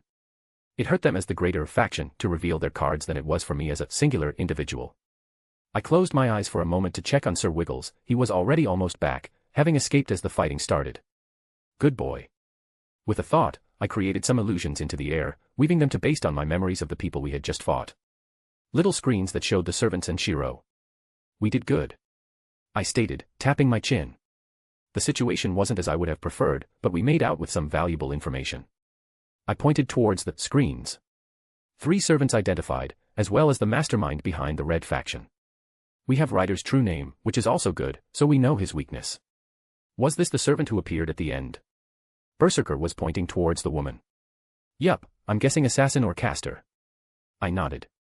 Though I'm leaning towards caster since she was able to perceive the threat of my bomb that quickly. What a shame, it could have done some damage if she didn't interfere, though I feel like he still received a little bit of my gift. Did you approach them knowing we would fight? She looked at me. It was a coin flip, if I were to be honest. A team fight like this, with a guaranteed fight once a single side wins. It was basically asking for someone to take control right off the bat. While I would have loved to have taken Ryder out in a surprise attack, it was still to my benefit that Red didn't lose too much strength yet. They would be useful in my plans. On a side note. That lightning of yours, it was very beautiful. I was the teeniest bit jealous of hers. Kia, you're so sweet. She grabbed me again, something that was quickly becoming normal. Mommy is going to spoil you. Oh, well, I can take a moment to enjoy my face being pushed between a pair of magnificent breasts. Kind of tradition for the first fight of every Grail war to just be a probe. To answer some questions, Dawnbreaker is not a divine construct. Explained this before. Being created by a god does not make something a divine construct. It's a bit of a misnomer because even Excalibur, a creation of the Fae, is a divine construct. You can just consider the term to mean anything that can't be attained by mortal craft. Dawnbreaker was created by Meridia, but it was created with the intent to be wielded by mortals. Things will start escalating when noble phantasms are thrown around. Anyways, if you want to read 7 chapter ahead or support me, visit mypat.rayon.com/astriaforone. A wild Mordred recently appeared. Chapter 159, Chapter 152. Master, Mama's back. Berserker called out, pushing open the door to our little safe house, which was nothing more than a dilapidated building barely having 4 standing walls. I found the farm to the east, and I retrieved 2 chickens for dinner. She held up the 2 limp avians, clearly having been killed. Did you leave the gold? I asked, turning around from where I was working. I left it just as you asked. She smiled brightly. I'll get started on cooking. I tried to tell her that I had stuff stored away I could just take out and eat, but she was very insistent on providing for me. I just chalked it up to a quirk of hers and let her go about it. But I wasn't going to steal from a farmer if I didn't have to. The gold should be more than enough compensation. Well, she happily accepted some pans, utensils, and seasoning to go along with it. I don't quite understand her mindset yet, but I think the idea of cooking for me was the most important thing here. The need to be the one to make sure I was well fed, or something along those lines. Regardless of the reasoning, it was a nice gesture and I appreciate the concern. I let her go about it. She had started a fire and set up to roast them. For the moment, I was focused on other things. Zelretch's files had 2 places set up as the sort of battlefield. Tryphus was where the Black faction was located. The former home of Vlad the Impaler, and also the greatest concentration of ley lines in Romania. There was no doubt in my mind that the Grail was somewhere in that city, for very obvious reasons. The city was walled and maintained from the days of the Impaler himself. And there was a large castle situated at the city that housed the Igdamilenia family. As one would expect, the castle is without a doubt fortified beyond all reasonable thoughts. It was safe to assume that the city itself was also heavily regulated. I wouldn't be surprised if the vast majority of the mundane population worked for them in one way or another. City-wide bounded fields are going to be assumed until otherwise disproven. But the fact that they have access to such potent ley lines would make it rather easy to set up such defenses on a large scale. From what I understood, the Mages Association did try to attack the family before the Apocrypha protocols were initiated. Was it 50 magi that they sent to their deaths? And they were all killed in a single night by one of the servants. Such a thing led credence to the idea that they could monitor the city on an individual level. The good news is, I know for a fact that I'm outside of their monitoring range. There's no way they would leave a single master and servant alone, and the fact that the Red faction set up their base in the city I was camping outside. Just to be sure, I did fortify this place against any kind of peeking I could think of. Cygasora, nothing particularly exceptional about this city, only that it's the closest place to Tryphus. The most eye-catching thing was the church that sat on top a hill at the center. Knowing that it was pace tense did make me a little happy. Maybe my devil heritage was having an effect on me. I had an odd annoyance with the priest from before and I'm usually not so aggressive unless I'm actually pissed off. I kind of expect the turn of events, so I wasn't angered beyond reason, so I really have no idea why I was acting like that. Annoying. Speaking of my devil heritage, I really need to watch out for any holy attribute opponents. That priest looked skillful and him wielding the church's teachings could be problematic even if I was confident in dealing with him. To be honest, I wasn't entirely sure about the church's secrets. There were possibly things they kept secret, even from me or that I simply don't recall from my previous life. The Zelretch that was a dead apostle had some run-ins with the church, which was to be expected, but they generally kept out of each other's way. Well, when you save the world, you get a little leeway even if you are their enemy. No one could dispute that Zelretch was on the side of humanity, even the church. But I digress. Aura held up well. It was a good test run against an opponent like Ryder. The way he could accelerate to higher levels so quickly, it was clear he hadn't even reached his peak and was holding back. Our next fight would probably not end on such a low note. My runic circles held up well too. If it was before I performed that ritual of lightning form, I don't know if they would have stopped the arrows from Archer. The runic circles aren't the most powerful lightning spells I know, being only comprised of modern runes and some Skyrim magical additions, but they are very versatile and easy to actualize.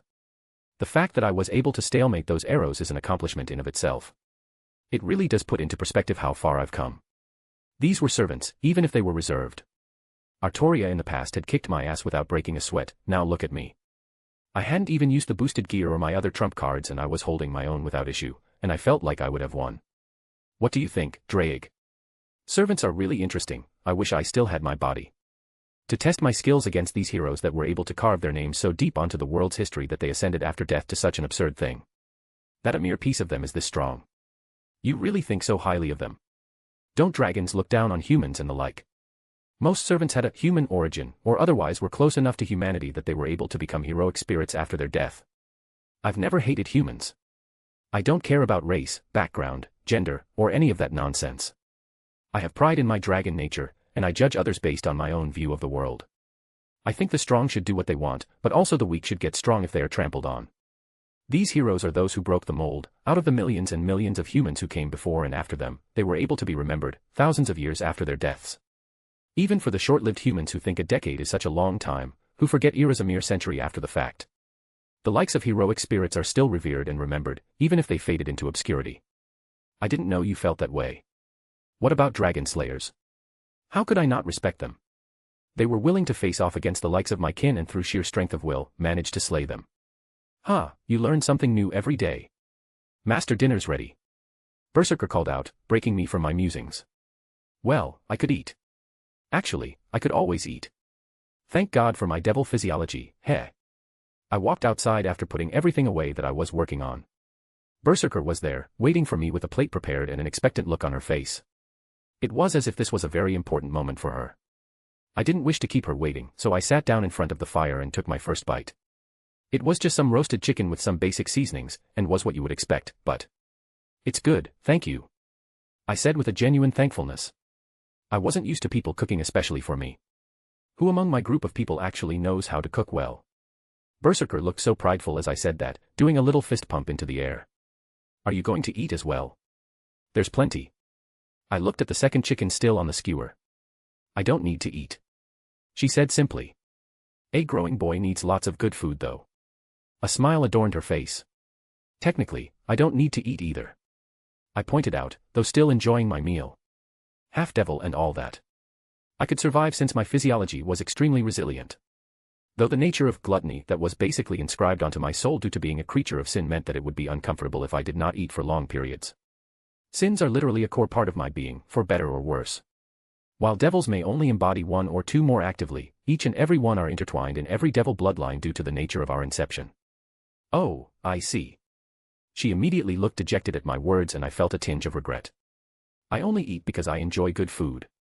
I made sure to accompany my statement with another bite. It's one of my favorite joys in life. She did perk up a little bit. Master. Berserker's demeanor shifted a little. That almost ditzy personality that she donned when being a mother was still present, but her eyes looked a little sharper. Who are you? I let out a breath, setting my plate to the side. I guess this talk was coming. Even if you are a half-phantasmal species, fighting a servant is not something so simple. You say you are the son of Lucifer from the Christian religion. I am only familiar with the legends and stories because of the grail, but it is that something possible in the current world. She eyed me suspiciously, even if she still held a fondness in her gaze. You should know about the last true magics in existence, yes? I asked. The grail provided me such information, Master. She confirmed. Do you know the names of the current magicians, the wielders of those sorceries? Specifically, do you know who wields the second true magic? The name of the kaleidoscope, Zelretch, is known to me as well. His full name is Kister Zelretch Schweinorg, he's my grandfather. I'm also a magician, able to use the second true magic. I replied. She blinked in surprise, a warm smile forming. As expected of my son. She just accepted it as if it were natural. I let out a sigh, thinking I would have to prove it or something, and she simply went, okay. I'm also not native to this world line. The world I was born in, the age of gods hasn't ended and everything still exists but is hidden from the greater world. I've traveled to several different worlds at this point, collecting some useful stuff along the way. I held my hands out, palms facing up. In my left hand, lightning crackled, dancing around my fingers. In my right hand, my aura flared, the myriad colors conglomerating and becoming visible to the naked eye. I also know a few servants from other worlds. I've fought and sparred enough to be confident in my skills. I can fight by your side. She looked a little lost in thought, perhaps digesting my words. Her expression darkened, though it didn't appear to be directed at me. Mama will handle all the insects that appear, Master. You don't need to worry about them. Her smile was one that promised pain, and I'm immediately reminded that she is a berserker. Her mindset is hard to understand. Maybe I can do something about that in the future. If she didn't have a wish on the grail, if she wanted to stick around. I just shook my head, thoughts for the future. Well, this was the easiest version of this conversation I've ever had. I chuckled. You took it a lot better than Meridia. Meridia. Berserker shifted gears once again. She's my lover. Is that so? I looked over to see Berserker clenching her fists tight, a forced smile on her face. Was there something wrong with what I said? I was about to ask, but I suddenly felt a tick on the mental connection I had with Sir Wiggles. I focused on it to see what he was seeing. There were servants squaring off, of which I recognized none. Berserker. I stood up, looking into the distance. It looks like the night isn't over yet, another opportunity has presented itself. Master. Let's go crash another party. I grinned, taking Mirage out of my ring. There's no need for you to fight. Berserker said calmly. I will be enough to step on some insects. She quickly got into her battle-ready mood as well. Alright guys, I read what you put. I could sit here and argue, but it's not really a big deal in the grand scheme of things. I don't deny the arguments said by those who disagree with me, there are valid points. But at the same time I think it can be argued in my favor as well. I'm just going to leave it at this for now. Anyways, if you want to read 7 chapters ahead or support me, visit mypat.rayon.com/astriaforone. I will not be writing this weekend, feel like I'm overdue for a little break since the last one was a couple months ago, I think. Chapter 160, Chapter 153. An invisibility potion from Skyrim combined with an illusion to hide any marks I make on the ground, and lastly, a quick muffle to silence my movements should render me nearly undetectable. With Berserker remained astralized at my side, I approached the battle going on ahead. From what I could make out, a man in golden armor wielding a lance was fighting another silver-haired man with a glowing dragon tattoo wielding a sword, while what appeared to be another servant and master standing off to the side. Curious. Though, as I got close, the servant glanced at me out of the corner of her eyes. Damn, even with all that in the ring of the Caveat, she could still notice me. She wasn't interfering at all, was this ruler? She gave off a feeling similar to Shiro. I silently waved, causing her to slightly raise her eyebrow, but otherwise didn't react even as I walked up to the rather large man standing near her, enthralled by the fight he was watching. He was wearing some gaudy white and gold uniform that looked like it barely fit him. He was clenching his fist angrily, staring at the fight, muttering things under his breath. I paused as I glanced at the fight again, having gotten this close. I couldn't help but grip my heart, as if something was bearing down on me by merely existing. It was a familiar feeling, one I felt from several weapons I've interacted with at this point. Dragon Slayer. Speak of the devil. The silver-haired man wielding a greatsword with a glowing dragon tattoo on his chest. His existence practically shouted, danger, to my dragon nature. I wanted to fight him. I wanted to defeat him. The urge was so much I didn't realize my fingers were digging into my skin and drawing blood. I took a silent breath, regaining my bearings as I focused on the master. Taking a few steps forward, I quickly grabbed his mouth, my invisibility fading at the slightest touch. Good evening. I was of course polite and offered a greeting to him. MHMMHMPHH, he muffled something, but it was hard to understand. His circuits visibly lit up as if he was going to cast a spell. None of that, I wagged my finger in front of his face, a little bit of electricity forming at the tip in a threatening manner. Master. The apparent saber broke away from the engagement, barreling toward me at an impressive speed. Saber, I called out as my servant materialized, intercepting him midway. I could guess he was the Saber of Black by what was going on. The Dragon Slayer's eyes widened as he was pushed back in that quick exchange. I wanted to fight him, but I felt like if I did, I wouldn't stop until one of us died, and that was not in the plan at the moment. Insect. Reiko looked at him in contempt, holding her sword up. It was kind of hot. Saber of Black rained down a fury of blows, all of which Berserker matched relatively well. My head snapped to the side as the Lancer moved on the tentative ruler servant. What the devil? I blurted out as the golden armored Lancer burst into flames and attacked her. Lancer, attacking me is a violation. Are you going to continue this course of action? Ruler declared. A banner appeared in her hands, acting like a spear to block his attacks. I'm under orders, Ruler. He said simply, waving his lance as a burst of fire descended on her. Well, that answered my question on her identity. That fire is divine. Yeah, I could feel it.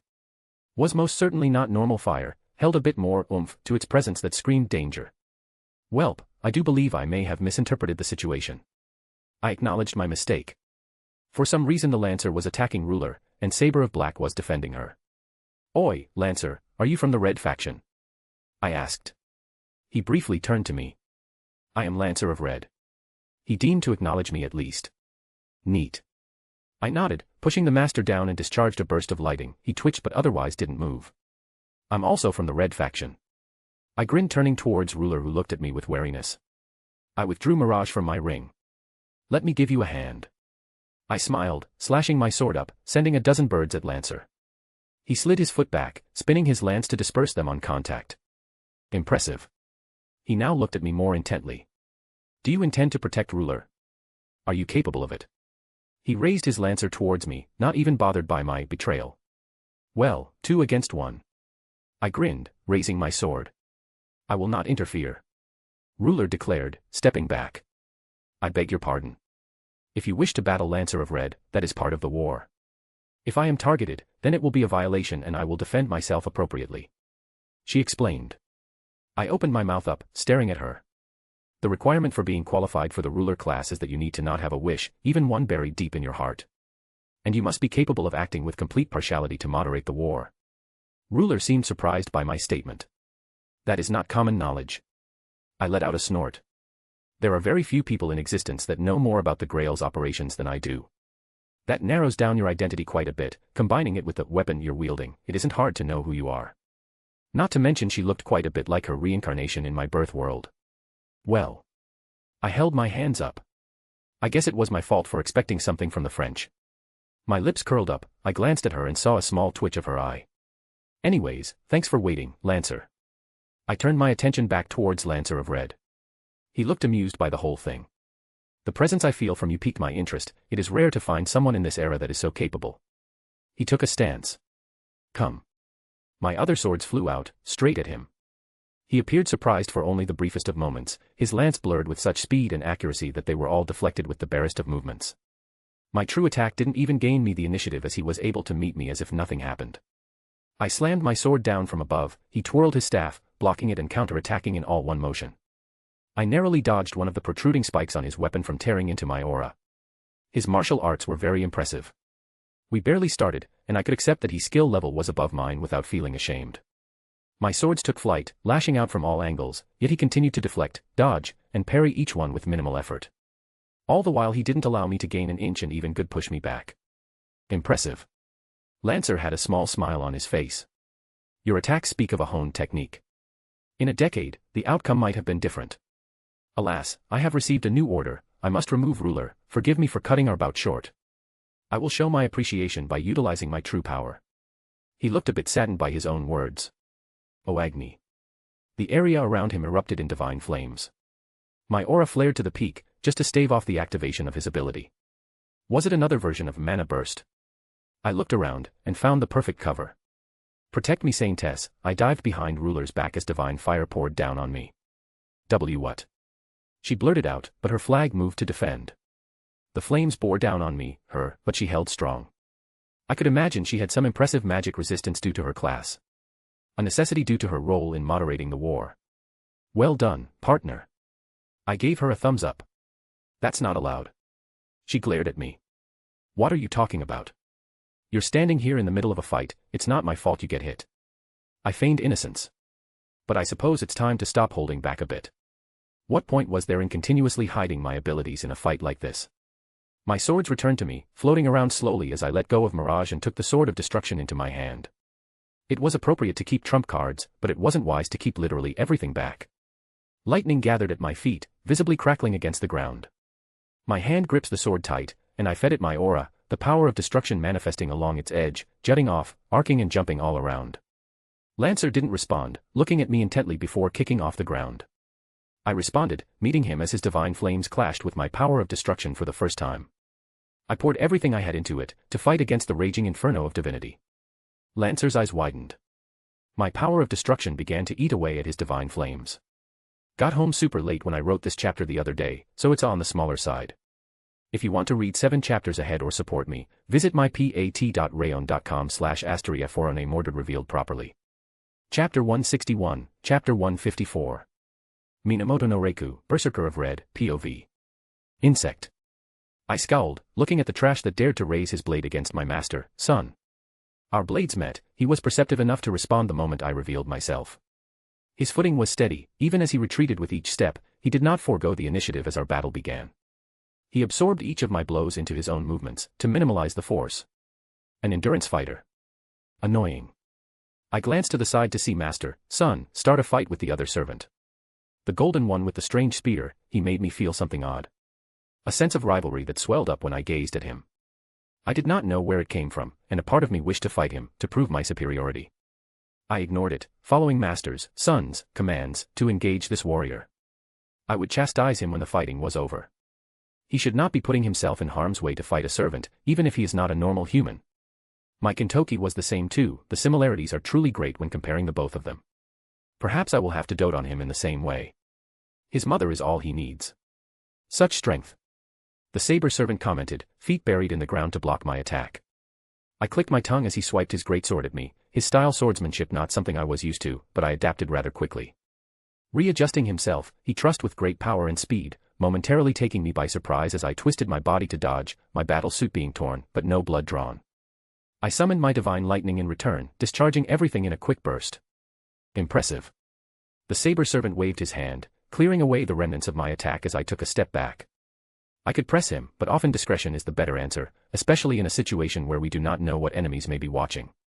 I do not enjoy the prattling of insects, merely accept being crushed. Ha ha. He let out a self-deprecating laugh.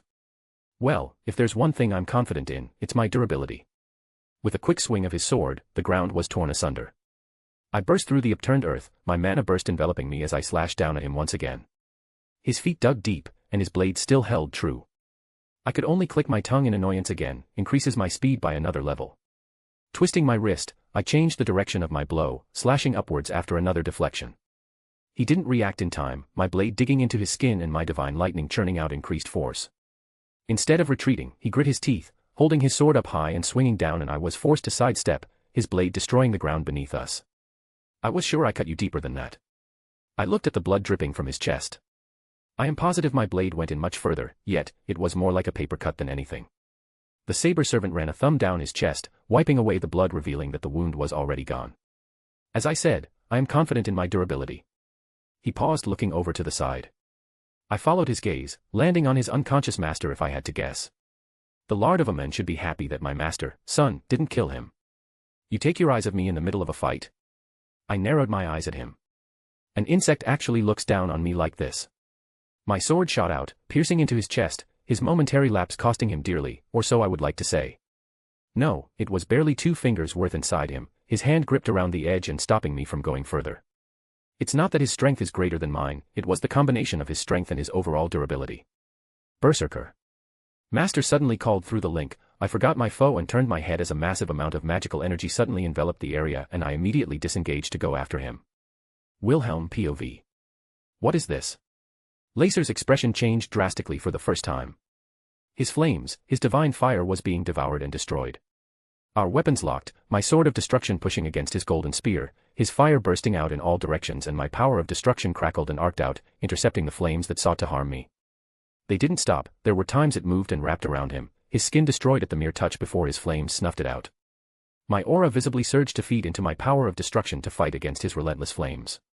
My bloodline, it was almost like it was eager to fight against the divine, to reach out and strike at those who dwelled above. You are not an ordinary human. Lancer looked at me, less perturbed by my power. I see it, you are something strange. Does he have an ability that allows him to glimpse into my true nature? I grit my teeth, pushing every last bit of aura I could output, and he shuddered under the sudden intensity of my destruction. He almost reeled back as it jutted out towards his body.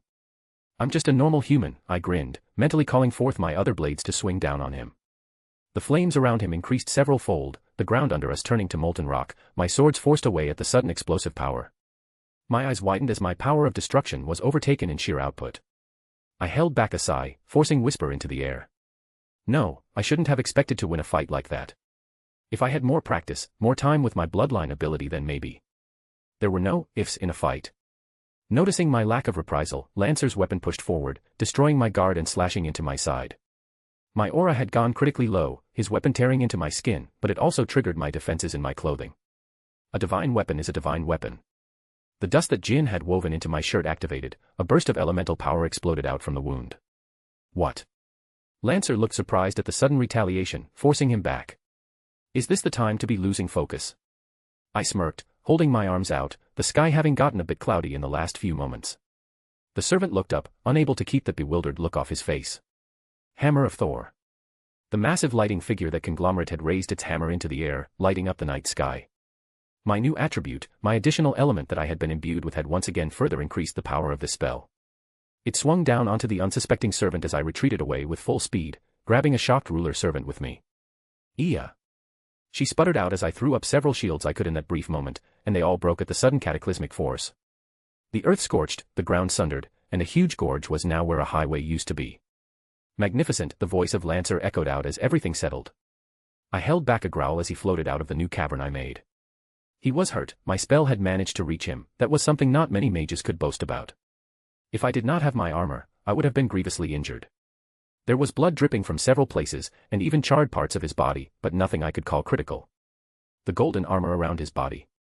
No doubt it was also divine in origin, otherwise I couldn't guess how he managed to walk off my attack. You bastard. I couldn't help but laugh. What a monster. Your name. He held out his spear, pointing towards me. I wish to hear the name of the living person who was able to wound me. Wilhelm. I will refrain from giving my family name as it would reveal something I wish to keep secret for now. Wilhelm. He nodded in understanding. I will follow my orders, but I will offer noble phantasm in thanks for this wonderful battle. His lance ignited in fire, but it felt much different. A chill ran down my spine, as if death was descending on me. I looked back at Ruler, who looked ready to defend herself, but I doubt she would be willing to extend that to me. Berserker. I could out through the link. Should I use a command seal? I clenched my fists and let out a laugh. I had my own pride. I withdrew the staff of Magnus from inside my storage, and the boosted gear appeared on me left hand as a precaution. My swords were floating around me protectively.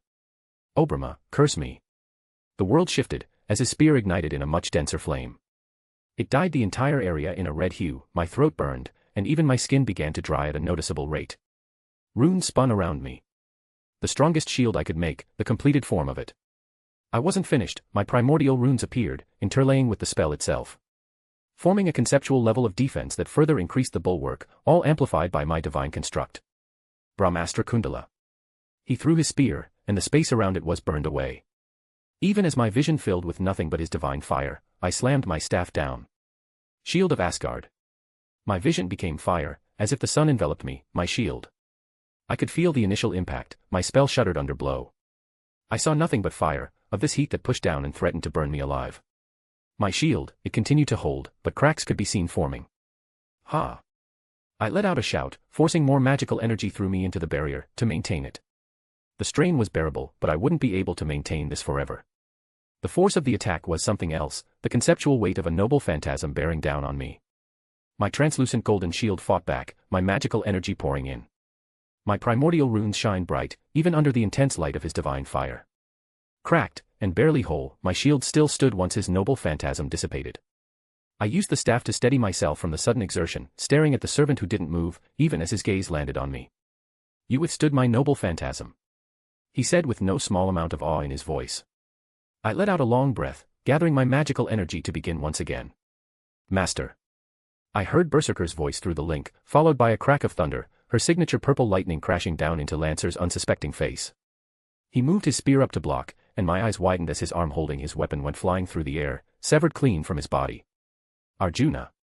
Lancer blurted out, seemingly more concerned by Berserker's appearance than the fact that he just lost an arm. Berserker landed on the ground, about to attack again, but Lancer's body was enveloped by a burst of magical energy, and he was suddenly teleported away. Well, I was going to do something similar, but I guess Berserker doing it is fine too. A command seal. I grunted, falling to my butt. It was the correct play to make from the other side. I looked to the ground and his weapon also was gone, but his arm turned into magical energy and dissipated. Master.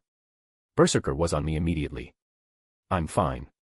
I couldn't help but pat her head as the atmosphere changed instantaneously. She looked exceedingly happy to receive my touch. I showed her the white light in my hand as it was already working on healing my wound. It wasn't very deep, I was more concerned with the divine nature of his weapon than the wound itself. I hope there are no lingering effects like the weapons from the Abrahamic cosmology. Who's this? Her face turned dark again, her sword gripped tight, staring at Ruler. I forgot about her in that moment, my shield having protected her as well. I'm Ruler. She hesitantly introduced herself. I'm the moderator for this Grail war. Master, I'll remove this woman, just give me a moment. Berserker was about to move, and Ruler looked a mite bit scared. Berserker, stop. I pulled on her.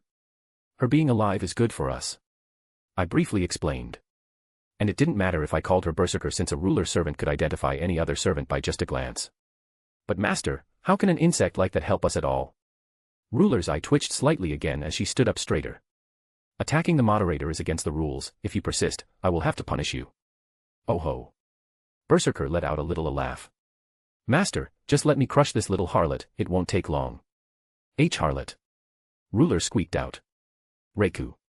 I called her by her real name, which actually caused her to pause and give me her full attention. Let's just get back to our hideout so I can rest. Whatever my master wants. She quickly changed tunes. I stood up steadily enough, putting everything away but Mirage.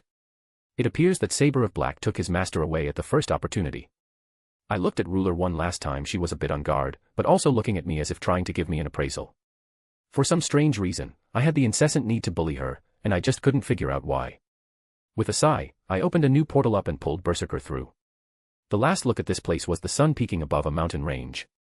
Or rather, what was left of it after Lancer's attack, because I'm pretty sure there were 3 peaks in total before tonight, and I could only count 2 now. For those who don't know, Brahmastra Kundala is an anti-country noble phantasm that basically says, fuck everything in that direction.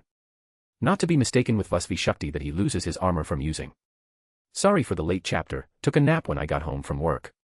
Just a reminder, I'm not posting this weekend, so I'll see everyone on Monday. If you want to read 7 chapters ahead or support me, visit mypat.rayon.com/asteriaforone. Chapter 162, Chapter 155. Saber of Black, Siegfried, POV. I carried my master back to the Black Faction's base. I couldn't help but turn around and see the destruction wrought at the activation of Lancer's noble phantasm. It was impressive and made me wonder if I could survive it without activating my own in response. My battle between the other Saber, I managed to pull her far enough away from Master's unconscious body so that he wouldn't get swept up in the battle, but even then, I was still able to see the effects of the fight that had taken place in the area I retreated from. Both far and close enough to keep an eye on Mastery and intervene if he was ever in harm's way. It was the only option I had in that immediate moment when I saw that Saber of Red's master had no intention of harming my own. Passing through the defenses of the Igdmalenia castle, I could sense many eyes now on me, but none barred my path. Walking into the castle, I was greeted by some of my fellow servants and their masters, all of whom stared at me expectantly.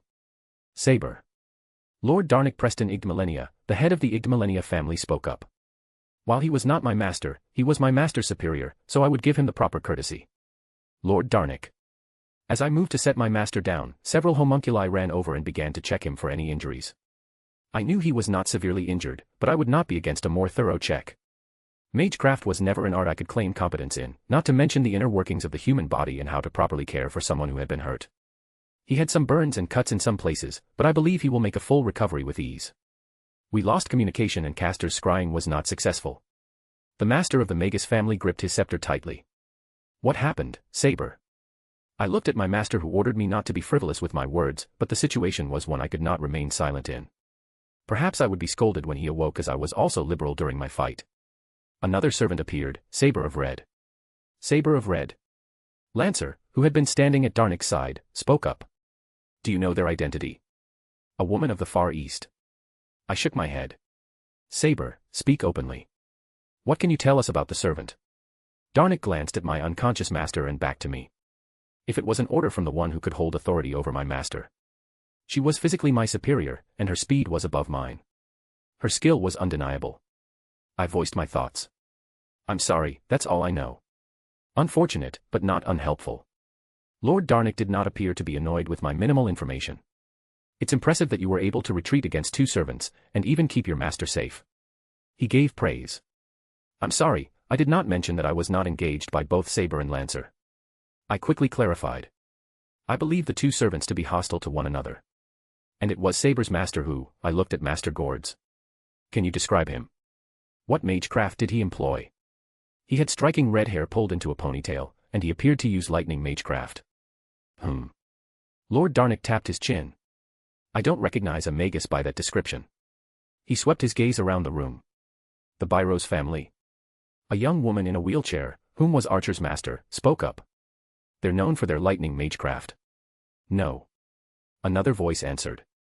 A second woman who stood next to the rather flamboyant rider, whom possessed a rather sadistic personality based on our few interactions. They don't have anyone in their family with red hair, and they're small enough that any bastards would be hard to hide. It's unlikely he would hide his identity as well. The woman in a wheelchair continued. I find it unlikely a magus from the association would not want the glory tied to their families or lineages. Did he support his servant at all? Any hidden spells he could have cast that you didn't notice during the fight? Even a description of actualization would be helpful. The wheelchaired woman, her name was Fiori. He did not support Saber as he went off to battle Lancer. What? Ryder's master blurted out. Are you saying Saber's master fought a servant? I'm sorry, I did not mention that. The battle was noticeable from the distance. I had assumed you knew what I was speaking of when I said he knew lightning magecraft. It was clear he did not wish to harm my master, otherwise he would not be alive. I explained properly. Wait, are you implying that the huge lightning strike we saw was magecraft, from Saber's master? Fiori blurted out. I thought that was a noble phantasm. Seriously. Ryder, who looked bored, seemed to perk up. Saber of Red's master did that. I thought magecraft these days was weak. Ryder. His master hissed in annoyance. Oops, teehee. Ryder rubbed his head. A master capable of fighting a servant in some capacity, interesting. Lancer of Black let out a laugh. And we have no knowledge of his identity. I don't think such an individual would be unknown in this age. Based on what we did see, the following attack that destroyed the mountain, that was undeniably Lancer. I would suggest the same. I nodded. It was obvious Lancer's attacks contained the fire element within them, enough that even I felt their heat through my dragon armor. If Lancer used his noble phantasm, was it meant for the master, or ruler? Archer, who held Fiori wheelchair, voiced his words for the first time. Ryder's master scoffed. It was obvious to get rid of ruler. We all saw how he was gunning for her. She crossed her arms. A servant having to use a noble phantasm against a master. Ridiculous. And he's probably dead at this point. There's no way he could survive that attack that we felt even all the way over here. Maybe. And the look in Archer's eye said he didn't fully believe that as well. There were some things that didn't add up. Why wasn't Saber more concerned about her master being in the way of a servant battle between ruler and Lancer if he was not capable? And why did I get this strange feeling in my heart when I gazed at him? I wanted to fight Lancer again. Our bout was interfered with before we could truly test each other, and I felt as if I found a kindred spirit, but for some reason, the urge to fight Saber's master kept swelling up inside me. Regardless, Lancer is a foe we can't ignore. His noble phantasm is likewise powerful and destructive. We must start preparing countermeasures. Lord Darnick raised his scepter up, addressing the room. Leave Lancer to me. Our own Lancer stated, leaving no room for debate and showing no hesitance about the prowess from Lancer of Red. Maybe his own pride was acting up. It's likely the true battle will start this coming night. Archer looked contemplative. They know our location, we must prepare for a siege. This castle has stood tall for centuries. It will not fall under my watch. Lancer declared. Send a message to Caster, start preparing the golems. The caster servant and his master seemed to be quite alike, opting to spend all their time together in their workshop. Lord Darnick nodded in agreement. We will prepare the homunculi as well. Once Gords awakens, I'll have him take command. Until then, Kulz has been managing them well enough even with his inexperience. So that is why Berserker and her master are not present. Well, I do not believe Berserker could add anything to the discussion. The war did not take place during the day. It was one of the more stringent rules that was relayed by the Grail. This coming night would be the first true battle of the war. Archer of Red, Atlanta, POV. Sis, come on, one drink. I scowled, looking at Ryder, who propped himself on up a table, head in his hand. The laziness he was showing betrayed his true alertness. I've hunted enough to see when a predator was ready to move, when all their muscles were taut to spring out and catch a prey. Stop calling me that. I hissed in annoyance. Stupid brat. I can't truly be mad at him about it either. I know he's calling me that affectionately without any hidden agendas. Achilles. He lives up to being one of the most famous heroes in the world, especially from our homeland. But I couldn't help but find it a little endearing the way he swooned over me, or rather my life. Fanboy. The term formed the grail stuck to the forefront of my mind. When we had free time after our summons, he would regale me with tales his father used to tell him, stories about the Argonauts. He said I was his hero as a child. Not Heracles, not that buffoon Jason, me. Maybe that's why I truly couldn't get mad when he called me something like sis. Hey sis. He intentionally ignored my dissatisfaction if the small smirk was anything to go by. What did you think about that saber? Strong. I said pointedly. Come on, sis, gotta give me more than that. I only fought her for like a few seconds. Ryder feigned indignation. I tapped my finger against my arm. It was annoying to have to wait here like this. We had been given orders to stand by in this half-destroyed church while the Chiro Kotomine was taken off to be healed. Saber of Red's master had managed to wound him in some regard, but we didn't see how much. She was fast, maybe only a little bit slower than me. I had to constantly make distance between us. I had no hope of defeating her in close combat. Every one of her strikes would be debilitating, if not lethal. Her technique was without flaws, and it seemed like, no never mind. It seemed like the arrows I had infused with magical energy were treated the same as my normal arrows. Maybe I was just imagining it. She had divinity too, or her weapon was a divine construct. Achilles added. She got through my armor. He grinned. Her weapon didn't give off that kind of oppressive feeling, like your shield. Not all divine constructs are the same. Ryder shrugged. I guess he would be more of an authoritative figure on that. While my bow was a gift from Lady Artemis, it is not a divine construct. But I agree with you. Ryder continued. That woman was definitely a demigod of some kind. Why are all the boys around me battle maniacs? What about her master? Ryder paused, holding himself back from getting angry. I'll kill him the next time I see him. I couldn't help but let out a sigh. Ryder, no, Achilles. I managed to grab his attention. You need to watch your temper. I'm fine, it's fine. He put his hands up in surrender. And somehow, I don't believe you. You sure about that? Siegfried. The table beneath his hands shattered, even if his expression didn't change. He didn't speak, but looked down at the new mess he created. Sorry. The story of Achilles is well known. Most of the world is aware that he went to war knowing he would die, but to gain fame that would last thousands of years. To deny him his name so blatantly, it was an easy way to rile him up. I half suspected that Saber's master was aware of his true identity and was doing this on purpose. I won't tell you not to fight him, he's clearly strong enough to match a servant, which is odd in of itself. But, you can't go into it that angry. Honestly, this makes me feel like the times I was with Medea back when she was just a little girl and I had to scold her every so often. You're going to have my back, Achilles, I need you to have a clear head. I didn't want him to mess up my wish was left unsaid. Dramatic entrance. Both me and Ryder snapped our heads towards the door that was slammed open, Castor walking inside. I felt a headache coming on. Ryder, you should have told me you were the legendary Siegfried, I have many tales to write with such new inspiration. Castor loudly proclaimed. I'm gonna kill him. Ryder said with a frighteningly calm tone. Haha, such an obvious death flag is merely a misdirection. He slid onto a nearby seat. I have heard some interesting rumors as of late. What's this about a master who was about to fight evenly with you? Castor's grin was a little bit grating even to me. He sounds like a protagonist in the making. He's alright for someone formed this era. Ryder grunted out with a begrudged respect. Say what you will about Achilles, but he didn't even hate Paris for killing him. He wouldn't hesitate to skewer the foppish prince of Troy, but he would not hate the man even after his death. High praise. High praise indeed. Castor nodded in satisfaction, before turning to an empty corner of the building. Do you have anything to add, Lancer? My eyes widened slightly, and even Ryder seemed surprised as Lancer materialized at the spot Castor was glancing. Castor was able to notice before both of us. How did you notice me? Lancer seemed surprised. My good men, if I couldn't keep track of all the characters, what kind of master playwright would I be?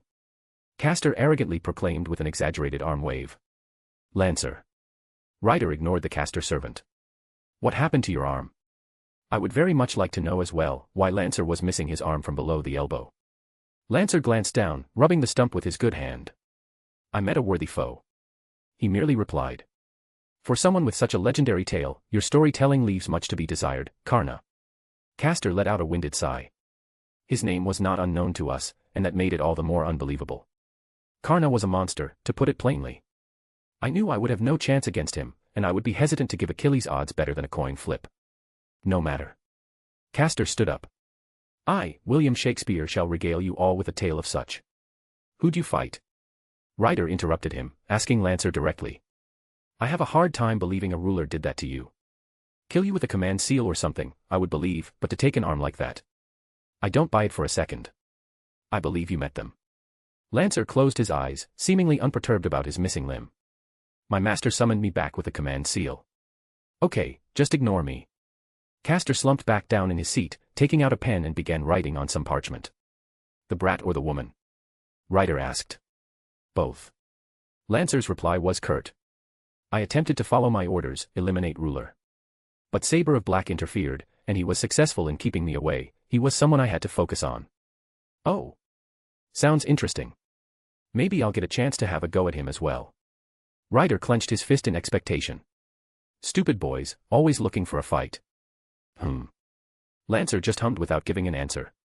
Then Saber of Red appeared, interrupting our fight. She descended upon Saber of Black while her master fought me. He is a strange person, I couldn't tell what he truly was. Yeah, thought he was a demigod at first, but he doesn't have any divinity in him. Definitely not fully human, though. Ryder acknowledged. Was he responsible for that light show? Saw the lighting, but I'm pretty sure that fire was yours. Lancer nodded but was quiet for a moment, a bit contemplative. He did something, a power I did not understand. Oh. It was able to contest my divine flames, and destroy them. Are you sure? I spoke up.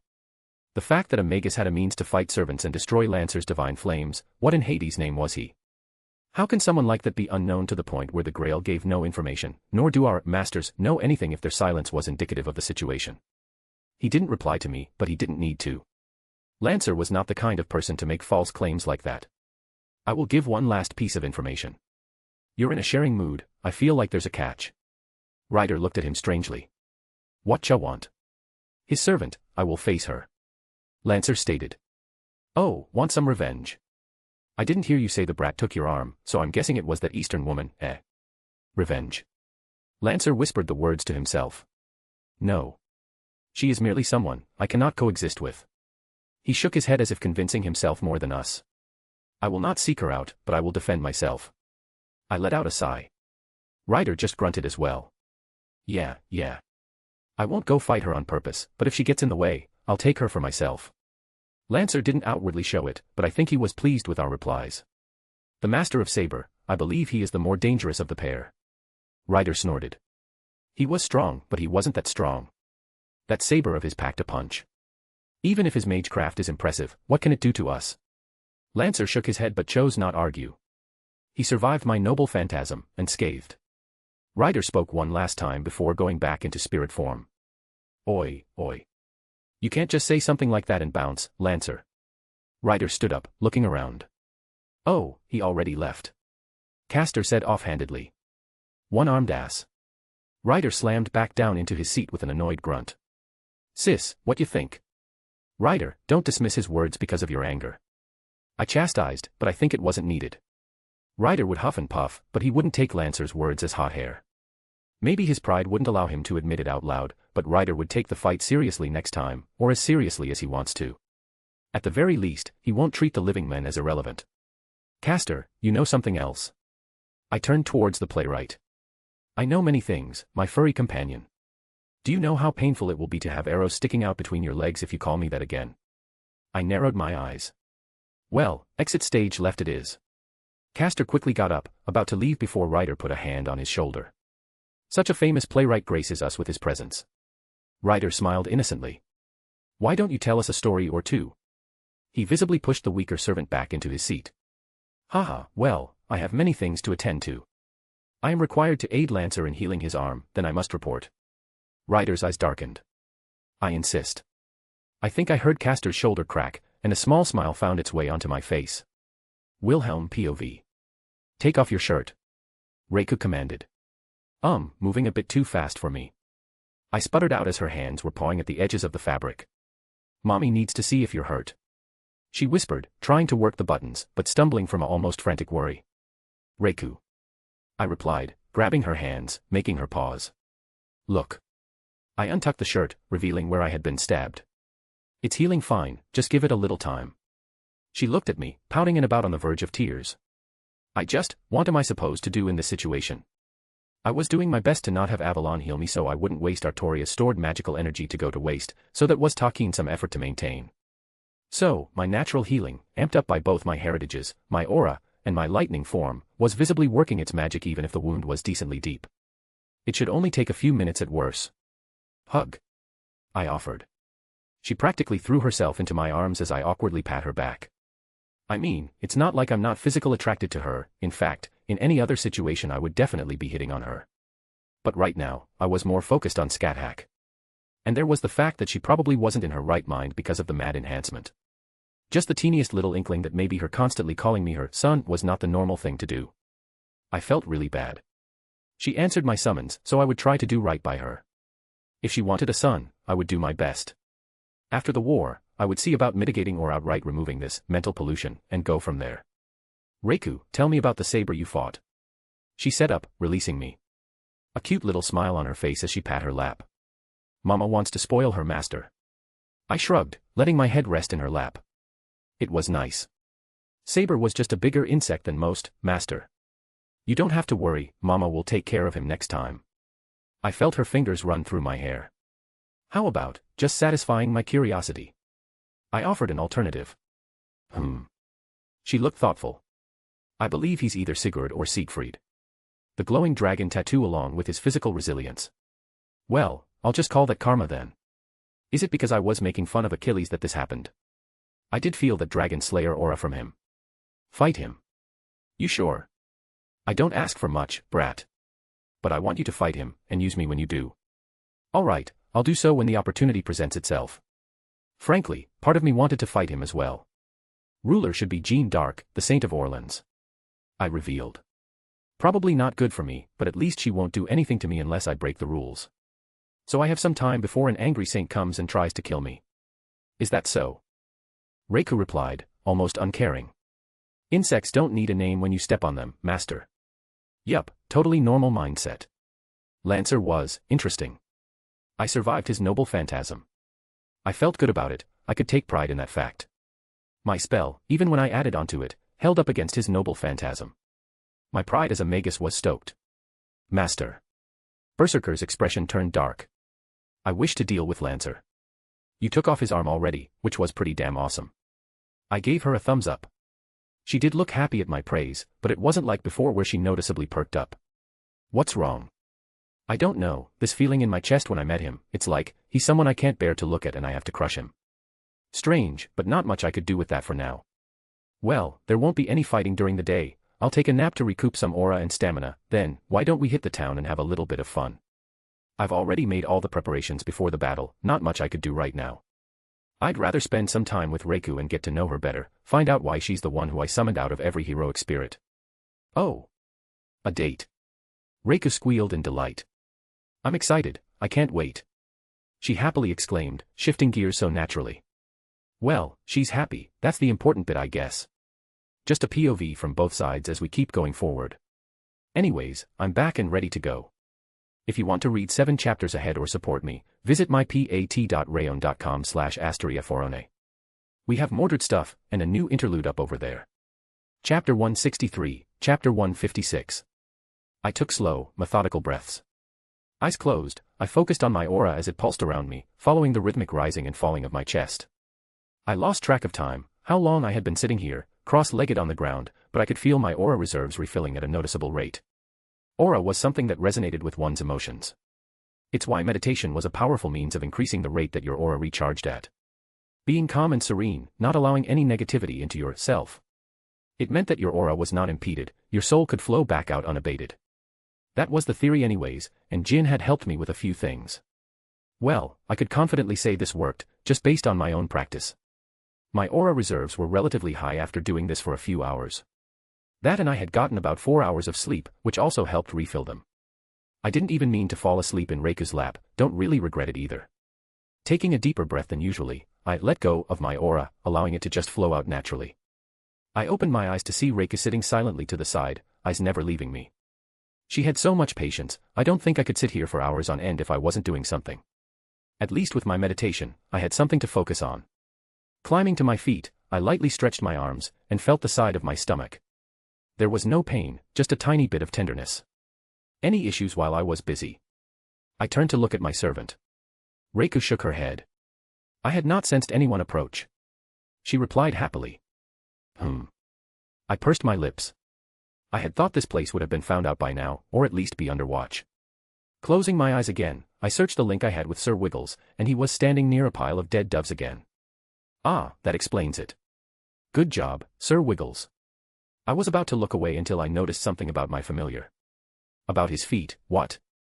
I had to call him back because I was surprised.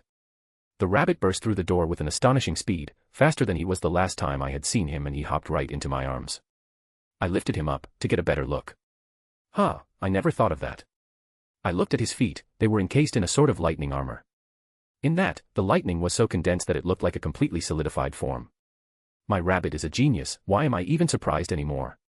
Though it gave me several new ideas for some spells and such. While I've trained with my lightning form to get it more or less under control, I had yet to push the boundaries with it, to truly see what I could gain from my new ability. Hey, Reiku. I called out as she hopped to her feet. I barely had time to blink before she was behind, my arms wrapped around my chest and chin on my shoulder. Hee, she lightly giggled. Does Master need Mama's help? Could you show me your lightning? I asked, ignoring her draping herself over me. I was sorta used to her doing stuff like this by now. Like this? She asked, holding one of her hands out in front of me, her signature purple lightning invoked, and dancing across her fingers. I hesitantly reached out, a single finger touching on it. I wasn't harmed, I think Reika was consciously reeling it back from harming me. Interesting, I can immediately tell how much denser it is than my lightning. I held my hand out, mimicking her own actions as my lightning also manifested. My son takes after his mom. Reika cooed. I have many more thoughts about this now, things I can do that I hadn't considered previously. Sir Wiggles wiggled out of my grasp, wanting to go out and play some more. I didn't have an immediate need for him, so I allowed him his fun. Strangely, I think he was becoming more intelligent. Maybe awakening his aura jump-started something inside him. I would need to consult Jin when I got back. I moved out of Reika's grasp and took her hand. Ready to go shopping. The town was deceptively peaceful. Technically, this place could be called the territory of the Red Faction, but for the moment, we were pretty much safe. One of the information dumps the Grail gives is a very stringent requirement that the fighting must not take place during the day. Most people are willing to abide by the rule, even without the threat of a ruler servant, because no one wants the counterforce coming down on their heads. It may seem like a huge jump to make considering the counterforce very, very rarely makes any overt action, but the Grail Wars are one of the exceptions. I guess another factor would be the world lines they preside in. If certain realities are important, the counterforce has a much firmer grasp on allowances. The secretive nature of the magical world is oftentimes referred to as the moonlit world, and that was more than just a poetic naming convention. It had actual bearing on the operation of mystery during the night time. Even the counterforce is more asleep, for lack of a better word, during the hours the moon is in the sky. During the night, the greater masses are more susceptible to suggestions, to allow themselves to ignore or believe lies and fabrications.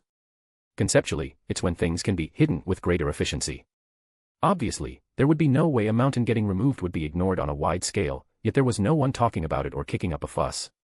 The Grail sat on the ley lines in the area it resided, and a small part of its power went to ensuring the secrecy on a larger scale. Even the Fuyuki Grail worked similarly, to ensure that people believed that the destruction was caused by something as inane as gas leaks. Or that massive magical phenomenon was just figments of their imagination, that Artoria didn't unleash her noble phantasm to slay an evil god trying to manifest into the world.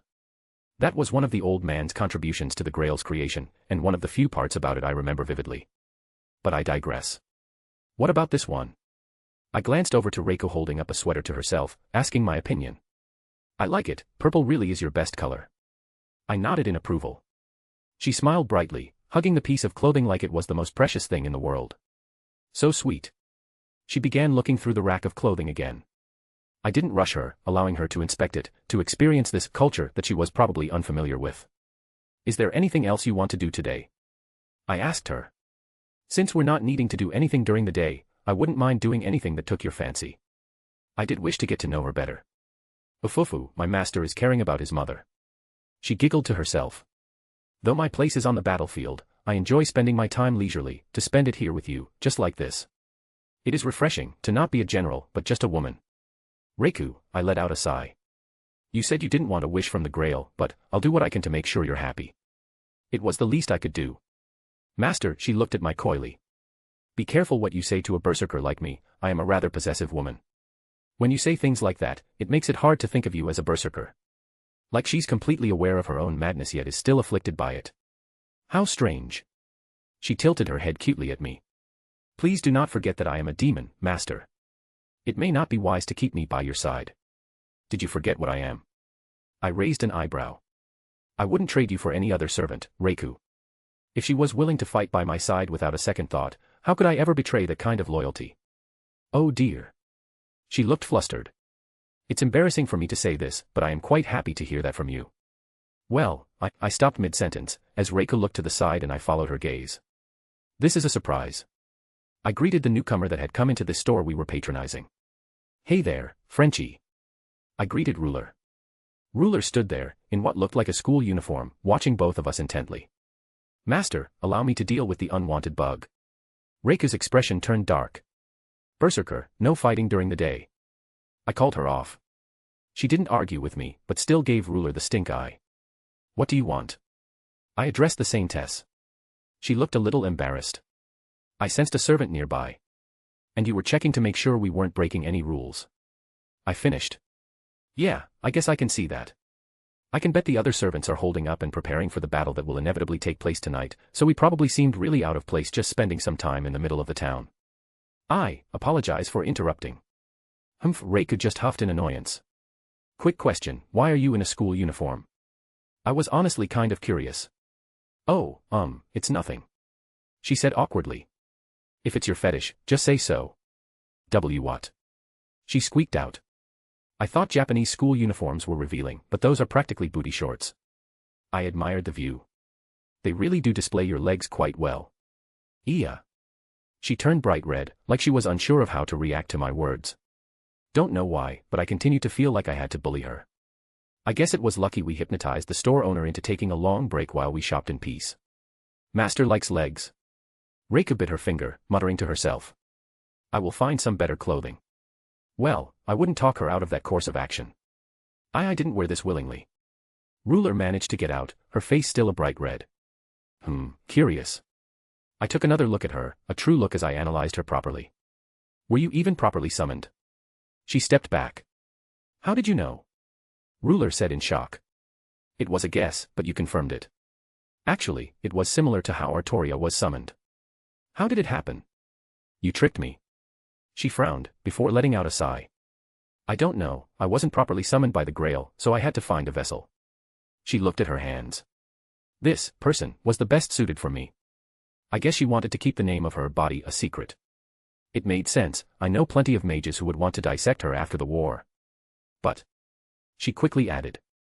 Nothing will happen, she'll wake up after the war is over with nothing wrong, and even a little gift when everything is done.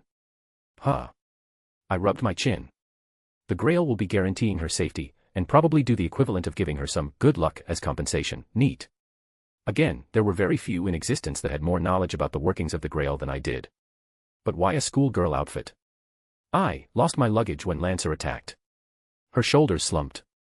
Now I just feel bad. Fine, pick out some stuff. I sighed, waving around. I'll cover the costs, penniless saint. My devil ancestors must be rolling in their graves. Really? She perked up, looking at me strangely. I can't show you favoritism during the war, even if you help me. Do I look like someone who needs your favoritism? I asked. I guess not. She seemed to accept. I did not think a master could fight a servant like you did. She spoke a little quietly. Even if you used me as a shield. If it's any consolation, you make a wonderful meat shield. It isn't. There was a small twitch above her eye, I noticed it before. I think it was a visible indication of her hiding her annoyance. Well, I had plenty of time to verify it. Master, how do I look? Reika stepped out of a changing room, I hadn't even noticed she went in. My eyes practically popped out of my head, she was wearing some very short shorts that displayed her magnificent legs for the world to see. Nice. Today was turning out to be a good day. I do plan on explaining the link between Reiku and Karna as it came up properly, I wasn't going to just assume everyone knew it. If you want to read 7 chapters ahead or support me, visit mypat.rayon.com/asteriaforone. We have a Discord, come bother me, asking questions or just hang out. JBWKDNDT7F. Chapter 164, Chapter 157. Here, order anything you want. I gestured towards a menu sitting in front of Ruler.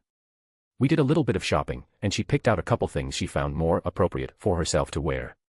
It was probably a bit of a culture shock to see the variety of things available in this era she could wear. Fun fact, Romania has its own currency, and this place does not take either American dollars or English pounds. May or may not have technically stolen the clothes, then robbed the store for some loose cash. I did leave quite a bit of gold behind as an apology though. I think that lets me off the moral hook. Honestly, I feel like it's one of those things I overlooked because I was focusing on the bigger picture. I tend to do that a lot. The restaurant we were in wasn't too large, but I wasn't particularly picky right now. I could easily grab something out of my ring and tide myself over, but I was curious about this ruler servant. How many times in the future will I be able to sit down and calmly talk to a saint as a devil? Reiku was behaving herself, relatively speaking. She no longer was looking at Ruler like she was about to strangle a puppy. I had somehow convinced her I was just trying to get some information out of the ruler servant, and I had no other intentions.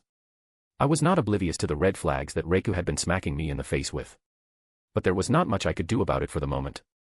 Once I get the grail sorted, I should be able to help her with her mad enhancement. So many strange dishes, master, help me decide. Reiku pouted, trying to make sure she kept my attention focused solely on her. I can't say I'm knowledgeable about the cuisine here. I looked it over. I was not hiding the fact that I was a glutton, so I didn't mind just splurging. Let's just try all the big stuff. I'll feed master. Reiku muttered to herself. Foo-foo. Well, if it makes her happy. What do you want, ruler? Oh. She fidgeted with the menu in front of her. I'm not really hungry, and I don't need it. You're in an actual body, even if there won't be any physical repercussions if you forego eating, you'll still feel hunger pains. Based on what Artoria told me. Apparently, that was an eye-opening revelation, because there were points where she and Rin were in particularly bad situations, and she went without eating for days on end. No, really. It's okay, you don't have to. She politely declined. If you tell me no, I'm not going to push it. But if it comes from some weird place like thinking I'll expect goodwill in the future or that I might harm you. I trailed off, not feeling like I needed to finish that sentence. It's not that. She said quietly. Something wrong. I. She awkwardly held the menu in her hands. I don't know how to read. Pardon. I blinked at her in confusion. I can't read. She said quietly. But, the grail should have downloaded the information into your head, not to mention servants have the ability to parse every language in the world due to this. Was it a side effect of you not having a proper vessel? I rubbed my chin. Perhaps there are other side effects as well. I was lost in thought for a moment. Wait, you spoke to someone here not too long ago, how were you able to do that if the grail didn't give you the knowledge? She turned a little red, a bit embarrassed seemingly, and it just made me more confused. I can understand the language is fine. Then what are you? I paused, her meaning finally sinking in. Pfft. I held back a snort of laughter. It's not funny. You're right. I held my hands up. It's hilarious. I couldn't help but burst out laughing at the absurdity of the whole thing. A heroic spirit who ascended after their death from worship through the ages, someone written down in the annals of history, is illiterate because her legend depicts her as a peasant girl. She turned bright red, and her eye was twitching something fierce. I never had the chance to learn. Too busy fighting wars. Big G didn't think it a good idea to give you the ability to read and write with your revelations. Be Big G. She squeaked out. How could you call the Lord something like that? What's wrong with Big G? It's blasphemous. She huffed. Says who? What do you mean, who? Who says that calling him Big G is blasphemous? Well. She didn't appear to know the answer. We can always consult the Bible, just tell me which passage to seek out. The corners of my lips curled up. Couldn't help it. Her eye twitched again, and for some reason, I couldn't help but enjoy her reaction. I looked over to Reiku, who didn't even want to acknowledge Ruler if she didn't have to. I'll just order a bunch of stuff for all of us. I stated, earning a sigh of relief from Ruler. Master say, Reiku held a fork up to me as I took a bite. It's good. I happily replied, earning a bright smile from my servant. What about you, Frenchie? My name isn't Frenchie, she grumbled taking a bite. But it is delicious, thank you. Well, I can't just start calling your real name in public if you want. I chuckled, only to stop in realization. I never did properly introduce myself, did I? I wanted to ask you a question, but I didn't know what to call you. She said awkwardly. I hummed to myself for a moment. I'll obviously keep my family name a secret for the moment, feel free to call me Wilhelm. I introduced.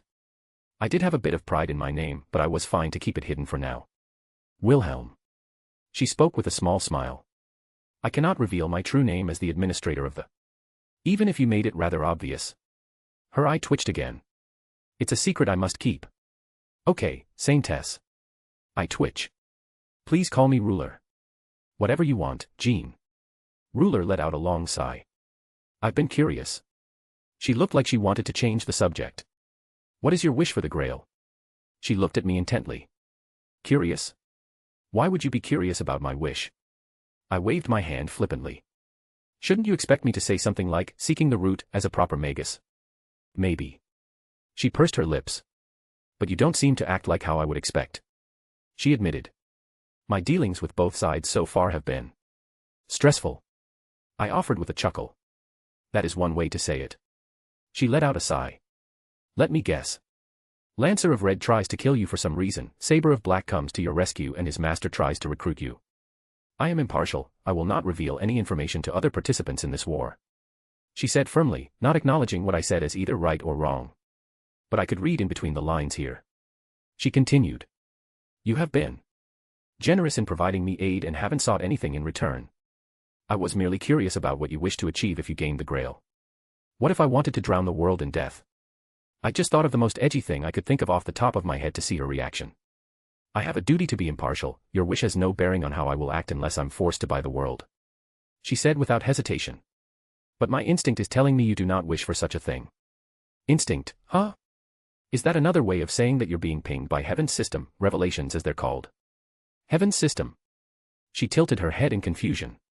Different vernacular, I suppose. The means by which followers of the church can access the power of the heavens. There are rules and requirements, what else to call it but a system? Oh. She seemed to understand, but otherwise wasn't offended. Is that how a magus understands the Lord's blessings? I just shrugged. I can understand it on a theological level, I'm just incompatible with the teachings. She looked at me strangely. You never answered my question, what is it you wish for? I didn't think you'd notice. I tapped my finger on the table, and for the first time in this conversation, Reika started to pay attention. Well, she was paying attention to my answer. I'm a very selfish man. Someone I cared about is gone and I want to bring her back. Someone you cared about. Ruler's eyes lit up. Someone you care about. Reika mimicked her words, and her expression turned a bit dark. I misjudged you, Wilhelm. Ruler's eyes brightened. You are fighting for love. She proudly declared, briefly glancing to the increasingly annoyed berserker. What? I sputtered out. How romantic. She exclaimed, reaching over and cupping my hands. I can't help you, Wilhelm. But I will silently support you. She smiled brightly. To fight for such a pure reason, to willingly fight against servants out of love. There was a crumpling sound next to me where Berserker crushed part of the table in her hand. Master. Reiku's smile betrayed the killing intent around her. I turned back to look at Ruler. You're doing this on purpose. I have no idea what you speak of. Ruler gave a very innocent smile. As you know, us French are very enamored with such beautiful love stories. Did she just? Are saints allowed to do that? I have no idea. I like her. Well played, Ruler, well played. I would give her this one, even if the look Reiku was giving sent made shivers go down my spine. She must have noticed my berserker's affliction since she could see Reiku's class and skills. Don't mind me, I'm just speaking from my heart. I couldn't help but laugh. I wish all saints were like you. I shook my head at the absurdity of this whole thing. To poke at me using only truthful words, well done. I reached over and pat Reiku on the head, soothing the seething look she was giving me. Well, you asked me a question, I have one for you too, Ruler. I don't mind answering as long as no rules are broken. She said with all honesty. Would you despise me if I turned out to be the antithesis to your beliefs? I was honestly curious to know her answer. Saint Jean d'Arc. She was someone who would not lie. Antithesis. She seemed confused. Let's say it turned out I was a demon, but nothing else changed. Would you think differently of me? If you were a demon. She seemed surprised by my question. I don't see how that would change anything. She looked down at the table. Humans and demons are just words, I don't believe there is any need to differentiate between them. I bear no ill will towards such descriptions and I try to be kind to all. You are a strange woman. Reiko was the one who spoke up. She glared at Ruler, as if measuring her. I strangely do not wish to crush this insect for the moment. Huh. I hope we don't become enemies, Ruler. I stood up from my seat, looking out the window. The sun was starting to get a bit low. I pray for your success, Wilhelm. Ruler said with sincerity. Hey Reiku. I glanced at Berserker who was walking at my side. Yes, master. She smiled at me. Thanks for answering my summons. I wanted her to know I did appreciate her. She seemed upset about earlier, I at least wanted to soothe her annoyance a little bit. Master Reiku quickly wrapped me up in a tight hug. Yeah, I was happy it was Reiku who answered my summons. You ready for what's to come? I asked her, as the night approached.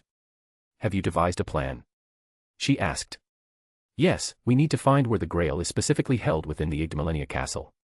I don't have confidence in infiltrating somewhere so heavily defended without getting discovered. If I simply knew the location, I could pop in and grab it. The only issue that comes after is carefully severing all the little bits that are anchored into the local ley lines. Which would take time, and I doubt I would be left alone while doing so. To not do so would be like pulling an engine out of a car with my bare hands.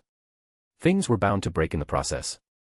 I really meant it when I said I hope Ruler doesn't become my enemy, but I feared it may be inevitable. No plan survives contact with the enemy and all that. But, we need to see how both sides move and go from there.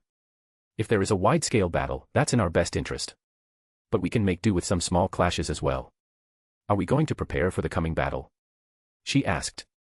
I doubt things will immediately escalate once the sun fully sets, so we probably have a little more time. I shook my head. There was one thing I wanted to check out. Sir Wiggles found an abundance of magical energy at a nearby cemetery.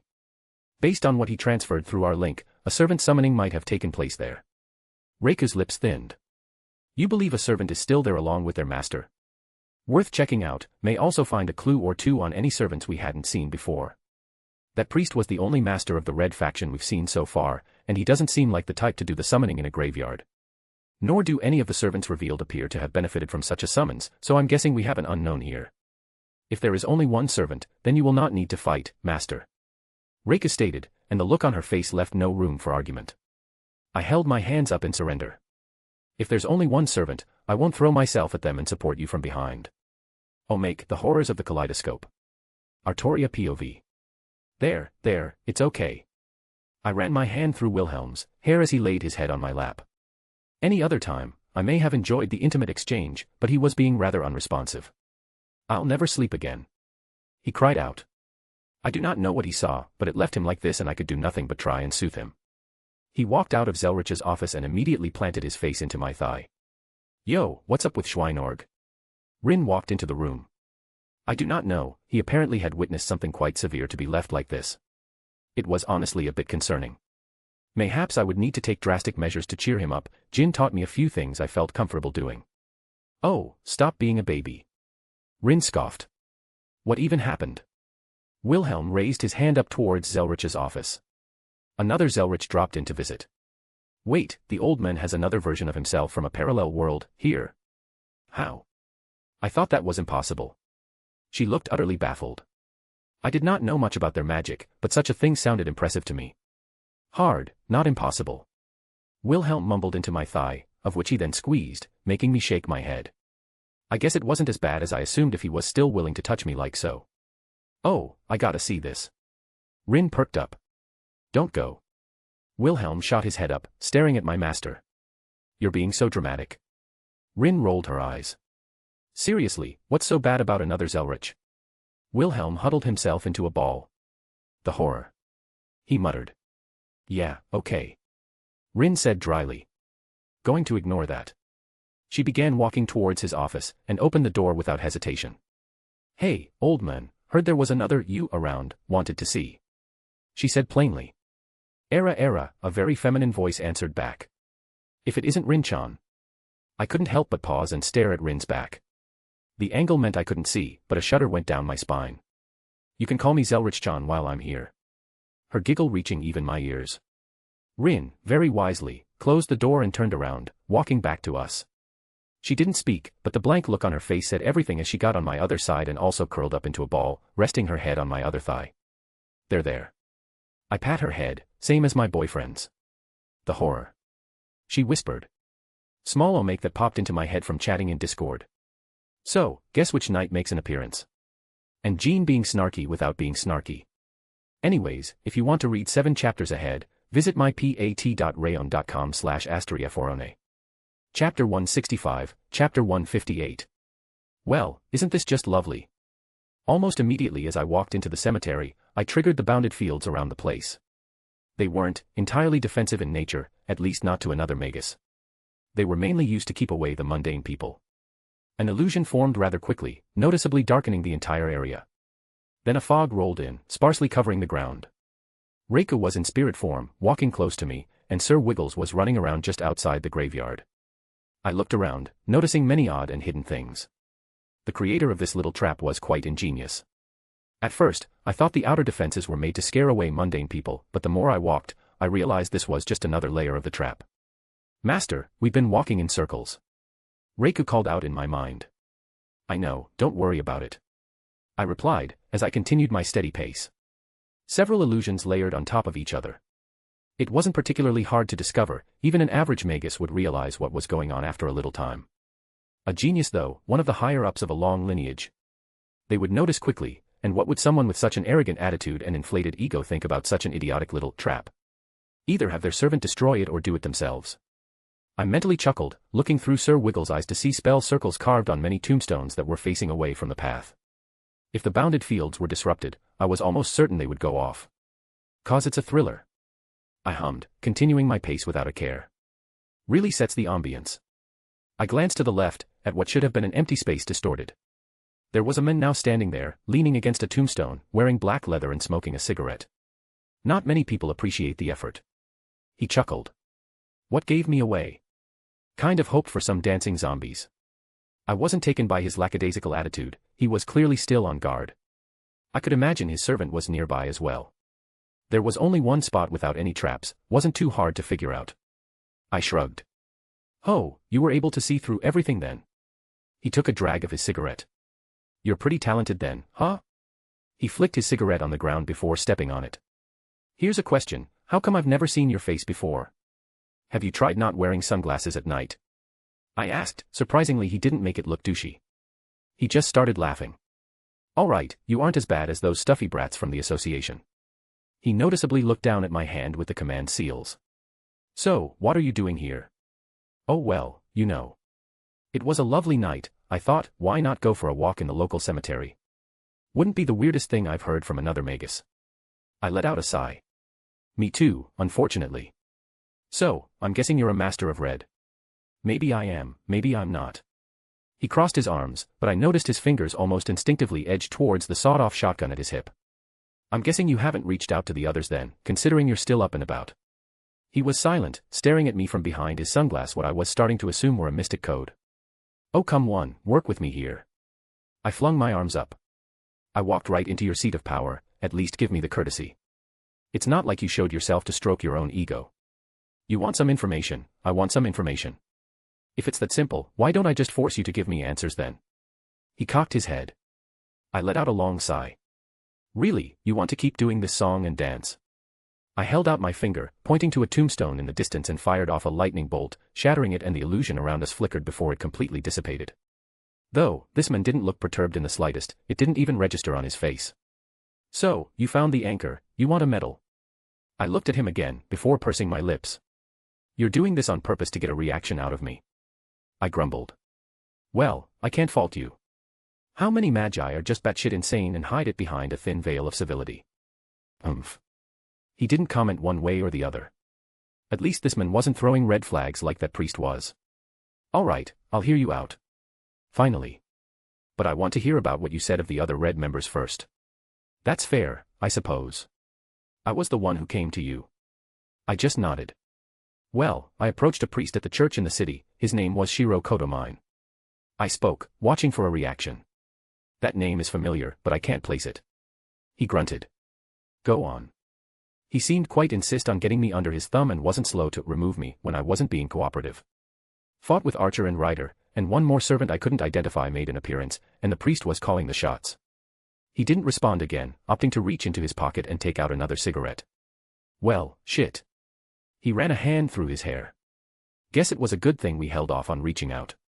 Something felt off when I got a message from my supposed ally that was going to meet me here. I'm surprised you believe me. I'd like to think I'm good at reading people. Not that I'm not going to confirm things myself, later. He shrugged. So what you want, an alliance? I wouldn't be against it. And how do you expect to split the wish at the end, or are you going to give me some trite like, we won't fight until only we're left and settle it then? 'Cause that's just asking for a backstab. He snorted. That depends, what's your wish? Maybe I can grant it without the grail. I offered. Don't recognize you, so I doubt it. Unless you're some hidden super child of some renowned family. You never know. I grinned. I guess I got nothing to lose. I want what most Magus families want, prosperity for my family. He said almost lazily. I could make sure your family is supported and has ample resources without them being attacked for several generals. I offered. Yeah right, pull the other one, brat. He snorted. But an alliance isn't a bad idea. He looked to the side and his servant materialized. But you see, my saber over here thinks we can take on everyone ourselves. At his words, the servant slammed their sword into the ground. The servant wore full-bodied armor, silver with red decorations. A regal silver sword in their hand, and their helmet had horns protruding from the side that made them appear a bit more intimidating. Oh, Shorty over there thinks they can solo all the other servants. I pointed towards the saber servant. Shorty. The servant spoke for the first time, something garbled their voice that made it impossible to identify their gender. You want to say that to my face, you limey beanpole? Take off your helmet and I will. I smirked. Saber. The master spoke up, calming his servant down. Tisk. The saber servant clicked their tongue in annoyance but didn't argue. Well, you seem so confident, I'll just leave then, let you get on with your business. I threw my arms up in defeat. Though, one quick question. How are you going to deal with Ryder's invincibility to anyone not possessing divinity? He was obviously being difficult to eke out an advantage in this alliance I came here to maybe establish. To show that we needed him more than he needed us. It was also a way to get a clue to his servant's identity. God damn it. The master grunted, face-palming. Seriously? Yup. I nodded. Achilles. A little bit of goodwill, and it would hurt that priest's plans in the long run if I revealed his identity. Fuck. Alright, you ready to talk for real? I offered. His weakness was obvious, the body part was even named after him. But that didn't really diminish him much in my eyes, the servant was obscenely fast and very skilled. Once you started aiming for his heel, he would know right away and be able to counter. Survived 2 servants and one of them was Achilles, your servant must be pretty damn strong then. His hinting was obvious. Well, you showed me yours, I'll show you mine. I gestured for Reika to come out as she appeared right next to me. Meet Saber. I introduced. You fucking what? The real Saber blurted out. As their master just raised an eyebrow. Insects shouldn't speak unless they want to be stepped upon. Reika looked at Saber darkly. Bitch, you wanna go? The Saber servant grabbed their sword, pointing it at Reiku. Saber. Their master sighed, placing a hand on their armor before looking at me again. I'm sure I have the only Saber servant for the red faction. Really? Let's compare the two. My saber is so refined, elegant, beautiful. She carries herself with such tact and regality, while yours just struts around like a brute. Clearly you must have summoned Berserker. Want to jerk me around in a conversation. Turnabout is fair play. Master. Reiku turned red, smiling happily. I think I heard Saber growl from this far enough, and surprisingly, red lightning began to crackle around them. See? Getting mad at some little words. I gestured towards the servant. Saber's master face-palmed. Hee. Umph. Saber reined herself in, the lightning dissipating and sword returning to the ground. I'm the greatest knight, I won't be goaded by some 2-bit flamboyant spellcaster. I ignored her attempts at insults. Greatest knight, huh? Should I call you Lancelot then? I hazarded a guess, but I didn't find it likely. The armor around her helmet shifted and churned. It adjusted itself as the helmet moved away from her face, revealing what was underneath. What part of me looks like that disloyal, philandering, adultering bastard? She suddenly shouted. Artoria. I suddenly blurted out as I saw her face for the first time, ignoring her outburst. Her head snapped at me, eyes meeting mine. The fuck did you just call me? A wild Mordred appears. Just a heads up, I may not be able to write tomorrow, been having work issues all week and there's a good chance I'll be working very late Saturday. Anyways, if you want to read 7 chapters ahead or support me, visit mypat.rayon.com/astoryforum. We have a Discord, ZKXJPPP7. Chapter 166, Chapter 159. Well, you bastard. Saber raised her voice. Where the hell did you hear that name? The venom was practically leaking from her mouth. Well, fuck. Guess I know who she is. Mordred Pendragon, the Knight of Treachery. And I have absolutely no idea on how to treat her. Artoria had been evasive on her feelings towards Mordred, but I at least think she doesn't hold an absolute hatred for the younger knight. No idea what you're talking about.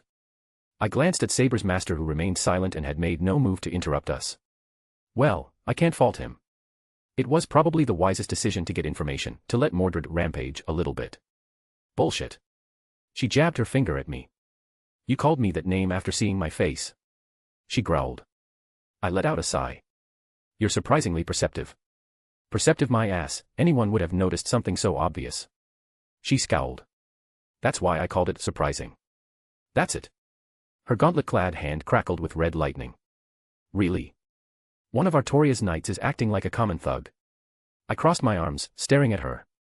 That actually made her stop, but her hands clenched tight and her furious expression didn't change. You do know. She spat out. How do you know about father? The number of people who knew his true name could be counted on one hand.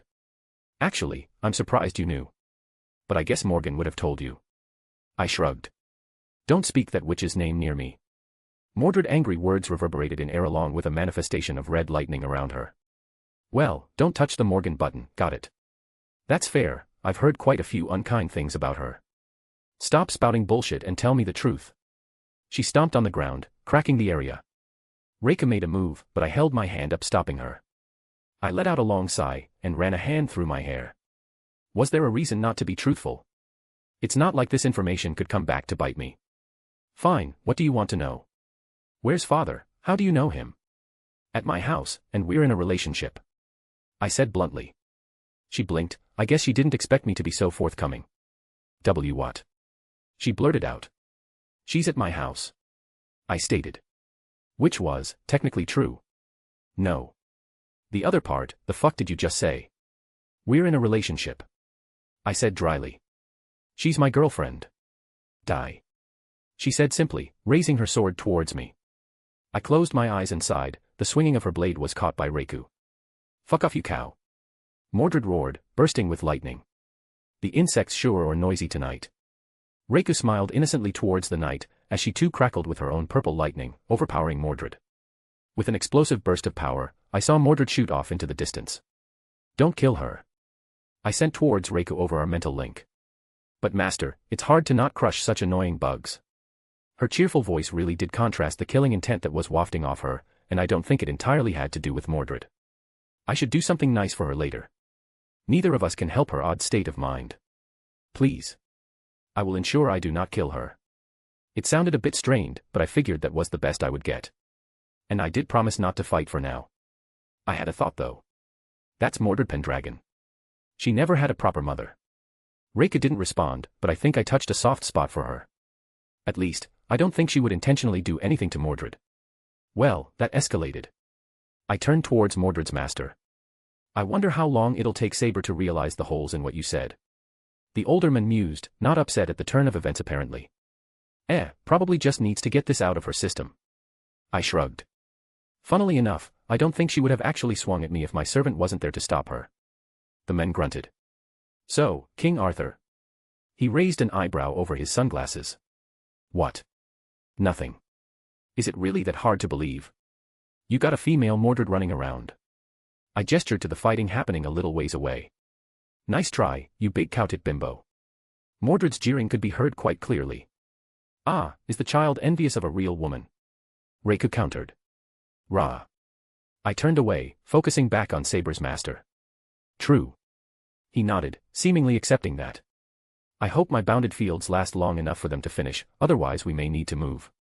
Maybe, maybe not. Things might get a bit more exciting in a bit. This is the first true night of the war.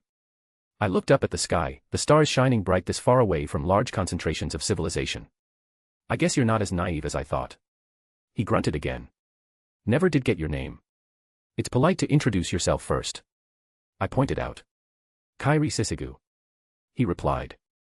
Oh, I have heard of you, just never had the chance to put a face to the name. I rubbed my chin. A very practical mercenary, very high completion rate for assignments. I remember something vague about your family being cursed. He snorted. Your name. I took a jar of sake out of my ring, along with 2 cups. Want a drink? I offered. He raised an eyebrow. Trying to hide your family? Haha, not really in the way you think. I scratched my head. I have no fear of retaliation nor anything like that. But I don't think you'll like what I have to say. I've worked with the worst sorts, the arrogant brats of the noble families all the way to the lowest scum that like to use children as materials. He flicked his unused cigarette to the side. And all the church executors in between, there really isn't any. Wilhelm Henry Schweinorg. I cut him off. He stopped, processing that little bit of information. He opened his mouth, but I spoke again. Yes, that Schweinorg. His jaw snapped shut, palm quickly connecting to his face. Fuck me. He groaned before regaining his composure. Yeah, I'd like that drink, please. Just like that, he walked over, and plopped himself onto the ground, seemingly uncaring about keeping his guard up. I shrugged, sitting down with him, and poured us drinks. Sake, huh? Haven't had any good sake in a few years since I did a job back in Japan. He downed it in one go, letting out a breath. Oh yeah, that's some high-quality stuff. Genuine yokai make. I mimicked his actions, drinking from my cup. Of course it is. He didn't question it. So, you're related to the Kaleidoscope? Grandson. I responded. Also a magician if you're wondering. Well, I expected nothing else with my luck. He rubbed his temples. I did not ask for enough to do this job. You're being surprisingly casual. I'm not from a big and noble family that can ignore someone dropping the Kaleidoscope's name. He gave me a look. Nor am I stupid enough to cross his apparent grandson. My offer from before still stands. The one about prosperity for my family. Well, that seems a lot more probable now. He admitted. But Saber isn't going to relent, regardless of who you're related to. Yeah, I figured. Well, I may have a way to change her mind depending on her wish, so who knows? Did she happen to tell you? Even if she did. Yeah. Realized as soon as I said it that it was inappropriate to ask like that. It could be something really personal, so it would be rude to go around her back to ask. So, King Arthur. He quirked a smile. Different world line, different grail war. She and her master won. Her master is grandfather's student, so we met like that. I liked her, so I asked her out on a date, and the rest is history. Huh. Sounds more boring than I expected. With a shout, Mordred came sliding in towards us, the ground bursting at her steps. Master. What's the big idea? I had her. You called her back. I raised an eyebrow towards Kairi. That's enough, Saber. I'm formally accepting an alliance. He stated. Master. Reiku also appeared right beside me. I have fulfilled your command at great effort, the insect still remains after receiving my blade. And this bitch keeps going. Mordred looked ready for round 2. Alright, let's calm down. I stood up, getting between them. Fuck off, you dandy boy. Don't think I forgot what you said about my father, like he'd ever look at someone like you. Mordred angrily shouted, even if her presence sort of dimmed, receding with her intent to fight. If I hear some crap about you and father again, I'll take your head myself. She scoffed. For someone who ended their father's life, you seem really protective of her.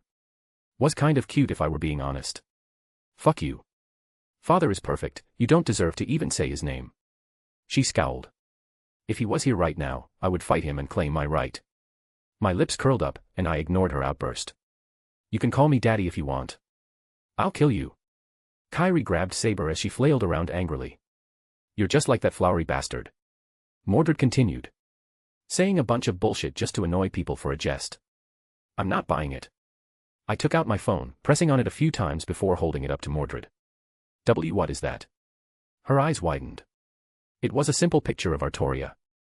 I slid my finger across the screen, changing to a new picture. She hesitantly reached out for it, and I let her take it from my hands as she continued to move through the pictures herself. Father looks happy. She whispered. Non-canon Omake, I can stop whenever I want, the harem is never too big. What's going on here? I walked in the room, and everyone stopped chatting, immediately staring at me. Wilhelm. Artoria stood up, grabbing my attention. We need to have a talk. Those words are never good. This is an intervention. She clarified. Intervention for what? I'm not addicted to drugs, nor am I an alcoholic. Admittedly, I do drink a lot, but it isn't a huge aspect that warps my life or anything. Will. She said dryly. Look around the room. If you can't see what's wrong, then that just exuberates the issue. I see nothing wrong. I crossed my arms. Just a bunch of my girls all in one place, what's the issue? Artoria let out a long sigh. Then give a roll call. I rolled my eyes, but played along. Artoria. I pointed towards her. Then turned to look at the others. Artoria alter. Her alter version gave me a nod, but she too looked a bit pensive. Artoria Lancer. Her grown-up version gave me a beautiful smile, as always. Artoria Lancer alter. How she continues to give me such a sultry look even when not trying, I don't understand. Goddess Rangaminiad. The goddess version of Artoria gave an expressionless nod. Mysterious Heroine X, Mysterious Heroine XX, Mysterious Heroine X alter, Artoria Castor, Artoria Lily, and... I paused. Wait, who's that Artoria in a lion costume? We don't know. My original Artoria answered. And why is there a male version of you here? I jabbed my finger at the male King Arthur in the corner. Moral support. He waved. Oh, okay. I waved back. But I don't see the issue here. Really? Artoria said dryly, and she swept her hands around the room. You see no problem with this. It's just my harem, I don't understand. I was about to answer, but the door behind me burst open, Rin stomping in. Are you guys almost done yet? We need our turn too. She huffed. Ishtar and Space Ishtar keep fighting, and my counter-guardian version just keeps egging them on, and Ereshkigal is crying in a corner from both them insulting her. Artoria turned and gave me a deadpanned look. What? I looked at her in confusion. Early chapter again, woo. Just a heads up, next week is going to be super fucking chaotic for me. I guarantee no chapters these next few days, but I'll try my best. Also wanted to add a little omake that popped into my head when I was talking about my plans for the harem with someone. If you want to read 7 chapters ahead, visit my pat.rayon.com/asteriaforone. Chapter 167, Chapter 160. Mordred POV. I don't understand it. Why? WHY. Why does father look so happy? I wanted to crush this strange device, this little contraption that showed these ridiculous images. Yet, I was unable to stop myself from burning every single image into my memory. Why do all of these show father's smile when I was never able to receive one? I almost choked when the next image appeared. How? It showed father and this, Magus, kissing. What? No, I don't believe it. Never, this could never be true. I'll kill this fucker for trying to deceive me with this bullshit. Even if father wished to find a suitable queen, this bastard is far from worthy. Which he definitely isn't, because father is perfect and wouldn't ever deem this idiot worth his time. Saber, you okay? Master's voice rang in my ears through our link. I'm fine. If you... I said I'm fine. Alright, then I'm going to start the negotiations for our alliance. Whatever. I ignored him as I kept going through all the pictures on this strange thing. Other people had started appearing. A woman, a Magus most likely. She had black hair in twin tails. Father looked like he got along with her well. Good, father already has a new retinue. I would expect nothing less from him. A non-human woman with blue skin. An old man who also looks like a Magus and gives me the strangest feeling of déjà vu. It was almost as if I was looking at that flowery bastard. Another woman with blonde hair and blue robes who looked important. I would also remember their faces so I could find father after I win this war. When I finally get my wish and pull forth Caliban and earn my birthright, I can show father how worthy I am. Then he'll know how wrong he was. I couldn't help but growl as most of these images were filled with the bastard mage's face. I had to resist the urge to hit him in his very punchable face. Pretty fancy tech you got there. I looked up as Master eyed the device in my hand. I also took a second look at it. I didn't really give a shit about things like this, but Master thought it was important or something. Time and space. The bastard replied with cheeky smile that I wanted to slap off his face. Huh, so how long until? Give it 20 years at most. The bastard shrugged. Got any investment advice? Master chuckled. I didn't know what they were talking about, but Master was no fool. The fact that he was able to summon me proved it. This kind of crap was never my strong suit, even Mother gave up on trying to teach me it, which is an achievement in of itself now that I think about it. Mother was not one to relent. It doesn't matter. Even father had subordinates that handle all that bothersome stuff. If it ever became an issue, I would just need to find someone like Agravain. Even when running the kingdom, he always found time to help me when I was troubled by something, though we rarely spoke. I can add a list of stuff after we settle our business. The bastard's voice grated on my ears again. So, what do you want? Master asked. I won't sign my life away, but I'm willing to work together. I don't have a wish, I'm planning on taking the grail itself. What did you just say?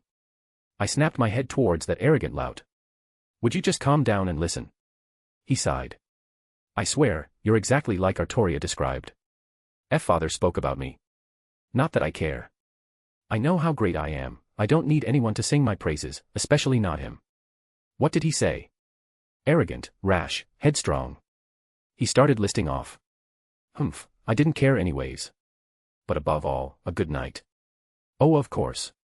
I turned away to ignore his stupid smile. I'm the greatest knight, that much is obvious. Stupid Magus, saying shit like that. Why's there a need to say something so obvious? Just a child. That bastard servant laughed at me.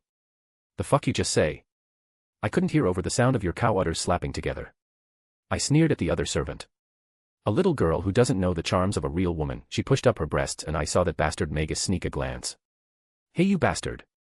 I ignored the cow, grabbing my sword and held the tip towards the stupid Magus. Don't you dare look at other women. If I ever find out you cheated on father, I'll castrate you myself. How dare he even look at another when father chose him? Is it a bad time to say I have a harem? My eyes widened as I stared at the foppish asshole. Is my father not good enough for you? How dare this lowly scum? Saber. Master spoke up, drawing my attention. Deal with personal stuff later. I let out a grunt but obliged. It was unbecoming of a knight to go against the word of the one they swore themselves to, even if it was temporary. At least I wouldn't have to find another place to bury the body when I'm finished. Fine, but I still want an explanation on the grail. I scowled. That's a valid point. Saber agreed to the contract with me based on the promise of a wish. I can't agree to this alliance if that's denied. Good. My master has honor at least. I hate dealing with people most of the time, just a selfish lot. Humans are just disappointing. If there's one thing I hate the most, it's humans who forget their debts when it's convenient for them. I need to know your wish before I can claim anything. I looked him over, I still couldn't understand what father saw in him. He looked frail, weak, and timid. My wish is to pull the sword from the stone and prove my kingship.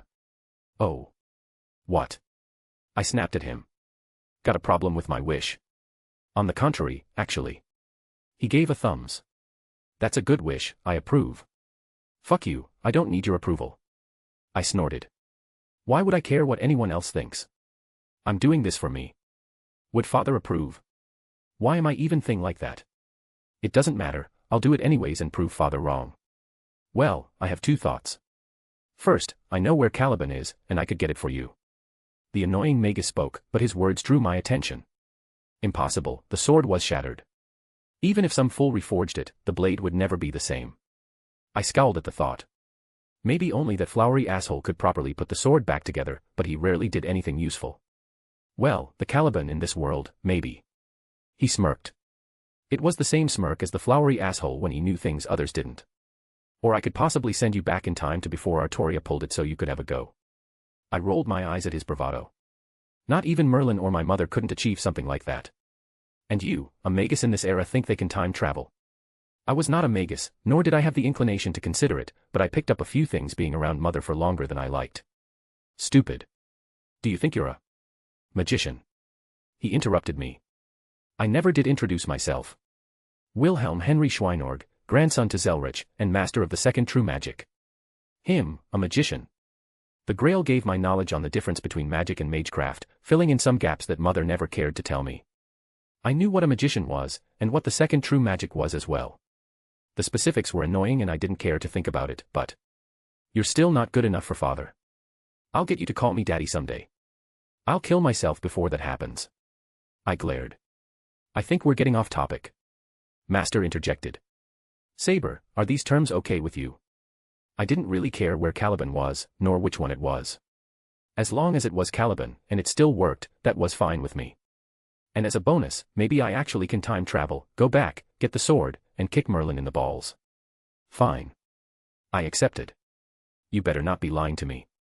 I narrowed my eyes, sword grip tight. And we're going to have a talk later. This bastard was going to tell me everything, even if I had to beat it out of him. Wilhelm POV. It was easy enough to get Mordred to agree. Still having trouble getting a proper read on her though. Admittedly, Artoria had not spoke much of Mordred, but she was described almost perfectly. She's kind of cute as well. I wanted to keep teasing her. I also wanted to sit down with Mordred and talk to her, maybe get to know her better if Artoria expressed interest in building something with her wayward knight and child. So, what I want is a simple alliance with help for my goals. I'm going to steal the grail, and would like your help. Before we begin, what do you want? I asked Kyrie. To steal the grail from the Igdmalenia family, while the Red faction also has a vested interest in attaining it. He reiterated, giving me a look. Yes, yes. It's dangerous and going to be difficult, just shoot me a price. I have rare materials, money, or other things. Want some spells? You're a necromancer, I do have some stuff you've probably never seen about necromancy before. Since Meridia was my woman, I would respect her wishes and not meddle with the craft. But that didn't mean I was without the knowledge or resources regarding it. Tempting. He nodded. How are you with curses? He asked. Oh right. The curse on your bloodline, or was it your family? I only vaguely know the details, to be honest.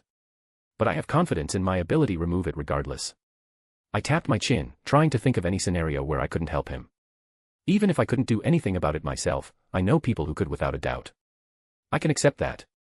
He was quick to believe my words, which caught me by surprise. You're being awfully trusting.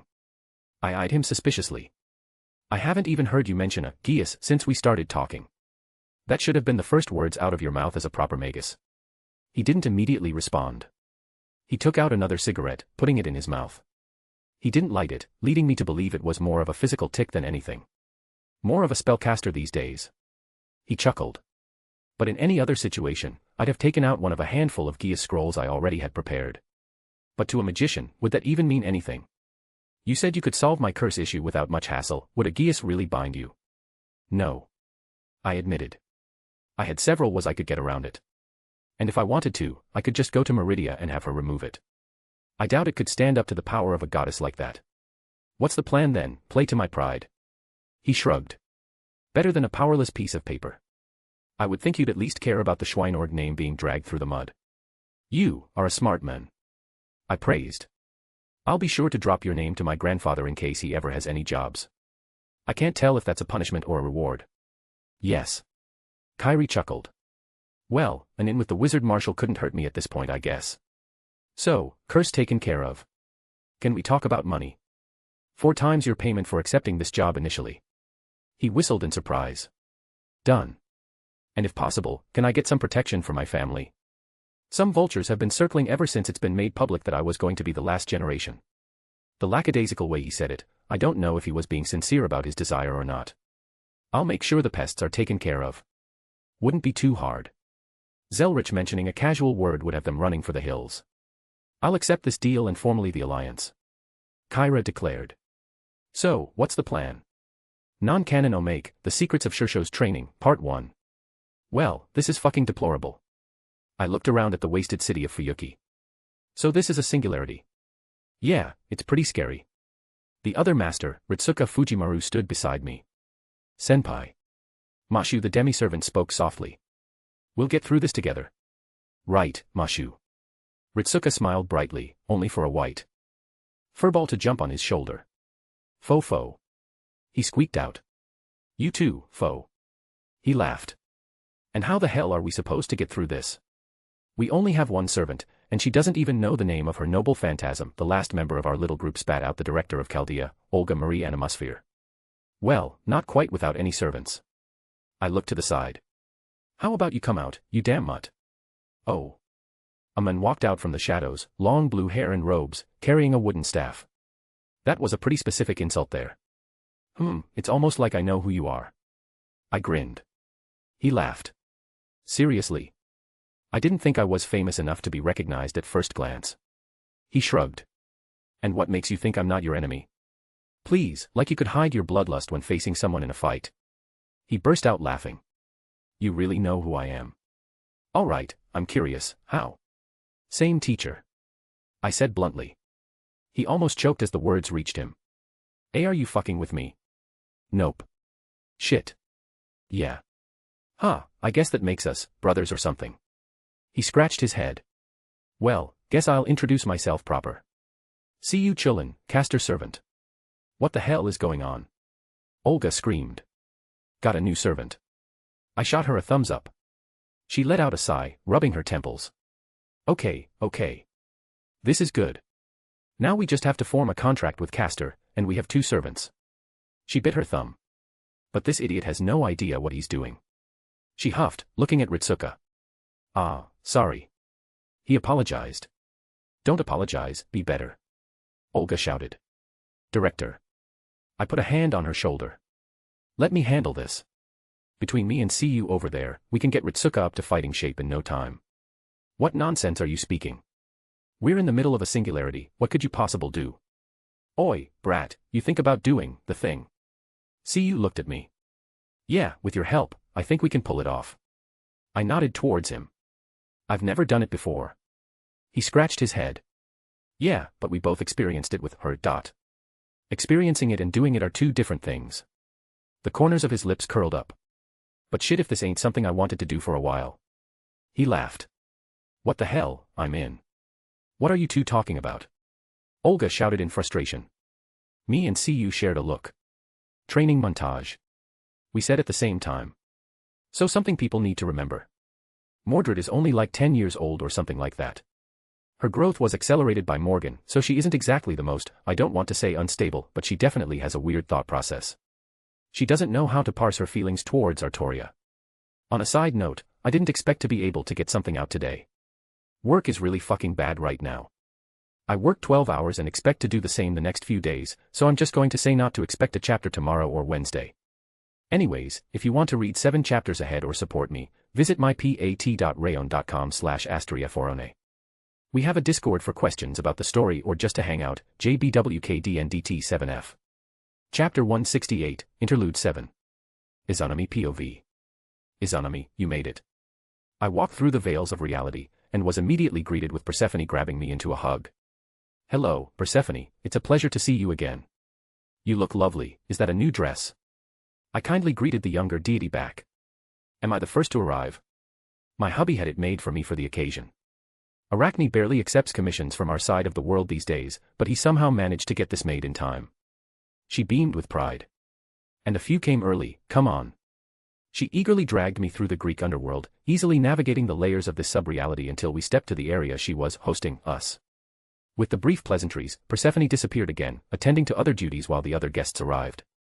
It wasn't particularly extravagant, but then again, there wasn't a need to show off to us. It was more appreciated to have a smaller and warmer feel than anything. Izanami. Lady Izanami. 2 voices greeted me. Oh Ereshkigal, it's been too long. The smaller girl also came for a hug.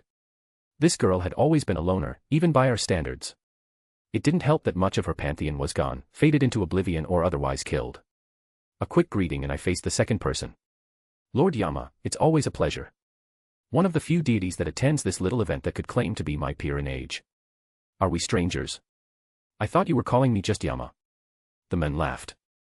Then what's with this, Lady Izanami, nonsense? I pursed my lips, earning another chuckle from him.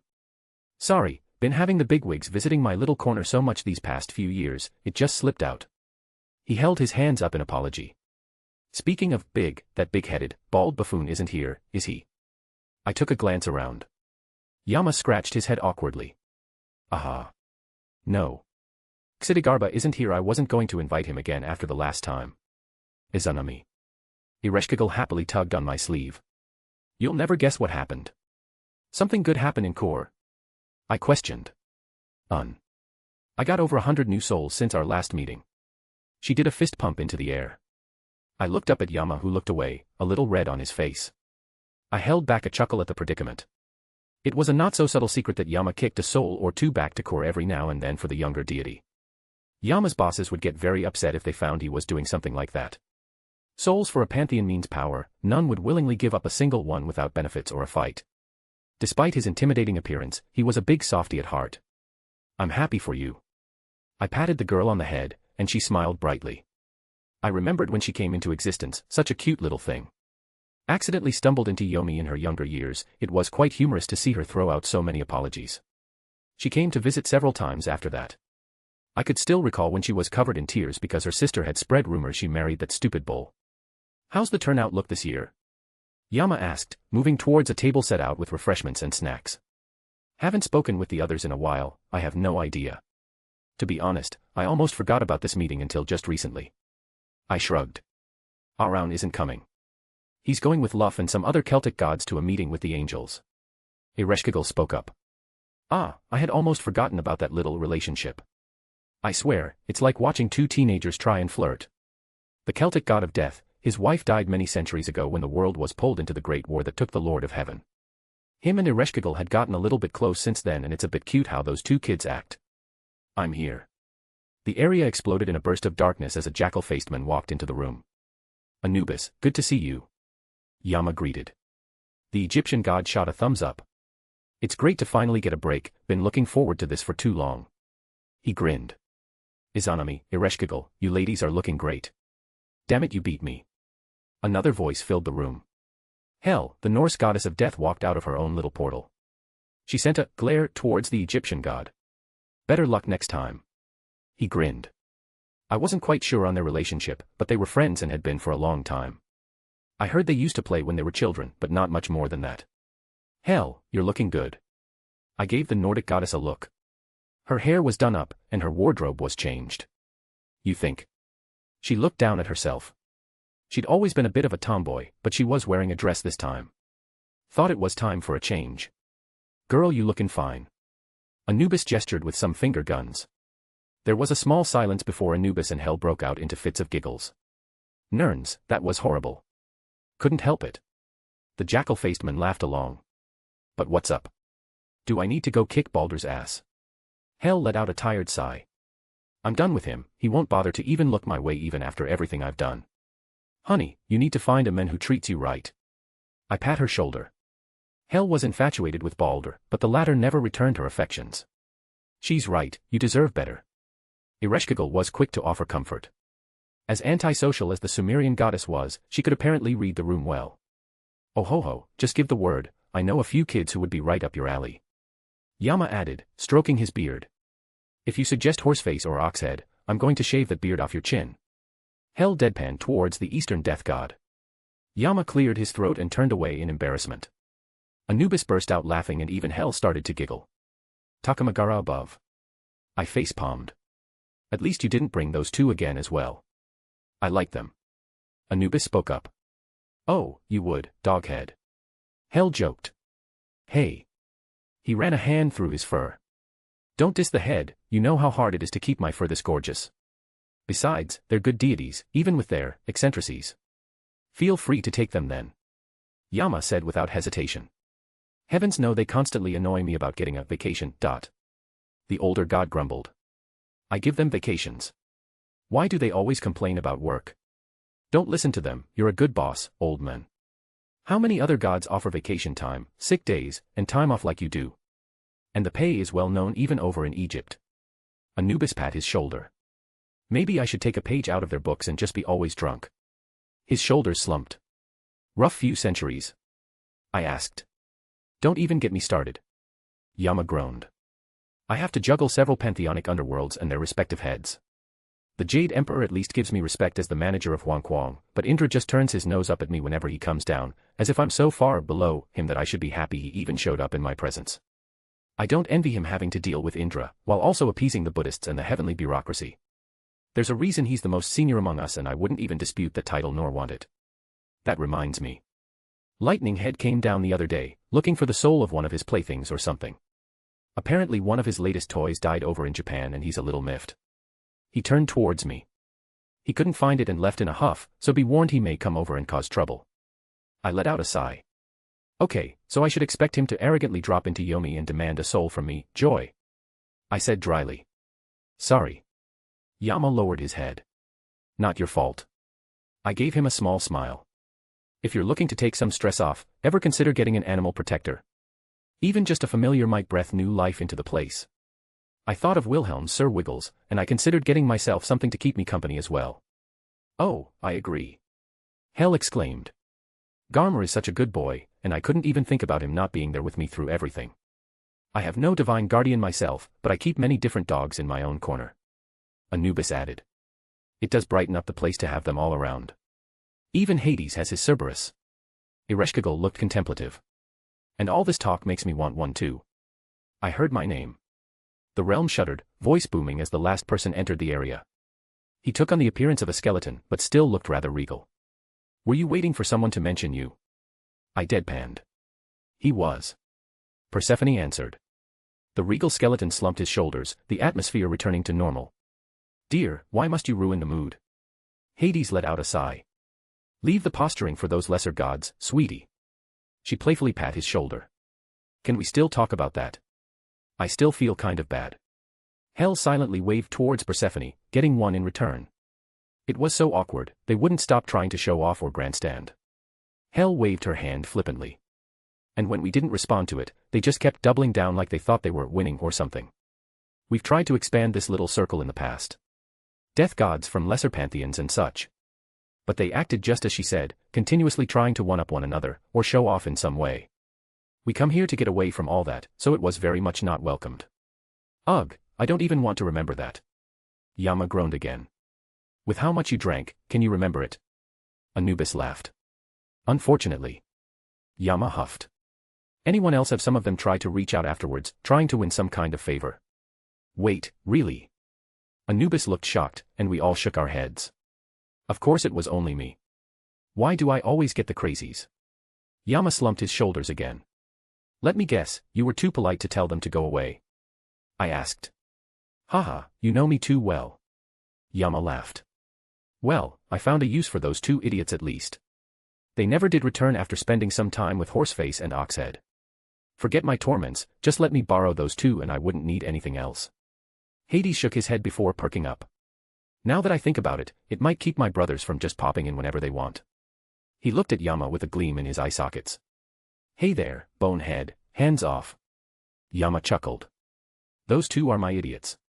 As much as Yama complains about them, he would never betray his subordinates like that. Oh. Hades looked down at his hands. Forgot I still was like this. His body shimmered, a shadowy energy enveloped him and the bones were peeled away, revealing something underneath. He now looked like a man, albeit handsome with long black hair. Ah, that's better. There's my handsome man. Persephone kissed him on the cheek. Their relationship was really cute. It was so strange seeing you like that for the first time. I couldn't help but respond. I never did hear the story behind that skeleton form. Bah, he flipped his hand. Mortals spinning strange tales about me, it just kind of happened. It does add to your underworld ambience. Anubis gestured around. Though he was speaking about the underworld as a whole, not the small little spot they made to host us. Did you redecorate? Persephone convinced me for something more modern. He looked down at his wife happily. The dreary look was so last millennia. She nodded. Perhaps I should give Yomi a makeover. I thought out loud. Oh, if you do, please call me. I'd love to give a hand. Persephone looked enthused by the idea. I wouldn't mind helping too, it might give me ideas in the future. Hell smiled. Thought about changing things up on my end too. Speaking of changing things up. Persephone eyed Hell. Girl, you're looking good. Oh, you. Hell beamed. I wanted to try something new. Going to put myself out there and try to meet someone. Tell me if you want some help, I'll be your wing girl. Persephone giggled. That girl, ever the social butterfly. Speaking of meeting someone. Anubis spoke up. Saw something interesting on that devil net. Anubis had a twinkle in his eyes. Something about a giant monster and robot fight over in America with help from two mysterious strangers. I regret nothing. I said firmly. ORA, it was you. I saw it and couldn't believe it. Anubis burst out laughing. What happened? Persephone perked up. I was out with a friend, visiting America when a monster appeared. It looked very similar to one that shows up in various Japanese media, and I wished for a souvenir. I said plainly. I heard of that. Hades spoke up. Wait, really? Ereshkigal looked surprised. You don't normally keep up with mortal dealings, especially with things involving devils. Those bats. Hades grumbled. The only good thing to come from their existence is the devil net. Hubby does love his shows. His wife giggled. Well, this is a surprise. I eyed him. All that talk about annoying fallen angels and devils, and here you are. Bah, I still hate them. The Greek god huffed. So noisy, always causing trouble. Do you have any idea how many times one of them accidentally stumbled into my underworld from theirs? A lot. A lot. He exclaimed. And those damned, evil pieces of theirs. One particular devil who accidentally stumbled into my realm, who just so happened to have one of those abominable things, and just so happened to try and force it on one of my reapers. Oh, don't even get me started on them. Yama nodded along. Had a few of them tried to sneak into Huangquang when those things first came out. The corners of my lips curled up as his mention of Huangquang. Technically, his underworld had many names based on him being involved with several pantheons. He specifically calls it Huangquang to annoy Indra. The Hindu equivalent being Naraka. I had the same. Hell looked annoyed as well. They never made it to my underworld. Anubis didn't really care much. He hated the angels more than the devils by a large margin, and it was understandable why. They never came to Kor. Ereshkigal looked dejected. Oh sweetie. Persephone was quick to console the Sumerian goddess who was almost like the little sister of the group. It was amusing because Persephone was the youngest among us and Ereshkigal was technically only below me and Yama in seniority. Cerberus just had some puppies. Hades muttered. Too many for me to take care of, if you want one of his pups. Really? The Sumerian goddess perked up. You can pick one out later. The Greek god nodded awkwardly before turning to me. But speaking of devils. Oh yes. I forgot I never did explain what I was doing. When I appeared in the Greek underworld, I merely requested access to deliver something to the devils, the bloodied body in my hands. Hades just looked absolutely delighted and easily accepted my request with a comment hoping we'd catch up at this next meeting. Oh, I heard about that. Yama looked at me with interest as well. Something about you throwing the broken body of that Lucifer subordinate on his doorstep with a warning. Well done. He praised. That lot had been getting a bit too arrogant lately just because they had that brat enter the top 10. Wait, what happened? Hell asked. You didn't know. I sent you the story. Anubis looked towards Hell. I can't ever figure out how to work those contraptions. She pouted. It was funny how quickly we all took with such technology, except for Hell. I think anything remotely modern just explodes in her hand. Well, when you're segregated from most others, you tend to find ways to amuse yourself. Something that allows us to connect to the entire supernatural world. That would be welcomed even for people like Hades that has a very obvious dislike for the propagators. There isn't much to say. I shrugged. Okita Tsuji, his knight, was causing problems for a friend of mine. They ended up fighting and I delivered him back to his master. A friend or a friend? Persephone's eyes sparkled. We're just friends. I huffed, crossing my arms. That's the Satan's bastard, right? Hades ignored his wife's antics. Indeed. I pursed my lips. Wilhelm is a half-devil with Japanese ancestry. But he has no dealings with the Abrahamic factions. Hades just grunted and gave a nod. He has some sense at least. Lucifer's bastard, huh? Anubis rubbed his chin. He is much a monster as his old man. Again, everyone looked at me expectantly. I guess it couldn't be helped. As much as most disliked the devil faction for various reasons, none could deny that Cersei's Lucifer was one of the strongest beings in the world. He is still fairly young, but he has shown ability far beyond his age. Apple doesn't fall from the tree, I suppose. Hell just nodded. How'd you two meet? Seems like an odd combination. It was by chance. I smiled wistfully. I was drinking at a bar, and he came in himself and started chatting me up. We seemed to get along well enough, so we kept in contact a bit. Even after he found out who I was, he didn't get scared and run away. He even comes and visits me in Yomi. Ah, that's so sweet. Persephone cooed. He convinced me to reach out to my children as well. My youngest is even coming to visit me after so long. Kia. Persephone quickly wrapped me up in a hug. I'm so happy for you. Such an excitable goddess, but it was nice to receive her affectionate hug. That's Susanoo. Yama muttered. Haven't heard anything from him in a while. Not surprising. Hades sighed. No one dares to even think about another lightning god on Olympus, otherwise my brother throws a tantrum. From what I've heard, Indra is much the same. Ugh, tell me about it. Hell groaned. Thor just goes on boastful rants whenever Zeus is mentioned, let alone Indra. I think he actually gets along with Susanoo, but I'm not sure. I don't get invited to many Asgardian celebrations. Mostly just get second-hand accounts from my father, so, grain of salt there. Perhaps I should have a word with my son, I hope he does not act like that. I commented. I don't know much of what happens in Takamagara, I couldn't really say one way or the other. I should visit my mother. Hades seemed lost in thought at my words, before shaking his head. Well, how about we get this started? Get started, you mean start bitching about our respective pantheons? Hel snorted, already with a drink in her hand. Not an inaccurate way of saying it. Hades didn't dispute her words. Well, I need to vent or I'm going to strangle my father the next time I see him. Hel conjured a chair and sat down. Only ever visits me for one of his schemes. Hel, I need your help. Can't you just come to say hello? The Nordic goddess threw her hands up in frustration. Don't even get me started. Yama followed suit, getting comfortable in his own chair as we sat down as well. No one ever just visits the king of the underworld just to visit. 18 hells. Couldn't they just drop in to say hello? Am I that unapproachable? No, it's always because they need me for something. One of their mistresses died, or a distant descendant died and they want them to reincarnate with some good fortune. That damn monkey is one of the few who just visits me to visit and he beat me up when we first met. Bah. Hades slapped his armrest. My younger brother always summoning me up to Olympus like I'm beneath him. I don't even have a throne on the mountain and they demand I come and observe their council. When's the last time he just called me to come up and join in the celebrations? I let back a small laugh. This was how these things always turned out. We catch up and find out what everyone had been up to recently. Then we just complain about our pantheons for a few days, drinking and doing our own little celebration. If there's one thing we all share, it's that we're pretty much ignored by our respective pantheons, so this is usually a welcomed reprieve. After Hades' first rant ended, eyes turned to me.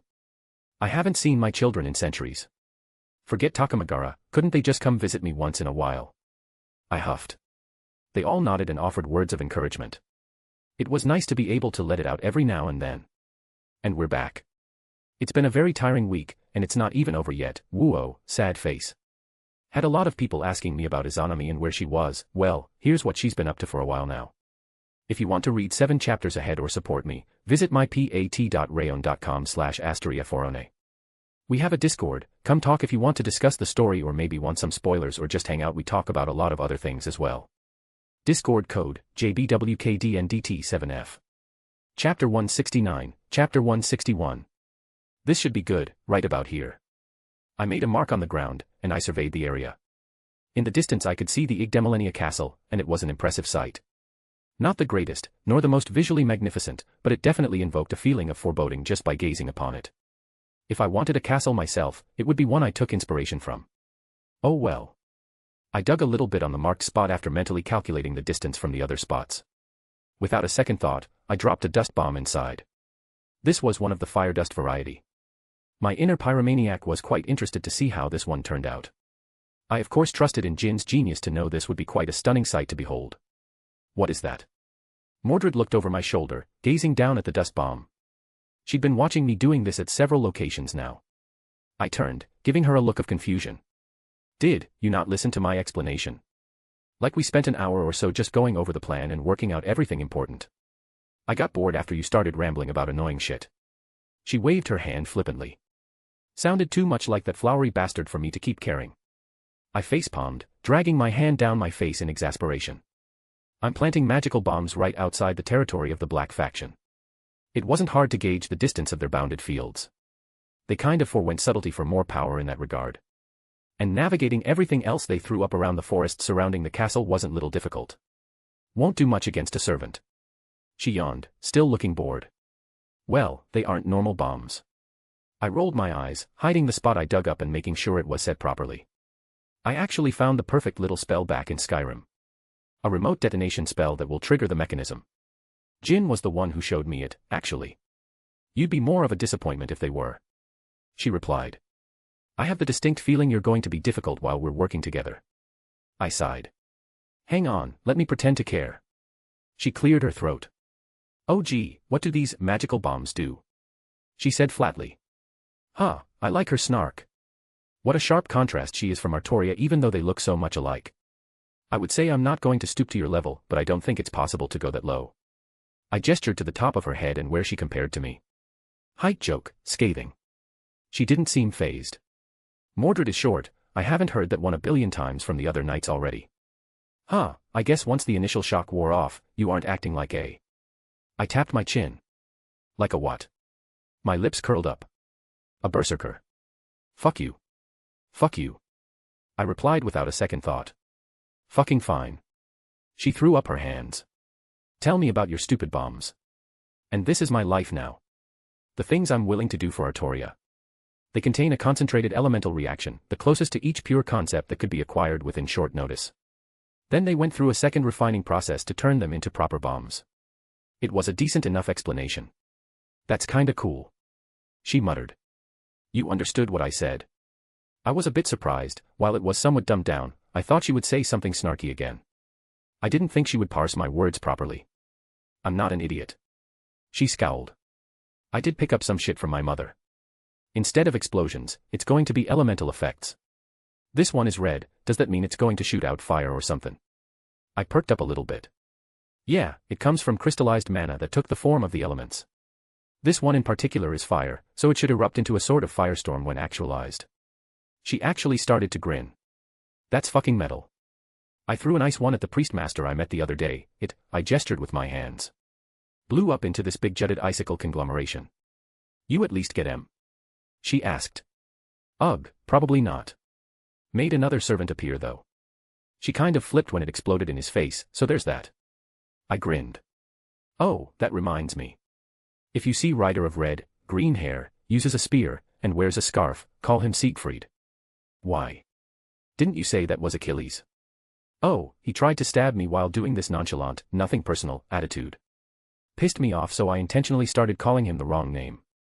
He's the really cocksure sort, so calling him Siegfried really got under his skin. She let out a snort, trying to hide the smile that was forming on her face. Wait. She paused, some kind of realization dawned on her. You actually fought a servant. Did you think I left multiple servants for my saber to deal with? I gave her a cheeky smile.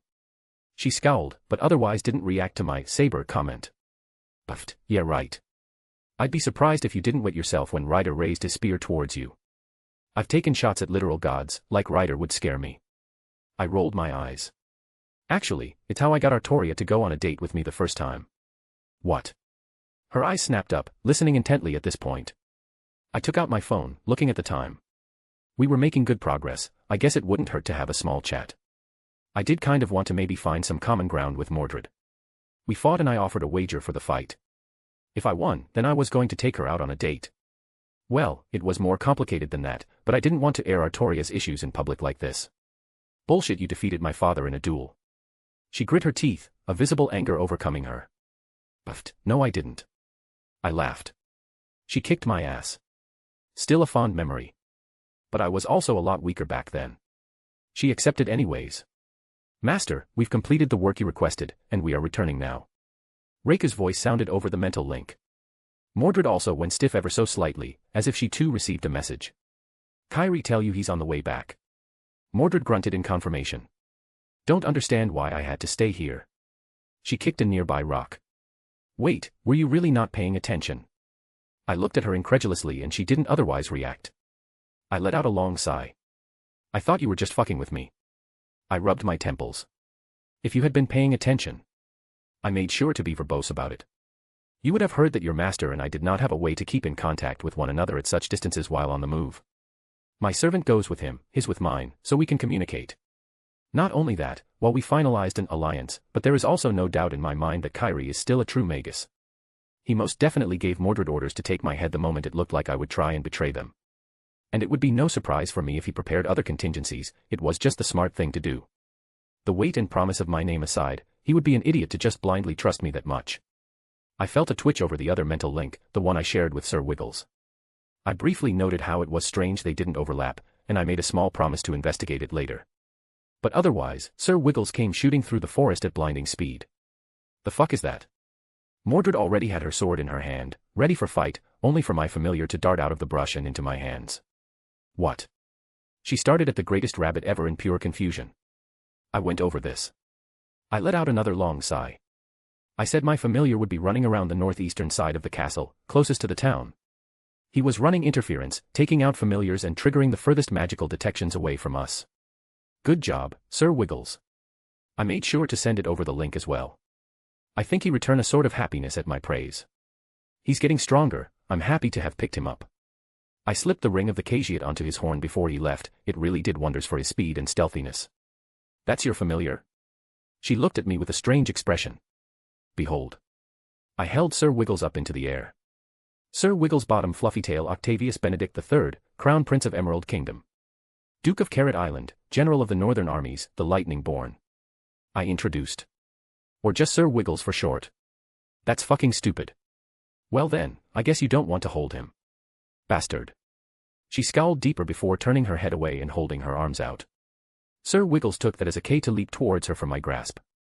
Haha, works every time. I'm curious about something.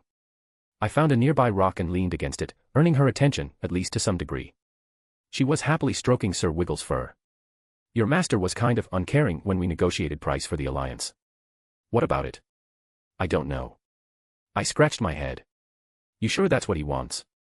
The way he went about it just felt like he was going through the motions. How the hell am I supposed to know what he wants? I ain't a magus, I don't care about all that crap about bloodlines. She spat out. Besides, the hell you care for? I shrugged. I guess it really isn't any of my business, I just can't help but meddle sometimes. I ran a hand through my hair, looking up at Mordred. I take care of my people. Whatever. She didn't seem to care about what I was saying, so I dropped it. If her master wanted something else, an actual wish, I would see what I could do after the war was over. I turned my head, seeing the outline of Reiku coming into view as she materialized onto the physical aspect of the world. Master Reiku ran to me, quickly scooping me up into a hug. I'm back, did you miss Mama? Well, I think both Mordred and Kairi were used to her eccentrics now. Speaking of. Welcome back. I gave her a smile before turning my attention towards Kairi, who appeared not far away. How'd it go? No issues. The older magus took out a cigarette and immediately lit it. That invisibility potion you gave me worked great. Curious where you got it. He commented. He probably kept some of it to research later. Good luck. I have my sources. I grinned, changing the subject. Time to move on to the next part. I motioned towards Sir Wiggles, who hopped onto the ground. Finally, I was getting tired of all this cloak and dagger shit. Mordred stretched her arms. I can actually get some action now. Yup, it was about time to let loose. Fighting starting up again soon. Sir Wiggles was properly introduced and Mordred opens up a little bit. Anyways, if you want to read 7 chapters ahead or support me, visit mypat.rayon.com/astriaforone. We have a Discord, come and hang out. If you want spoilers for those interested, or any thoughts about the story in general, JBWKDNDT7F. Chapter 170, Chapter 162. A full moon, how annoying. I looked up at the sky. At least it wasn't a blood moon, that would have been an ominous sign. But it still felt like I was being looked upon by that celestial body. Oi, bastard. I turned to see Mordred standing next to her master. What's up, Buttercup? Mordred frowned in annoyance but otherwise didn't lash out. After this war is over, I'm gonna kick your ass. She scoffed, before her body started to astralize. Don't die. She added right before she disappeared. I couldn't help but grin. Honestly, I was starting to like her. I think she likes me. I laughed, turning my gaze towards Kairi. He raised an eyebrow, but looked rather relaxed. Really, I'm starting to wonder if anyone in your family is normal. He shook his head. Nope. I said without hesitation. Well, not my problem. He shrugged. You good? I asked one last time. I got everything I need, and even found a nice spot to hide out and watch from.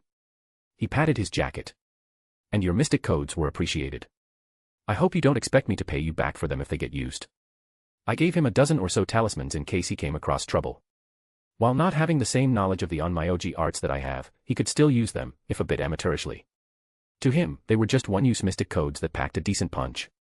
I told Mordred this, but I look after my people. I gave him a sincere smile. If you run into issues, use your command seals, run away, do what you need to. I patted his shoulder. I'll do what I can as well if you run into any dangers. Kairi barked out a laugh, dropping his cigarette to the ground and stomping on it. You're a strange magus. Maybe I'm stranger because I actually believe you. He turned around, throwing up his hand in a gesture of goodbye before disappearing into the forest. Master. Berserker appeared next to me. Why do you ally with them? I could do this without their help, you don't need to rely on them. She frowned. I walked up, wrapping my arms around her. She let out a little sound in surprise, usually she was the one to do things like this. Maybe it was the bond we shared, but I enjoyed having her by my side.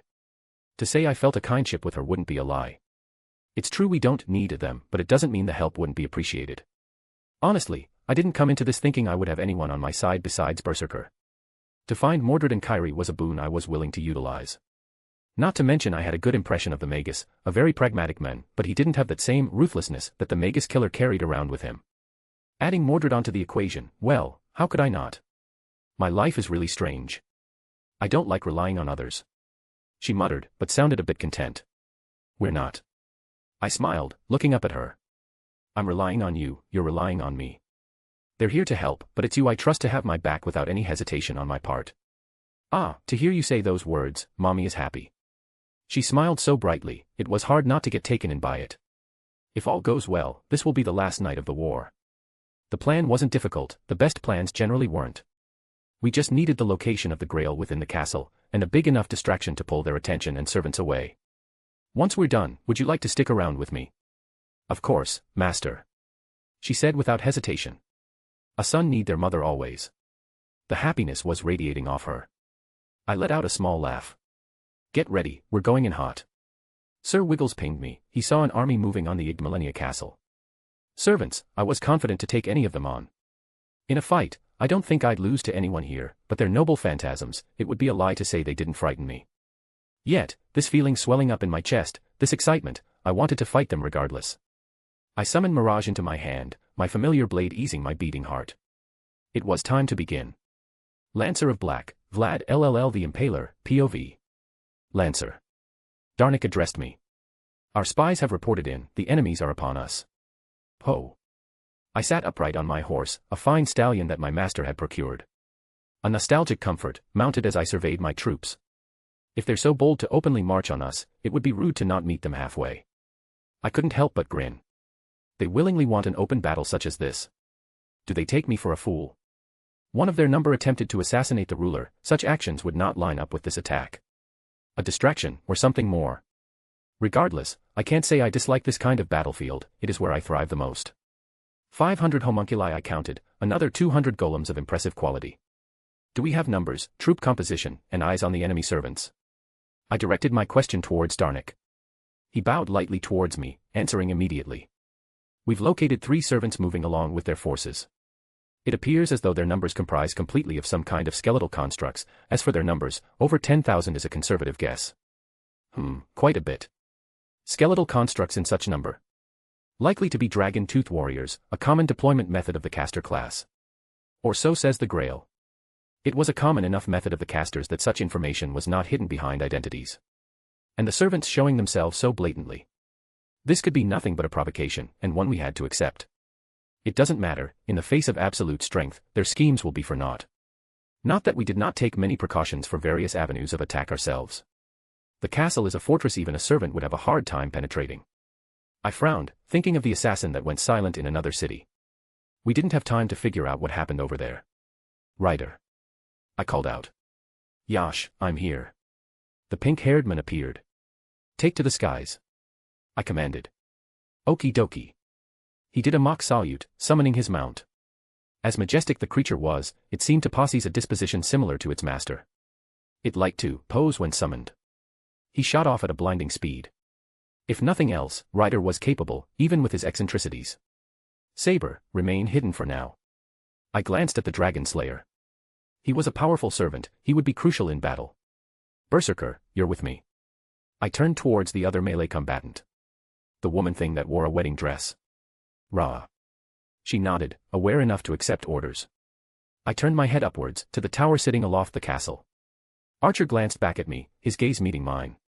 We both nodded, words not needing to be spoken here.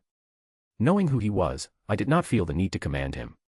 Perhaps I would feel awkward if I had to do so, he reminded me too much of the teachers I had when I was a child. Nonetheless, he knew the role I wished him to partake, as obvious it was. I shall attend to the castle's defenses. Darnik bowed again, his words indication of his intent to retreat to safety. Not that I expected more of this man who was so keen to hand over such authority to his summoned servant. I wouldn't balk at the ease I could command, but it struck me as odd that he was so willing to forego his lofty throne. It seemed that no magus wished to accompany us to this battle. While I could understand the reasoning, it only lowered my opinion of them even more so. A master is a part of a servant's strength, the pair are to brave the dangers together as per their contract. I summoned forth my spear and held it aloft, pointing towards the oncoming army. March. I commanded as our forces began moving. Perhaps it was just my own amusement that I went through with this, they were already almost upon us, we truly only needed to wait a moment or two. Old habits are hard to break.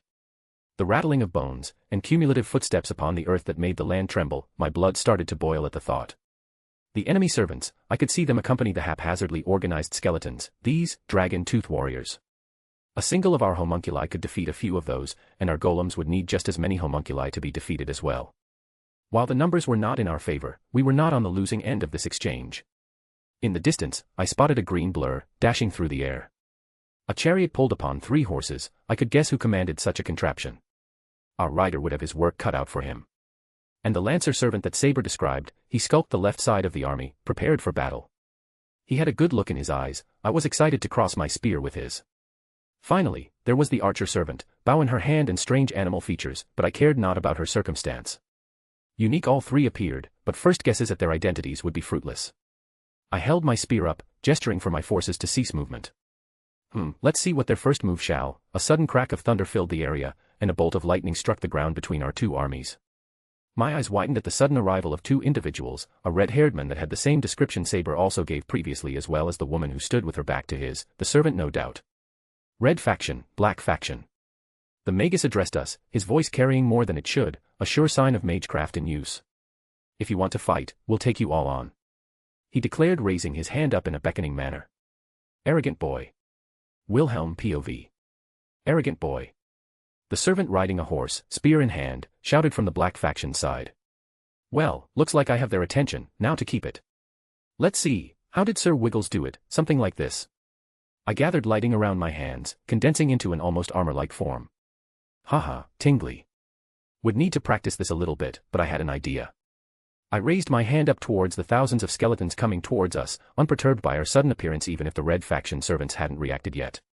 Condensed the lightning into an attack, channeling through runic circles, shall we call this? Lightning rain. I breathed out, dozens of spears of lightning manifested in the sky above, and began to rain down onto the oncoming horde.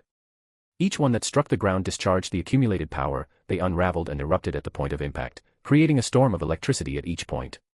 Reiku. I called out through our mental link. I looked up in the sky and saw Ryder's glowing chariot coming down at us. Take care, don't push yourself too hard and your priority is survival. I could tell she was going after the lancer immediately. Whatever strange link she had with him, I would let her settle it on her own if that was her desire. A quick glance at her, and her smile did fill me with confidence. I look forward to our lives after we win, master. She sent back, gripping her sword tight.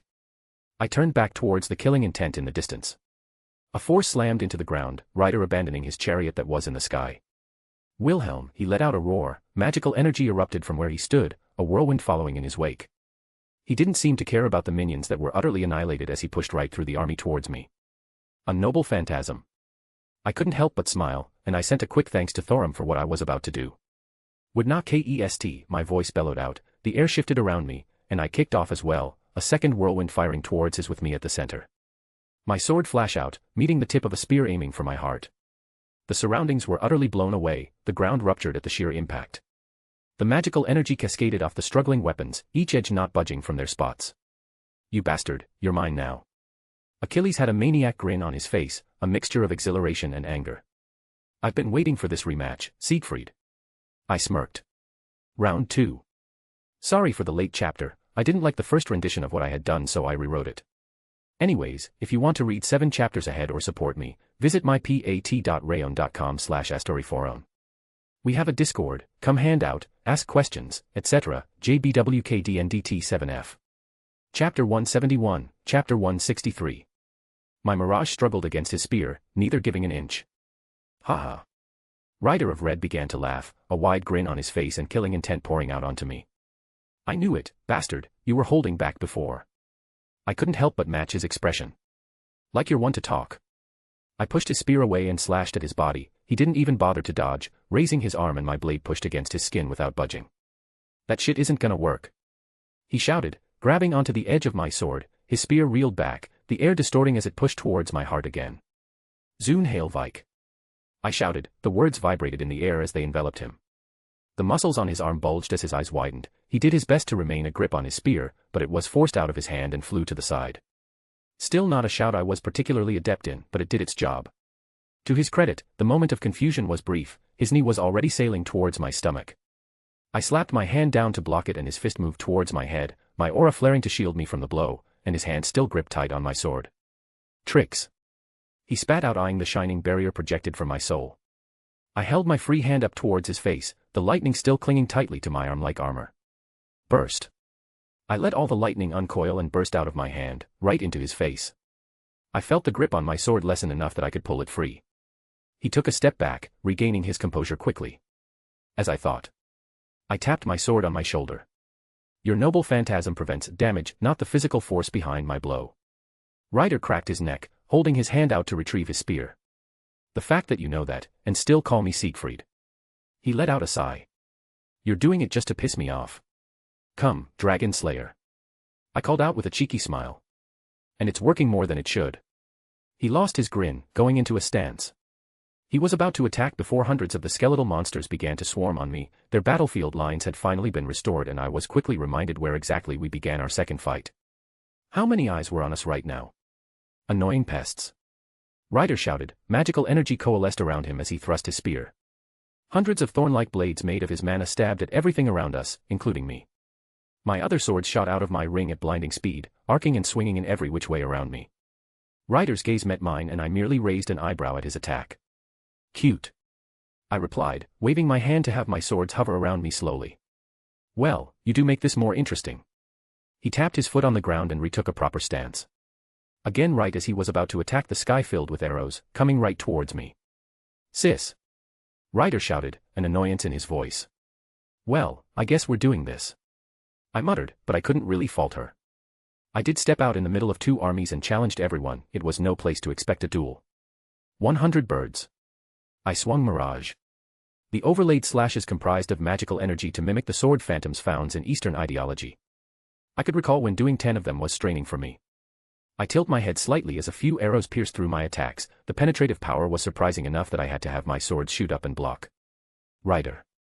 Archer of Red appeared next to the spear wielder. This isn't a duel, get your head out of your ass and focus. Right. I had to focus too. I glanced to the side and noticed that Reiku was already engaging the Lancer Servant of Red. I don't know what her deal was, or perhaps I did. We hadn't spoken of Lancer's identity, but I think we could both guess at it based on the more obvious clues provided. It seemed to be a sore spot for her, and I don't think even she understood why, so the topic was left alone. I turned and glanced at the black faction out of the corner of my eye. Lancer was staring at me. The look in his eyes, it made me feel as if he wanted to skewer me without hesitation, yet he did not move. No, he gestured every now and then, and the forces around him moved at his command. They began to engage the horde of skeletons, or rather the dragon tooth warriors. They are a rather inexpensive creation by those from the older age. They are rather simple to make by planting dragon teeth in the ground. I know Meridia can make them easily, but there are probably dozens of other famous magi who could do the same, so that doesn't narrow down Caster of Red's identity. Well, to be able to create them on this scale is rather impressive. I think even Meridia would have trouble doing something like this. Either the caster is on her level or has a frightening amount of resources at their disposal. Unfortunately, Dawnbreaker won't be more useful than a normal sword here. While these things were skeletons, they weren't undead. Regardless, the army of dragon tooth warriors engaged the army of golems and homunculi. I clicked my tongue as I saw the created humanoids fall to the constructs. Truthfully, I did not like killing people. I could weave some poetic reasoning as to why, but to put it simply, I find it wasteful. That doesn't mean I hesitate to do it when I have a reason, or I cower away when I have my blade to someone's neck. If someone needs to die, I will take their head without hesitation. Homunculi, though, raised and bred to be disposal soldiers. Their eyes looked utterly dead. Even when they were skewered by several dragon tooth warriors, they didn't cry out or scream. They just moved to continue as best they could before their lives finally ended. Annoying. I believe I said, I was going to take you all on. I turned my head fully towards Lancer of Black, who sat upon a horse surveying the battlefield. I wanted their attention fully on me.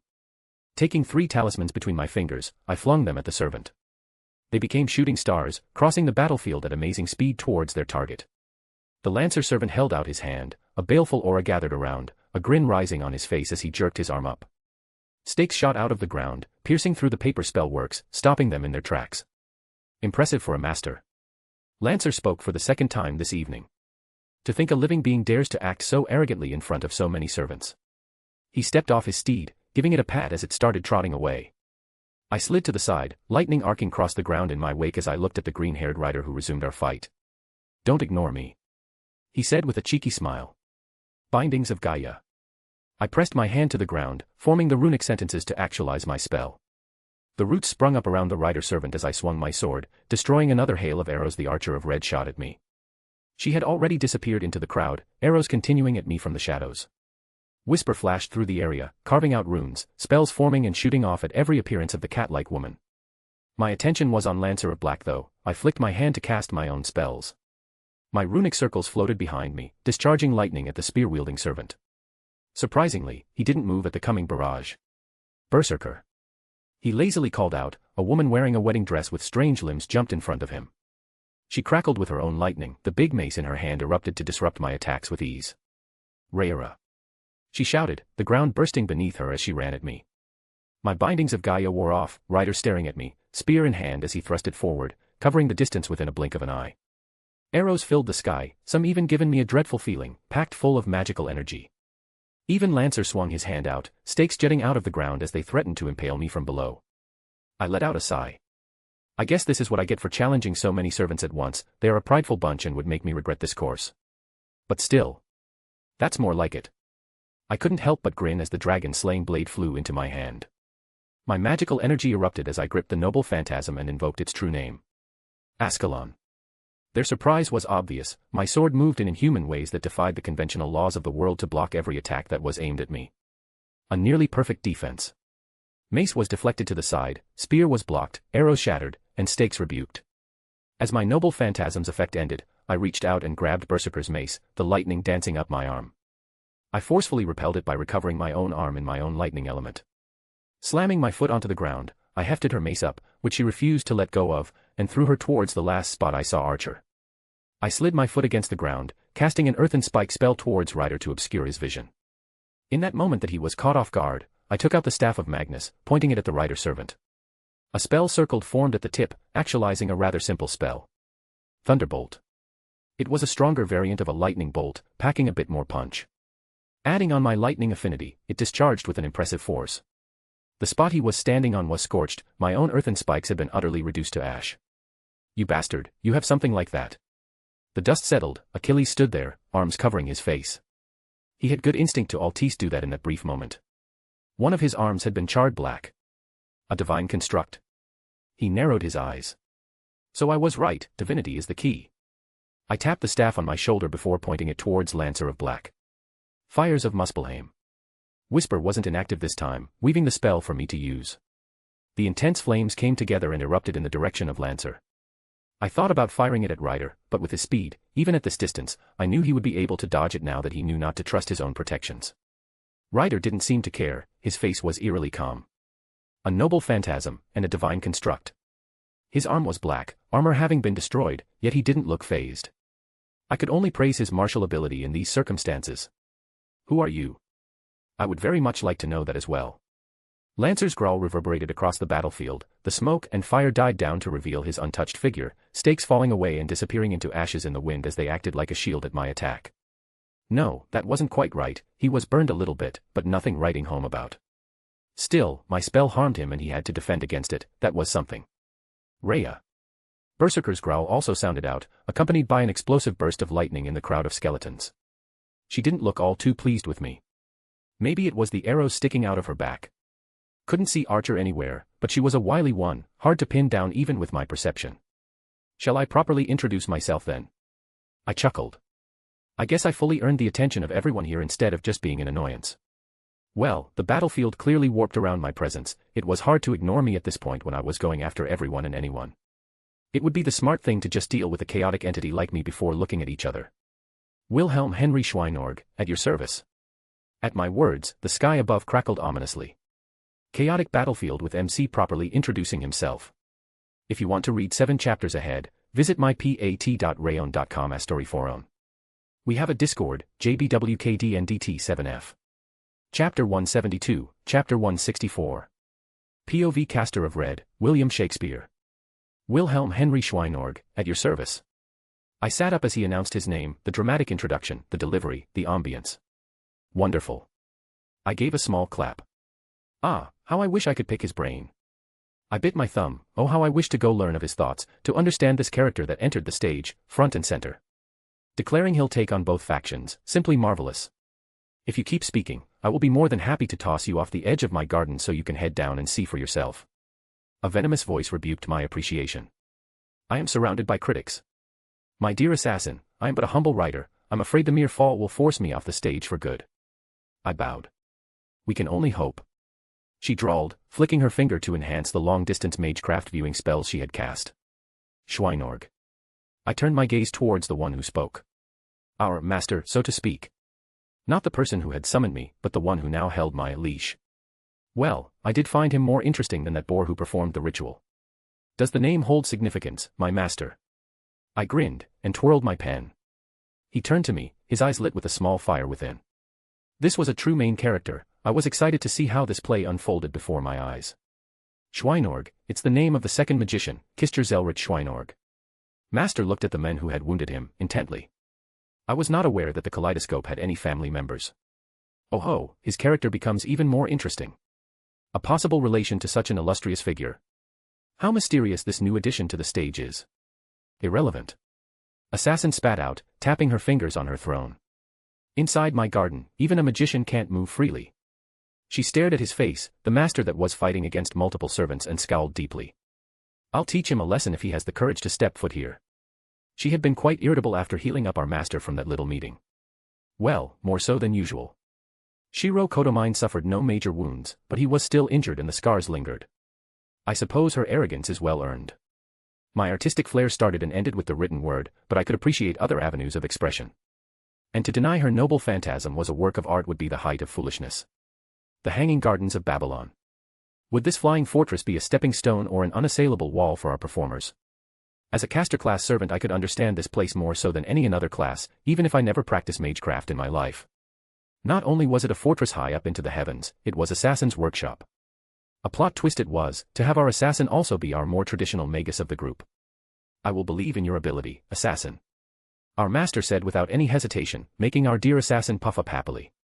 Oh, master, if only you weren't a man of the cloth, this could have been a fun rom-com side story. A bit low-brow for my tastes, but it's hard to not enjoy the simplicity every once in a while, especially since it wouldn't detract from the main plot. I have been left woefully in the dark, master. I clutched my heart, aghast at this turn of events. What plans have you devised so I may prepare myself accordingly? I readied my pen and parchment.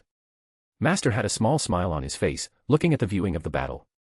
His entrance has given us a good opportunity to acquire the grail. Oh my, to assault the enemy's stronghold while their forces are away. I began scribbling down my thoughts.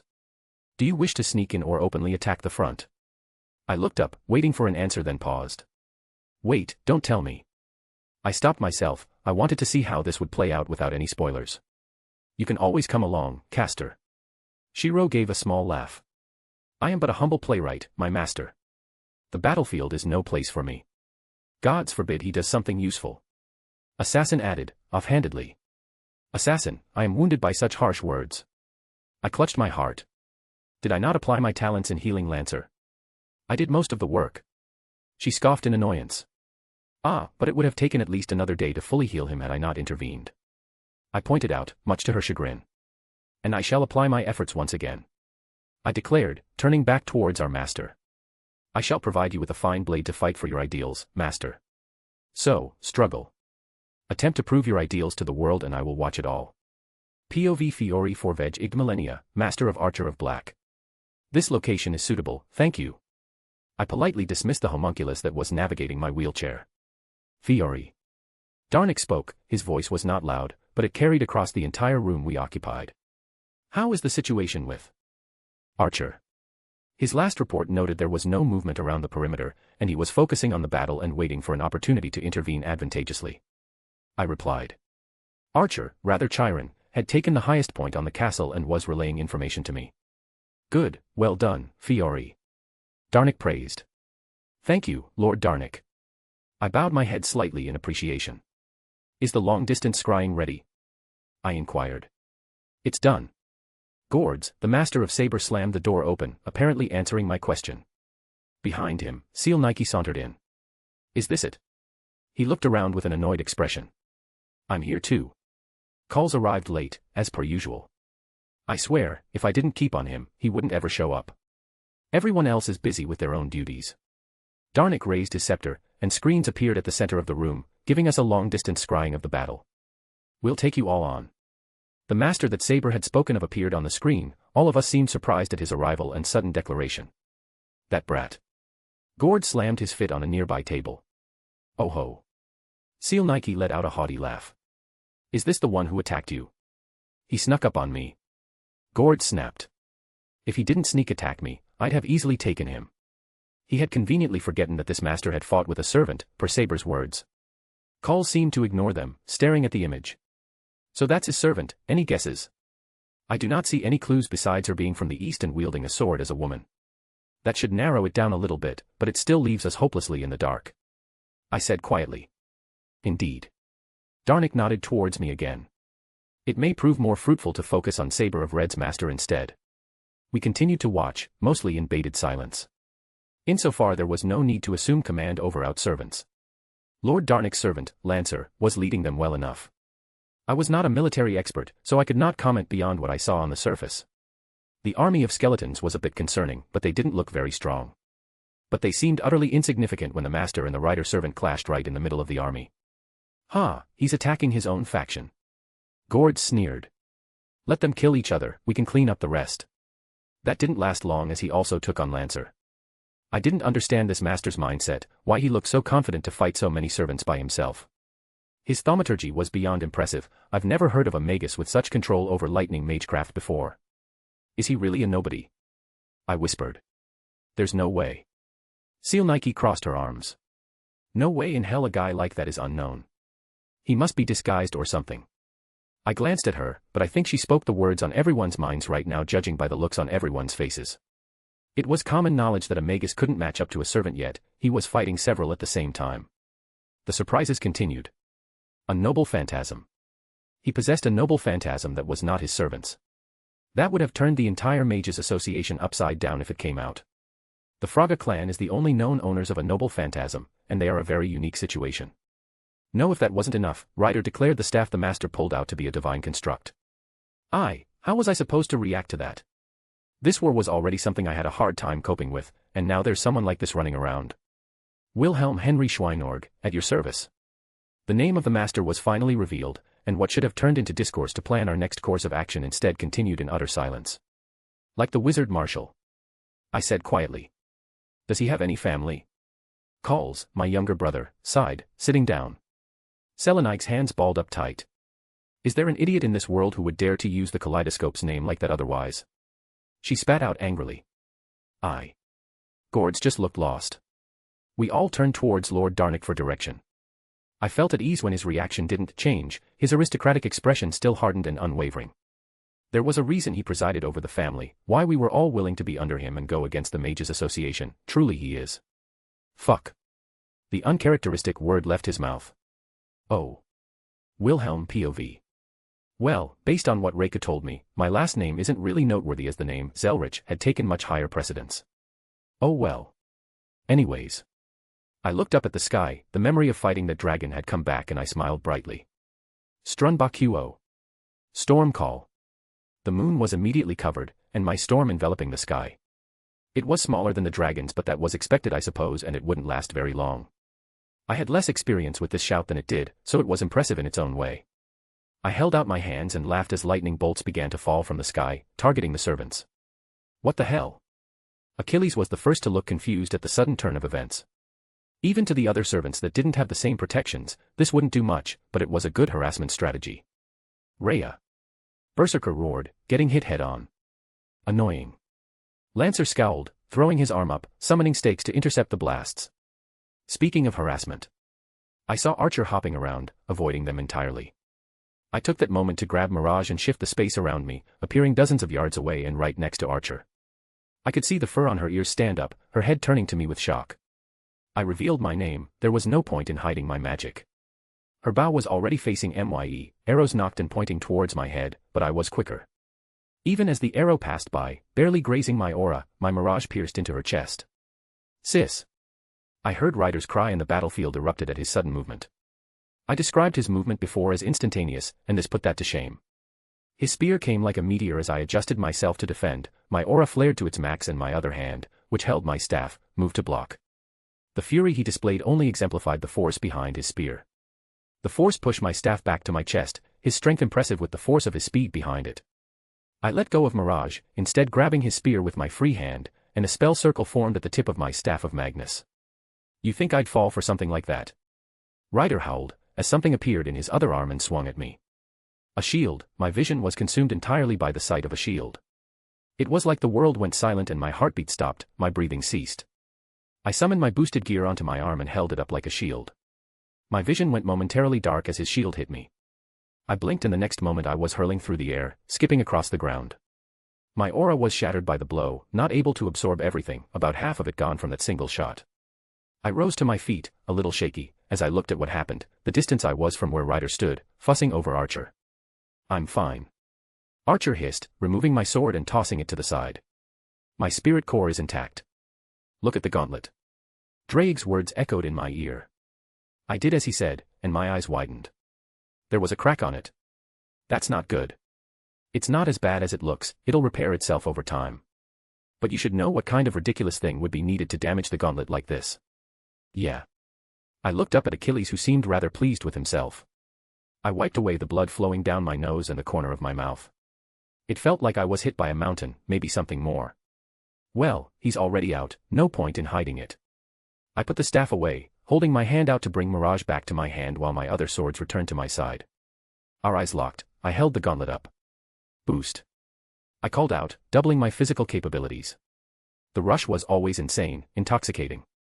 I'm not used to being ignored. I turned at Lancer who casually strode over. That baleful aura enveloping as he jerked his hand up. The ground was torn apart, hundreds upon hundreds of stakes burst out into the sky, weaving around at his command. Like a torrent, they moved around him, and it was just a flick of his wrist that made them turn and come right at me. Well, allow me to rectify that. I was unperturbed by the sight. It was certainly impressive, and even dangerous, but I was feeling rather confident right now. My sword of destruction moved in front of me as I fed it my aura. These were no divine flames. It erupted in my power of destruction, pointing towards the mass of stakes and shooting at them. They were nothing more than paper in front of my sword, in front of my bloodline that could even reach the divine. The crackling of that dark energy jutted out in every direction, engulfing all the stakes that it passed by. What? Lancer blurted out, his composure changing for the first time. What is this disgusting power? He flexed his arm, more stakes coming forth, but it was unable to stop my sword of destruction from moving forward towards him. He ceased the fruitless endeavor and instead lifted his spear up about to strike, but paused. His eyes glanced to the side as another figure materialized next to him, great sword in hand colliding with my sword of destruction, knocking it away. He's here. Drake spoke in my soul. I could feel him as well. With a mental command, my sword flew back to me, my power of destruction rescinding. I told you to wait for my command. Lancer looked at the Saber servant in annoyance. I'm sorry but, he is someone I must face. Saber declared, I's not leaving mine. Get in line, buddy. Ryder stepped forward, that fury he had before seemed to disappear, and I didn't have the chance to see where Archer went. But by the sounds of battle to the side, and lightning cracking, I think her and Berserker are fighting. Funnily enough, fighting all of these servants actually handicapped them. If one of them wanted to release a wide-range noble phantasm, it was likely they would be ganged up on by the other side. I looked at Saber and let out a sigh, but a smile crept up on my face. So, you finally noticed. This feeling I felt in my heart when I first saw you, this burning need to turn my blade towards you. Saber gripped his sword tight. I now know why. He took a proper stance. You are a dragon. Sorry for the late chapter, was having trouble writing today. Just a heads up, there may not be a chapter tomorrow, more work stuff still not settled. Fingers crossed I get back to normal in the next few days. Anyways, if you want to read 7 chapters ahead, visit mypat.rayon.com/asteriaforone. We have a Discord, JBWKDNDT7F. Chapter 173, Chapter 165. Berserker of Red, Minamoto no Reiku, POV. Master. I watched him go headfirst into a battle between many servants, yet, my eyes could not leave the one in front of me. I knew I should have been supporting him, but this feeling inside of me made it impossible to ignore Lancer of Red. Even if he told me to move as I wanted, I felt uneasy. A mother should be there to protect her son, especially on a battlefield such as this. Is it really okay for me to be greedy? I bit my lip, glancing back at the battlefield, then back at Lancer, who I followed this far away. An unconscious action that we both moved away to fight without interruptions. You are distracted. Lancer's words broke me from my thoughts. Despite this feeling, this compulsion to draw my sword, I was eerily calm, and he appeared much the same. Are you worried about your master? He followed my gaze into the distance, a small smile forming on his face. You are lucky to have him as your master. I have not spoken with mine since my summoning, yet yours will fight by your side. I still can't help but feel jealous of you, Arjuna. Arjuna, I said in confusion. Lancer shook his head. Apologies, that was a slip of the tongue. He didn't take a battle stance, instead preformed something of a proper greeting. You have this feeling as well. This pain in my chest that does not allow me to exist while you still breath. I cannot live while you still draw breath. I placed my hand on my sword's hilt. I have never met you before in my life, why do I feel this way? I couldn't look at him as an insect, I was more clear-minded than I had been since my summoning. I am Karna, son of the sun god Surya. He introduced himself, spear hefted up. And you appear so similar to my brother. It is almost like a jest. Is it a cruel twist of fate or a boon I should be thankful for? The hero of charity. I whispered, the knowledge coming to the forefront of my mind, and many things began to make sense now. I am Minamoto no Reiku, daughter of Gozu Tennu. Gozu Tennu, an aspect of Indra. A flash of understanding was seen on his face. Yes. I confirmed. Indeed, this battle was inevitable. He shook his head again, but did not look displeased. Daughter of Indra, sister to my brother and fated foe, Arjuna. Flames ignited around him. Fight me or return to your master's side, and we can continue our battle like so. He was letting me choose. This fight was important to him, more than I could understand, even with this strange feeling compelling me to raise my blade against them. I don't want him anywhere near my master. No, you are dangerous. I shook my head, my sword drawn from its sheath. I will crush you here. This time it will not end with merely an arm. He smiled lightly, holding up the arm that had been healed, before letting out a small laugh. It took a command seal, and 2 other servants to heal me this quickly. Your attack was praiseworthy. He gripped his spear back, taking a proper stance this time. Instinctively, I summoned forth my divine lightning, as if it had the incessant need to display itself against his flames. Yes, that is the lightning I know. Karna was more expressive than I've ever seen of him yet. Is it the will of the gods that this fight happens again, or just a happenstance of fate? He gave a genuine smile. Father, watch over me. Karna spoke softly. Father. I felt myself whisper under my breath without even realizing my actions. My light roared, and his flames burst out as we collided for the first time. Wilhelm POV. I locked eyes with the Dragon Slayer, his gaze unwavering. I felt the trepidation, the call for my blood that pulsated off his blade. It was the first time I've had an anti-dragon weapon pointed at me as opposed to being nearby. It was different than even the holy attribute of the church that's like poison to my devil heritage. With them, it carried a purifying principle, the desire to remove my evil from the world. For this Dragon Slayer, I felt a murderous intent bearing down, to cut me to pieces and scatter my ashes to the wind. His words gave me a moment of respite. Achilles looked at me strangely, his lackadaisical attitude was shifting to something more serious. He briefly exploded in anger when I hurt his companion, but he shifted back to that fun-loving fool that I've seen plenty of times now. Even when he was angry at my provocations, it didn't feel like he was all that invested beyond just having fun. Lancer of Black, he looked like he was mentally advising strategies. He didn't appear to be the type to run in headfirst like Rider of Red unless overly provoked to do so. Even this fight I was having with him, he didn't openly enter my range, taking the opportunity probe and feel me out. Well, if no one's going to make the first move, my head jerked up at the clouds and I realized they were no longer being struck by my lightning bolts. I held my hand out and static crackled all around me, but it wasn't of my own make. We all turned to see a massive pillar of green lighting shoot to the sky. My eyes widened as I realized who had just taken hold of my lightning, the Berserker servant. My eyes reinforced, I could make her out of the crowd of disposable minions, her fighting archer of red. She raised her mace up, and slammed it into the ground. Pillars of lightning erupted all over the area, the ground beneath us sundered from the unleashed torrent of power. We all moved to dodge, as the battlefield became completely chaotic. Out of the corner of my eye, an arrow made its way right for my eye, but it was not from Archer of Red. I caught it with a scowl, tossing it to the side as I continued to move. Annoying. I spat out as another arrow coming from the direction of the Igmalenia castle came at me. With a swipe of my sword, I deflected it easily, and another was right in the spot where I continued to move in. I dodged to the side, and there were two more right upon me. Okay, he was pretty damn skilled to predict me like this. I unleashed 2 birds effortlessly to destroy them, yet once again another was right in front of my chest. My aura flared, blocking it, only for a barrage to land in the same exact spot, even as I moved with a burst of lightning. One arrow pushed against my aura, another burst through the base of that one, hitting the same spot, and several more followed suit in the blink of an eye, like they were released with utmost certainty moments before I had even stood here. I looked down, and there was an arrow sticking out of my shoulder, my aura having been punctured through. I was more impressed than angry. I pulled it out, the arrowhead not being very deep. The wound healed almost immediately, but it was the fact that he managed to land a clean blow on me from so far away that really grabbed my attention. Well, I suppose I should return the favor. At this distance, I could only vague make out the silhouette of an archer up on the highest tower over at the castle. Arrows for arrows. I held my hand out, my lightning danced around my palms. It should go like this. Condense. Form. Accelerate. Lightning. Arrow. Burst. My lighting formed into the shape of arrows, aiming far away. With a thunderclap, they shot off into the distance. They arced across the sky visibly, nosily colliding with a bounded field that sprung up around the castle.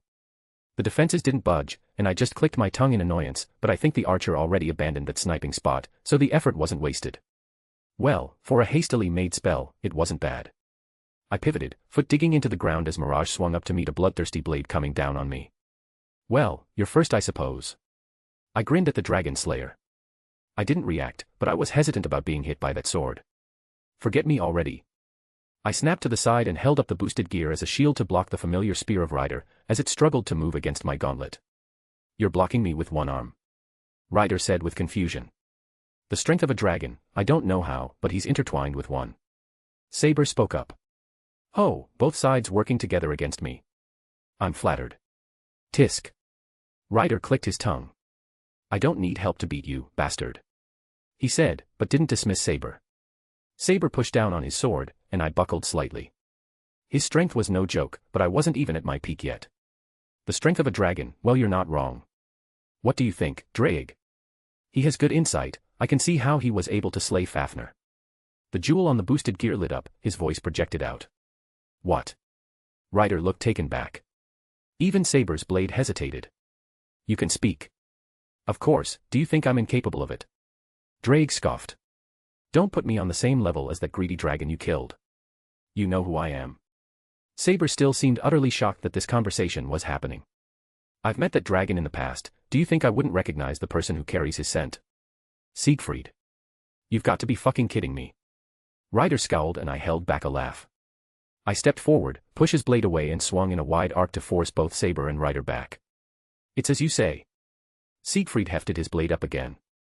I am Siegfried, the dragon-blooded knight. If you can speak, I would ask your name, dragon. Haha, actually asking my name, I like you. Struggle, dragon slayer. Fight with all your might and test yourself against my wielder. Drake declared. I am Drake Gotch, the Red Dragon Emperor. I will remember your name. Siegfried nodded. I have one more thing to say. Siegfried perked up attentively. Boost. Me and Drake said at the same time. Again, Siegfried's eyes widened, my sword swinging up from below at him, he moved his sword, bombing to block, but his guard was destroyed at first contact. I ducked down as Ryder's spear moved through the spot my head had just been, no indication that he even moved, his speed still ridiculous, but at this point, it didn't seem out of my reach anymore. He twirled his spear, swinging it down in the same movement to try and catch me. I slid to the side and slashed my sword at him, full of magical energy. He quickly brought his spear up to block, only to get blown back at the impact, ground upheavaled as he regained footing. I flicked my hand towards Siegfried, talismans flew out forming a spell around him. 3 elements sealing formation. I didn't give him another second glance as my gauntlet-clad hand launched out, connecting with Achilles' face. The force of my blow knocked him off his feet, his head jerking to the side. To his credit, he didn't back down, he didn't get disorientated by the fact that I had just managed to land a solid hit on him even when he's been having the speed advantage. His own fist snapped back, an otherwise sharp and crisp jab I had narrowly dodged. His speed was still something else, and I was starting to think he had an ability that allowed him to match my own speed in some capacity because it felt like his was keeping pace even after 2 boosts. His knee shot up, but I pushed it down with my palm, followed up by an elbow from his side. His martial arts were indeed impressive, aiming for every opening I had to sneak a jab into.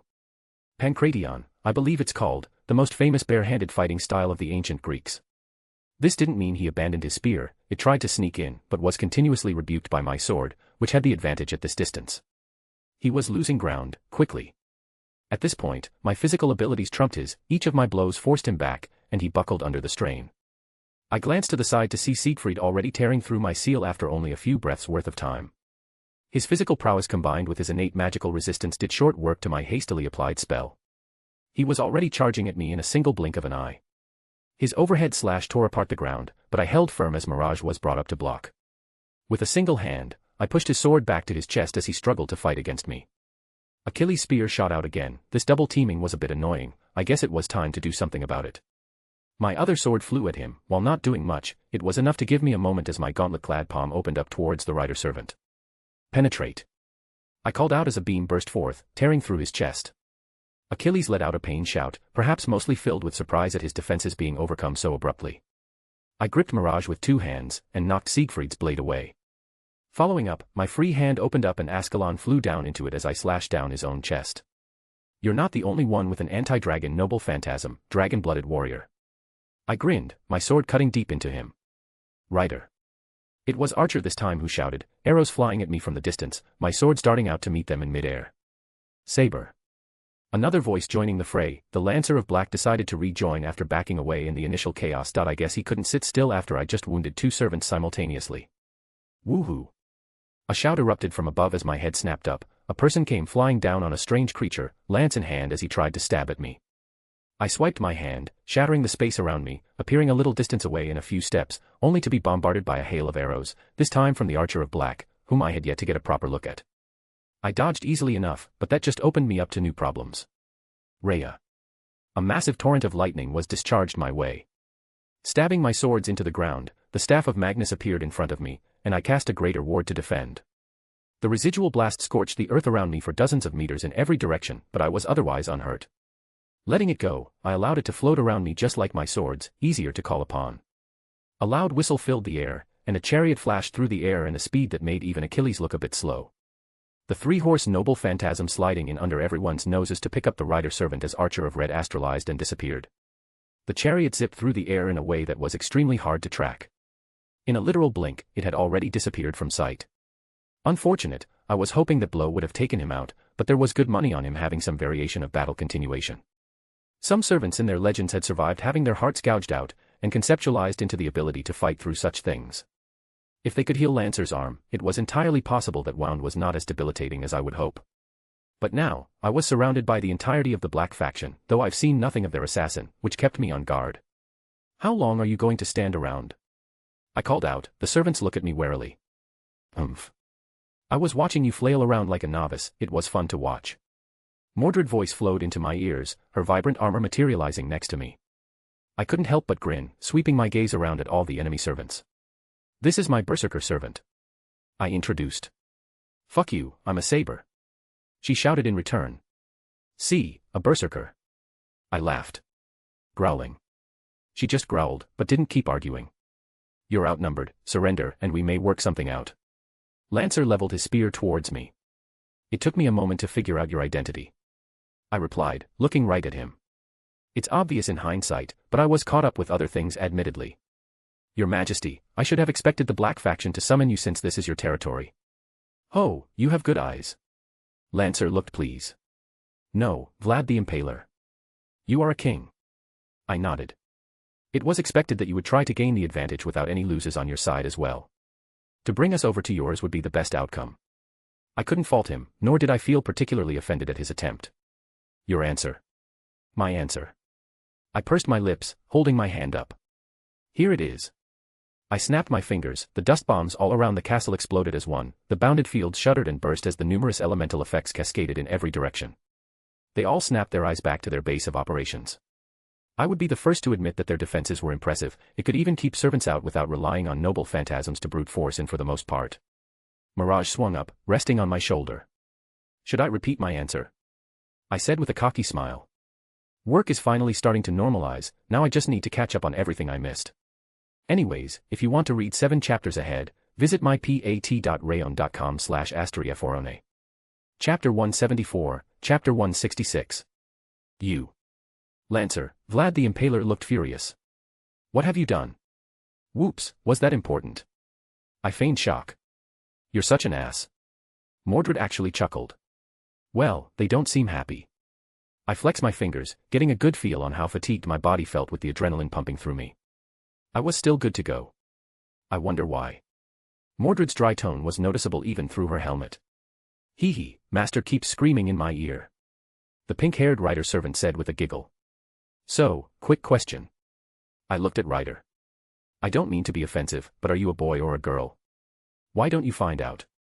She winked at me, tugging on the hem of their skirt. Oh my god. Mordred spat out. Did a shiver run down your spine too? Fucking yes. Mordred sounded horrified. Reminds me of when the adulterer cross-dressed. Stop ignoring me. Vlad slammed his hand on the ground, stakes erupting in the entire area except where his allies stood. I scoffed, slamming my staff onto the ground in response, forming a shield around me and Mordred. Good to know you aren't a complete pansy. Mordred grunted, flicking the shield around us. Do you think a pansy would be able to bed Artoria? I raised an eyebrow. She snorted. Of course no, she paused, head slowly turning towards me. The fuck you just say? That's right. I intentionally raised my voice. I fucked your father. Well, I will at some point at least. But that didn't stop me from posing dramatically. Been keeping that one in for too long. Though, everyone got really quiet. Nice. Ryder shot me a thumbs up. To my surprise, Mordred didn't overtly react. Should I call you mother then? She snorted, seemingly pleased with herself at the retort. Yes. No take-backs. Wait, what? Come, it's time for some mother-son bonding. I let go of my staff, taking back Mirage. No, seriously, what the fuck? My attention was drawn elsewhere from Mordred's balking, gleams of light heading towards us in the distance.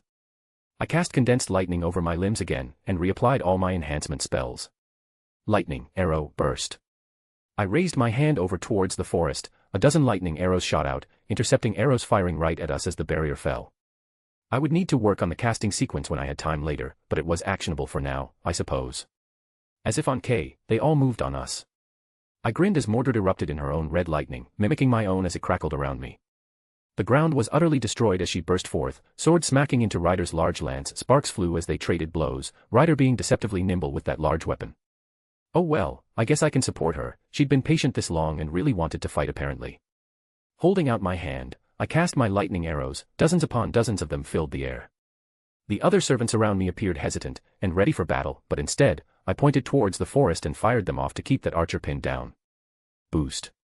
I called out again, regaining double my abilities after using a penetrate on Achilles. The ability itself consumed all my boosts to use. Your presence skyrocketed again. Siegfried commented, moving at me with a burst of speed. I see, it is tied to your gauntlet, and quite literally with your words. His sword swung out fiercely, my own swinging out to meet it. According to Reiku, he was an endurance fighter, but that didn't mean he had to be passive. Speaking of Reiku, I briefly focused on the link between us. I could sense the turbulent emotions flowing back. She was deep into the fight, and it was important to her, so I chose not to distract her. Ha! Siegfried swung his dragon-slaying sword down and I swung Mirage up to meet it, the impact blowing away the surroundings. His blade struggled against mine. This wound you gave me, it has yet to heal. His eyes trailed the line of blood that was still dripping down his chest. Ascalon is a pretty good anti-dragon weapon. You may not have the soul of a dragon, but your body may as well be one physically. A dragon with an anti-dragon sword, how amusing. Siegfried actually smiled. I let out a chuckle. Like you're one to talk, dragon-blooded warrior. Saber, don't fall into his rhythm. Lancer sneered, jerking his hand up, the baleful aura surging and stakes attacked me from all sides. Annoying. I grunted, my other sword swung around me, my own lightning burst out as well, destroying them all. Are you just going to stand back, mighty king? Very well.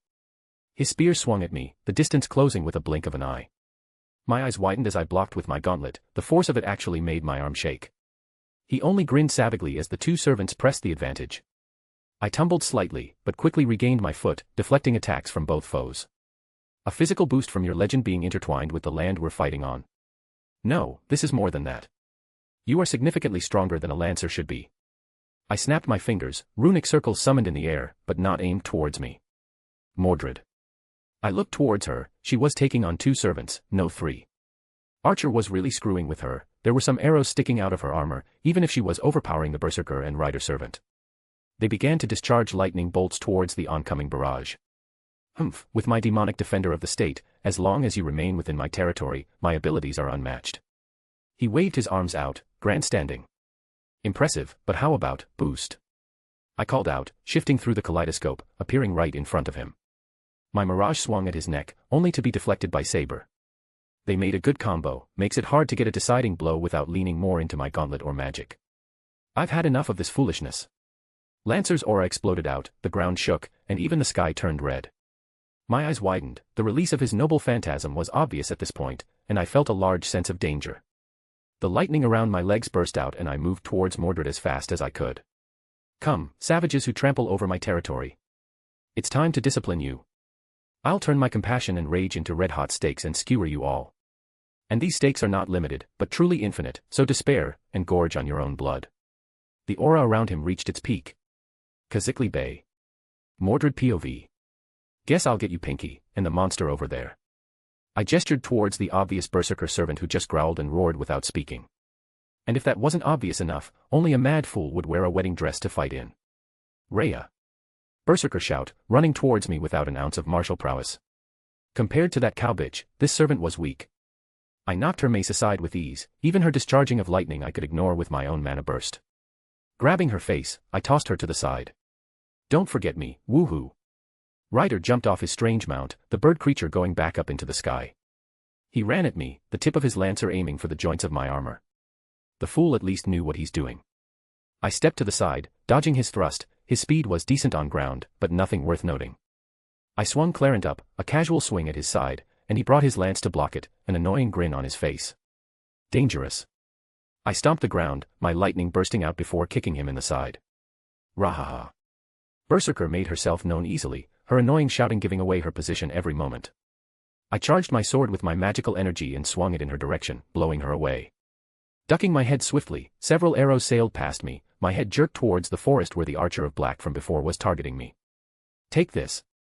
Ryder shouted gleefully, the tip of his lance intertwined with his own power, piercing through the air towards me. The flat of my blade was brought up to block, but the force was enough to push it back into my chest before I could deflect it away. Fuck off. I shouted in annoyance as more arrows came at me in that brief moment, swinging my sword in the air I destroyed them from dozens of feet away.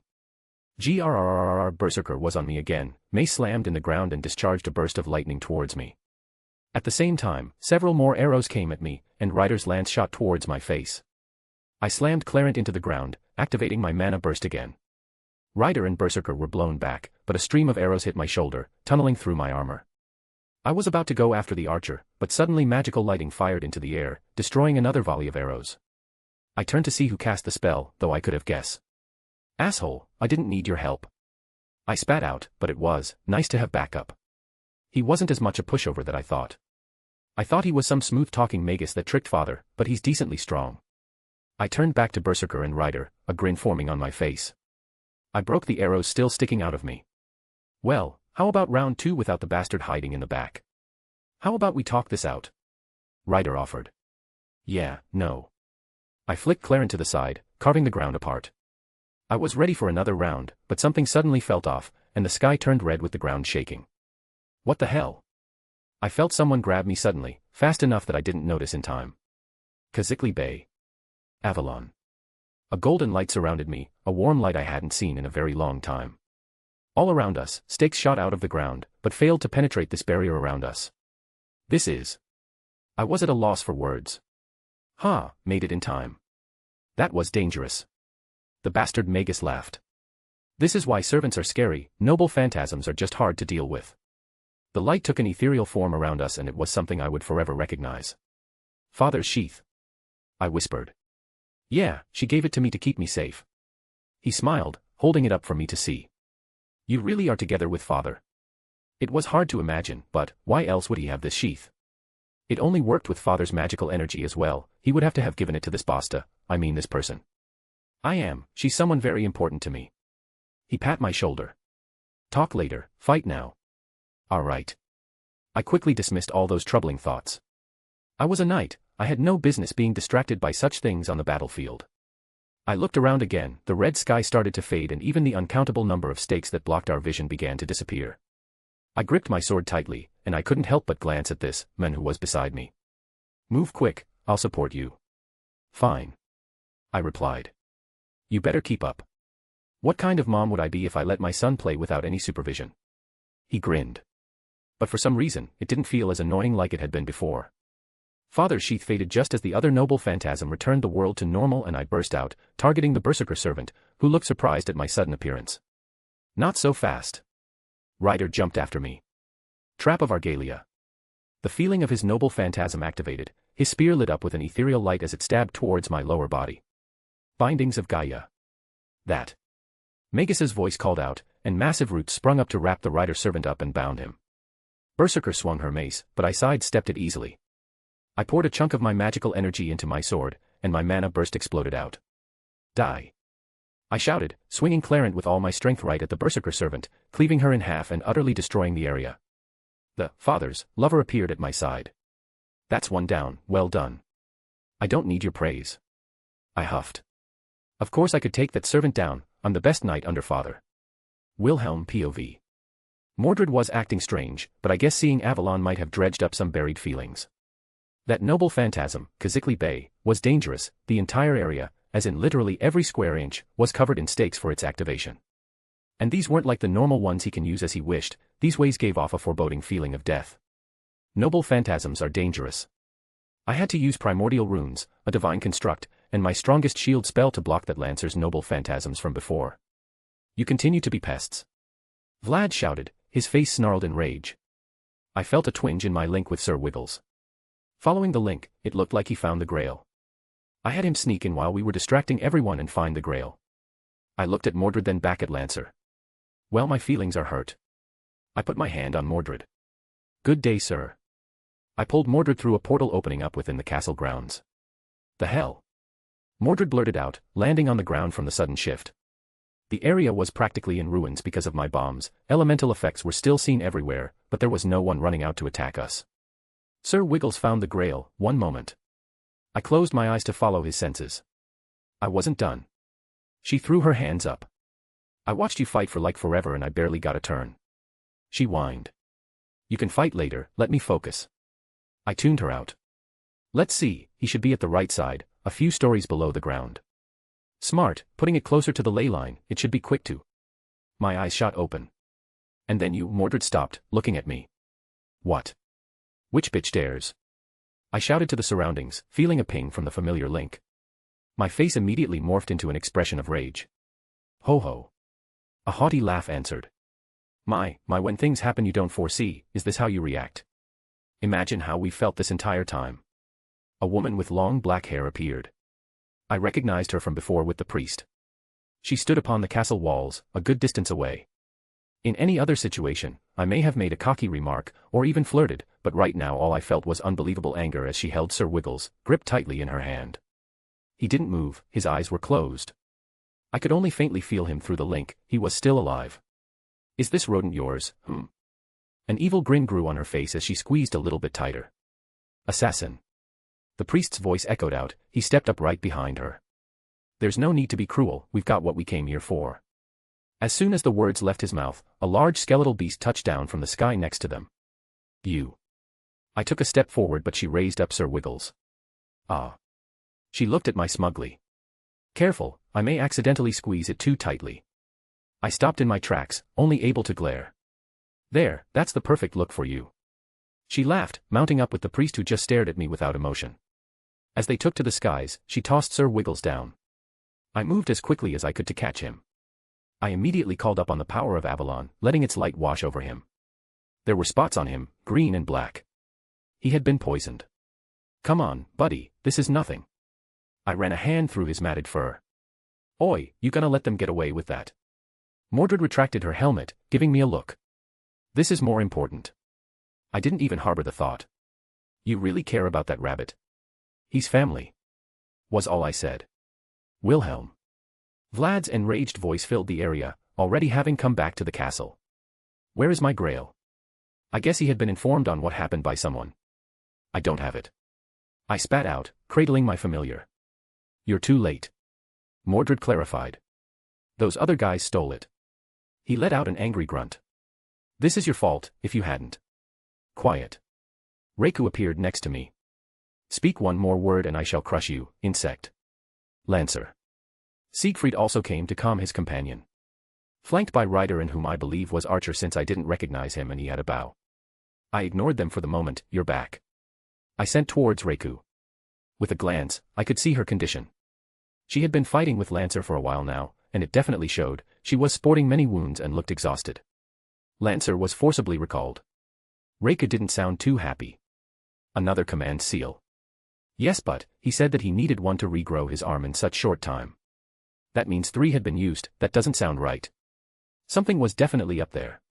What happened? Why's everyone standing around? Ryder slammed their lance into the ground and leaned against it. Look up into the sky and see. I stated. What do you mean? Ryder looked up. Oh. That's. Siegfried looked surprised as well. How did that appear without anyone noticing? Even Vlad shared their reaction. It appears that we've underestimated the Red faction. Archer's voice reached my ears.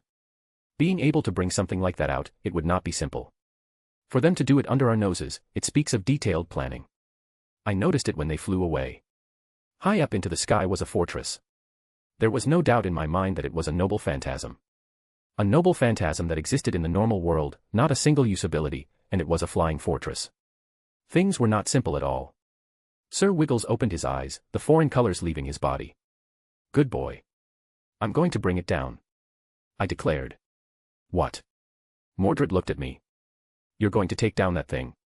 That's probably Castor's fucking workshop, and a noble phantasm. It probably has more defenses than this place, and such a stupid thing is probably from the Age of Gods. Yup. I nodded at her words. They were surprisingly well thought out. I turned towards the Black faction members. Temporary truce. I offered. Vlad scowled. What's stopping us from taking you now and merely sieging them ourselves? The fact that they have the grail and thought it was a good idea to steal it implies they can do something with it, so time is a factor. I pointed out first. And second, how much longer do you think the night will last? I knew Ruler was skulking nearby. If we tried to do something overtly during the day, she had plenty of command seals for a reason. Vlad looked at me before furrowing his brow and clicking his tongue. Fine, do what you wish to bring it down, we will not interfere. If you fail, I'm putting your head on a spike outside my castle. Awesome, team up. Ryder jumped up happily. How do you expect to bring it down? Archer spoke up, his eyes reminded me of Scathacka's. I'm a magus, what do you think I'll do? I took hold of my staff. I'm going to cast a spell. I took a few steps forward. Each time my foot touched the ground, a magic circle formed around a rune. I'll show you, the strongest spell I've ever created. The completed form of my 9 realms. Sorry for the late chapter, took a nap when I got home from work. Wilhelm going to calmly express his grievances with the Red faction. First servant had been killed, Berserker. Sorry to the people asking to take care of friend tongue sticking out. For those of you who don't know, Berserker of Black is Frankenstein's monster and as is tradition, is a woman. Anyways, if you want to read 7 chapters ahead or support me, visit mypat.rayon.com/astriaforone.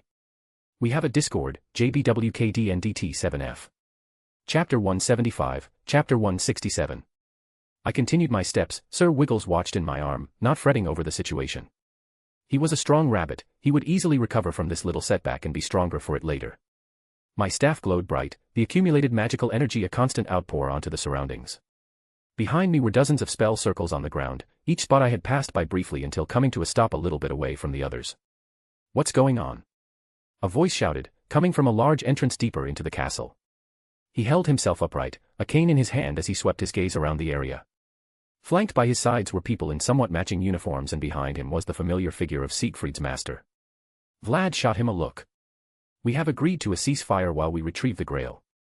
He said plainly, though the way they looked at each other, I could guess a mental link, meaning this man was Lancer's master. Vlad was no doubt giving him a more in-depth explanation. You're Darnik Priestone Igdmillennia, head of the Igdmillennia family. I met his eyes. You are Wilhelm Schweinorg. He emphasized my name, perhaps even with a tone of respect. You don't have to look so afraid, my grandfather isn't going to interfere in this war. The pensive look on his face when he spoke could easily be understood if I placed myself in his shoes. The Igdmillennia family broke away from the Mages Association, and if Zelretch wanted to move on them, there was frankly nothing they could realistically do. Now. I raised my staff up, beginning the important bits of the spell sequence. I need to concentrate. Out of the corner of my eye, I saw Reika look more alert. Despite being a berserker and having some weird version of mad enhancement, she was undoubtedly a warrior. Funnily enough, even Mordred appeared to be keeping an eye on the others while also watching me intently. Well, if my son was watching, I had to show off a bit. I swiped the staff against the ground, creating many more magic circles. Dozens upon dozens began to cover the ground all around me. Stabbing the staff of Magnus into the ground, I let go and withdrew a handful of talismans from my ring. Metal enriches water. Water nurtures wood. Wood feeds fire. Fire dries earth. Earth refines metal. They shot out, forming a pentagram that covered the entire courtyard. The 5 elements mutual generation. It was the creation cycle for most Eastern cosmologies. Usually, this spell had the effect of doubling the output of most other spells, but in this particular instance, it went even further. I began the next step. Runes all began to form around me with a flick of my wrist. They shot out and formed a large runic circle using the pentagram as the base. The sequence was reminiscent of the Skyrim runic spells I had come across and thus repurposed for my own use. I wasn't done. Holding my hand up, I steadily began to draw more runes, primordial runes. The very air around the castle shuddered at the actualization of these spells that were created during the Age of Gods. This system of symbols that could reach the truth of the world with their hidden meanings. Overlapped, my primordial runes that represented the elements overlaid with my 5 elements mutual generation. Putting my hand over the orb on my staff of Magnus, I continued. 1 gives birth to 9. The ground around the castle shook, as if an earthquake overtook the area. The magical energy in the air stirred, and the stars above began to glow just a little bit brighter. My spell circles lit up immediately, all encompassed by the larger one that began to shine brighter and brighter. 2 different systems of world creation, 2 different cosmologies. The Eastern creation cycle bolstered the Norse's version of origins, the beginnings of their 9 realms. I felt a swelling in my chest, and I couldn't help but smile. This was the first time I attempted to cast this spell, and now, the blessing of Odin burned within me, as if reacting to my intent. I was pulling massively on concepts connected to the Norse cosmology, and who better defined that than the Allfather himself?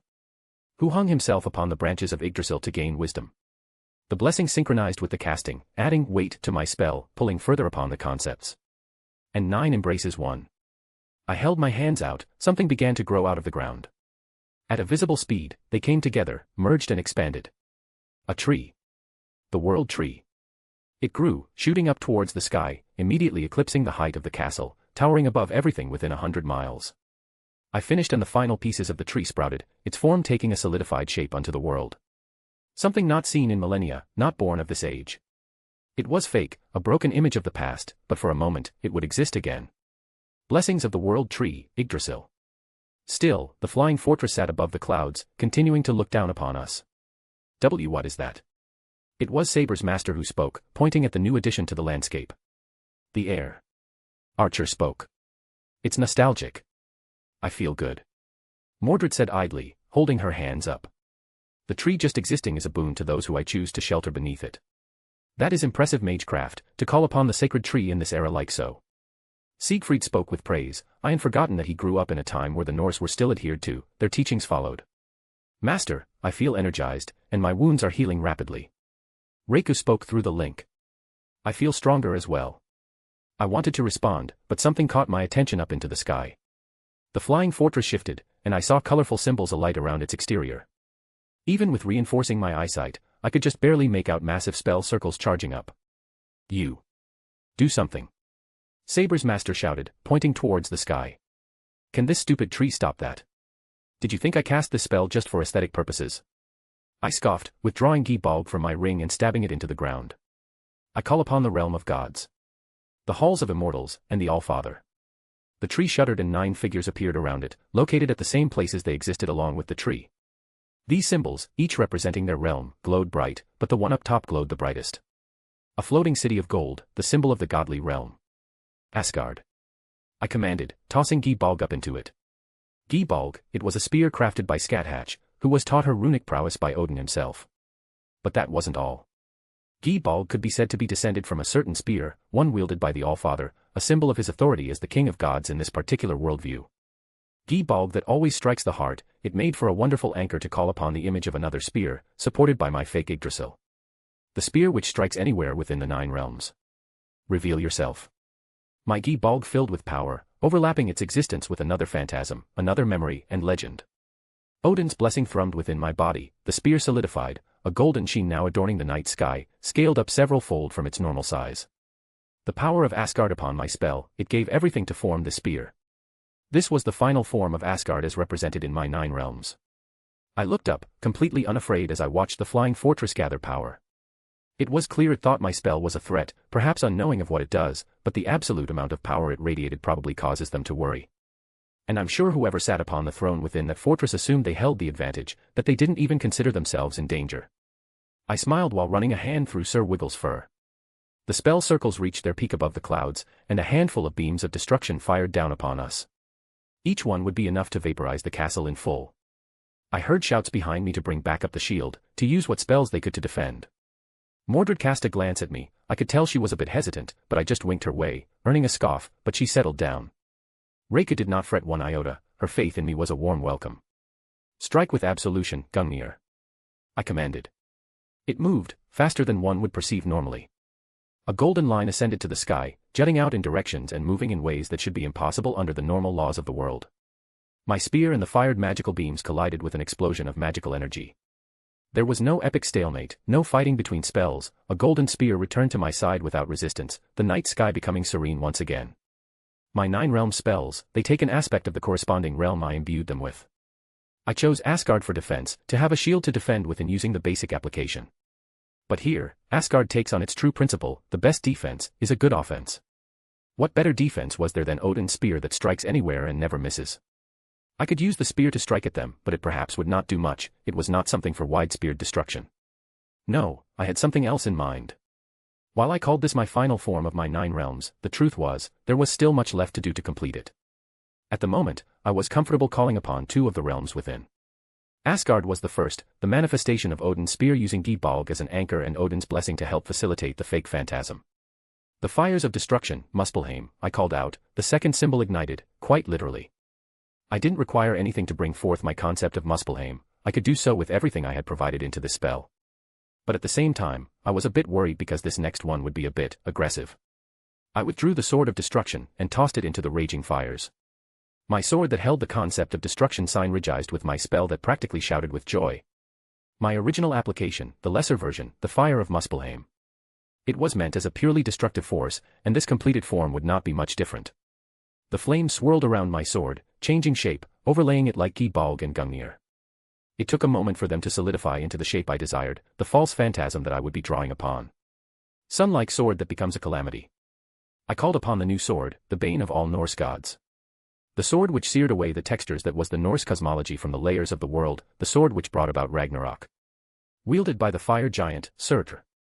Fake as it was, a mere image of a phantasm that no longer exists, it still held much weight in this state. The concepts that brought it together are some that have thoroughly disappeared from the world. This ridiculous sword that could match the pillar that fastens together the layers of reality. Distance did not matter. An absolute authority over life, well, this version was significantly weaker, but certain concepts still applied to it. And with my sword of destruction acting was a wonderful container for the spell to bring about the true sword's effects, even severely diminished as they were. The space around the sword was burned away. The flame that threatened to spew out was forcibly contained at the sword's edge, but still, everything in the vicinity became significantly hotter. If I lapsed in focus for even a moment, this spell would run rampant in all directions. It floated high up, my arm raising along with it. This one is for you, Sir Wiggles. Twilight of the Gods, Levitian. I swiped my hand through the air. The space between the sword and the flying fortress was immaterial, it was all burned away in an instant. A white streak extended from the point of the slash, all the way up to the sky, colliding with the defensive capabilities of the noble phantasm. They lasted only for a moment before a chunk of the fortress was incinerated, and the rest of it began falling from the sky. Oh make, Dracula is only a second-rate vampire. You are one tough bastard. I grit my teeth, meeting each of Vlad's strikes head-on. He had blood running out the corners of his mouth, but that smile on his face revealed how much he was enjoying this. To survive against my enhanced abilities while in my territory, you are praiseworthy. He swung his spear out. Well, I just need to stall for time. While you're here, my servant can take out your companions. I began pushing back, my blade flashing out with increased speed. Vlad's brow furrowed. No, I simply have to deal with you quickly and go assist in retaking the grail. Ha, like I'll let you leave me like that. My other sword shot out, flying at him from all angles. He was forced to back off, the pressure of his attacks lessening. Annoying pest. He growled, jerking his hand up and summoning hundreds of stakes to pierce towards me. They did nothing in front of my many sword, all of which shot out to defend me. The attack abruptly stooped, Vlad looking dazed. No. he shouted, spear planting in the ground. Darnick, don't you dare. His voice filled with rage. He clutched his head, gritting his teeth. I forbid you from making me use this noble phantasm. Darnick, you backstabbing fool. What the hell is going on? I blurted out. I'm not him. I can't be, this isn't true. Vlad shouted out with increasing frenzy. No. I whispered in horror, realizing what was happening. The legend that attached itself to Vlad the Impaler, that carried itself over to modern times. I didn't think it was possible. Vlad growled, his features shifting visibly on what appeared to be a noble phantasm centered on himself. He changed, eyes bloodshot, fangs visible in his simile, and 3 words that brought sheer horror to every fiber of my being. It's Morbin time. Couldn't resist the Morbin Omake, I'm sorry. So, MC reveals the completed form of his 9 realms, and Semiramis's day takes a turn for the worse. Anyways, if you want to read 7 chapters ahead or support me, visit mypat.rayon.com/astriaforone. We have a Discord, JBWKDNDT7F.